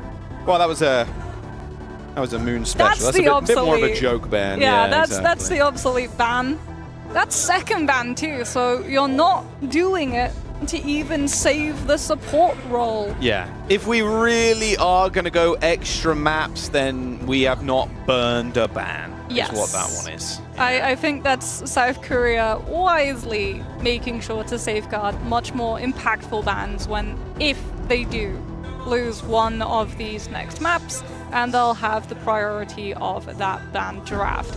But like I said, the theory of Colombia just having someone learn the Demon is starting to gain more credence if they had the opportunity to ban it and instead take out the Pharah.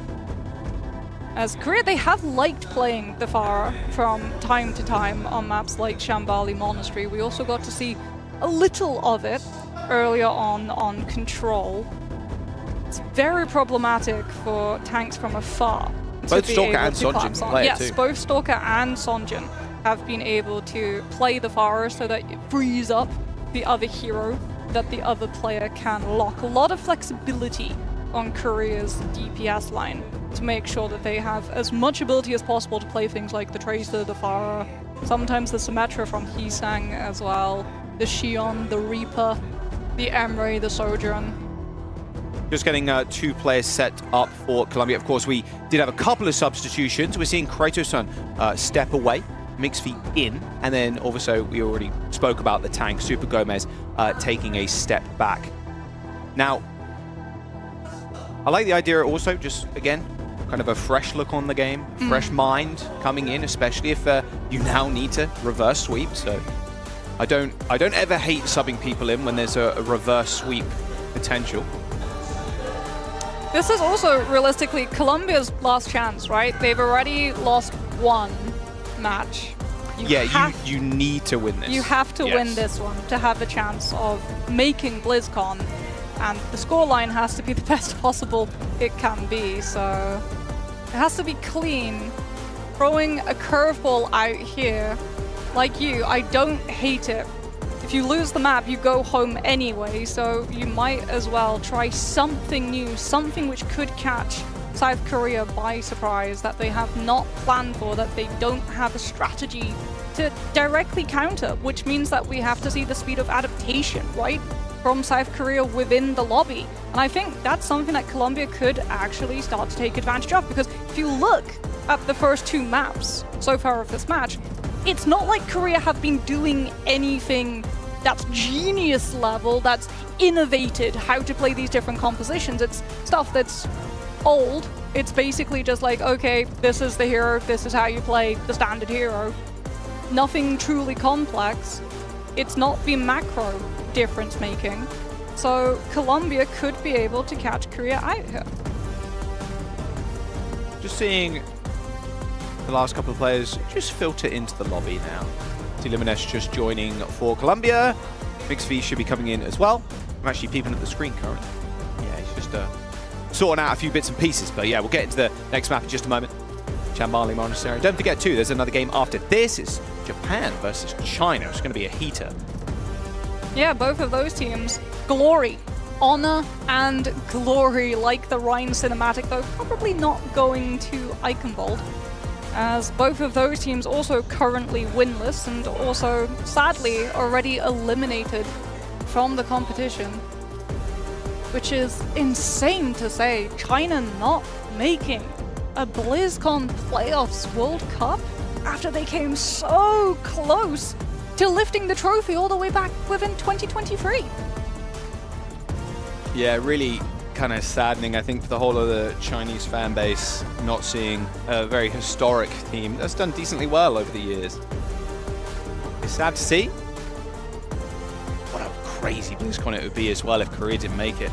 That would be insane. Honestly, one of the craziest BlizzCons since it started. Yeah. Or Go back World in Cups, time, what, 6 years? Try to tell someone, hey, there will come a time at BlizzCon they ain't making where it. Korea Like, does not make. Yeah, I mean, no one's predicting that. No. Are they really? All right, we're entering game. We're out to rock up to Chambali Monastery. See if Colombia can start that little reverse sweep run.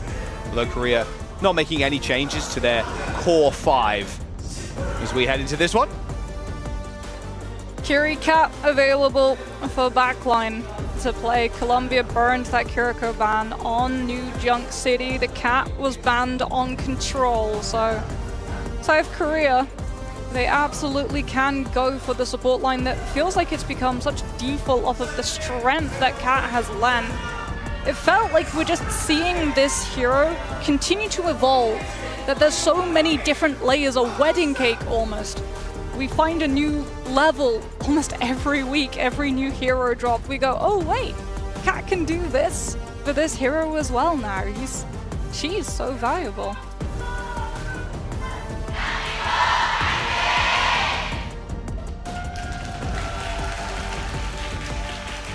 All right, Korea still. Fate hangs in the balance here. Ideally, it's a 3-0, a little clean sweep. They don't want to have their chances of BlizzCon being shot out of the sky too soon. That map 5 versus France was a bit off of the beaten path, a bit off script, if you will. Let's have a look. Little cat for Choro. Little simple on the Ana. Like to see this. Look, I mean, look at this as well. I mean, Simple's just going to yeet the nade straight towards the doors, maybe even throw in his sleep as well. And you just said, well, I wonder what cat could, like... Wait, we're discovering new things. Well, now we can put the Ana in the sky. Yeeted, but no one was home. Everyone from Colombia wisely stayed behind spawn doors until they read the composition of the defense and change their heroes adjust. Whoa, whoa, whoa, whoa, whoa, whoa, whoa. Look at Lich's face. Guy. And a little grin on his face as well. He knew Sonja was playing with it. Junker Queen again, as we'll get a split now from the stack of Team Colombia, but Jumpin just takes full advantage. Look at all these vulnerable squishies. Nice time, Suzu there from Change, but look at that Stalker again. However, a very aggressive rush coming through from Lich. Well, not the ult, but just kind of the speed in which they were going at. This is what this comp does best. Yeah. Queen, shout, running in, giving Lich sustain. Have the Lucio speed you in and then collapse on one person and delete it. They got some trades too as well. They're trying to just find trades because their respawns are so much closer. They come back so much faster. If you get an exit trade onto something like the Ana, that could force Team South Korea to have to back up and not have the stranglehold of Choke, because Jumpin already first fight, 80% to limit break. Yeah, I mean, that is insane. You're getting so much if you're charging through multiple people as well. Yeah. It's just going to go straight to the back here. It's sword hero versus sword hero. Lich is going to get chased by the cat. Shorang leaving Lich at 1 HP, but there's Jumbin. Skewers him. They flip position. Hold on. Colombia on defensive part. Unfortunately, though, there's a 5v4. Lich is almost going to do a LA Gladiators Sherfor here and hope to get a snipe from the spawn as they end up flipping the site. But, I mean, unfortunately, though, it's Sonjin demolishing the backline. Both the Lucio and Kiri fell, and now Jumbin is now going to hover over the ball. Yeah, sadly, that carousel moment quite denied, as Jumbin will continue to roam the fair ride that is Chorong's jetpack cat. Spotted out. Doesn't mean to say he's not going to give chase, though. Very close to dying. The Lucio picked up the mega health pack, but Jumbin's got the limit break now. Goes straight around the corner, maybe. Everybody's lined up for him, but doesn't want to blow it just yet. Change did end up TPing away. Needs to provide some serious attention to the Junker Queen here, as unfortunately it will be at Chorong finishing off the Lucio. Oh, come on, in the spawn doors, and goes for the catnap as well. Oh no, it's all falling apart, Box. Yeah, and Jumbin's just so far forward. Colombia can't get past to go fast onto one of the defense. This is brutal, Jack. This is truly brutal, as Colombia have to invest so much time just trying to poke out the side of Team South Korea. Building up ultimates at least, but all of that space taken away yet again by the cat cast. Yeah, it's high noon somewhere in the world. And right now, it's on Shambhala Monastery. Wow, they are really just almost giving Jumbin the honorable 1v1 versus the Queen, but I will take the Demon over the Queen in that instance. Oh, Lick's back on the Widow. Go on, Lich. Come on. He's waiting for that shot. He knows someone from South Korea will ego peek. No. He's still laughing, he's still chuckling. There's the rampage coming through from the Queen. Okay, Sonjin ends up going down. Lich still on the Widow. However, Limos losing their life. Unfortunately, yeah, it's going to put a halt to this push. So many ults invested too for so little space. As Sound Barrier is the only thing available, but pretty soon you're going to have a nano boosted team on mech playing within your face. Okay, we've got a ball now. Limones is gonna try and make a difference on the wrecking ball. Jumbin, well, he's got nano boost now. That Sound Barrier isn't gonna last too long in his face. No siree. That should just be the hold here for Korea. And there it is. A kill on Simple's good enough for one, but that'll be that. That'll be the round. And a very close hold for Team Korea. Well, Team South Korea could just go for something now that plays fast, aggressively, and pushes back Team Colombia's defense. It has the pressure level to have the threat of killing a backline, which then forces the defense to have to give up space on objective to peel, but then they lose because of how little space the objective actually was pushed, or Team South Korea could decide to give up objective entirely for the first part of the fight and just walk on Team Colombia to find the kills first. Especially when it's this close, that is the strat. Yeah. It's like, well, we don't really need to Dutch point, because if we just kind of win the fight. So yeah, kind of expect what you were saying. Just TP right, TP left, or even just walk speed, whatever you want, doesn't really matter. And then just take the fight to them, and then so just for Colombia, pick up the point whenever. Do you try to go for hide yourself right behind spawn wall to have the close fight? Do you go all the way back to history? I know we talked about that moment of carousel, but could we actually go back to, do you recall the Shambali Monastery first hold defense strategy where you had a May wall and you would wall up on the side so that you would still be within contest distance? Oh, hold on, that's Temp is doing it, or at least thinking about it. This was one of the strategies where you would wall up on the side because you would be able to hold yourself on the alley with that May wall, behind the May wall, so they could not touch you, but still be within contesting distance of the objective. All right, here we go. We'll see how well Temp manages. Uh-oh. Lich on the Reaper guy. What's up, Simple? Oh, what a sleep. All right. Well, Lich is going to have to Wraith form out of there, probably. He's going to get chased, too, if he's not careful. And there's a swing on Jimbin, setting his mech decently low, but with Lich dead, Jimbin's not really got too many people to fear now. And now Stalker can take a fairly aggressive angle, too. Oh, another sleep from Simple. All right, living up to his namesake there. The sleep darts just look easy.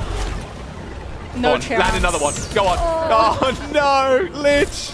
Nice little nade, nice little cap, and there it is. All right. A few smiles there on Team Colombia's side, to be fair. As Team Korea, they are going to take this one 3-0 under their belts. No GS25 dinner today. A difficult matchup for Colombia for sure, and a required dominant performance for Team South Korea, as the fans here at the stadium, they expected more from yesterday's performance. Seems like South Korea, they just decided forgo the meta. Let's just play what works the best for us. When we are some of the best at these individual different heroes, let's just put on a show. Yeah, and put on a show they did. I'm curious if Korea at this point as well is going to be not focusing on practicing this Demon, but you've got to get it in the wheelhouse, surely. I mean, Jimbin, Max, whoever, really, I mean, one of the two needs to be kind of the level we expect them to be on every tank that is released. I want to see more from them when it comes to this pick, because the pick has been proving to be, well, one of the strongest tanks right now, so... Yeah, you need that in the wheelhouse. You need that in the back pocket, especially if you make it to BlizzCon. Well, he was on the Demon there for the side of the defense on Shambali Monastery, and he was doing well on it, right? The tempo, that constant pressure of just dropping on the backline. Simple to having an absolute vacation on the Ana, being able to hit all of those sleep darts, setting up for the follow-through of Stalker on the cast. For Korea, they make the statement that they needed to. A 3-0 clean in this matchup. Dominant, exactly what we wanted to see from them. For Colombia, I know we talked about the smiles that we saw from some of the players. It's an opportunity for them that is hard to come by to play against players of this caliber at Team Korea. So a great experience for this Colombian roster. But for Korea, it's about looking forward now to tomorrow's matchup up against Denmark. They're fighting for that second seed, a position we never expected them to be in. They need to win that. A little clean 3-0 from Korea. I think, yeah, learning from the French match is going to be a big thing for them. And I can imagine, again, even going back and VOD reviewing it and going like, look, we need to play the Demon at this level. We need to play it at this kind of pacing too, because I think that's right now how you play that comp. You just got to play it super quick, get in your face, get yourself standing up like Crocs is and just screaming at people, because yeah, that pick is just so strong right now, and it feels hard when you're not playing it. Yeah, it feels like you're raid boss, right? Yeah. It feels like you're playing an MMO, and you're literally, you just have 6 people, 5 people trying to like bring you down, and you're just standing there with the shield, the sword, the animation cancels, limit break as well. Very fitting of an ultimate with that comparison, actually. as I think they started sort of learning that tempo right off of just how fast Jumbin was resetting those fights. It felt every time Colombia was trying to do something, was trying to walk physically towards Korea's backline, suddenly Jumbin was just dropping on free squishies, all clumped up so that the saber swings were just finding maximum value. And that's exactly what you want to see coming out from Junbin on Team Korea. It's been interesting to see the development of the Demon because we saw, I think, some more passive plays previously at the beginning of this weekend and seeing those disengages, but then now seeing, I think, the standard that France has set. And speaking of which, talking about these Group D standings here, Korea, they do manage to just scoot over Denmark thanks to that map differential, but tomorrow's matchup is where it all matters. Yeah, I mean, that's it. I mean, Korea need to win there. If they don't, we mentioned it at the top of the series, it will be a historic BlizzCon if Korea don't make it. 3 stars on the jersey for a reason. Korea got to lock in. They absolutely need to lock in. It is just wild, Moxie, that we're in this situation, having this conversation in the first place. Yeah, it's sort of insane to say, like we were saying on the cast, right? You go back in time, you try to catch someone at BlizzCon, you say like, hey, these regions, these heavy hitters, they're not here this year. But it shows, right, the evolution of Overwatch Esports. All of the different regions are really starting to improve, to come into their own.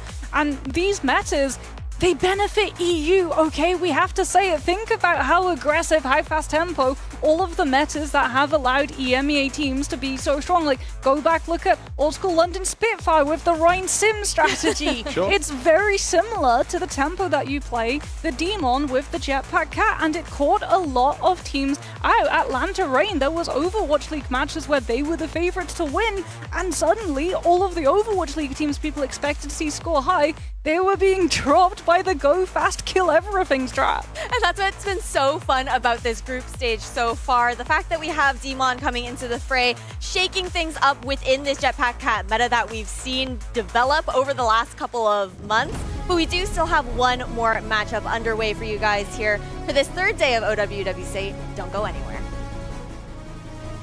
The 2026 Overwatch World Cup is brought to you by DHL.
From premium landmark hotel to lifestyle boutique hotel, we offer you distinct brands worldwide.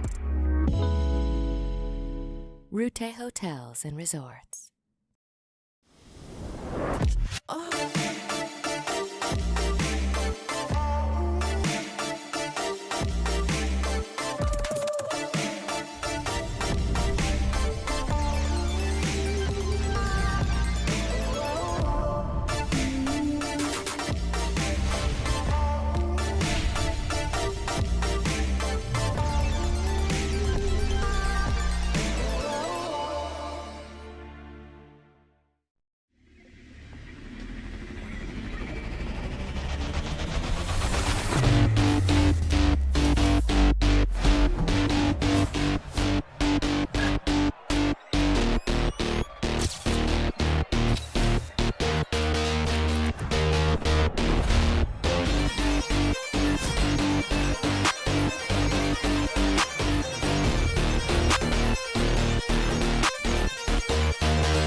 What's up, everybody? I'm here joined by Landon from Team USA. Big congratulations on getting the win against Team Sweden. That was a crazy fight at the end. I'm going to be honest, I thought you guys were going to lose, but somehow, some way, you guys got the win. How do you feel?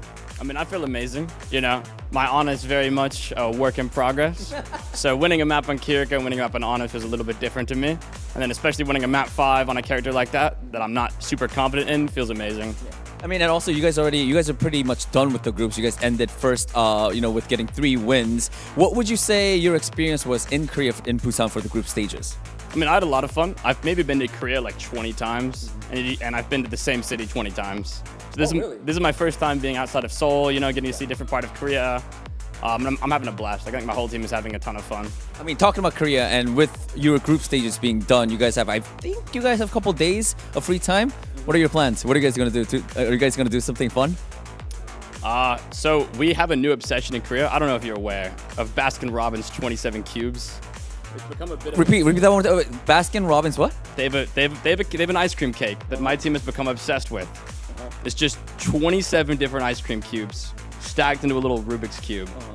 And so whenever we win, that's our motivation, Okay. You win and you get the 27 cubes after. I need to look that up. I haven't seen that. I don't even know what that is, but that sounds amazing. Well, Landon, thank you so much for the interview. Enjoy your 27 cubes of ice cream today. You definitely deserve it. Thank you so much. Thank you. Yeah.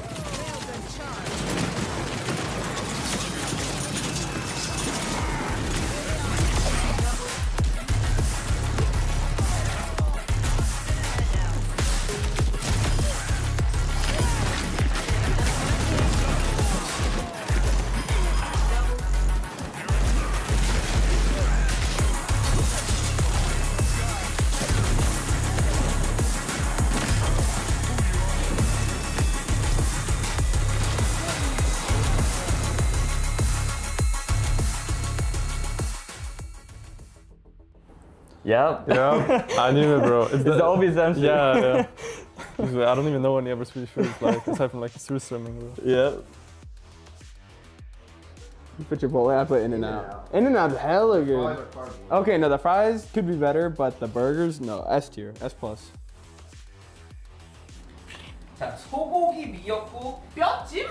뼈찜입니다. 형 먹은 거 본 적 한 번도 없는데? 미역국은 약간 한국인들이 또 생일마다 챙겨 먹기도 하고 또 제가 개인적으로 좋아해서 했습니다. 원래 둘이 같이 맞춰야 되는 건 알고 있지? 아, 그래요? 맞잖아, 내가 말했잖아, 짜장짬뽕 크기. 아. 어느 순간부터 너희들 그걸 좋아하는 자기 좋아하는 거 알아길래. 어이, 冷たい 우동. 우동 너무 맛있어! 待って、そんなことある？これは。なんかラーメンの麺が太くなってちょっと優しくなったみたいな。Did I spell it right? Oh, I said No. bandeja paisa, bro. No, I'm a empanadas. So bandeja paisa is a mixture of steak with rice and beans, add an arepa, with cheese and all that stuff. Oh, it is amazing. Basically a full hearty meal. Exactly. Yeah. Yeah. And then this is just take a bit of meat, surround it in dough, and then that's what you got. كبسة. ما شينا رز مع دجاجة ولا لحمة ولا سوا ما تهم. We have one final game tonight for OWWC Group Stage, Day 3 here in Busan. And it is going to be between Japan and China. The door closed on both of these teams for their chances to go to BlizzCon, unfortunately, here in Group A.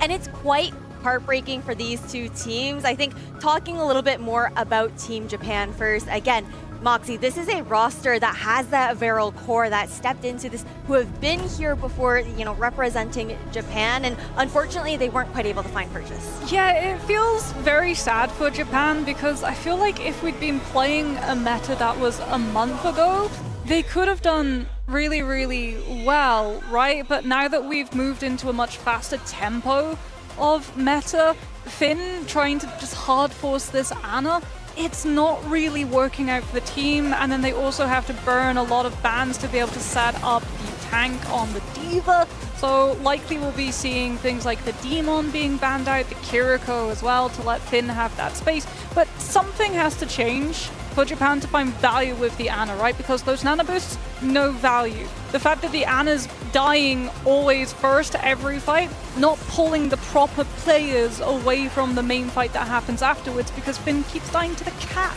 Yeah, either dying to the cat or the giant tank that's dropped on top of his head. Like, it is rough out there for the team. And yeah, I think a lot of it does come down to the bans, like you said. I think, especially with KSG, he's not been, I would say, like, resistant to picking up the Demon. But I think a lot of tanks right now, they've really stepped it up in this competition. They absolutely have, but in this matchup, even though those opportunities for BlizzCon are no longer existent for these two teams, it's a battle of pride, especially for China, where they have consistently placed top 8 at minimum at every single Overwatch World Cup, top 2 at the last 3, and now not making it to BlizzCon is absolutely heartbreaking. I just can't even believe it, honestly. It's a tradition for China to make it all the way at BlizzCon, right? And them getting knocked out in groups is crazy. It is insane. I think a lot of people were kind of curious how this team would look coming into this year, but there's no Gushwei. Although, to be fair, I think Sunzo has been performing better this year than Gushwei has been. But there's no Shine Leave, and that is like the big kind of elephant in the room right now. They are the superstar Chinese DPS, have been for ever, and them not being here has really put a dent into how they wanted to perform. Yeah, and potentially, you know, China might have been able to overcome the lack of DPS by being able to like hard carry with the tank. And Sunzo has been trying to go for things like that Demon, but when we saw his performance at, you know, mid-season at EWC, his best heroes were things like the Sigma. Yeah. And again, Sigma's slower compositions. And his team, their best map by far, Neon Junction, where they were able to just slow attacking teams down. But now you're losing that downtime. You're not able to just hold teams off at the pass. You're always having to play to be the faster team instead of having to react, because you're just always going to be down one person if you do. Yeah, I mean, look, China are 0-2. Like, they are Gandalf the Grey getting dragged down by the Balrog, but unfortunately, Gandalf the Grey ain't winning that fight. At least in China's case. It's been a rough showing for the team, and I think especially the Chinese fans, a ton of them showing up, and they always do in BlizzCon, by the way. There's so many Chinese fans at BlizzCon every single year because of how well they do and how much pride they have for the team. Yeah, it's just a shame they've not made it this time. It definitely is a shame, but we still do have the predictions to get into for this matchup, which honestly, the fact that both these teams aren't really looking to play into that Demon, I think should be a much more comfortable head-to-head going into this. Granted, I still gotta go with China on this one. Okay. I still got to go with Japan on this one. I've been voting them the entire time. I voted Varel every single time we were in EWC as well. So yeah, I went with Japan. I'm with Ash on this one. I'm Team China. I rate them. I rate Sunzo as a tank. I think he's been one of the players that we all have to watch out for after EWC. He really stepped it up. So I've been high on the hopes that Team China would do well this BlizzCon, but sadly that will be denied. But they can still find the win here. They absolutely can. Still an opportunity for Team China to prove what they have and be able to show up here for this squad. It is a battle of pride for the last matchup of today. Let's get straight into Team China versus Japan. Thank you very much, Ash. Yeah, Nepal, China's pick this first map. Like was mentioned here, no chance for either team to qualify for BlizzCon. The group set in stone pretty much here, Moxie. What will the ban be now? As Finn's been trying to, get this Ana for the ban draft multiple times, but China will deny that entirely by removing it from the hero pool. That does mean that Finn will have access to it for all of the maps afterwards. Japan could ban out the Demon here if they want to, but instead they opt for the Mauga, so potentially KSG actually moving away from a preference for the Diva and going to the Demon himself. I like it. A lot more practice with the hero, especially in like an official setting, I think is always going to be good. And against a tank as strong as Sunzo, and I'm with that. I'm with you on that train, Moxie. I bought a ticket because I do think Sunzo, especially almost overtaking Gushwei a little bit, especially at that mid-season. I think he's been performing very well for China. Yeah, fresh as well for trying to work out how to counter this Demon. So instead, Sunzo not opting for the Zarya, opting for the mirror match instead. As Pineapple will match Witch with Nico, Alpari and QKL the only real difference between both of these teams. So Xion being able to have that range, but not flank quite as deep. Alphari able to go for much deeper connections onto the back line. Yeah, it's good to see Dia, by the way, back in the team. Obviously, it's been around since, what, like 2017 on the OG Shanghai Dragons as well. Played for LA Valiant at some point too.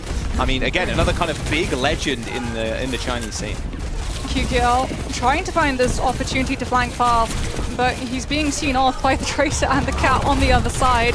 Pineapple set up on point, so KFC just goes right for the backline. That's Suzu forced. Yeah, Suzu and TP. Look at that. Swift Step already been used. Yeah, Dio right into the lap of Nico. All right. First kill going to a way of Nico. However, I mean, China is still kind of positioned in a way that if they get another pick, there could be an easy way back into the fight. Point cap for Japan, though. Yeah, Japan able to box out Team China, but Dia has rejoined the fight. Rush will be available for both teams currently as the Pulse Bomb finds two. Alphari! He pancaked it on the floor as well. They were just too grouped up. That's a double kill. No Suzu available. That Finn was entirely out of position, playing much closer to his tank and punished for it. Japan might have won the first fight, but Alphari with a stunner of a Pulse Bomb is able to let China flip back. That's got to feel so bad too, because he just dropped on the floor. All right, Sunzo, limit break in the back pocket. We do have Dia with a really early rush too. So even playing, just waiting for KSG to push in, hit the rush, and then push the kind of the mech would be a nice little play. However, Pineapple starts him out with a nice kill on Yuki. I mean, everyone, though, from the South Team Japan to try to disengage. Finn still has rush, he's not matching, but they lose players on the kite. So it won't be a fast reset into second better rush. And Sunzo still has the limit break to be able to blanket out the impact of that. That or Pineapple just picks someone up as they try to walk towards him.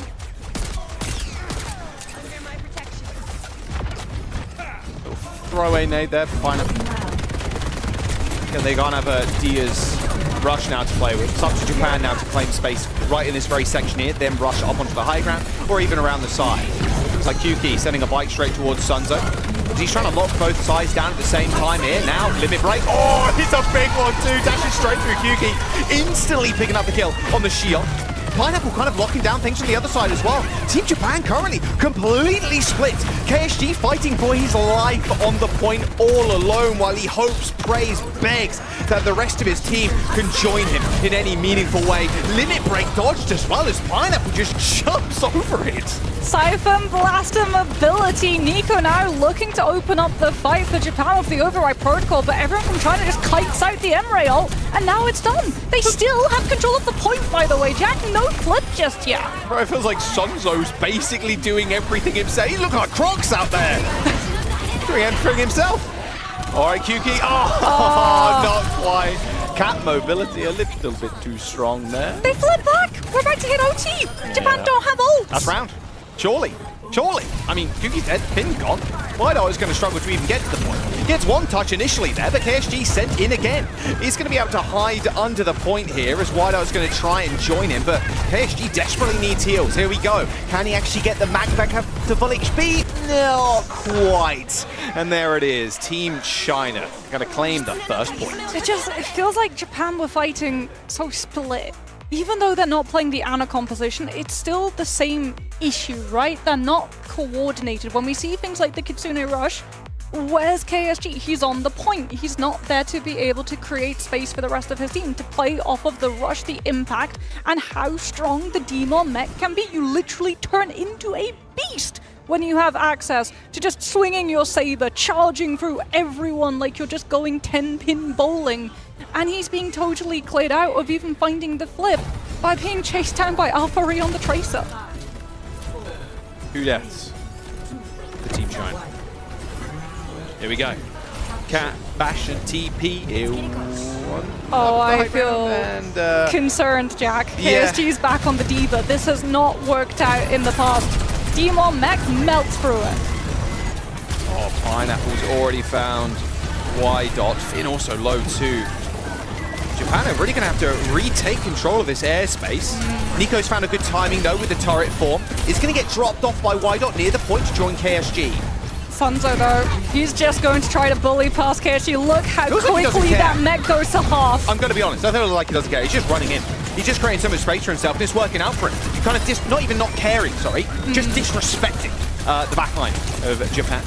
But ends up getting demeched, so hang on a second. Pineapple also pretty low, healed up by Lengsa. Suzu in from Dia too, but they're on the wrong side of the map. They could have Lengsa and Pineapple get out of the fight here, and Dia TPs away. Alfari also contesting the point currently. Oh, nice Matrix though coming through from KSG. Guarantees the kill on Pineapple. That is the one benefit you have with the D.Va, with that Bastion versus Bastion, the ability to absorb some of those shots. Sunzo also being bullied out as Lengsa disengages alongside him. Japan should be able to find the flip, just have to deal with Sunzo's baby form. He won't be able to throw himself onto point in time, so no more stall, as now Nico can take to the skies and try to poke the Demon mech down before Sunzo can close the distance.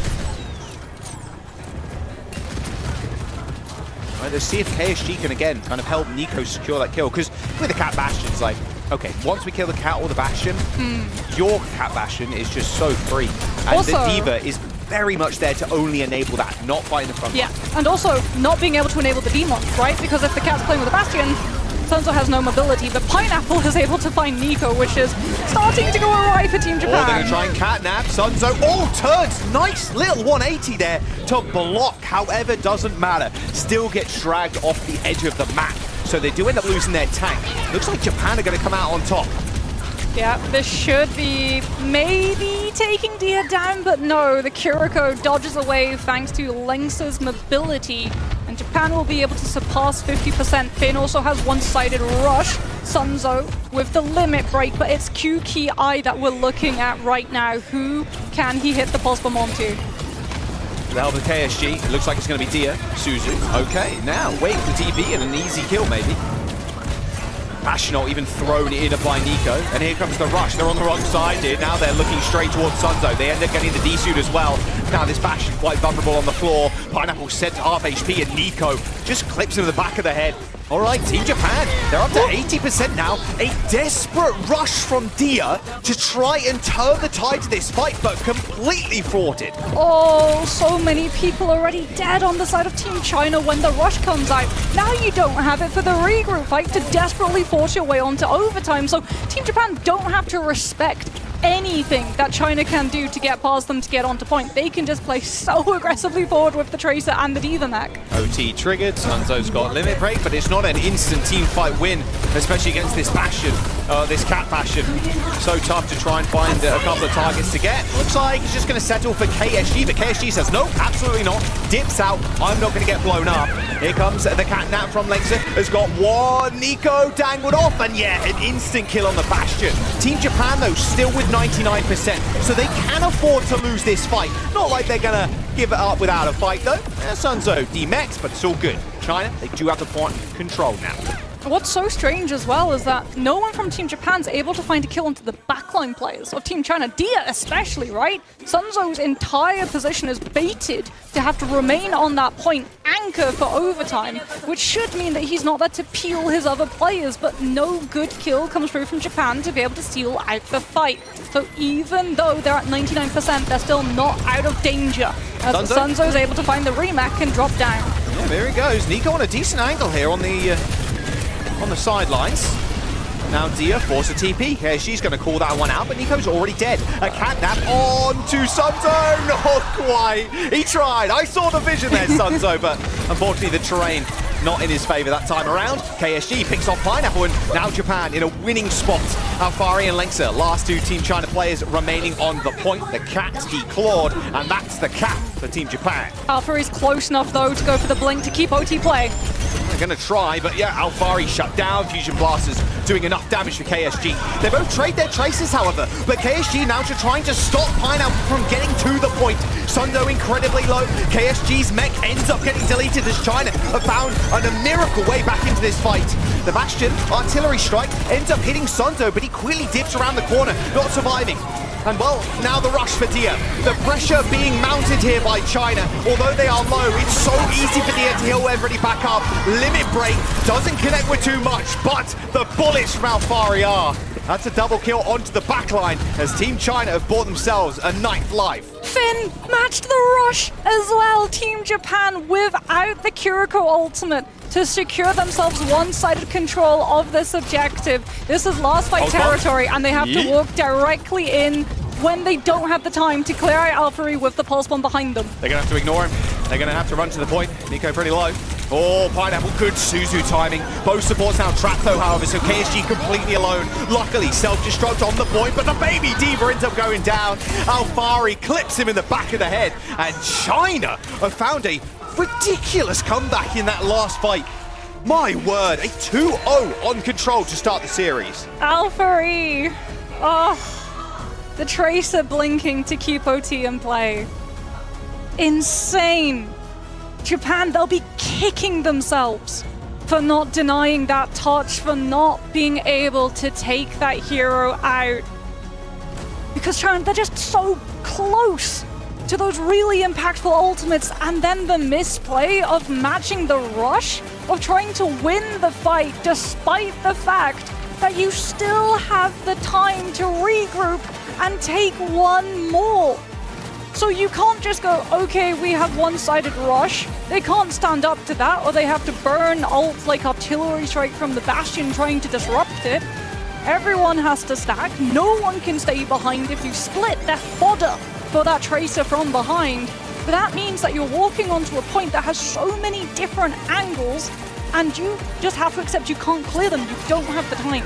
It frees up the Tracer, it frees up the Cat Bastion, and it allows Sunzo absolute rampage on the objective when the Diva mech is forced in close and can't just boost away when you run out of the defense matrix. Yeah, and it feels like this spot here, it's like, well, we've got Sunzo. Like, we have one less thing to kind of worry about. Nico's going to be more free to shoot. But yeah, I mean, Dia hitting this rush here, and look at the health bars right now.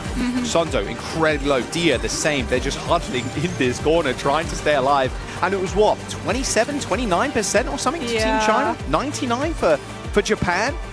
Couldn't lock it down. There's map number 1. Very close between the two teams. That's one of the fallacies of the Diva. Even when, before we had the Demon, and Diva was always like seen, so many teams would talk about the fact that Diva on defense was a lot easier to beat because you would just play objective, force her to have to come directly to you. You'd be able to melt her down, you'd get her low enough that she'd have to boost away to give up that objective space, or she'd have to hold her ground because objective-based game, if she runs away, you get free distance, and the defense loses a tank, right? And that's sort of what Team China do once they have been able to pull off that retake. They're able to bait KSG's position so many times and then melt through. Pride on the line here for China and Japan is their chances at BlizzCon now at a 0. Looks like there's going to be a sub for Japan here.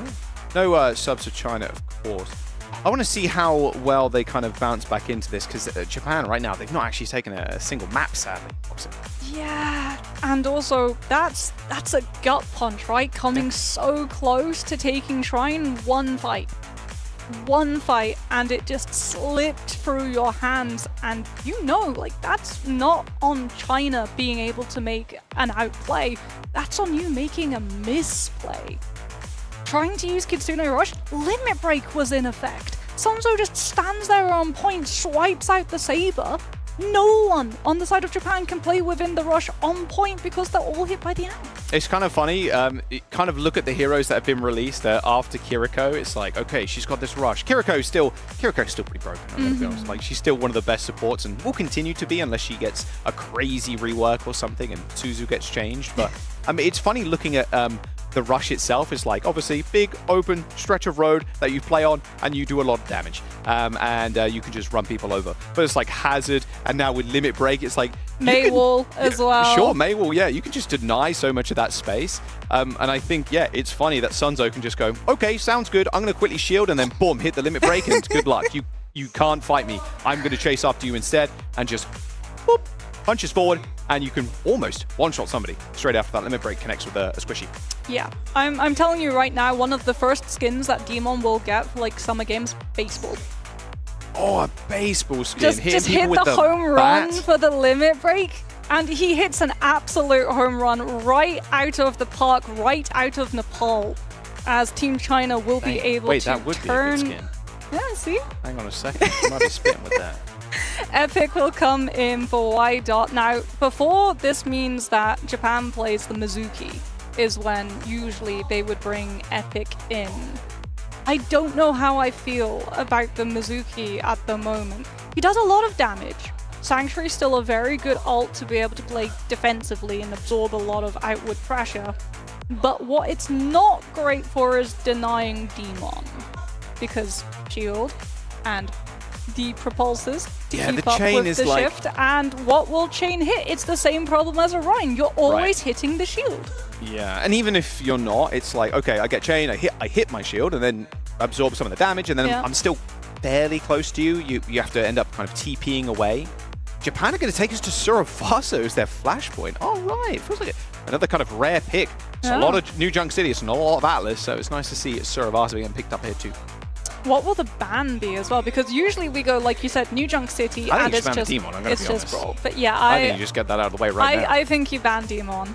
I think the issue for Japan though is that Demon will then stay in the hero pool, right, for all of the maps afterwards. True. And it feels like, though they tried to match it. Oh, the cat. All right. I don't hate that either. This map's also good with the cat, big skyboxes, etc. Yeah, and it takes away some of the strength of Demon, right? You don't have to worry about her instantly Finn getting jumped on and crushed. dropped on your backline. Finn will have some levels of safety. The Ana ban's also already been removed. Yep. So it will be easier for the Ana to be able to stay alive, and that was one of the main problems from Japan last time. The fact that, oh, China will ban the Demon instead. The issue for Japan was that even though they were running the Ana, and you're looking for Nano Boost to sort of be this, oh, okay, we give this to our DPS, they become unkillable, they kill everything else. That was not happening for Japan's matches because Finn was having so much pressure put upon him quickly early on by things like Demon or the Jetpack Cat dropping the Tracer or the Cass or the Bastion on top of him, that he basically had to accept that he would die that push and give Nano Boost before he lost the ultimate, which meant that everyone on the other side was free to expect the ultimate and kite away from it before it could kill any of them. So Finn, at least here, if he wants to play the Ana, could go for it, or he could stick with the Kiriko, because again, I just feel like the tempo of meta has evolved where Ana just can't keep up. Yeah, it feels such a tough pick. It's the same, not quite the same as someone like a Zen, but like if you don't have mobility at this point in Overwatch, you are reserved for very specific maps. Yes. And very specific, like even like defense sides, I think yeah, is the best way to sides, say yeah, it, right? that's a good Ana point, yeah. feels fine, not Defense great, Kings Road, Defensive Money, etc. but defensive power ESO, right? Yeah, Defensive sure, yeah. power ESO, being able to bunker up within a lot of those buildings on first and second, be almost untouchable on third as well, forcing out a lot of overextension from the attacking side, which you can then punish going fast with the rest of your comp when your play is up. Flashpoint, there's a lot of flank opportunities, and you can still get ran down by something like a Tracer or a Xion very easily. Getting the final player into the lobby, and we're just waiting on Epic. It's his screen. He's booting up the game right now, and then we'll jump into Suravaso. Is it Mauga Mirror? Yeah, I'd imagine so. I think Sunzo is more than happy with this. I think even the Sigma, I think Sigma's decent on this map, especially first. True. Always fighting in the center point of first, obviously. If you're so- expecting KSG on the Diva as well, you could potentially break out the Sigma, try to use Rock to try and stop some of the boosters' defense matrix. Not a bad shout.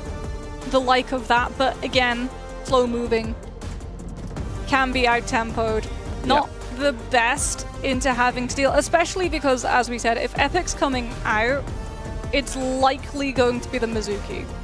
Right. So, and I think, in that case, I mean, would Sunzo you play the Sigma? Yeah, probably not, because No. it's too slow. I mean, Sunzo can also go Diva, to be fair. It's like Diva versus Diva. You play a little quicker. Kyuki's probably on Tracer. Nico, I've been liking the Emre. Maybe Emre for Nico. But and if Sunzo goes for the match on the Diva, that again is punished by the Mizuki, where you True with the literally chains, just chain through the matrix. But the Ryan boosters. wouldn't get stopped. The thing is, right? Because big shield. So Sunzo run Ryan. Maybe thoughts on that one? Thoughts on that one, Chief? Because then also you can have the Lucio action, and you can just run them and kill them all. Wow, when was Jake replaced for this shift? I feel like you and Jake are always trying to talk about how Jake? strong Ryan could be. Yeah, Jake's heard always Johnny going recently? on. Yeah, true. Come on. Everybody loves a bit of Ryan. Yeah, I feel like every one of us does love Ryan, except when he's in my match. And he's running Trying it down, to no keep shield in. Ryan alive, solo queue support. Me when I see Cloudy in my game, and he's doing the no shield to GM challenge on Ryan. Without a sim. Nah, he's a I beast. tell you though. what, If Cloudy can do it, sometimes- man. Cloudy can do it. Sometimes I wish I could play Lifeweaver well, Jack. Just Yeah. grab people back, but now... You can cancel it Yeah, now. exactly. So you're just now like, there's nope. confirmation, so the I Ryan's will- like, no, I Moxie, will press I will be W. going in. I don't care if you use your cooldown. I will be going in. It's like, if you queue a Ryan player, instead of 3, 2, 1, go, they go, and then they 3, 2, 1 after. Yeah. Just make sure you're out of range, and then spam and cancel. All right, Epic's in the lobby. Let's get in. Map 2, China and Japan. China taking a decently close first map of Nepal. Nice clutch at the very end. Alfari looks really good on Tracer, so let's see what Survasa has to behold. No Tracer ban as well. With how well Alfari was doing on that Tracer, you do have to worry that it will be brought back here. As we won't see Demon, that was banned. It will be a read of what tank it will be, right? KSG we're expecting to see on the Diva. Epic we've already covered. We're expecting that Mizuki, so it's all about Sunzo's hero pool here. What do China try to risk this first fight on? Because it's really punishing if you misjudge the composition that you're playing into on Control and Flashpoint. It almost always means that you have to ult dump, like you literally lose so many fights, build up ult, use them all within one to be able to get that flip, or you just get snowballed out, as it looks like he's going to match the Diva, but should be punished by the Mizuki within play. You say match Diva. I mean, KSG's hovering over the Orisa right now. Ooh. A bit more static than I think we both kind of expected. Obviously, the 10 seconds might end up changing. They've got different ideas, but Nico on Soj too. But he was on the Diva earlier, so there must be a lot of debate about what direction Team Japan want to field towards. As Symmetra's both exchanged, one for Tracer, one for Vendetta, so yeah, it feels like we're really expecting that Diva to come out from the side of Japan. Oh boy, Epic, Finn, you're going to have to be rather careful. This is going to be a very quick fight if they manage to get on top of you, and yeah, they know it too. Even kind of backing around this corner, they're going to take a different angle of approach, heal KSG from the side so they're not in direct line of fire of Pineapple either. I mean, he's already got full charge, right? He's just waiting for someone to try to contest that angle. Swing and a miss. There's Alfari over the top. Overhead swing, and there is the chain. Actually just kind of tanks that one for Sunzo. Get down, Mr. President. However, I will end up perishing. So this is the comp for Japan. They want to just basically play off of the chain cooldown. Yeah, if Epic lands a chain on someone, expect Nico to instantly turn the rail charge that he has onto that poor soul. As that one pick, without that Vendetta being able to go for pressure on the backline or the tank, will allow Japan to find the cap, and yeah, there we go. Alpha onto the Tracer as Sunzo is demeched, which will allow Team Japan a little bit more lead of point percentage, and also allows that Pulse Bomb to really start heading towards fruition. Here's a look. Oh, nice force the recall there. Fari's got all his CDs as well. Kuki not in the best of shapes, neither Sunzo to be fair. There's 65% towards mech. You've got to be building up that a little bit quicker. They're not giving him too many opportunities to kind of shoot in, especially with that spear spin. Eventually he's going to get it, but that's, what, 50% gone already at the point. Yeah, and also look at how close Finn is to having Rush. Diaz at least quick. matching him as Sunzo's back in the mech, but no ultimate just yet for Team China. We'll go down to potential loss by territory here, with both of these teams having the Rush available to match. Yeah, I mean, there's got to. I mean, the Japan comp wants to play pretty slow and around the chain, so this is going to be fun and fun. Double rush, and well, KSG's in a good spot here. I saw that chain fly past KSG's head as Pineapple gets speared to the wall.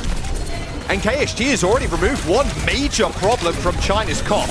And now they can basically coax China in. Hey, you want to come to us? The sound barrier from Lengths is going to hit 4, but now we lay down the Sanctuary. A slow roll of ults for Japan. Sonzo gets onto the point again. It's got a little bit of capture time here for Team China, but Nico falling. This might be what they need to open this one up. Finn dead, KSG unwilling to use the Terror Surge to find something more here, but China invest heavily.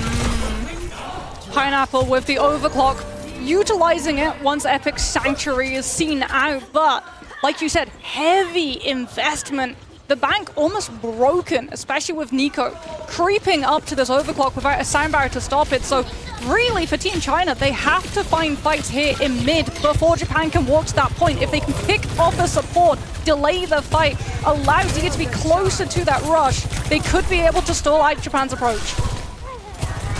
Yeah, don't let Japan get set up. Aim of the game. Nico's going to be clicking heads in a moment. KSG has got this ult as well, this Terror Surge on the point. Now Japan have set up. They've taken a little bit of time, but time is good for their team comp. All right, well, I'm waiting for Nico to kind of pop this ult. Lengta and Dia in a whole lot of trouble though. Oh, but Nico whiffs the shot. He can't land one.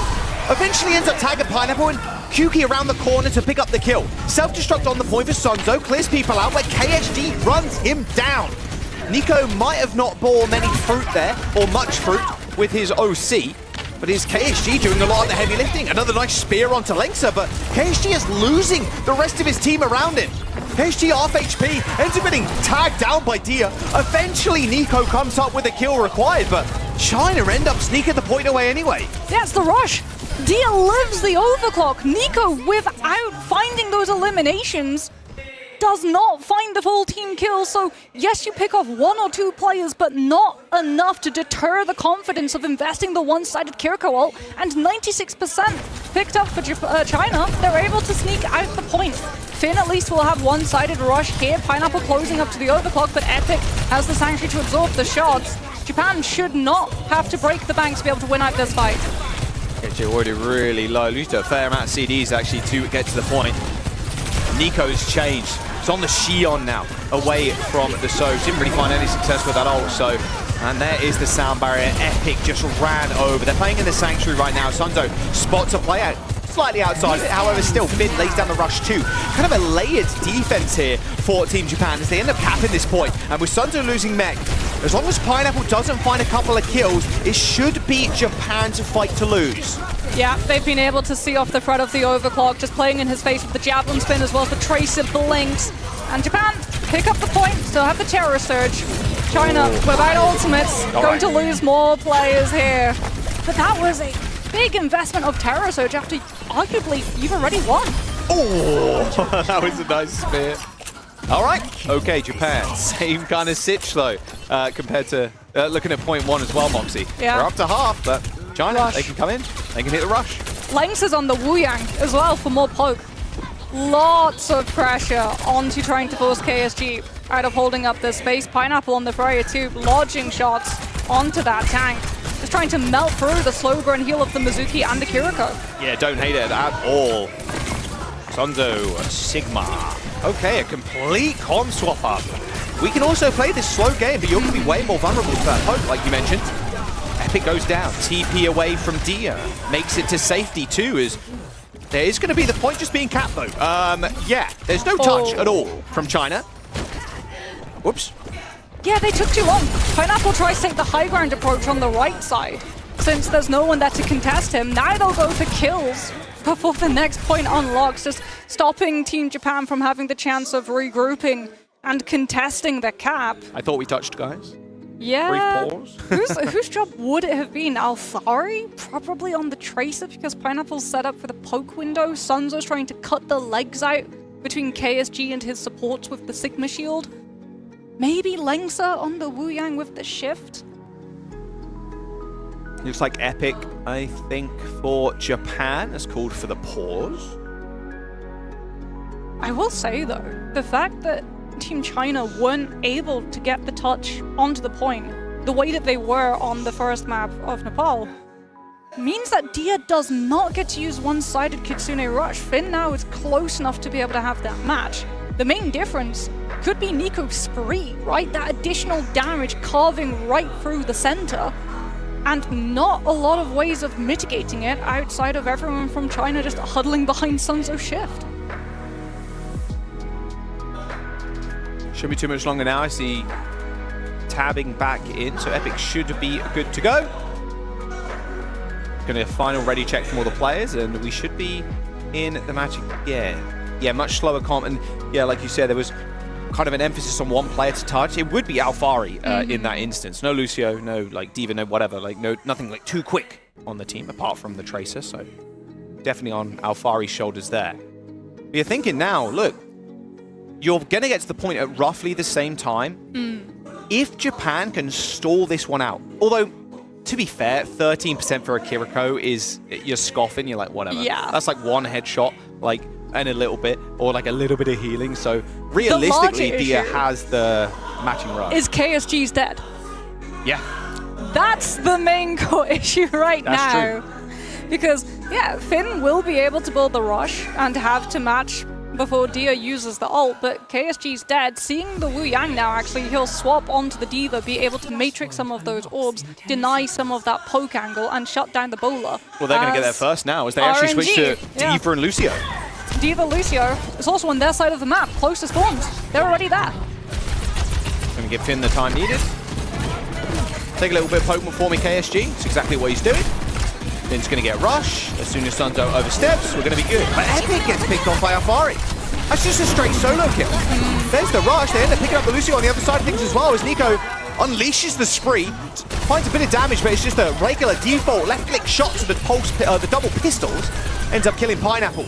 Rush from Finn. Dia launches as well. So Japan are smiling at that fight with the point cap to boot. They're very happy with that one, as Sunzo now sees the D.Va.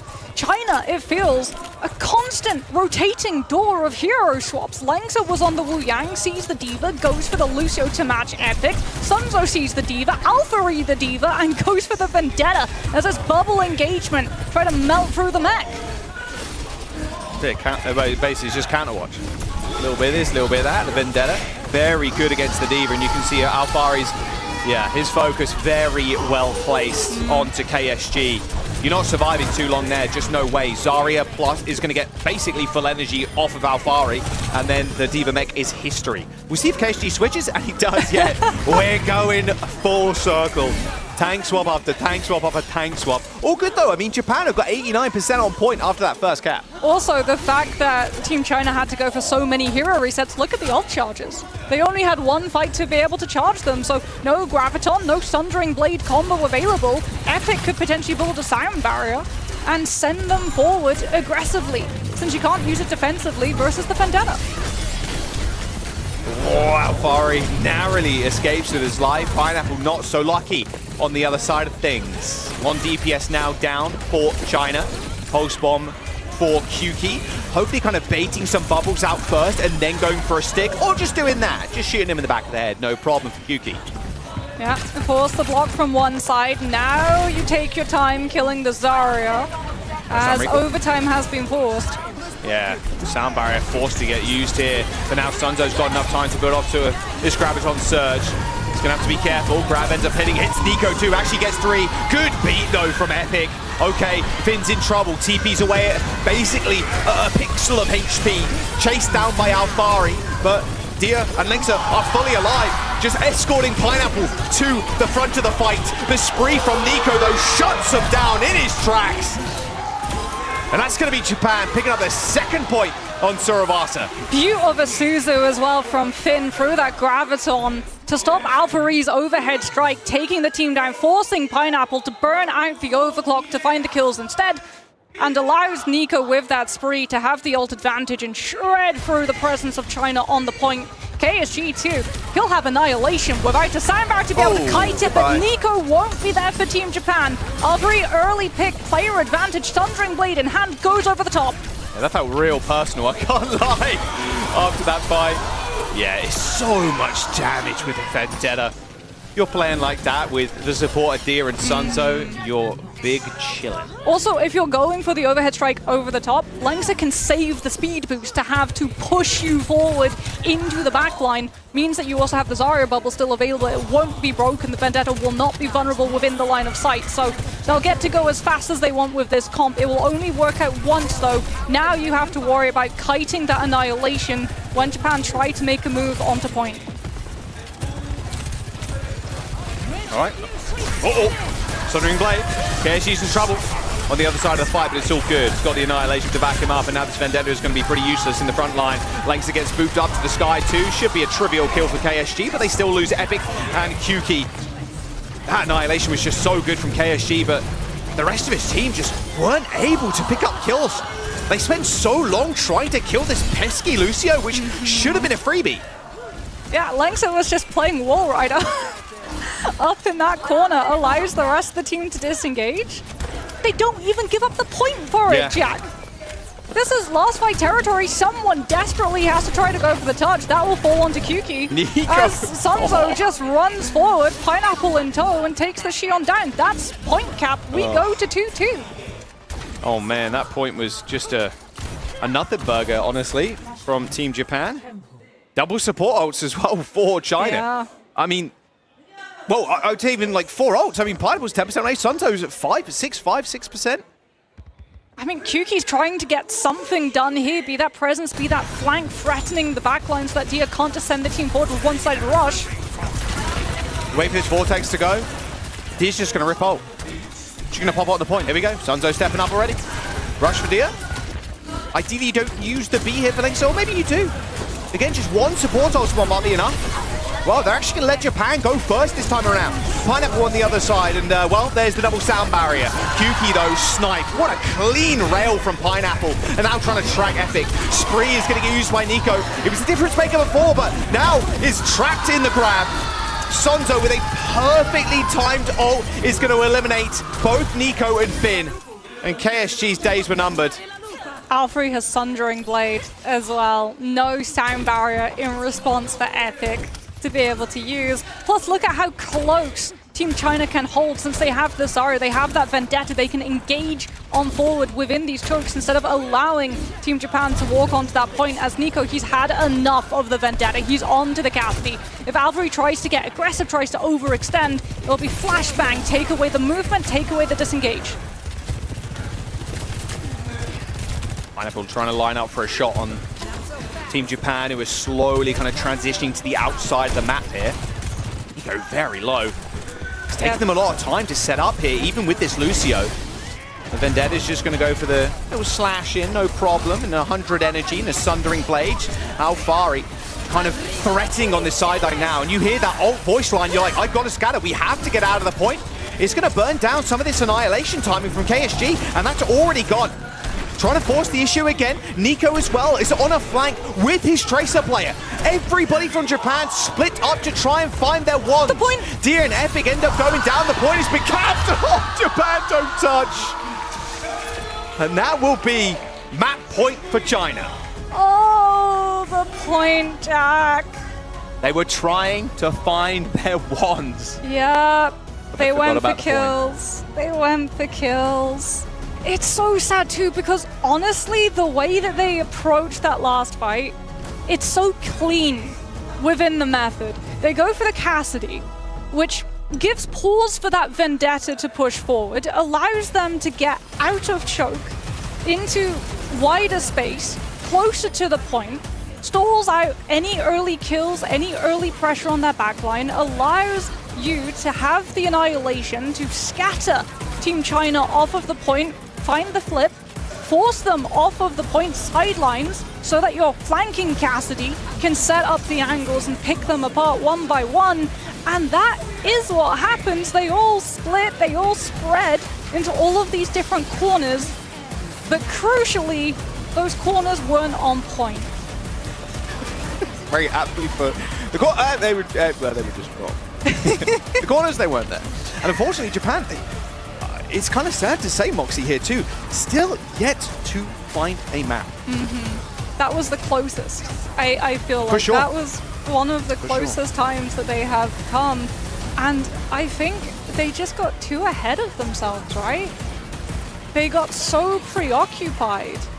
Kyuki as well, dead, so he's not going to be able to help out on the touch for some of these. The sprees from Nico having to be shut down by grabs from Sunzo, showing how dangerous that Xion pick truly was. But it really was this last fight here. You see that flip, you see the desperate realization from the Cassidy. No, we gotta get back, guys. And then recall gets forced as well, so the Trace is off of point to be able to contest it. Like, honestly, at that point, if no one's within distance to be able to touch, you're probably best off just letting the Tracer die so that you store that point for half a second more. Small breakdown there, unfortunately, for Japan. China up to match point. I mean, we both kind of talking about it. Look, at the end of the day, they're looking for glory here, at least a series, as the chance for BlizzCon is gone. Both teams not able to make it to Anaheim. And China, yeah, looking better than they've done the rest of this tournament. I think even claiming this one here is going to be something for them. But same, unfortunately, can't be said for Japan right now. A little lost in their way.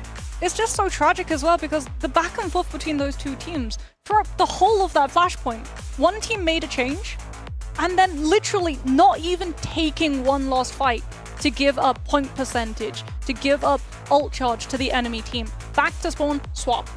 Then the other team would suddenly lose that fight because they're on a worse matchup, stuck having to fight it out. Then they would swap. And it was just back and forth, counter swap Overwatch at its finest, as Recall was subbed in the Dia. Would you call it finest? No, probably. Counterwatch? You a big fan of Counterwatch? No. Are you a tank player? No, I'm a support player. I swear you're a tank player and you love Counterwatch. The time that I play tank is when I play Break. Okay, well, don't let DPS players say you say that.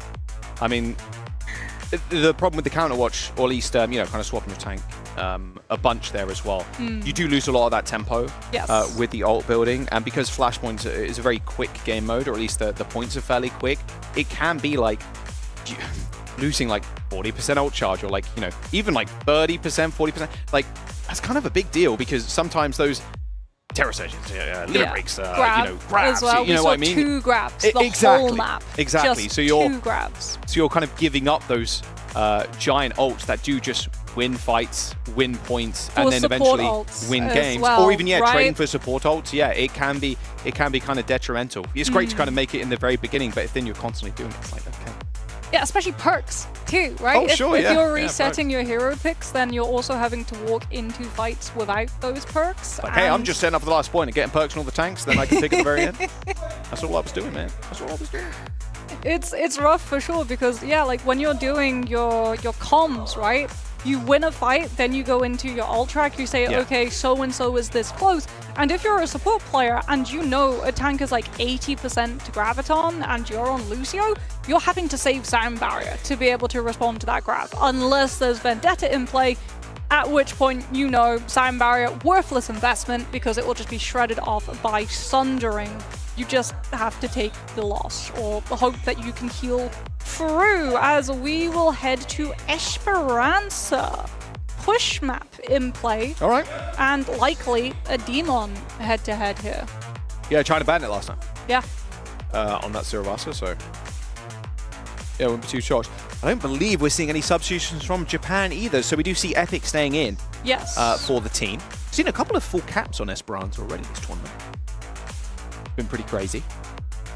Definitely the favourite of the two. I mean, even after the changes, Colosseo, I think a lot of people kind of prefer Esperanza. Yeah, Colosseo is just sort of reset central, right? Yeah, for sure. You have to win 2 fights. Oh, Japan. No more Vendetta for you. No Vendetta. Get it out of my game. I like this because it means that you can play the Demon, but it also means that if you feel like you have to swap KSG onto the D.Va, or you want to start with the D.Va, you are taking out one of the main counters to that tank. Is we did see when we followed Vendetta POV through that 1 point of Palace. You're hitting the D.Va. KSG, like, the only thing that Vendetta was looking at. Everybody else was invisible, and KSG was right there, shining beacon of ult charge for the Vendetta. So what did China ban in response? As we said, they can't ban the Demon.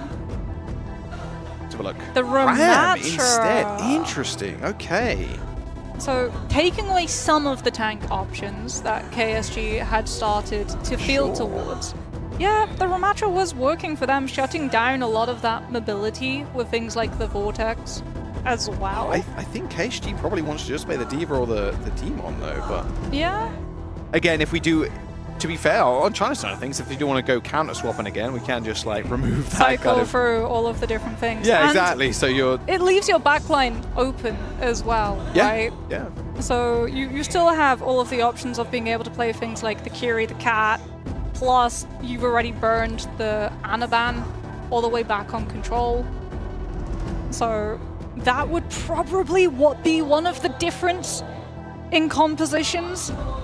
If Japan wanted to try to go for this slow burn setup and Ana defensively on high ground out of the main focus of the fight, play for first nano boost, just battery it up within the neutral stage of first, then expend it to overwhelm your opponent.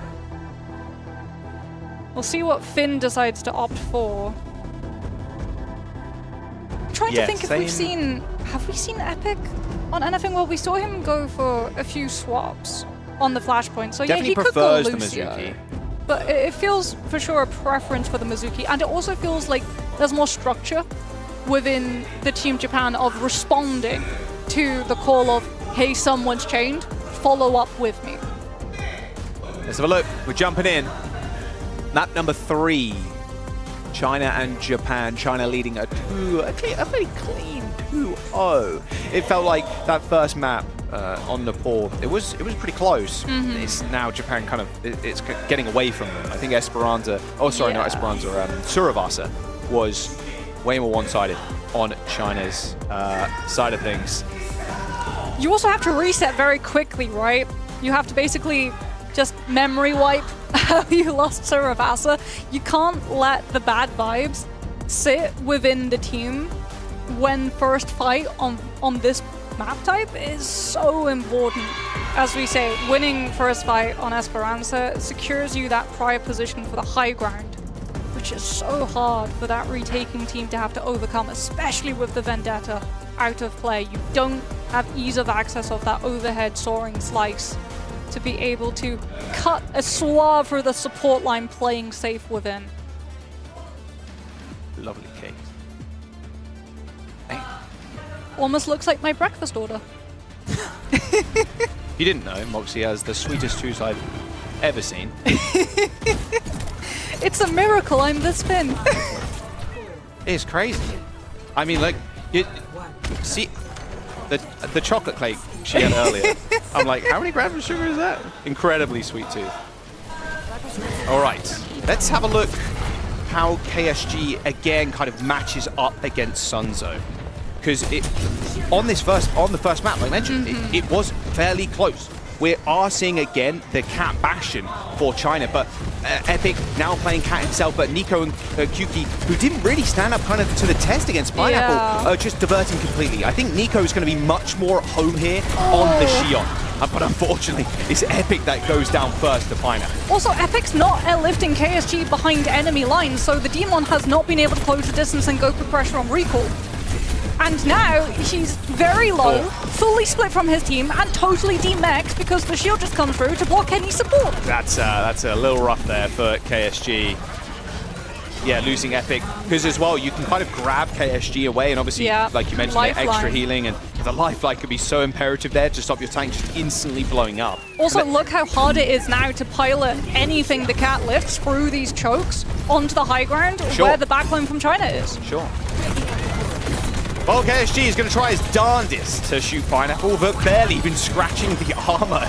And Nico ends up going down to him. So, I mean, Pineapple right now, these really early picks, they're sometimes fairly easy to telegraph. You know the Japan comp wants to get on top of you. So Lynx is also kind of waiting and going, okay, well, here they come. Pineapple, come with me, and now you can shoot them for free. Yeah, and they're also forcing Finn out very early with the Swift Step, then everyone's dogpiling on KSG. We've got Jetpack out in play, but it's really everyone looking at the tank the moment the Kiriko is extracted from the fight, and that Demon becomes vulnerable, so that's already first checkpoint picked up on the side of China. And Pineapple's already got the ult too. All right, Nico has succumbed. It is time to play the Bastion with the cat. Already going low though. Again, 3 fights in a row here for Pineapple. Opening it up. Oh, that is just the cherry on top. Rocks fall, everyone dies, and now KSG gets staggered. They definitely could have staggered KSG. They put him out of his misery. They could have staggered him for a little bit longer there. Mercy! At least for that part of the fight. Look Surely at how this is not a close full cap, China Moxie. is to the spawn already. They've seen the split. There's no contest on the objective, and Kuki's dead. Japan really have lost their way here. Alfire in a spree from behind. It's just so much damn damage.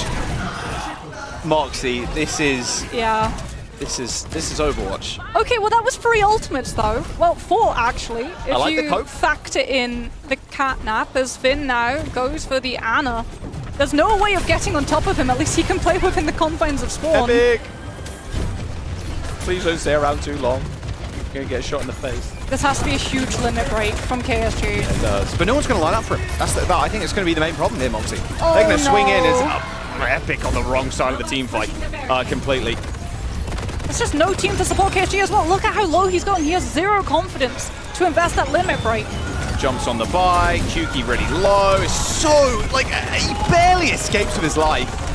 As Sunzo has touched the spawn door. KSG got 1. Pineapple though, limit break, don't matter. Straight to another spawn door. There's another one just there, by the way. So 2 players touched the spawn door already, Moxie. KSG has finally found a semblance of control. But that's 137 meters in 4 minutes. Yeah. In 4 minutes. That is insane. This has to be a huge tempo roll. Okay, KSG. Wow, this is very risky. Onto the Diva. So we're putting a lot of stock in being able to protect our Bastion. Also have the boosters to go put contest on the high ground. As Sunzo now has right of way in the tank matchup. Oh, dearie me. Let's see if KSG can kind of be active in this fight. Alfari and Nico trade. But still, you got to be worried, because Pineapple is just, okay, eventually shut down. This is what KSG is switching over to Diva for. Yeah. Making sure Pineapple can't get first picks again. Also protecting Finn, right? So he does not have to panic. He has the Diva behind him, or in front of him. Right. And he'll be able to hold on to the Nano Boost to use it within an opportunity where China can't just kite it. Oh, man. Okay, KSG taking kind of a boatload of damage. Has to end up backing off. And here comes the problem. Yeah, high Pineapple's ground. got another kill. Rico has You still rush, got 5 minutes. And you're down 137 meters. and you have no way of breaking corner, because the second you do, you get rushed. Yeah, Sunzo quickly ending QT's life there. Hit him with the AGS spec, insta-killing the Shion. Oh, Jack, they still have rushed to break the spawn. Moxie, I had to break it to you. They might be full cap again. Yes. They've got the rush. And who touches? It's going to be KSG, but quickly demects. Kuki with a kill onto Pineapple, though. Hang on. Not out of the woods just yet. They've managed to inch away a couple more meters, though. They are literally a meter away now from full capping. But the regroup, the limit break, the amp damage for the kill potential of the spree. It's so dangerous. They're playing within a knife's edge. Right. And at any point, China can twist it to stab the stomach. All right, Sunzo paying him a little bit of respect here. Shield ends up getting deleted, but here comes Pineapple with the swing again. This guy is just unstoppable on the Bastion. KSG's so low too. Oh, they catnapped him. Yeah, and they're going to leave the Baby Diva 2 ideally. Nice sleep from Finn, but he's on his lonesome on the point. Easy cleanup, and Team China only really have to deal with Epic now. His ult gets cancelled by Langer too. I mean, that's a cap jack, surely. And there it is. The full cap from Team China. That is a 3-0 as well, as Japan end up falling at the final hurdle. from the first fight, really, it felt like Japan were just on the back foot, uncomfortable with the positions that they were playing, something that China punished instantly. The fact that Cat, of all things, was the first to go down. After how many maps do we see where players on the Jetpack Cat go deathless? So split, not positioning the Demon, not there to carry the Demon out afterwards, not able to help out with the Cat Bastion as well. And then when the swaps came through from Japan, it felt too late, right? The ultimates had built up for the side of China. They were just waiting for the moment to invest them. Push in general, very snowbally game mode. Pineapple, how many first bloods, how many first picks did he have? It's so many. I mean, the first 3 engagements were him getting picked. And, yes. And when that happens like that, you lose on your DPS, or like you mentioned, like losing the Cat. But there was no Cat Bastion duel. Yeah. Because the Japan start, did not play the Cat Bastion, so Shield. there was no reason for Pineapple to have to save the turret for him. He could just go when he chose. Big W for China, though. I mean, very much instilling confidence in themselves. It's just a kind of a shame that BlizzCon not on the cards anymore. Japan kind of likewise, very unsuccessful in the Overwatch World Cup in 2026. A region that's still kind of growing as well, growing into I was going to say into their shoes almost. Like, I think in general, like Varel have been doing kind of progressively better over the year. It's just a shame Japan couldn't quite keep up with the rest of the regions here. It has been tough there for Japan to be able to keep up with the competition. Again, though, just reiterating the changes to the game that have occurred, the adjustment when it came down to the meta as well, having that Demon in play. We've seen a lot of teams struggling with it. Sunzo, though, today definitely looked like he was starting to get a handle of that Demon. It was a matter of pride for this matchup, Moxie, at the end of the day. Yeah, you can tell, right? Positioning is so key at this part of the meta. How fast kills come through when someone's out of position. Because of the speed, people can just get to spots now with Jetpack Cat. You don't have those few seconds where you can tell your team, hey, I think I made a mistake, can someone bail me out? You're just dead, even if you're a tank. Yes, exactly. Yeah. Cat's pretty quick. Sunzo very good on the Demon right now. I'm excited to see Sunzo through the rest of this year too. I'm curious if we're ever going to see kind of Gushui step into that role for their team, but for Weibo. But Sunzo has been, especially for China and Chinese Overwatch, has been such a big rising star for the region. It is a shame that we're not seeing China or Japan at the BlizzCon, but you know what? Good showing, and yeah, I hope we see more. And I'm glad to see him definitely stepping up a bit more today in the matchup here for Team China. But let's take a look at our overall standings as we close out day 3 of OWWC group stage here. Guys, when it comes down to what we're seeing on our screens, Group A, that is locked and loaded there for USA and Sweden. The rest of the groups, though, we have those second place spots that are still wide open. I mean, Group B, Australia beating Great Britain and KSA waiting in the wings. That is going to be an incredibly hard matchup. Like, Great Britain, I think, literally have to be perfect in order to lock into that spot. I feel like Group B may be locked here, but, you know, surprises can happen. Yeah, for sure, surprises can happen. We have to say that after every match now. Yeah, it feels like it, genuinely. Yeah. That's the tagline here for the OWWC 2026. Hey, surprises can happen. They definitely can. Group B and Group D, we do have Korea and Denmark as well as Australia and GBR fighting for that second spot. But then that Group C is where things get really interesting because all 3 teams there still in contention to try and make it to BlizzCon. Yes, Thailand does still have technically an opportunity as well, but I think that realistically from what we've seen from Canada, Germany, and Spain, they would have to really rely on some other teams making some big mistakes. Yeah, so Spain have been really impressive for me. The Gala backline is just so nice. I think that is where their strength really lies. Group C is going to be a really fun one to watch. Germany in general has always done decently well at the World Cups. I mean, Canada too. It's going to be good to see Canada back on the big stage. Yeah, Canada's been popping off, as has Germany. It's been wonderful to get to see those players grow as well. I think we have to talk about Aku as well. Aku's Jetpack Cat has been one of the best in the tournament so far. Like, she's so good at just living and surviving and being really problematic for a lot of teams to have to deal with. She absolutely has been. It's been such a joy to watch our players grow throughout this week. We do have one more day of OWWC Group Stage in Busan. Waiting, though, tomorrow on Sunday. For now, we are going to say goodnight, and we'll catch you guys later.